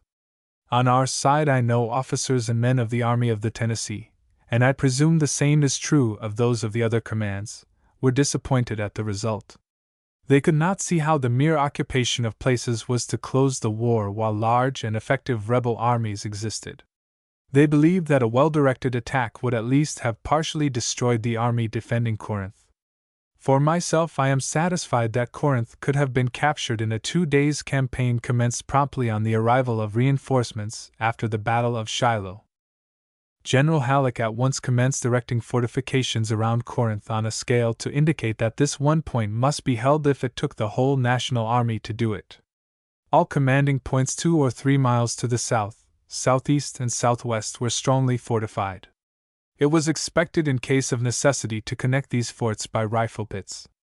They were laid out on a scale that would have required 100,000 men to fully man them. It was probably thought that a final battle of the war would be fought at that point. These fortifications were never used. Immediately after the occupation of Corinth by the national troops, General Pope was sent in pursuit of the retreating garrison, and General Buell soon followed.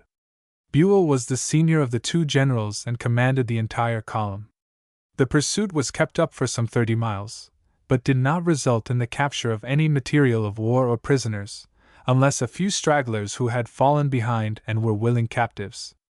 On the 10th of June, the pursuing column was all back at Corinth. The Army of the Tennessee was not engaged in any of these movements. The Confederates were now driven out of West Tennessee, and on the 6th of June, after a well-contested naval battle, the national forces took possession of Memphis and held the Mississippi River from its source to that point. The railroad from Columbus to Corinth was at once put in good condition and held by us. We had garrisons at Donelson, Clarksville, and Nashville, on the Cumberland River, and held the Tennessee River from its mouth to Eastport. New Orleans and Baton Rouge had fallen into the possession of the national forces, so that now the Confederates at the west were narrowed down for all communication with Richmond to the single line of road running east from Vicksburg. To dispossess them of this, therefore, became a matter of the first importance. The possession of the Mississippi by us from Memphis to Baton Rouge was also a most important object. It would be equal to the amputation of a limb in its weakening effects upon the enemy. After the capture of Corinth, a movable force of 80,000 men, besides enough to hold all the territory acquired, could have been set in motion for the accomplishment of any great campaign for the suppression of the rebellion. In addition to this, fresh troops were being raised to swell the effective force. But the work of depletion commenced. Buell with the Army of the Ohio was sent east, following the line of the Memphis and Charleston Railroad. This he was ordered to repair as he advanced, only to have it destroyed by small guerrilla bands or other troops as soon as he was out of the way. If he had been sent directly to Chattanooga as rapidly as he could march, leaving 2 or 3 divisions along the line of the railroad from Nashville forward, he could have arrived with but little fighting, and would have saved much of the loss of life which was afterwards incurred in gaining Chattanooga. Bragg would then not have had time to raise an army to contest the possession of Middle and East Tennessee and Kentucky. The battles of Stone River and Chickamauga would not necessarily have been fought. Burnside would not have been besieged in Knoxville without the power of helping himself or escaping. The Battle of Chattanooga would not have been fought. These are the negative advantages, if the term negative is applicable, which would probably have resulted from prompt movements after Corinth fell into the possession of the national forces.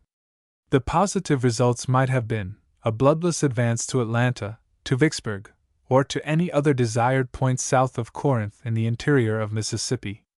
Chapter 27. Headquarters moved to Memphis. On the road to Memphis, escaping Jackson, complaints and requests, Halleck appointed commander-in-chief, returned to Corinth, movements of Bragg, surrender of Clarksville, the advance upon Chattanooga, Sheridan colonel of a Michigan regiment. My position at Corinth, with a nominal command and yet no command, became so unbearable that I asked permission of Halleck to remove my headquarters to Memphis. I had repeatedly asked, between the fall of Donelson and the evacuation of Corinth, to be relieved from duty under Halleck, but all my applications were refused until the occupation of the town. I then obtained permission to leave the department, but General Sherman happened to call on me as I was about starting and urged me so strongly not to think of going, that I concluded to remain. My application to be permitted to remove my headquarters to Memphis was, however, approved, and on the 21st of June I started for that point with my staff and a cavalry escort of only a part of one company. There was a detachment of 2 or 3 companies going some 25 miles west to be stationed as a guard to the railroad. I went under cover of this escort to the end of their march, and the next morning proceeded to Log Range with no convoy but the few cavalrymen I had with me. From Log Range to Memphis the distance is 47 miles. There were no troops stationed between these 2 points, except a small force guarding a working party which was engaged in repairing the railroad. Not knowing where this party would be found, I halted at Log Range.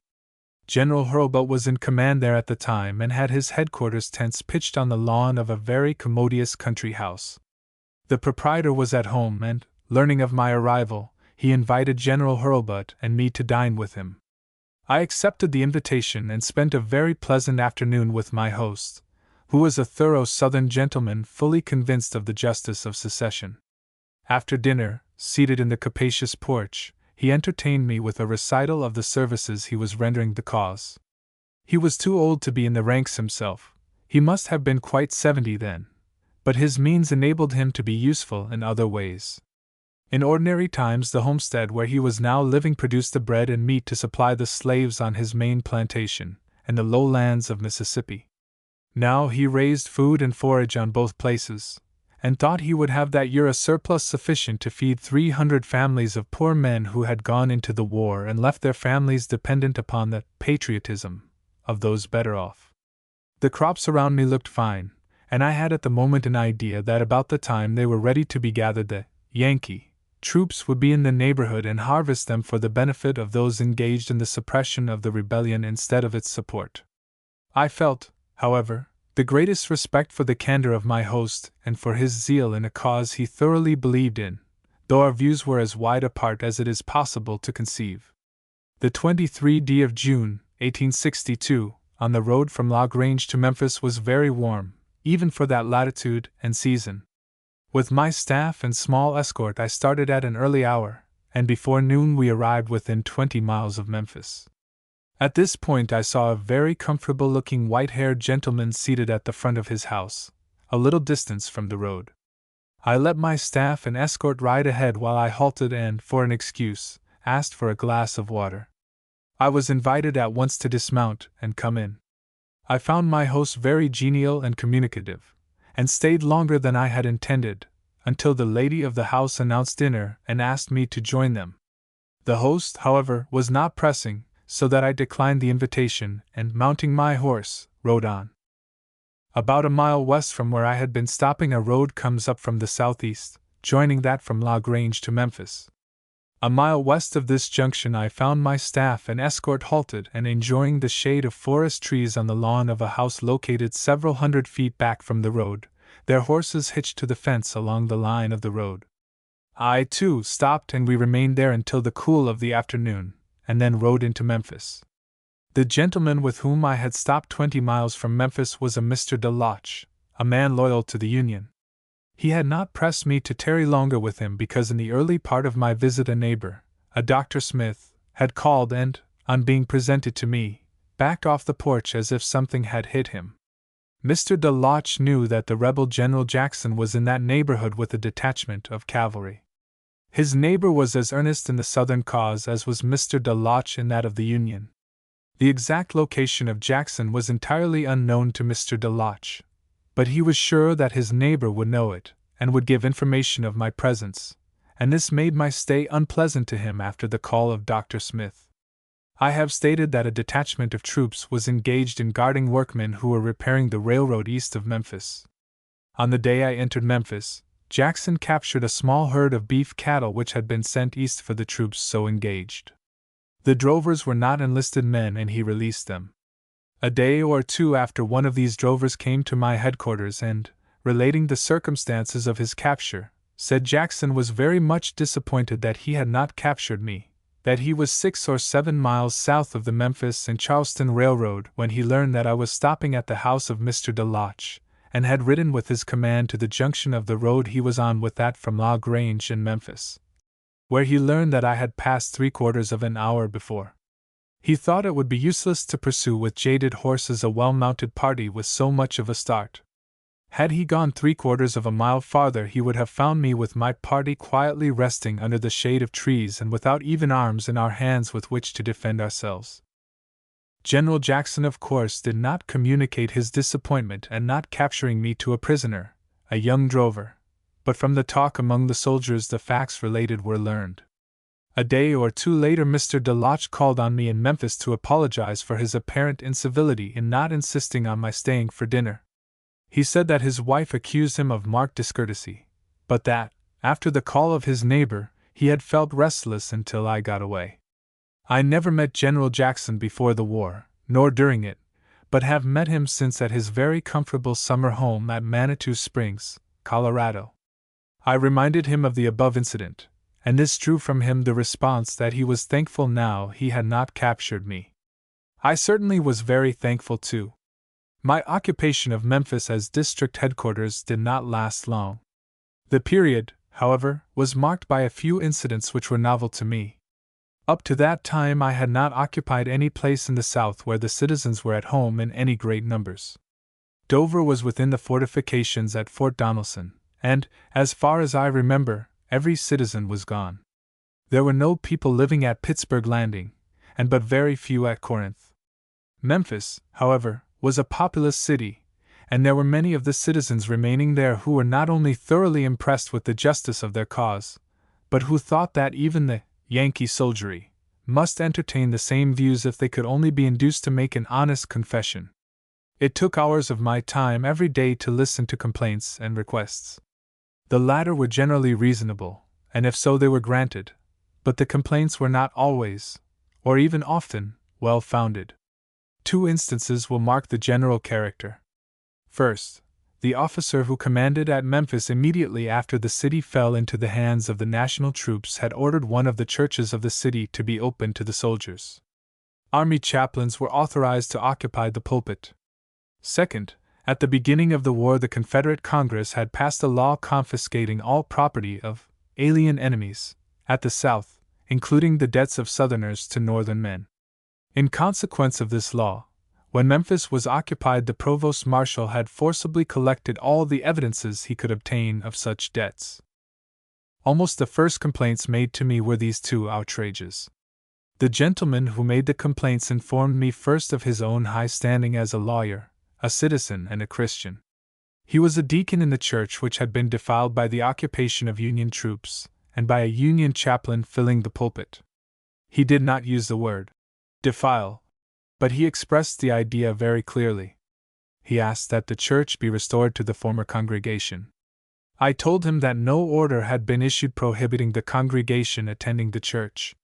He said of course the congregation could not hear a northern clergyman who differed so radically with them on questions of government. I told him the troops would continue to occupy that church for the present, and that they would not be called upon to hear disloyal sentiments proclaimed from the pulpit.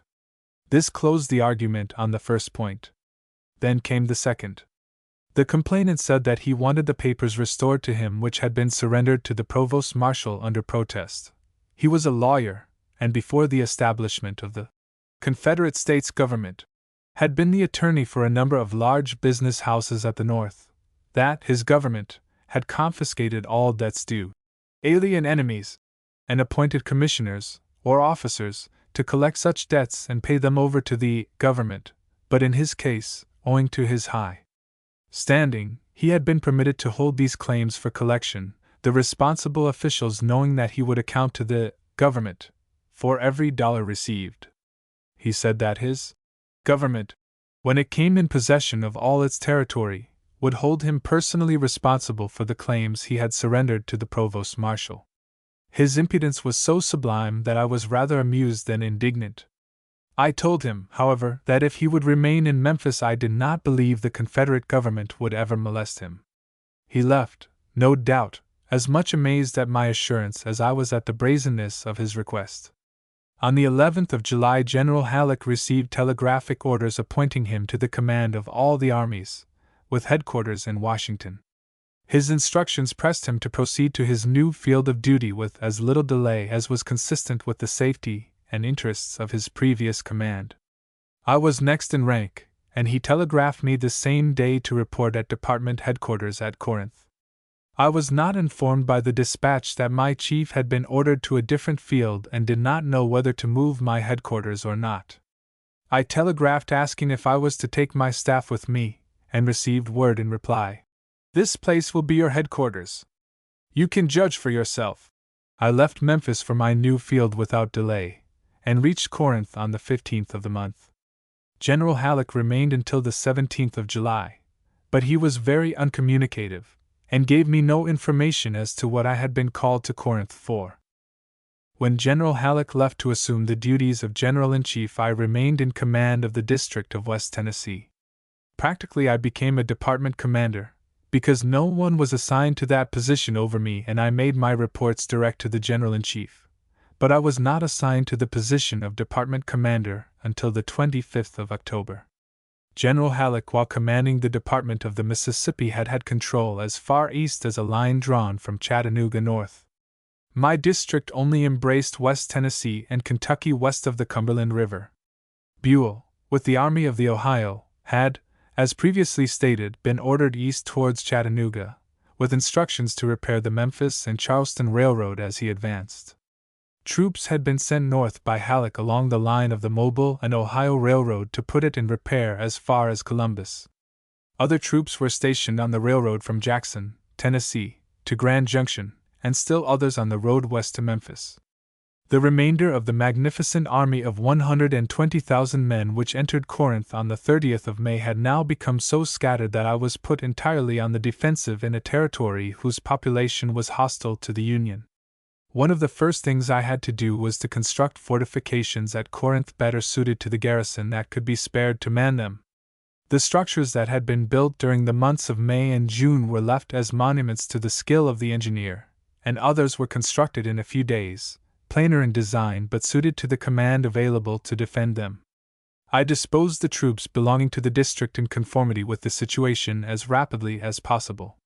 The forces at Donelson, Clarksville, and Nashville, with those at Corinth and along the railroad eastward, I regarded as sufficient for protection against any attack from the west. The Mobile and Ohio Railroad was guarded from Rienzi, south of Corinth, to Columbus, and the Mississippi Central Railroad from Jackson, Tennessee, to Bolivar. Grand Junction and La Grange on the Memphis Railroad were abandoned. South of the Army of the Tennessee, and confronting it, was Van Dorn, with a sufficient force to organize a movable army of 35,000 to 40,000 men, after being reinforced by Price from Missouri. This movable force could be thrown against either Corinth, Bolivar, or Memphis, and the best that could be done in such event would be to weaken the points not threatened in order to reinforce the one that was. Nothing could be gained on the national side by attacking elsewhere, because the territory already occupied was as much as the force present could guard. The most anxious period of the war, to me, was during the time the Army of the Tennessee was guarding the territory acquired by the fall of Corinth and Memphis and before I was sufficiently reinforced to take the offensive. The enemy also had cavalry operating in our rear, making it necessary to guard every point of the railroad back to Columbus, on the security of which we were dependent for all our supplies. Headquarters were connected by telegraph with all points of the command except Memphis and the Mississippi below Columbus. With these points communication was had by the railroad to Columbus, then down the river by boat. To reinforce Memphis would take 3 or 4 days, and to get an order there for troops to move elsewhere would have taken at least 2 days. Memphis therefore was practically isolated from the balance of the command. But it was in Sherman's hands. Then too the troops were well entrenched, and the gunboats made a valuable auxiliary. During the 2 months after the departure of General Halleck there was much fighting between small bodies of the contending armies, but these encounters were dwarfed by the magnitude of the main battles so as to be now almost forgotten except by those engaged in them.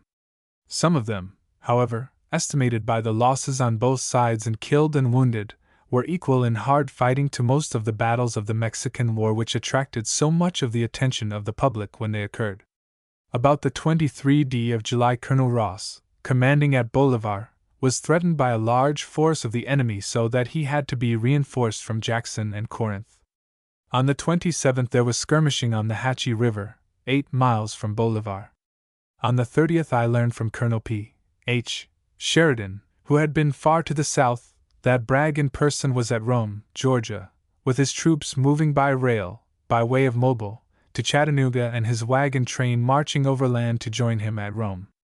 Price was at this time at Holly Springs, Mississippi, with a large force, and occupied Grand Junction as an outpost. I proposed to the General-in-Chief to be permitted to drive him away, but was informed that, while I had to judge for myself, the best use to make of my troops was not to scatter them, but hold them ready to reinforce Buell.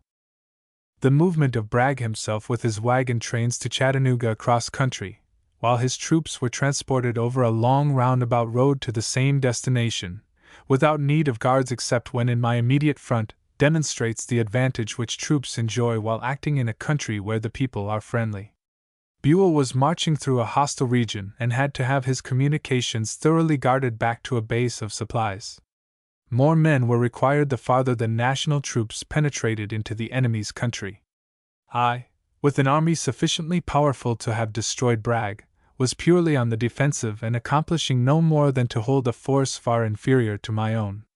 On the 2nd of August I was ordered from Washington to live upon the country, on the resources of citizens hostile to the government, so far as practicable. I was also directed to handle rebels within our lines without gloves, to imprison them, or to expel them from their homes and from our lines. I do not recollect having arrested and confined a citizen, not a soldier, during the entire rebellion. I am aware that a great many were sent to northern prisons, particularly to Joliet, Illinois, by some of my subordinates with the statement that it was my order. I had all such released the moment I learned of their arrest, and finally sent a staff officer north to release every prisoner who was said to be confined by my order. There were many citizens at home who deserved punishment because they were soldiers when an opportunity was afforded to inflict an injury to the national cause. This class was not of the kind that were apt to get arrested, and I deemed it better that a few guilty men should escape than that a great many innocent ones should suffer. On the 14th of August I was ordered to send 2 more divisions to Buell. They were sent the same day by way of Decatur. On the 22nd Colonel Rodney Mason surrendered Clarksville with 6 companies of his regiment. Colonel Mason was one of the officers who had led their regiments off the field at almost the first fire of the rebels at Shiloh. He was by nature and education a gentleman, and was terribly mortified at his action when the battle was over. He came to me with tears in his eyes and begged to be allowed to have another trial. I felt great sympathy for him and sent him, with his regiment, to garrison Clarksville and Donelson. He selected Clarksville for his headquarters, no doubt because he regarded it as the post of danger, it being nearer the enemy. But when he was summoned to surrender by a band of guerrillas, his constitutional weakness overcame him. He inquired the number of men the enemy had, and receiving a response indicating a force greater than his own, he said if he could be satisfied of that fact he would surrender. Arrangements were made for him to count the guerrillas, and having satisfied himself that the enemy had the greater force he surrendered and informed his subordinate at Donelson of the fact, advising him to do the same. The guerrillas paroled their prisoners and moved upon Donelson, but the officer in command at that point marched out to meet them and drove them away. Among other embarrassments, at the time of which I now write, was the fact that the government wanted to get out all the cotton possible from the South and directed me to give every facility toward that end. Pay in gold was authorized, and stations on the Mississippi River and on the railroad in our possession had to be designated where cotton would be received. This opened to the enemy not only the means of converting cotton into money, which had a value all over the world and which they so much needed, but it afforded them means of obtaining accurate and intelligent information in regard to our position and strength. It was also demoralizing to the troops. Citizens obtaining permits from the Treasury Department had to be protected within our lines and given facilities to get out cotton by which they realized enormous profits. Men who had enlisted to fight the battles of their country did not like to be engaged in protecting a traffic which went to the support of an enemy they had to fight, and the profits of which went to men who shared none of their dangers. On the 30th of August Colonel M. D. Leggett, near Bolivar, with the 20th and 29th Ohio Volunteer Infantry, was attacked by a force supposed to be about 4,000 strong. The enemy was driven away with a loss of more than 100 men. On the 1st of September, the bridge guard at Medin was attacked by guerrillas. The guard held the position until reinforced, when the enemy were routed, leaving about 50 of their number on the field dead or wounded, our loss being only 2 killed and 15 wounded. On the same day, Colonel Dennis, with a force of less than 500 infantry and 2 pieces of artillery, met the cavalry of the enemy in strong force, a few miles west of Medin, and drove them away with great loss. Our troops buried 179 of the enemy's dead, left upon the field. Afterwards it was found that all the houses in the vicinity of the battlefield were turned into hospitals for the wounded. Our loss, as reported at the time, was 45 killed and wounded. On the 2nd of September I was ordered to send more reinforcements to Buell. Jackson and Bolivar were yet threatened, but I sent the reinforcements.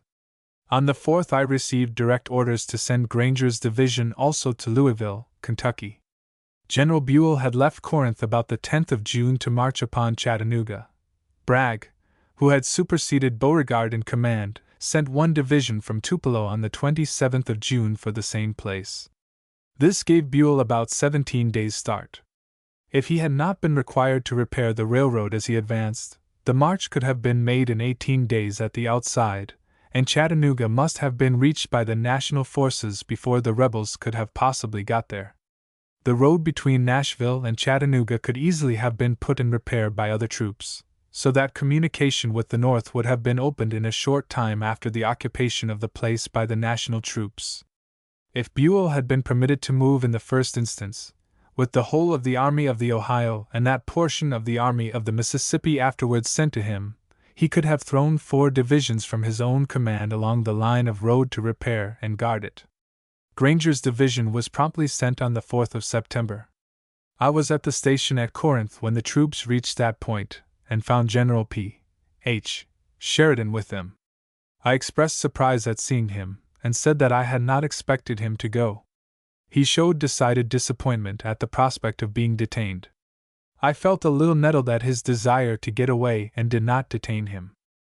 Sheridan was a first lieutenant in the regiment in which I had served 11 years, the 4th Infantry, and stationed on the Pacific coast when the war broke out. He was promoted to a captaincy in May, 1861, and before the close of the year managed in some way, I do not know how, to get east. He went to Missouri. Halleck had known him as a very successful young officer in managing campaigns against the Indians on the Pacific coast, and appointed him acting quartermaster in southwest Missouri. There was no difficulty in getting supplies forward while Sheridan served in that capacity, but he got into difficulty with his immediate superiors because of his stringent rules for preventing the use of public transportation for private purposes. He asked to be relieved from further duty in the capacity in which he was engaged, and his request was granted. When General Halleck took the field in April, 1862, Sheridan was assigned to duty on his staff. During the advance on Corinth, a vacancy occurred in the colonelcy of the 2d Michigan Cavalry. Governor Blair, of Michigan, telegraphed General Halleck asking him to suggest the name of a professional soldier for the vacancy, saying he would appoint a good man without reference to his state. Sheridan was named, and was so conspicuously efficient that when Corinth was reached he was assigned to command a cavalry brigade in the Army of the Mississippi. He was in command at Boonville on the 1st of July with 2 small regiments, when he was attacked by a force full 3 times as numerous as his own. By very skillful maneuvers and boldness of attack he completely routed the enemy. For this he was made a brigadier general and became a conspicuous figure in the army about Corinth. On this account I was sorry to see him leaving me. His departure was probably fortunate, for he rendered distinguished services in his new field. Granger and Sheridan reached Louisville before Buell got there, and on the night of their arrival Sheridan with his command threw up works around the railroad station for the defense of troops as they came from the front. Chapter 28. Advance of Van Dorn and Price. Price enters Iuka. Battle of Iuka. At this time, September 4th, I had 2 divisions of the Army of the Mississippi stationed at Corinth, Rienzi, Jacinto, and Danville. There were at Corinth also Davies' division and 2 brigades of MacArthur's, besides cavalry and artillery. This force constituted my left wing, of which Rosecrans was in command. General Ord commanded the center, from Bethel to Humboldt on the Mobile and Ohio Railroad and from Jackson to Bolivar where the Mississippi Central is crossed by the Hatchie River. General Sherman commanded on the right at Memphis with 2 of his brigades back at Brownsville, at the crossing of the Hatchie River by the Memphis and Ohio Railroad. This made the most convenient arrangement I could devise for concentrating all my spare forces upon any threatened point. All the troops of the command were within telegraphic communication of each other, except those under Sherman. By bringing a portion of his command to Brownsville, from which point there was a railroad and telegraph back to Memphis, communication could be had with that part of my command within a few hours by the use of couriers. In case it became necessary to reinforce Corinth, by this arrangement all the troops at Bolivar, except a small guard, could be sent by rail by the way of Jackson in less than 24 hours, while the troops from Brownsville could march up to Bolivar to take their place. On the 7th of September I learned of the advance of Van Dorn and Price, apparently upon Corinth. One division was brought from Memphis to Bolivar to meet any emergency that might arise from this move of the enemy. I was much concerned because my first duty, after holding the territory acquired within my command, was to prevent further reinforcing of Bragg in Middle Tennessee. Already the Army of Northern Virginia had defeated the army under General Pope and was invading Maryland. In the center General Buell was on his way to Louisville and Bragg marching parallel to him with a large Confederate force for the Ohio River. I had been constantly called upon to reinforce Buell until at this time my entire force numbered less than 50,000 men, of all arms. This included everything from Cairo south within my jurisdiction. If I too should be driven back, the Ohio River would become the line dividing the belligerents west of the Alleghenies, while at the east the line was already farther north than when hostilities commenced at the opening of the war. It is true Nashville was never given up after its first capture, but it would have been isolated and the garrison there would have been obliged to beat a hasty retreat if the troops in West Tennessee had been compelled to fall back. To say at the end of the second year of the war the line dividing the contestants at the east was pushed north of Maryland, a state that had not seceded, and at the west beyond Kentucky, another state which had been always loyal, would have been discouraging indeed. As it was, many loyal people despaired in the fall of 1862 of ever saving the Union. The administration at Washington was much concerned for the safety of the cause it held so dear. But I believe there was never a day when the President did not think that, in some way or other, a cause so just as ours would come out triumphant. Up to the 11th of September Rosecrans still had troops on the railroad east of Corinth, but they had all been ordered in. By the 12th all were in except a small force under Colonel Murphy of the 8th Wisconsin. He had been detained to guard the remainder of the stores which had not yet been brought into Corinth. On the 13th of September General Sterling Price entered Aiaka, a town about 20 miles east of Corinth on the Memphis and Charleston Railroad. Colonel Murphy with a few men was guarding the place. He made no resistance, but evacuated the town on the approach of the enemy. I was apprehensive lest the object of the rebels might be to get troops into Tennessee to reinforce Bragg, as it was afterwards ascertained to be. The authorities at Washington, including the General-in-Chief of the Army, were very anxious, as I have said, about affairs both in East and Middle Tennessee, and my anxiety was quite as great on their account as for any danger threatening my command. I had not force enough at Corinth to attack Price even by stripping everything, and there was danger that before troops could be got from other points he might be far on his way across the Tennessee. To prevent this all spare forces at Bolivar and Jackson were ordered to Corinth, and cars were concentrated at Jackson for their transportation. Within 24 hours from the transmission of the order the troops were at their destination, although there had been a delay of 4 hours resulting from the forward train getting off the track and stopping all the others. This gave a reinforcement of near 8,000 men, General Ord in command. General Rosecrans commanded the district of Corinth with a movable force of about 9,000 independent of the garrison deemed necessary to be left behind. It was known that General Van Dorn was about a 4 days' march south of us, with a large force. It might have been part of his plan to attack at Corinth, Price coming from the east while he came up from the south. My desire was to attack Price before Van Dorn could reach Corinth, or go to his relief. General Rosecrans had previously had his headquarters at Iuka, where his command was spread out along the Memphis and Charleston Railroad eastward. While there he had a most excellent map prepared showing all the roads and streams in the surrounding country. He was also personally familiar with the ground, so that I deferred very much to him in my plans for the approach. We had cars enough to transport all of General Ord's command, which was to go by rail to Burnsville, a point on the road about 7 miles west of Iuka. From there his troops were to march by the north side of the railroad and attack Price from the northwest, while Rosecrans was to move eastward from his position south of Corinth by way of the Jacinto Road. A small force was to hold the Jacinto Road where it turns to the northeast, while the main force moved on the Fulton Road which comes into Iuka further east. This plan was suggested by Rosecrans. Bear Creek, a few miles to the east of the Fulton Road, is a formidable obstacle to the movement of troops in the absence of bridges, all of which, in September 1862, had been destroyed in that vicinity. The Tennessee, to the northeast, not many miles away, was also a formidable obstacle for an army followed by a pursuing force. Ord was on the northwest, and even if a rebel movement had been possible in that direction it could have brought only temporary relief, for it would have carried Price's army to the rear of the national forces and isolated it from all support. It looked to me that, if Price would remain in Iuka until we could get there, his annihilation was inevitable.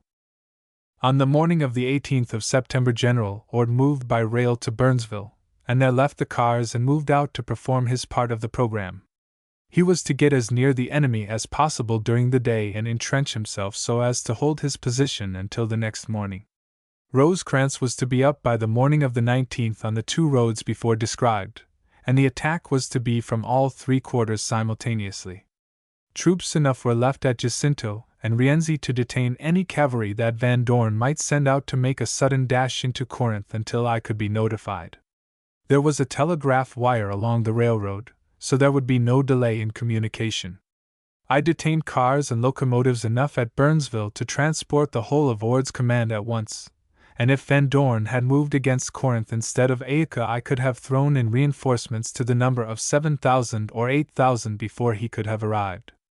I remained at Burnsville with a detachment of about 900 men from Ord's command and communicated with my two wings by courier. Ord met the advance of the enemy soon after leaving Burnsville. Quite a sharp engagement ensued, but he drove the rebels back with considerable loss, including one general officer killed. He maintained his position and was ready to attack by daylight the next morning. I was very much disappointed at receiving a dispatch from Rosecrans after midnight from Jacinto, 22 miles from Iuka, saying that some of his command had been delayed, and that the rear of his column was not yet up as far as Jacinto. He said, however, that he would still be at Iuka by 2 o'clock the next day. I did not believe this possible because of the distance and the condition of the roads, which was bad. Besides, troops after a forced march of 20 miles are not in a good condition for fighting the moment they get through. It might do in marching to relieve a beleaguered garrison, but not to make an assault. I immediately sent Ord a copy of Rosecrans' dispatch and ordered him to be in readiness to attack the moment he heard the sound of guns to the south or southeast. He was instructed to notify his officers to be on the alert for any indications of battle. During the 19th the wind blew in the wrong direction to transmit sound either towards the point where Ord was, or to Burnsville where I had remained. A couple of hours before dark on the 19th Rosecrans arrived with the head of his column at Garnett's, the point where the Jacinto Road to Iuka leaves the road going east. He here turned north without sending any troops to the Fulton Road. While still moving in column up the Jacinto Road he met a force of the enemy, and had his advance badly beaten and driven back upon the main road. In this short engagement his loss was considerable for the number engaged, and one battery was taken from him. The wind was still blowing hard and in the wrong direction to transmit sounds towards either Ord or me. Neither he nor I nor anyone in either command heard a gun that was fired upon the battlefield. After the engagement Rosecrans sent me a dispatch announcing the result. This was brought by a courier. There was no road between Burnsville and the position then occupied by Rosecrans, and the country was impassable for a man on horseback. The courier bearing the message was compelled to move west nearly to Jacinto before he found a road leading to Burnsville. This made it a late hour of the night before I learned of the battle that had taken place during the afternoon. I at once notified Ord of the fact, and ordered him to attack early in the morning. The next morning Rosecrans himself renewed the attack and went into Iuka with but little resistance. Ord also went in according to orders, without hearing a gun from the south of town but supposing the troops coming from the southwest must be up by that time. Rosecrans, however, had put no troops upon the Fulton road, and the enemy had taken advantage of this neglect and retreated by that road during the night. Word was soon brought to me that our troops were in Iuka. I immediately rode into town and found that the enemy was not being pursued even by the cavalry. I ordered pursuit by the whole of Rosecrans' command and went on with him a few miles in person. He followed only a few miles after I left him and then went into camp, and the pursuit was continued no further. I was disappointed at the result of the Battle of Iuka, but I had so high an opinion of General Rosecrans that I found no fault at the time. Chapter 29. Van Dorn's Movements, Battle of Corinth, Command of the Department of the Tennessee. On the 19th of September, General G.O.H. Thomas was ordered east to reinforce Buell. This threw the army at my command still more on the defensive. The Memphis and Charleston Railroad was abandoned, except at Corinth, and small forces were left at Chewalla and Grand Junction. Soon afterwards, the latter of these two places was given up, and Bolivar became our most advanced position on the Mississippi Central Railroad. Our cavalry was kept well to the front, and frequent expeditions were sent out to watch the movements of the enemy. We were in a country where nearly all the people, except the Negroes, were hostile to us and friendly to the cause we were trying to suppress. It was easy, therefore, for the enemy to get early information of our every move. We, on the contrary, had to go after our information in force, and then often returned without it. On the 22d, Bolivar was threatened by a large force from south of Grand Junction, supposed to be 20 regiments of infantry with cavalry and artillery. I reinforced Bolivar, and went to Jackson in person to superintend the movement of troops to whatever point the attack might be made upon. The troops from Corinth were brought up in time to repel the threatened movement without a battle. Our cavalry followed the enemy south of Davis's Mills in Mississippi. On the 30th, I found that Van Dorn was apparently endeavoring to strike the Mississippi River above Memphis. At the same time, other points within my command were so threatened that it was impossible to concentrate a force to drive him away. There was at this juncture a large Union force at Helena, Arkansas, which, had it been within my command, I could have ordered across the river to attack and break up the Mississippi Central Railroad far to the south. This would not only have called Van Dorn back, but would have compelled the retention of a large rebel force far to the south to prevent a repetition of such raids on the enemy's line of supplies. Geographical lines between the commands during the rebellion were not always well chosen, or they were too rigidly adhered to. Van Dorn did not attempt to get upon the line above Memphis, as had apparently been his intention. He was simply covering a deeper design, one much more important to his cause. By the 1st of October it was fully apparent that Corinth was to be attacked with great force and determination, and that Van Dorn, Lovell, Price, Villapega, and Rust had joined their strength for this purpose. There was some skirmishing outside of Corinth with the advance of the enemy on the 3D. The rebels massed in the northwest angle of the Memphis and Charleston and the Mobile and Ohio railroads, and were thus between the troops at Corinth and all possible reinforcements. Any fresh troops for us must come by a circuitous route. On the night of the 3D, accordingly, I ordered General McPherson, who was at Jackson, to join Rosecrans at Corinth with reinforcements picked up along the line of the railroad equal to a brigade. Hurlbut had been ordered from Bolivar to march for the same destination, and as Van Dorn was coming upon Corinth from the northwest, some of his men fell in with the advance of Hurlbut's, and some skirmishing ensued on the evening of the 3D. On the 4th, Van Dorn made a dashing attack, hoping, no doubt, to capture Rosecrans before his reinforcements could come up. In that case, the enemy himself could have occupied the defenses of Corinth and held at bay all the Union troops that arrived. In fact, he could have taken the offensive against the reinforcements with 3 or 4 times their number, and still left a sufficient garrison in the works about Corinth to hold them. He came near success, some of his troops penetrating the national lines at least once, but the works that were built after Halleck's departure enabled Rosecrans to hold his position until the troops of both McPherson and Hurlbut approached towards the rebel front and rear. The enemy was finally driven back with great slaughter. All their charges, made with great gallantry, were repulsed. The loss on our side was heavy, but nothing to compare with Van Dorn's. McPherson came up with the train of cars bearing his command as close to the enemy as was prudent, debarked on the rebel flank and got into the support of Rosecrans just after the repulse. His approach, as well as that of Hurlbut, was known to the enemy and had a moral effect. General Rosecrans, however, failed to follow up the victory, although I had given specific orders in advance of the battle for him to pursue the moment the enemy was repelled. He did not do so, and I repeated the order after the battle. In the first order he was notified that the force of 4,000 men which was going to his assistance would be in great peril if the enemy was not pursued. General Ord had joined Hurlbut on the 4th and being senior took command of his troops. This force encountered the head of Van Dorn's retreating column just as it was crossing the Hatchie by a bridge some 10 miles out from Corinth. The bottom land here was swampy and bad for the operations of troops, making a good place to get an enemy into. Ord attacked the troops that had crossed the bridge and drove them back in a panic. Many were killed, and others were drowned by being pushed off the bridge in their hurried retreat. Ord followed and met the main force.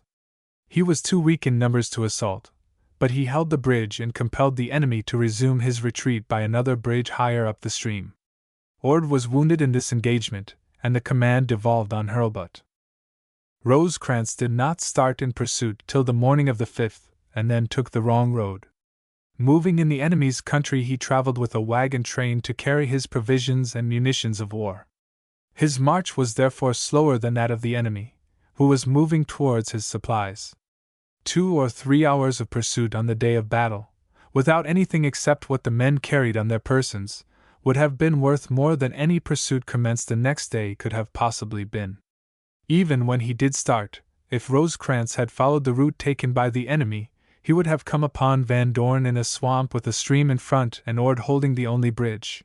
But he took the road leading north and towards Chewala instead of west, and, after having marched as far as the enemy had moved to get to the Hatchie, he was as far from battle as when he started. Hurlbut had not the numbers to meet any such force as Van Dorn's if they had been in any mood for fighting, and he might have been in great peril. I now regarded the time to accomplish anything by pursuit as past, and, after Rosecrans reached Jonesboro, I ordered him to return. He kept on to Ripley, however, and was persistent in wanting to go farther. I thereupon ordered him to halt and submitted the matter to the General-in-Chief, who allowed me to exercise my judgment in the matter, but inquired, "Why not pursue?" Upon this I ordered Rosecrans back. Had he gone much farther he would have met a greater force than Van Dorn had at Corinth and behind entrenchments or on chosen ground, and the probabilities are he would have lost his army. The Battle of Corinth was bloody, our loss being 315 killed, 1,812 wounded and 232 missing. The enemy lost many more. Rosecrans reported 1,423 dead and 2,225 prisoners. We fought behind breastworks, which accounts in some degree for the disparity. Among the killed on our side was General Hackelman. General Oglesby was badly, it was for some time supposed mortally, wounded. I received a congratulatory letter from the President, which expressed also his sorrow for the losses. This battle was recognized by me as being a decided victory, though not so complete as I had hoped for, nor nearly so complete as I now think was within the easy grasp of the commanding officer at Corinth. Since the war it is known that the result, as it was a crushing blow to the enemy, and felt by him much more than it was appreciated at the North. The battle relieved me from any further anxiety for the safety of the territory within my jurisdiction, and soon after receiving reinforcements I suggested to the General-in-Chief a forward movement against Vicksburg. On the 23rd of October I learned of Pemberton's being in command at Holly Springs and much reinforced by conscripts and troops from Alabama and Texas. The same day General Rosecrans was relieved from duty with my command, and shortly after he succeeded Buell in the command of the army in Middle Tennessee. I was delighted at the promotion of General Rosecrans to a separate command, because I still believe that when independent of an immediate superior the qualities which I, at that time, credited him with possessing, would show themselves. As a subordinate I found that I could not make him do as I wished, and had determined to relieve him from duty that very day. At the close of the operations just described my force, in round numbers, was 48,500. Of these 4,800 were in Kentucky and Illinois, 7,000 in Memphis, 19,200 from Mound City south, and 17,500 at Corinth. General McClellan had been authorized from Washington to go north and organize troops to be used in opening the Mississippi. These new levies with other reinforcements now began to come in. On the 25th of October I was placed in command of the Department of the Tennessee. Reinforcements continued to come from the north, and by the 2d of November I was prepared to take the initiative. This was a great relief after the 2.5 months of continued defense over a large district of country, and where nearly every citizen was an enemy ready to give information of our every move. I have described very imperfectly a few of the battles and skirmishes that took place during this time. To describe all would take more space than I can allot to the purpose. To make special mention of all the officers and troops who distinguished themselves would take a volume. *9. Chapter 30.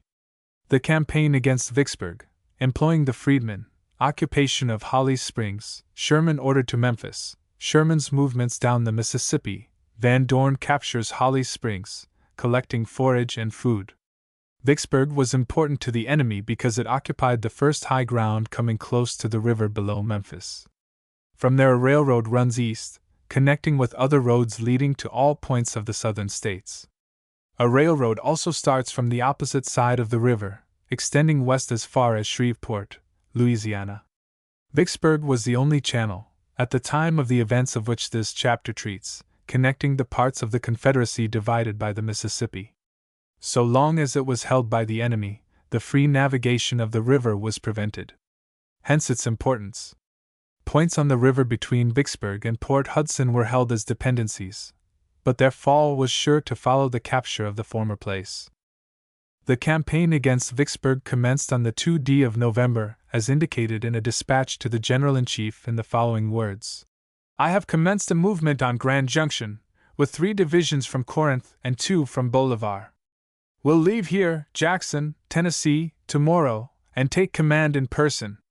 If found practicable, I will go to Holly Springs, and maybe Grenada, completing railroad and telegraph as I go. At this time my command was holding the Mobile and Ohio Railroad from about 25 miles south of Corinth, north to Columbus, Kentucky, the Mississippi Central from Bolivar north to its junction with the Mobile and Ohio, the Memphis and Charleston from Corinth east to Bear Creek, and the Mississippi River from Cairo to Memphis. My entire command was no more than was necessary to hold these lines, and hardly that if kept on the defensive. By moving against the enemy and into his unsubdued, or not yet captured, territory, driving their army before us, these lines would nearly hold themselves, thus affording a large force for field operations. My moving force at that time was about 30,000 men, and I estimated the enemy confronting me, under Pemberton, at about the same number. General McPherson commanded my left wing and General C. S. Hamilton the center, while Sherman was at Memphis with the right wing. Pemberton was fortified at the Tallahatchie, but occupied Holly Springs and Grand Junction on the Mississippi Central Railroad. On the 8th we occupied Grand Junction and La Grange, throwing a considerable force 7 or 8 miles south, along the line of the railroad. The road from Bolivar forward was repaired and put in running order as the troops advanced. Up to this time it had been regarded as an axiom in war that large bodies of troops must operate from a base of supplies which they always covered and guarded in all forward movements. There was delay therefore in repairing the road back, and in gathering and forwarding supplies to the front. By my orders, and in accordance with previous instructions from Washington, all the forage within reach was collected under the supervision of the chief quartermaster and the provisions under the chief commissary, receipts being given when there was any one to take them, the supplies in any event to be accounted for as government stores. The stock was bountiful, but still it gave me no idea of the possibility of supplying a moving column in an enemy's country from the country itself. It was at this point, probably, where the first idea of a Freedmen's Bureau took its origin.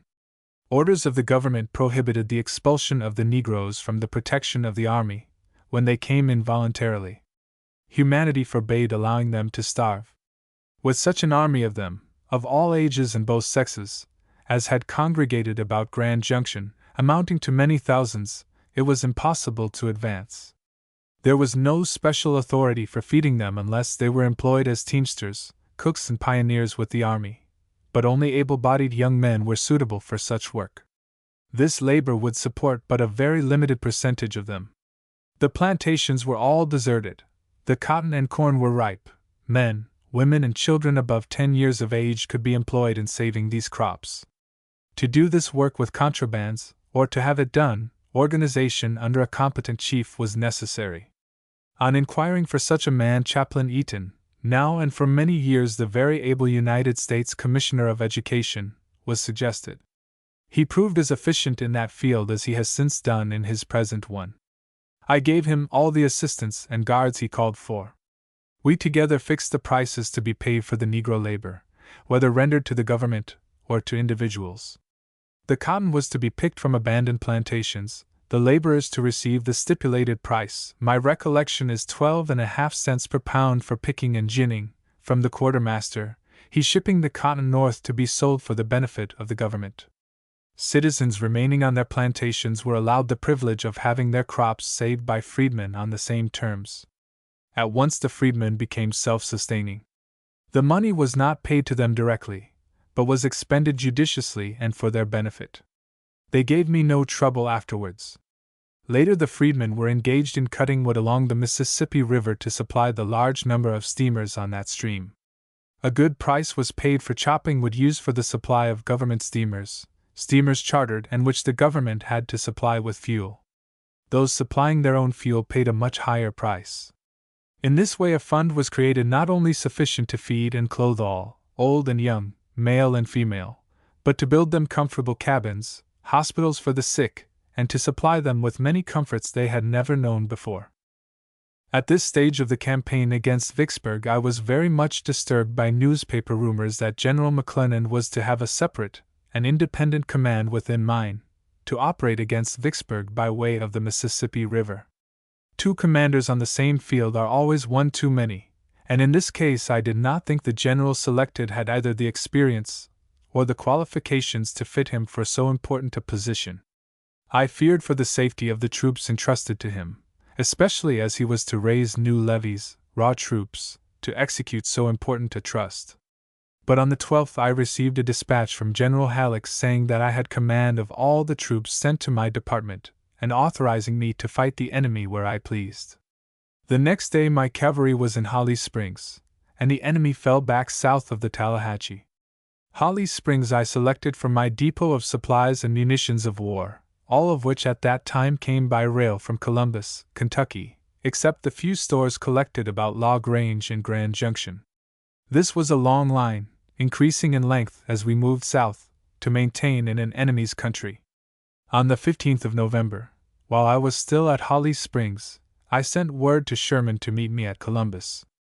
We were but 47 miles apart, yet the most expeditious way for us to meet was for me to take the rail to Columbus and Sherman a steamer for the same place. At that meeting, besides talking over my general plans, I gave him his orders to join me with 2 divisions and to march them down the Mississippi Central Railroad if he could. Sherman, who was always prompt, was up by the 29th to Cottage Hill, 10 miles north of Oxford. He brought 3 divisions with him, leaving a garrison of only 4 regiments of infantry, a couple of pieces of artillery, and a small detachment of cavalry. Further reinforcements he knew were on their way from the north to Memphis. About this time General Halleck ordered troops from Helena, Arkansas, territory west of the Mississippi was not under my command then, to cut the road in Pemberton's rear. The expedition was under Generals Hovey and C. Washburn and was successful so far as reaching the railroad was concerned, but the damage done was very slight and was soon repaired. The Tallahatchie, which confronted me, was very high, the railroad bridge destroyed and Pemberton strongly fortified on the south side.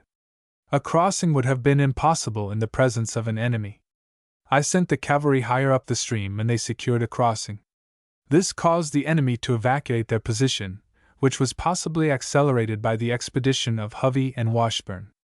The enemy was followed as far south as Oxford by the main body of troops, and some 17 miles farther by McPherson's command. Here the pursuit was halted to repair the railroad from the Tallahatchie northward, in order to bring up supplies. The piles on which the railroad bridge rested had been left standing.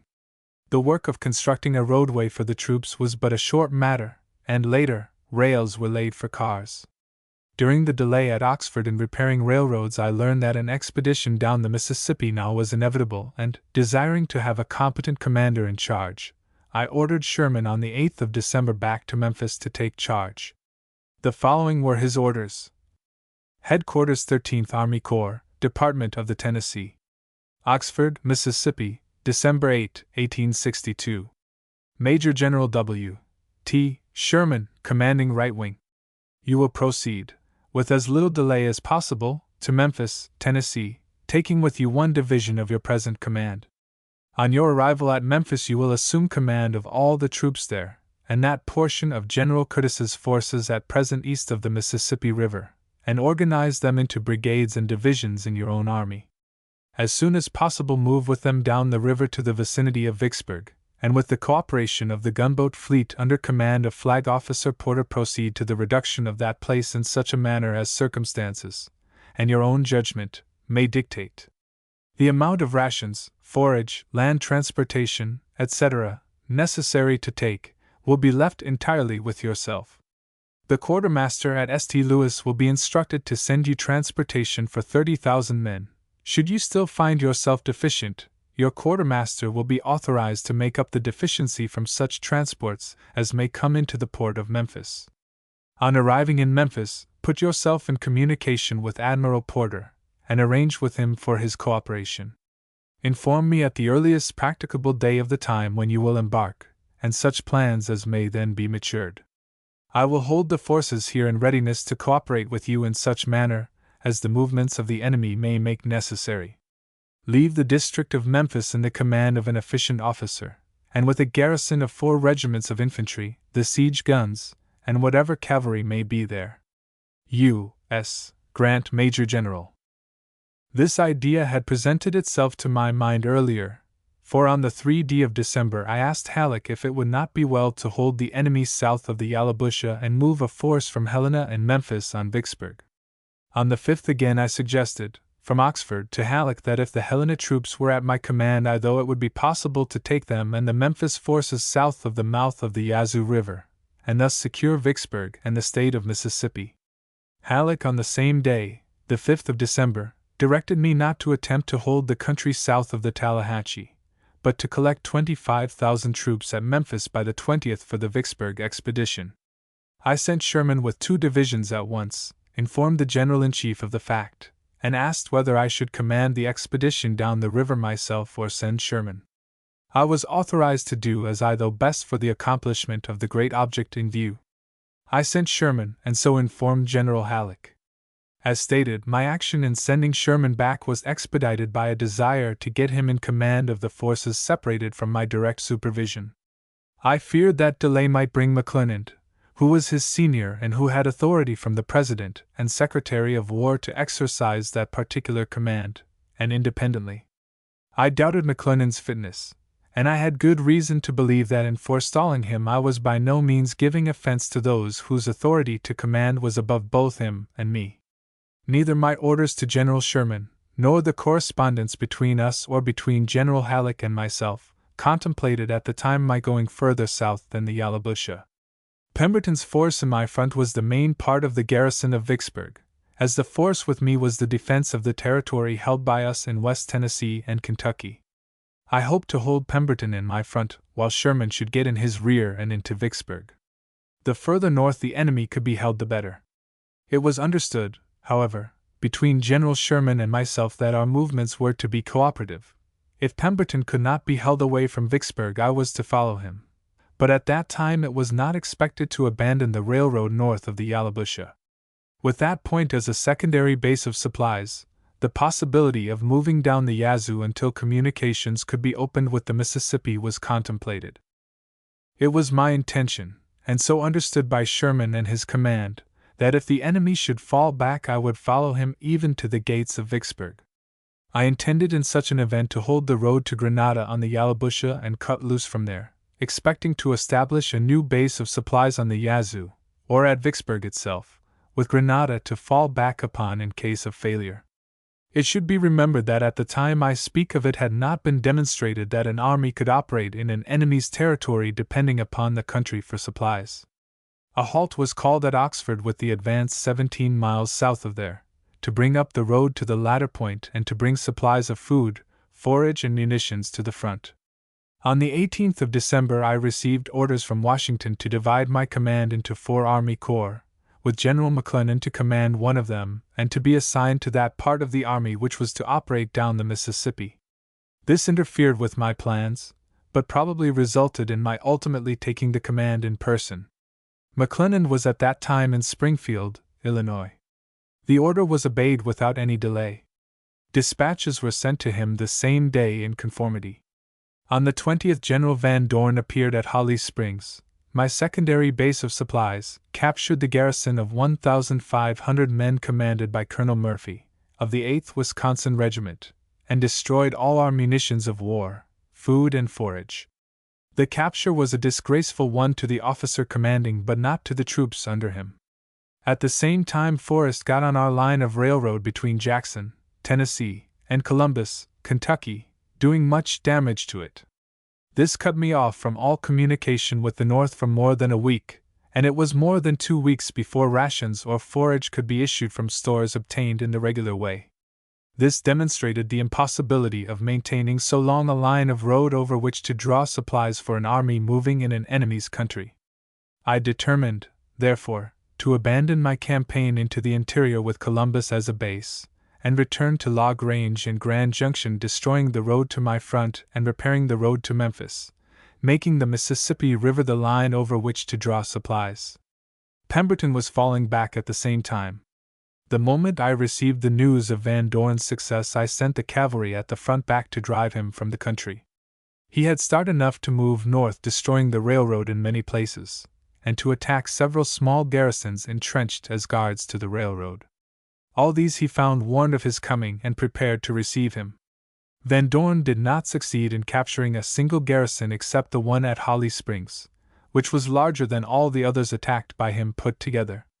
Murphy was also warned of Van Dorn's approach, but made no preparations to meet him.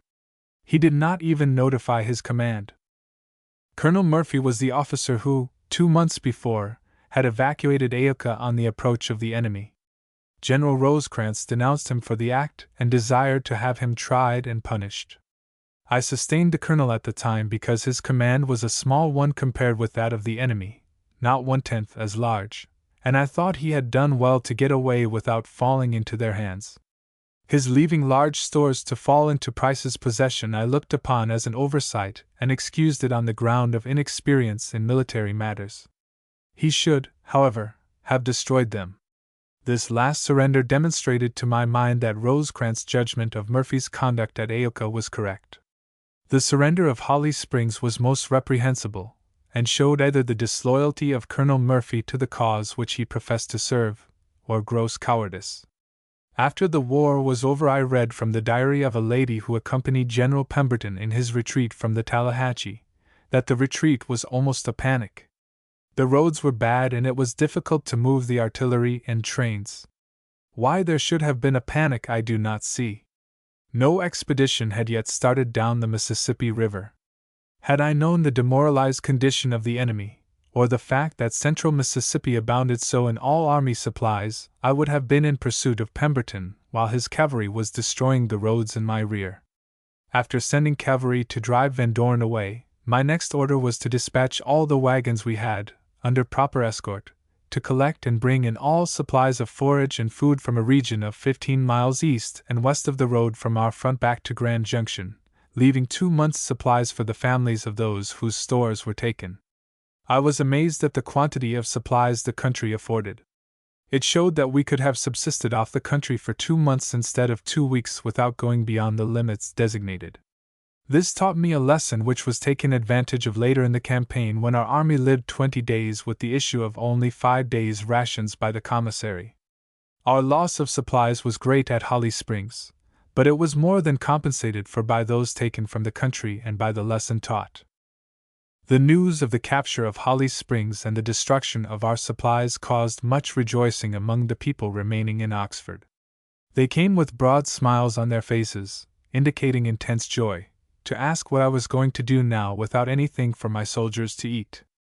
I told them that I was not disturbed, that I had already sent troops and wagons to collect all the food and forage they could find for 15 miles on each side of the road. Countenances soon changed, and so did the inquiry. The next was, "What are we to do?"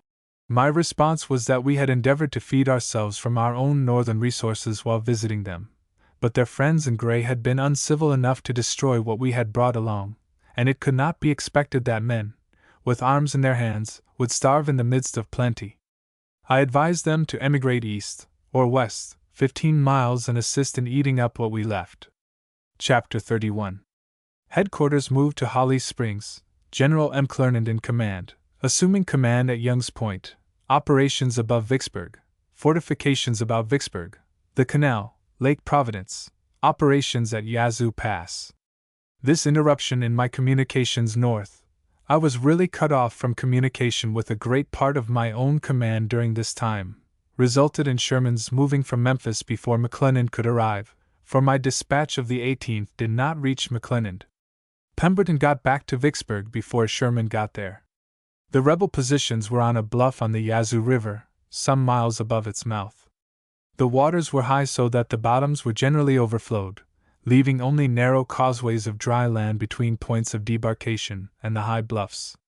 These were fortified and defended at all points. The rebel position was impregnable against any force that could be brought against its front. Sherman could not use 1/4 of his force. His efforts to capture the city, or the high ground north of it, were necessarily unavailing. Sherman's attack was very unfortunate, but I had no opportunity of communicating with him after the destruction of the road and telegraphed to my rear on the 20th. He did not know but what I was in the rear of the enemy and depending on him to open a new base of supplies for the troops with me.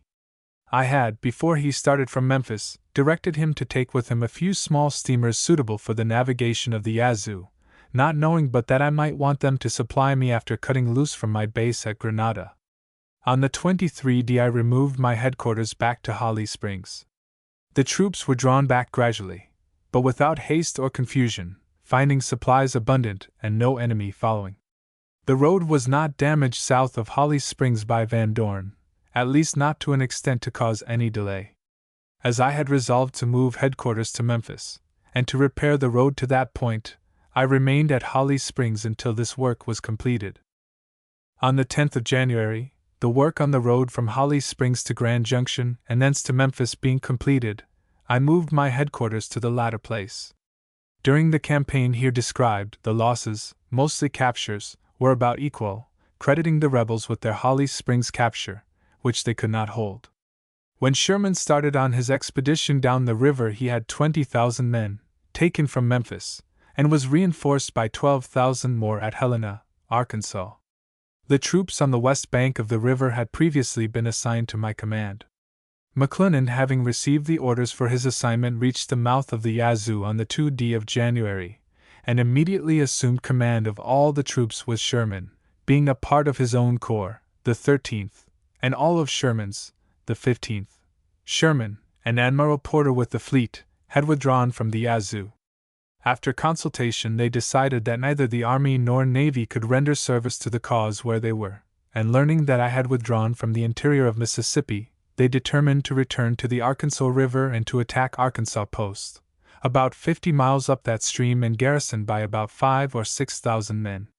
Sherman had learned of the existence of this force through a man who had been captured by the enemy with a steamer loaded with ammunition and other supplies intended for his command. The man had made his escape. McClernand approved this move reluctantly, as Sherman says. No obstacle was encountered until the gunboats and transports were within range of the fort. After 3 days' bombardment by the Navy, an assault was made by the troops and Marines, resulting in the capture of the place, and in taking 5,000 prisoners and 17 guns. I was at first disposed to disapprove of this move as an unnecessary side movement having no especial bearing upon the work before us, but when the result was understood I regarded it as very important. 5,000 Confederate troops left in the rear might have caused us much trouble and loss of property while navigating the Mississippi. Immediately after the reduction of Arkansas Post and the capture of the garrison, McClernand returned with his entire force to Napoleon at the mouth of the Arkansas River. From here I received messages from both Sherman and Admiral Porter, urging me to come and take command in person, and expressing their distrust of McClernand's ability and fitness for so important and intricate an expedition. On the 17th I visited McClernand and his command at Napoleon. It was here made evident to me that both the Army and Navy were so distrustful of McClernand's fitness to command that, while they would do all they could to ensure success, this distrust was an element of weakness. It would have been criminal to send troops under these circumstances into such danger. By this time I had received authority to relieve McClernand, or to assign any person else to the command of the river expedition, or to assume command in person. I felt great embarrassment about McClernand. He was the senior major general after myself within the department. It would not do, with his rank and ambition, to assign a junior over him. Nothing was left, therefore, but to assume the command myself. I would have been glad to put Sherman in command, to give him an opportunity to accomplish what he had failed in the December before, but there seemed no other way out of the difficulty, for he was junior to McClernand. Sherman's failure needs no apology. On the 20th I ordered General McClernand with the entire command to Young's Point and Milliken's Bend, while I returned to Memphis to make all the necessary preparation for leaving the territory behind me secure. General Hurlbut with the 16th Corps was left in command. The Memphis and Charleston Railroad was held, while the Mississippi Central was given up. Columbus was the only point between Cairo and Memphis, on the river, left with a garrison. All the troops and guns from the posts on the abandoned railroad and river were sent to the front. On the 29th of January I arrived at Young's Point and assumed command the following day. General McClernand took exception in a most characteristic way, for him. His correspondence with me on the subject was more in the nature of a reprimand than a protest. It was highly insubordinate, but I overlooked it, as I believed, for the good of the service. General McClernand was a politician of very considerable prominence in his state. He was a member of Congress when the Secession War broke out. He belonged to that political party which furnished all the opposition there was to a vigorous prosecution of the war for saving the Union. There was no delay in his declaring himself for the Union at all hazards, and there was no uncertain sound in his declaration of where he stood in the contest before the country. He also gave up his seat in Congress to take the field in defense of the principles he had proclaimed. The real work of the campaign and siege of Vicksburg now began. The problem was to secure a footing upon dry ground on the east side of the river from which the troops could operate against Vicksburg. The Mississippi River, from Cairo south, runs through a rich alluvial valley of many miles in width, bound on the east by land running from 80 up to 200 or more feet above the river. On the west side the highest land, except in a few places, is but little above the highest water. Through this valley the river meanders in the most tortuous way, varying in direction to all points of the compass. At places it runs to the very foot of the bluffs.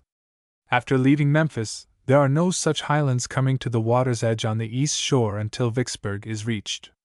The intervening land is cut up by bayous filled from the river in high water, many of them navigable for steamers.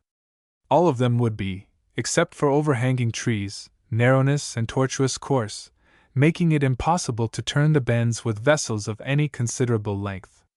Marching across this country in the face of an enemy was impossible. Navigating it proved equally impracticable.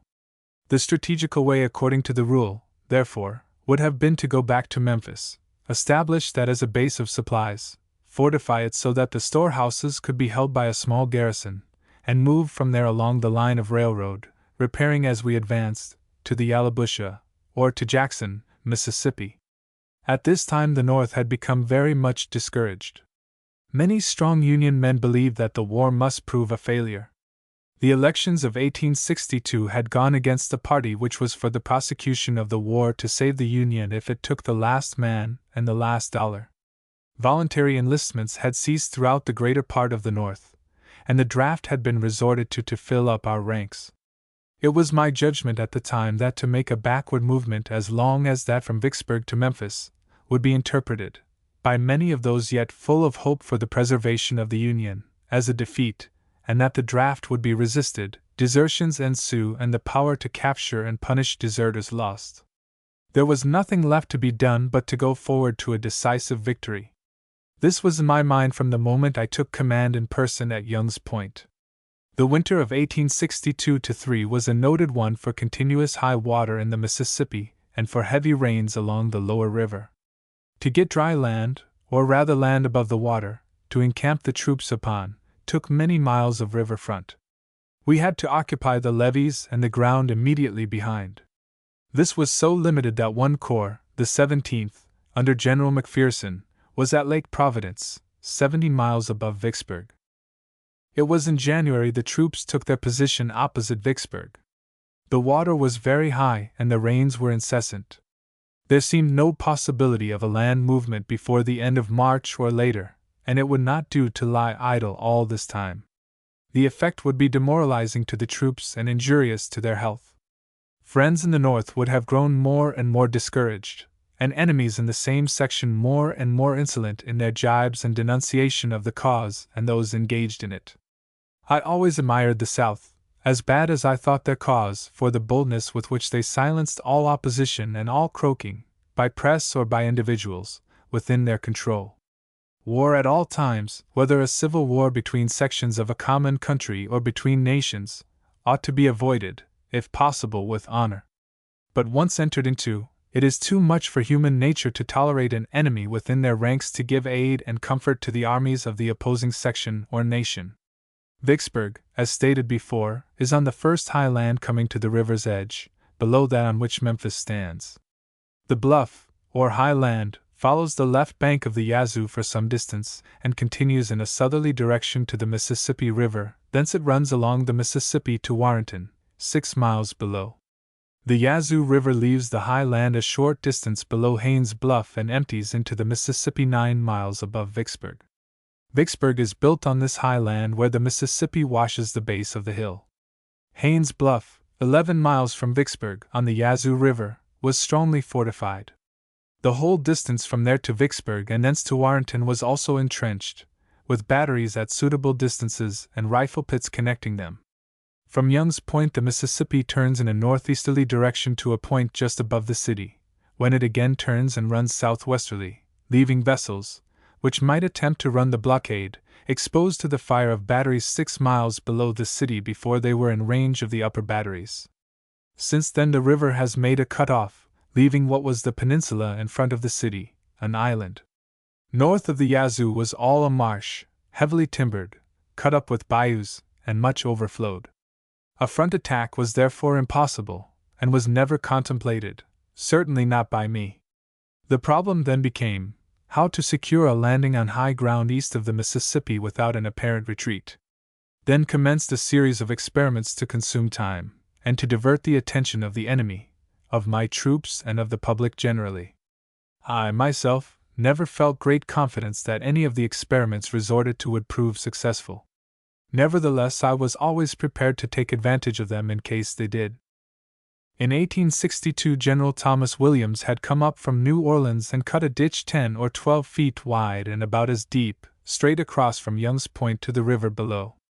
The distance across was a little over a mile. It was Williams' expectation that when the river rose it would cut a navigable channel through, but the canal started in an eddy from both ends, and of course, it only filled up with water on the rise without doing any execution in the way of cutting. Mr. Lincoln had navigated the Mississippi in his younger days and understood well its tendency to change its channel, in places, from time to time. He set much store accordingly by this canal. General McClellan had been, therefore, directed before I went to Young's Point to push the work of widening and deepening this canal. After my arrival, the work was diligently pushed with about 4,000 men, as many as could be used to advantage, until interrupted by a sudden rise in the river that broke a dam at the upper end, which had been put there to keep the water out until the excavation was completed. This was on the 8th of March. Even if the canal had proven a success, so far as to be navigable for steamers, it could not have been of much advantage to us. It runs in a direction almost perpendicular to the line of bluffs on the opposite side, or east bank, of the river.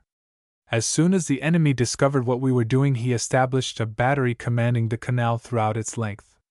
This battery soon drove out our dredges, 2 in number, which were doing the work of thousands of men. Had the canal been completed, it might have proven of some use in running transports through, under the cover of night, to use below, but they would yet have to run batteries, though for a much shorter distance. While this work was progressing, we were busy in other directions, trying to find an available landing on high ground on the east bank of the river, or to make waterways to get below the city, avoiding the batteries.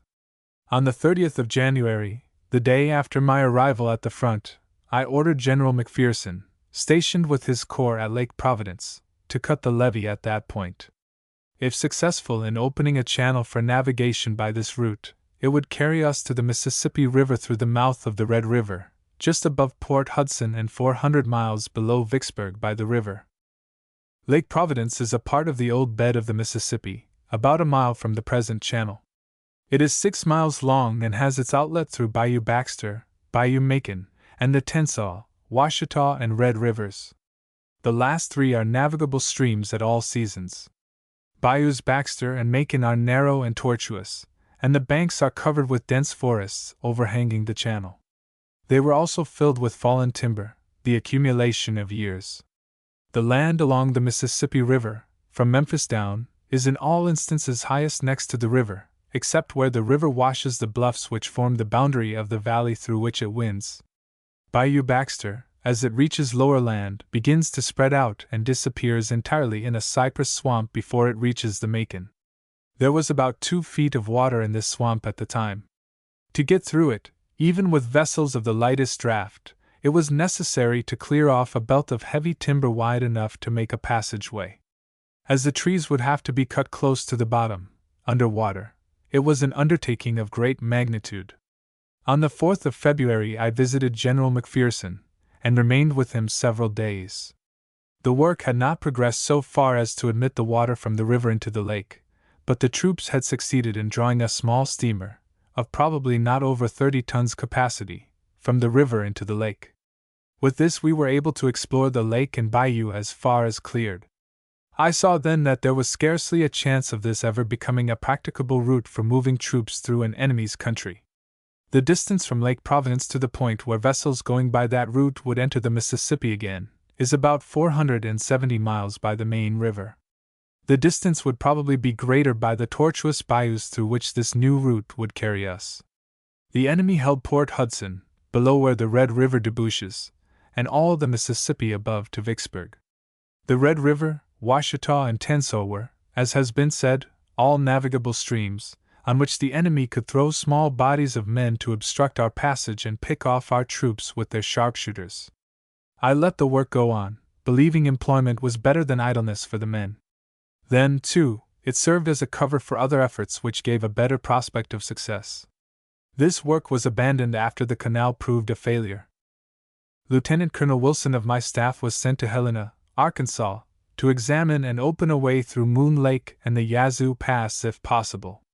Formerly there was a route by way of an inlet from the Mississippi River into Moon Lake, a mile east of the river, thence east through Yazoo Pass to Coldwater, along the latter to the Tallahatchie, which joins the Yallabusha about 250 miles below Moon Lake and forms the Yazoo River. These were formerly navigated by steamers trading with the rich plantations along their banks. But the state of Mississippi had built a strong levee across the inlet some years before, leaving the only entrance for vessels into this rich region the one by way of the mouth of the Yazoo several hundreds of miles below. On the 2d of February this dam, or levee, was cut. The river being high, the rush of water through the cut was so great that in a very short time the entire obstruction was washed away. The bayous were soon filled and much of the country was overflowed. This pass leaves the Mississippi River but a few miles below Helena. On the 24th, General Ross, with his brigade of about 4,500 men on transports, moved into this new waterway. The rebels had obstructed the navigation of Yazoo Pass and the Coldwater by felling trees into them. Much of the timber in this region being of greater specific gravity than water, and being of great size, their removal was a matter of great labor.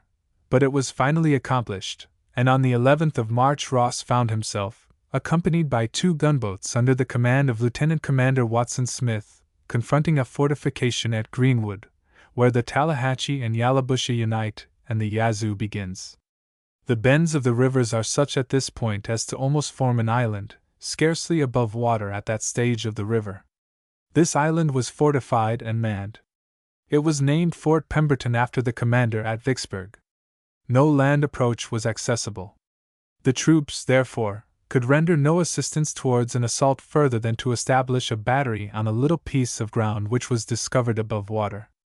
The gunboats, however, attacked on the 11th and again on the 13th of March. Both efforts were failures and were not renewed. 1 gunboat was disabled, and we lost 6 men killed and 25 wounded. The loss of the enemy was less. Fort Pemberton was so little above the water that it was thought that a rise of 2 feet would drive the enemy out. In hope of enlisting the elements on our side, which had been so much against us up to this time, a second cut was made in the Mississippi levee, this time directly opposite Helena, or 6 miles above the former cut. It did not accomplish the desired result, and Ross, with his fleet, started back. On the 22d he met Quinby with a brigade at Yazoo Pass. Quinby was the senior of Ross, and assumed command. He was not satisfied with returning to his former position without seeing for himself whether anything could be accomplished. Accordingly, Fort Pemberton was revisited by our troops, but an inspection was sufficient this time without an attack. Quinby, with his command, returned with but little delay. In the meantime I was much exercised for the safety of Ross, not knowing that Quinby had been able to join him. Reinforcements were of no use in a country covered with water, as they would have to remain on board of their transports. Relief had to come from another quarter. So I determined to get into the Yazoo below Fort Pemberton. Steele's Bayou empties into the Yazoo River between Haynes Bluff and its mouth. It is narrow, very tortuous, and fringed with a very heavy growth of timber, but it is deep. It approaches to within 1 mile of the Mississippi at Eagle Bend, 30 miles above Young's Point. Steele's Bayou connects with Black Bayou with Deer Creek with Rolling Fork with the Big Sunflower River, and the Big Sunflower with the Yazoo River about 10 miles above Haynes Bluff in a right line, but probably 20 or 25 miles by the winding of the river. All these waterways are of about the same nature so far as navigation is concerned, until the Sunflower is reached. This affords free navigation. Admiral Porter explored this waterway as far as Deer Creek on the 14th of March, and reported it navigable. On the next day he started with 5 gunboats and 4 mortar boats. I went with him for some distance. The heavy overhanging timber retarded progress very much, as did also the short turns in so narrow a stream. The gunboats, however, plowed their way through without other damage than to their appearance. The transports did not fare so well, although they followed behind. The road was somewhat cleared for them by the gunboats. In the evening I returned to headquarters to hurry up reinforcements. Sherman went in person on the 16th, taking with him Stuart's division of the 15th Corps.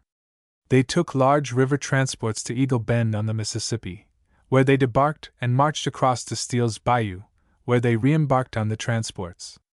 The river steamers, with their tall smokestacks and light guards extending out, were so much impeded that the gunboats got far ahead. Porter, with his fleet, got within a few hundred yards of where the sailing would have been clear and free from the obstructions caused by felling trees into the water, when he encountered rebel sharpshooters, and his progress was delayed by obstructions in his front. He could do nothing with gunboats against sharpshooters. The rebels, learning his route, had sent in about 4,000 men, many more than there were sailors in the fleet. Sherman went back, at the request of the admiral, to clear out Black Bayou and to hurry up reinforcements, which were far behind. On the night of the 19th he received notice from the admiral that he had been attacked by sharpshooters and was in imminent peril. Sherman at once returned through Black Bayou in a canoe, and passed on until he met a steamer, with the last of the reinforcements he had, coming up. They tried to force their way through Black Bayou with their steamer, but, finding it slow and tedious work, debarked and pushed forward on foot. It was night when they landed, and intensely dark. There was but a narrow strip of land above water, and that was grown up with underbrush or cane. The troops lighted their way through this with candles carried in their hands for a mile and a half, when they came to an open plantation. Here the troops rested until morning. They made 21 miles from this resting place by noon the next day, and were in time to rescue the fleet. Porter had fully made up his mind to blow up the gunboats rather than have them fall into the hands of the enemy. More welcome visitors he probably never met than the boys in blue on this occasion.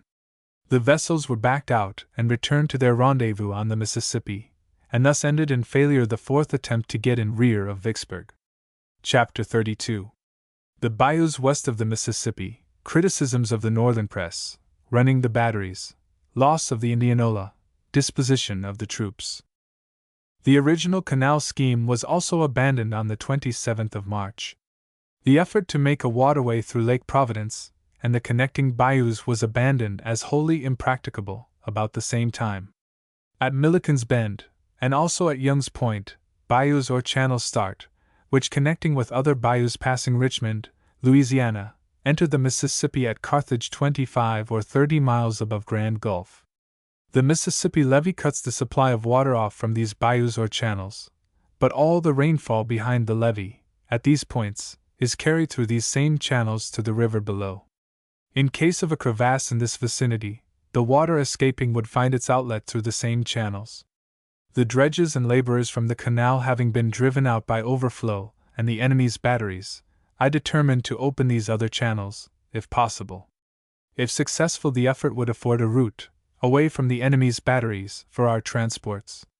There was a good road back of the levees, along these bayous, to carry the troops, artillery, and wagon trains over whenever the water receded a little, and after a few days of dry weather. Accordingly, with the abandonment of all the other plans for reaching a base heretofore described, this new one was undertaken. As early as the 4th of February I had written to Halleck about this route, stating that I thought it much more practicable than the other undertaking, the Lake Providence route, and that it would have been accomplished with much less labor if commenced before the water had got all over the country. The upper end of these bayous being cut off from a water supply, further than the rainfall back of the levees, was grown up with dense timber for a distance of several miles from their source. It was necessary, therefore, to clear this out before letting in the water from the river.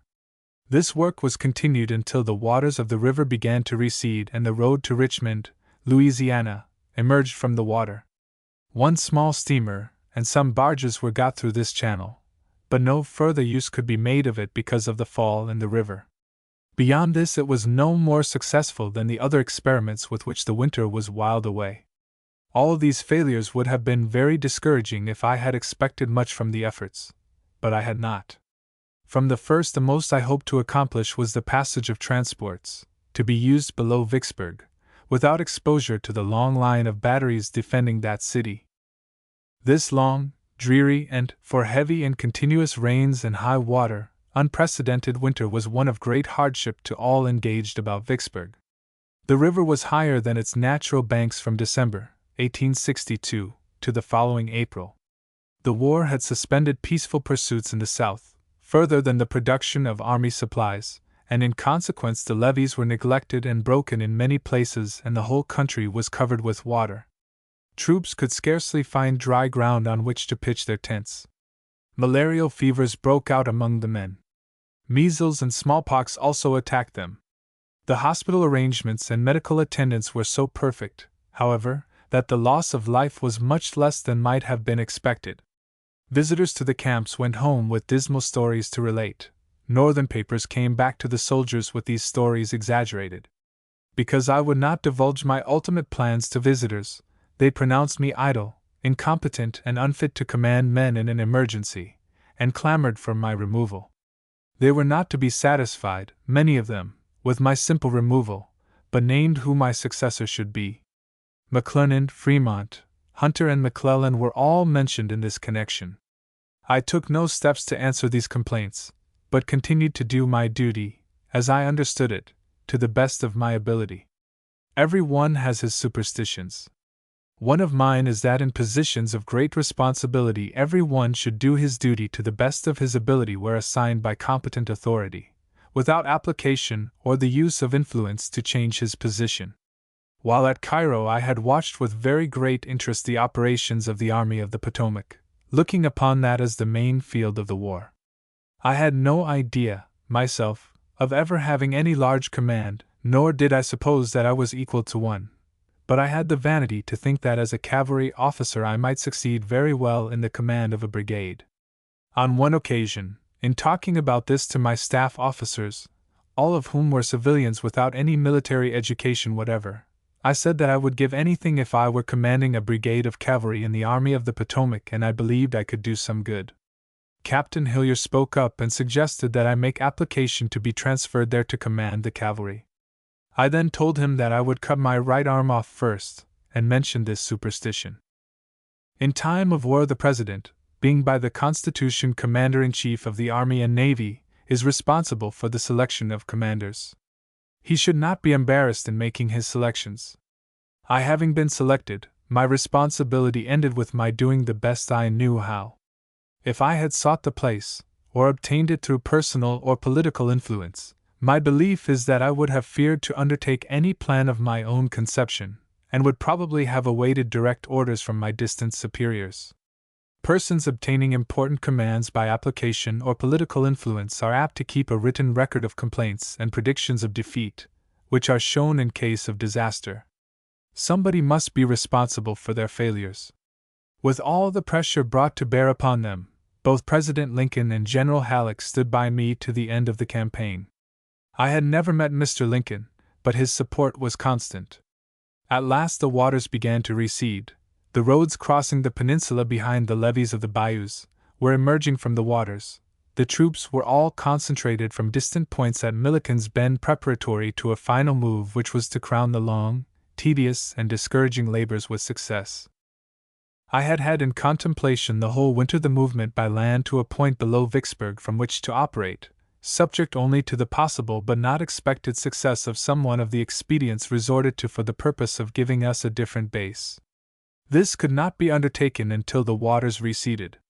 I did not therefore communicate this plan, even to an officer of my staff, until it was necessary to make preparations for the start. My recollection is that Admiral Porter was the first one to whom I mentioned it. The cooperation of the Navy was absolutely essential to the success, even to the contemplation, of such an enterprise. I had no more authority to command Porter than he had to command me.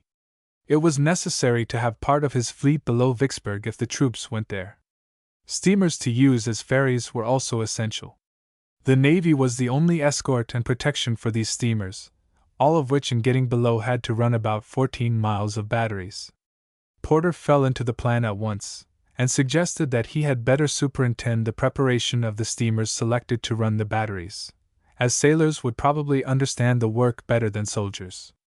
I was glad to accept his proposition, not only because I admitted his argument, but because it would enable me to keep from the enemy a little longer our designs.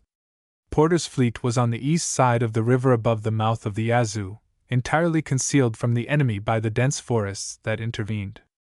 Even spies could not get near him, on account of the undergrowth and overflowed lands. Suspicions of some mysterious movements were aroused. Our river guards discovered one day a small skiff moving quietly and mysteriously up the river near the east shore, from the direction of Vicksburg, towards the fleet. On overhauling the boat they found a small white flag, not much larger than a handkerchief, set up in the stern, no doubt intended as a flag of truce in case of discovery. The boat, crew, and passengers were brought ashore to me. The chief personage aboard proved to be Jacob Thompson, Secretary of the Interior under the administration of President Buchanan. After a pleasant conversation of half an hour or more, I allowed the boat and crew, passengers and all, to return to Vicksburg, without creating a suspicion that there was a doubt in my mind as to the good faith of Mr. Thompson and his flag. Admiral Porter proceeded with the preparation of the steamers for their hazardous passage of the enemy's batteries. The great essential was to protect the boilers from the enemy's shot, and to conceal the fires under the boilers from view. This he accomplished by loading the steamers, between the guards and boilers on the boiler deck up to the deck above, with bales of hay and cotton, and the deck in front of the boilers in the same way, adding sacks of grain. The hay and grain would be wanted below, and could not be transported in sufficient quantity by the muddy roads over which we expected to march. Before this I had been collecting, from St. Louis and Chicago, yawls and barges to be used as ferries when we got below. By the 16th of April Porter was ready to start on his perilous trip. The Advance, flagship Benton, Porter commanding, started at 10 o'clock at night, followed at intervals of a few minutes by the Lafayette with a captured steamer, the Price, lashed to her side, the Louisville, Mound City, Pittsburgh and Carondelet, all of these being naval vessels. Next came the transports, Forest Queen, Silver Wave and Henry Clay, each towing barges loaded with coal to be used as fuel by the naval and transport steamers when below the batteries. The gunboat Tuscumbia brought up the rear. Soon after the start, a battery between Vicksburg and Warrenton opened fire across the intervening peninsula, followed by the upper batteries, and then by batteries all along the line. The gunboats ran up close under the bluffs, delivering their fire in return at short distances, probably without much effect. They were under fire for more than 2 hours and every vessel was struck many times, but with little damage to the gunboats. The transports did not fare so well. The Henry Clay was disabled and deserted by her crew. Soon after, a shell burst in the cotton packed about the boilers, set the vessel on fire and burned her to the water's edge. The burning mass, however, floated down to Carthage before grounding, as did also one of the barges in tow. The enemy were evidently expecting our fleet, for they were ready to light up the river by means of bonfires on the east side and by firing houses on the point of land opposite the city on the Louisiana side. The sight was magnificent, but terrible. I witnessed it from the deck of a river transport, run out into the middle of the river and as low down as it was prudent to go. My mind was much relieved when I learned that no one on the transports had been killed and but few, if any, wounded. During the running of the batteries, men were stationed in the holds of the transports to partially stop with cotton shot holes that might be made in the hulls. All damage was afterwards soon repaired under the direction of Admiral Porter. The experiment of passing batteries had been tried before this, however, during the war. Admiral Farragut had run the batteries at Port Hudson with the flagship Hartford and one ironclad and visited me from below Vicksburg.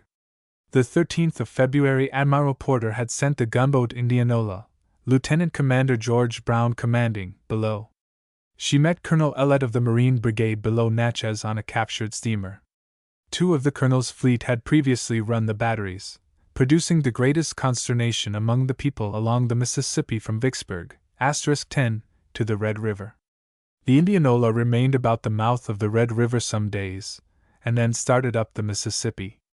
The Confederates soon raised the Queen of the West, *11, and repaired her.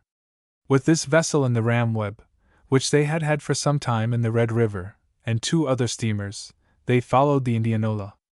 The latter was encumbered with barges of coal in tow, and consequently could make but little speed against the rapid current of the Mississippi. The Confederate fleet overtook her just above Grand Gulf, and attacked her after dark on the 24th of February. The Indianola was superior to all the others in armament, and probably would have destroyed them or driven them away, but for her encumbrance. As it was, she fought them for an hour and a half, but, in the dark, was struck 7 or 8 times by the ram and other vessels, and was finally disabled and reduced to a sinking condition. The armament was thrown overboard and the vessel run ashore. Officers and crew then surrendered. I had started McClellan with his corps of 4 divisions on the 29th of March, by way of Richmond, Louisiana, to New Carthage, hoping that he might capture Grand Gulf before the balance of the troops could get there, but the roads were very bad,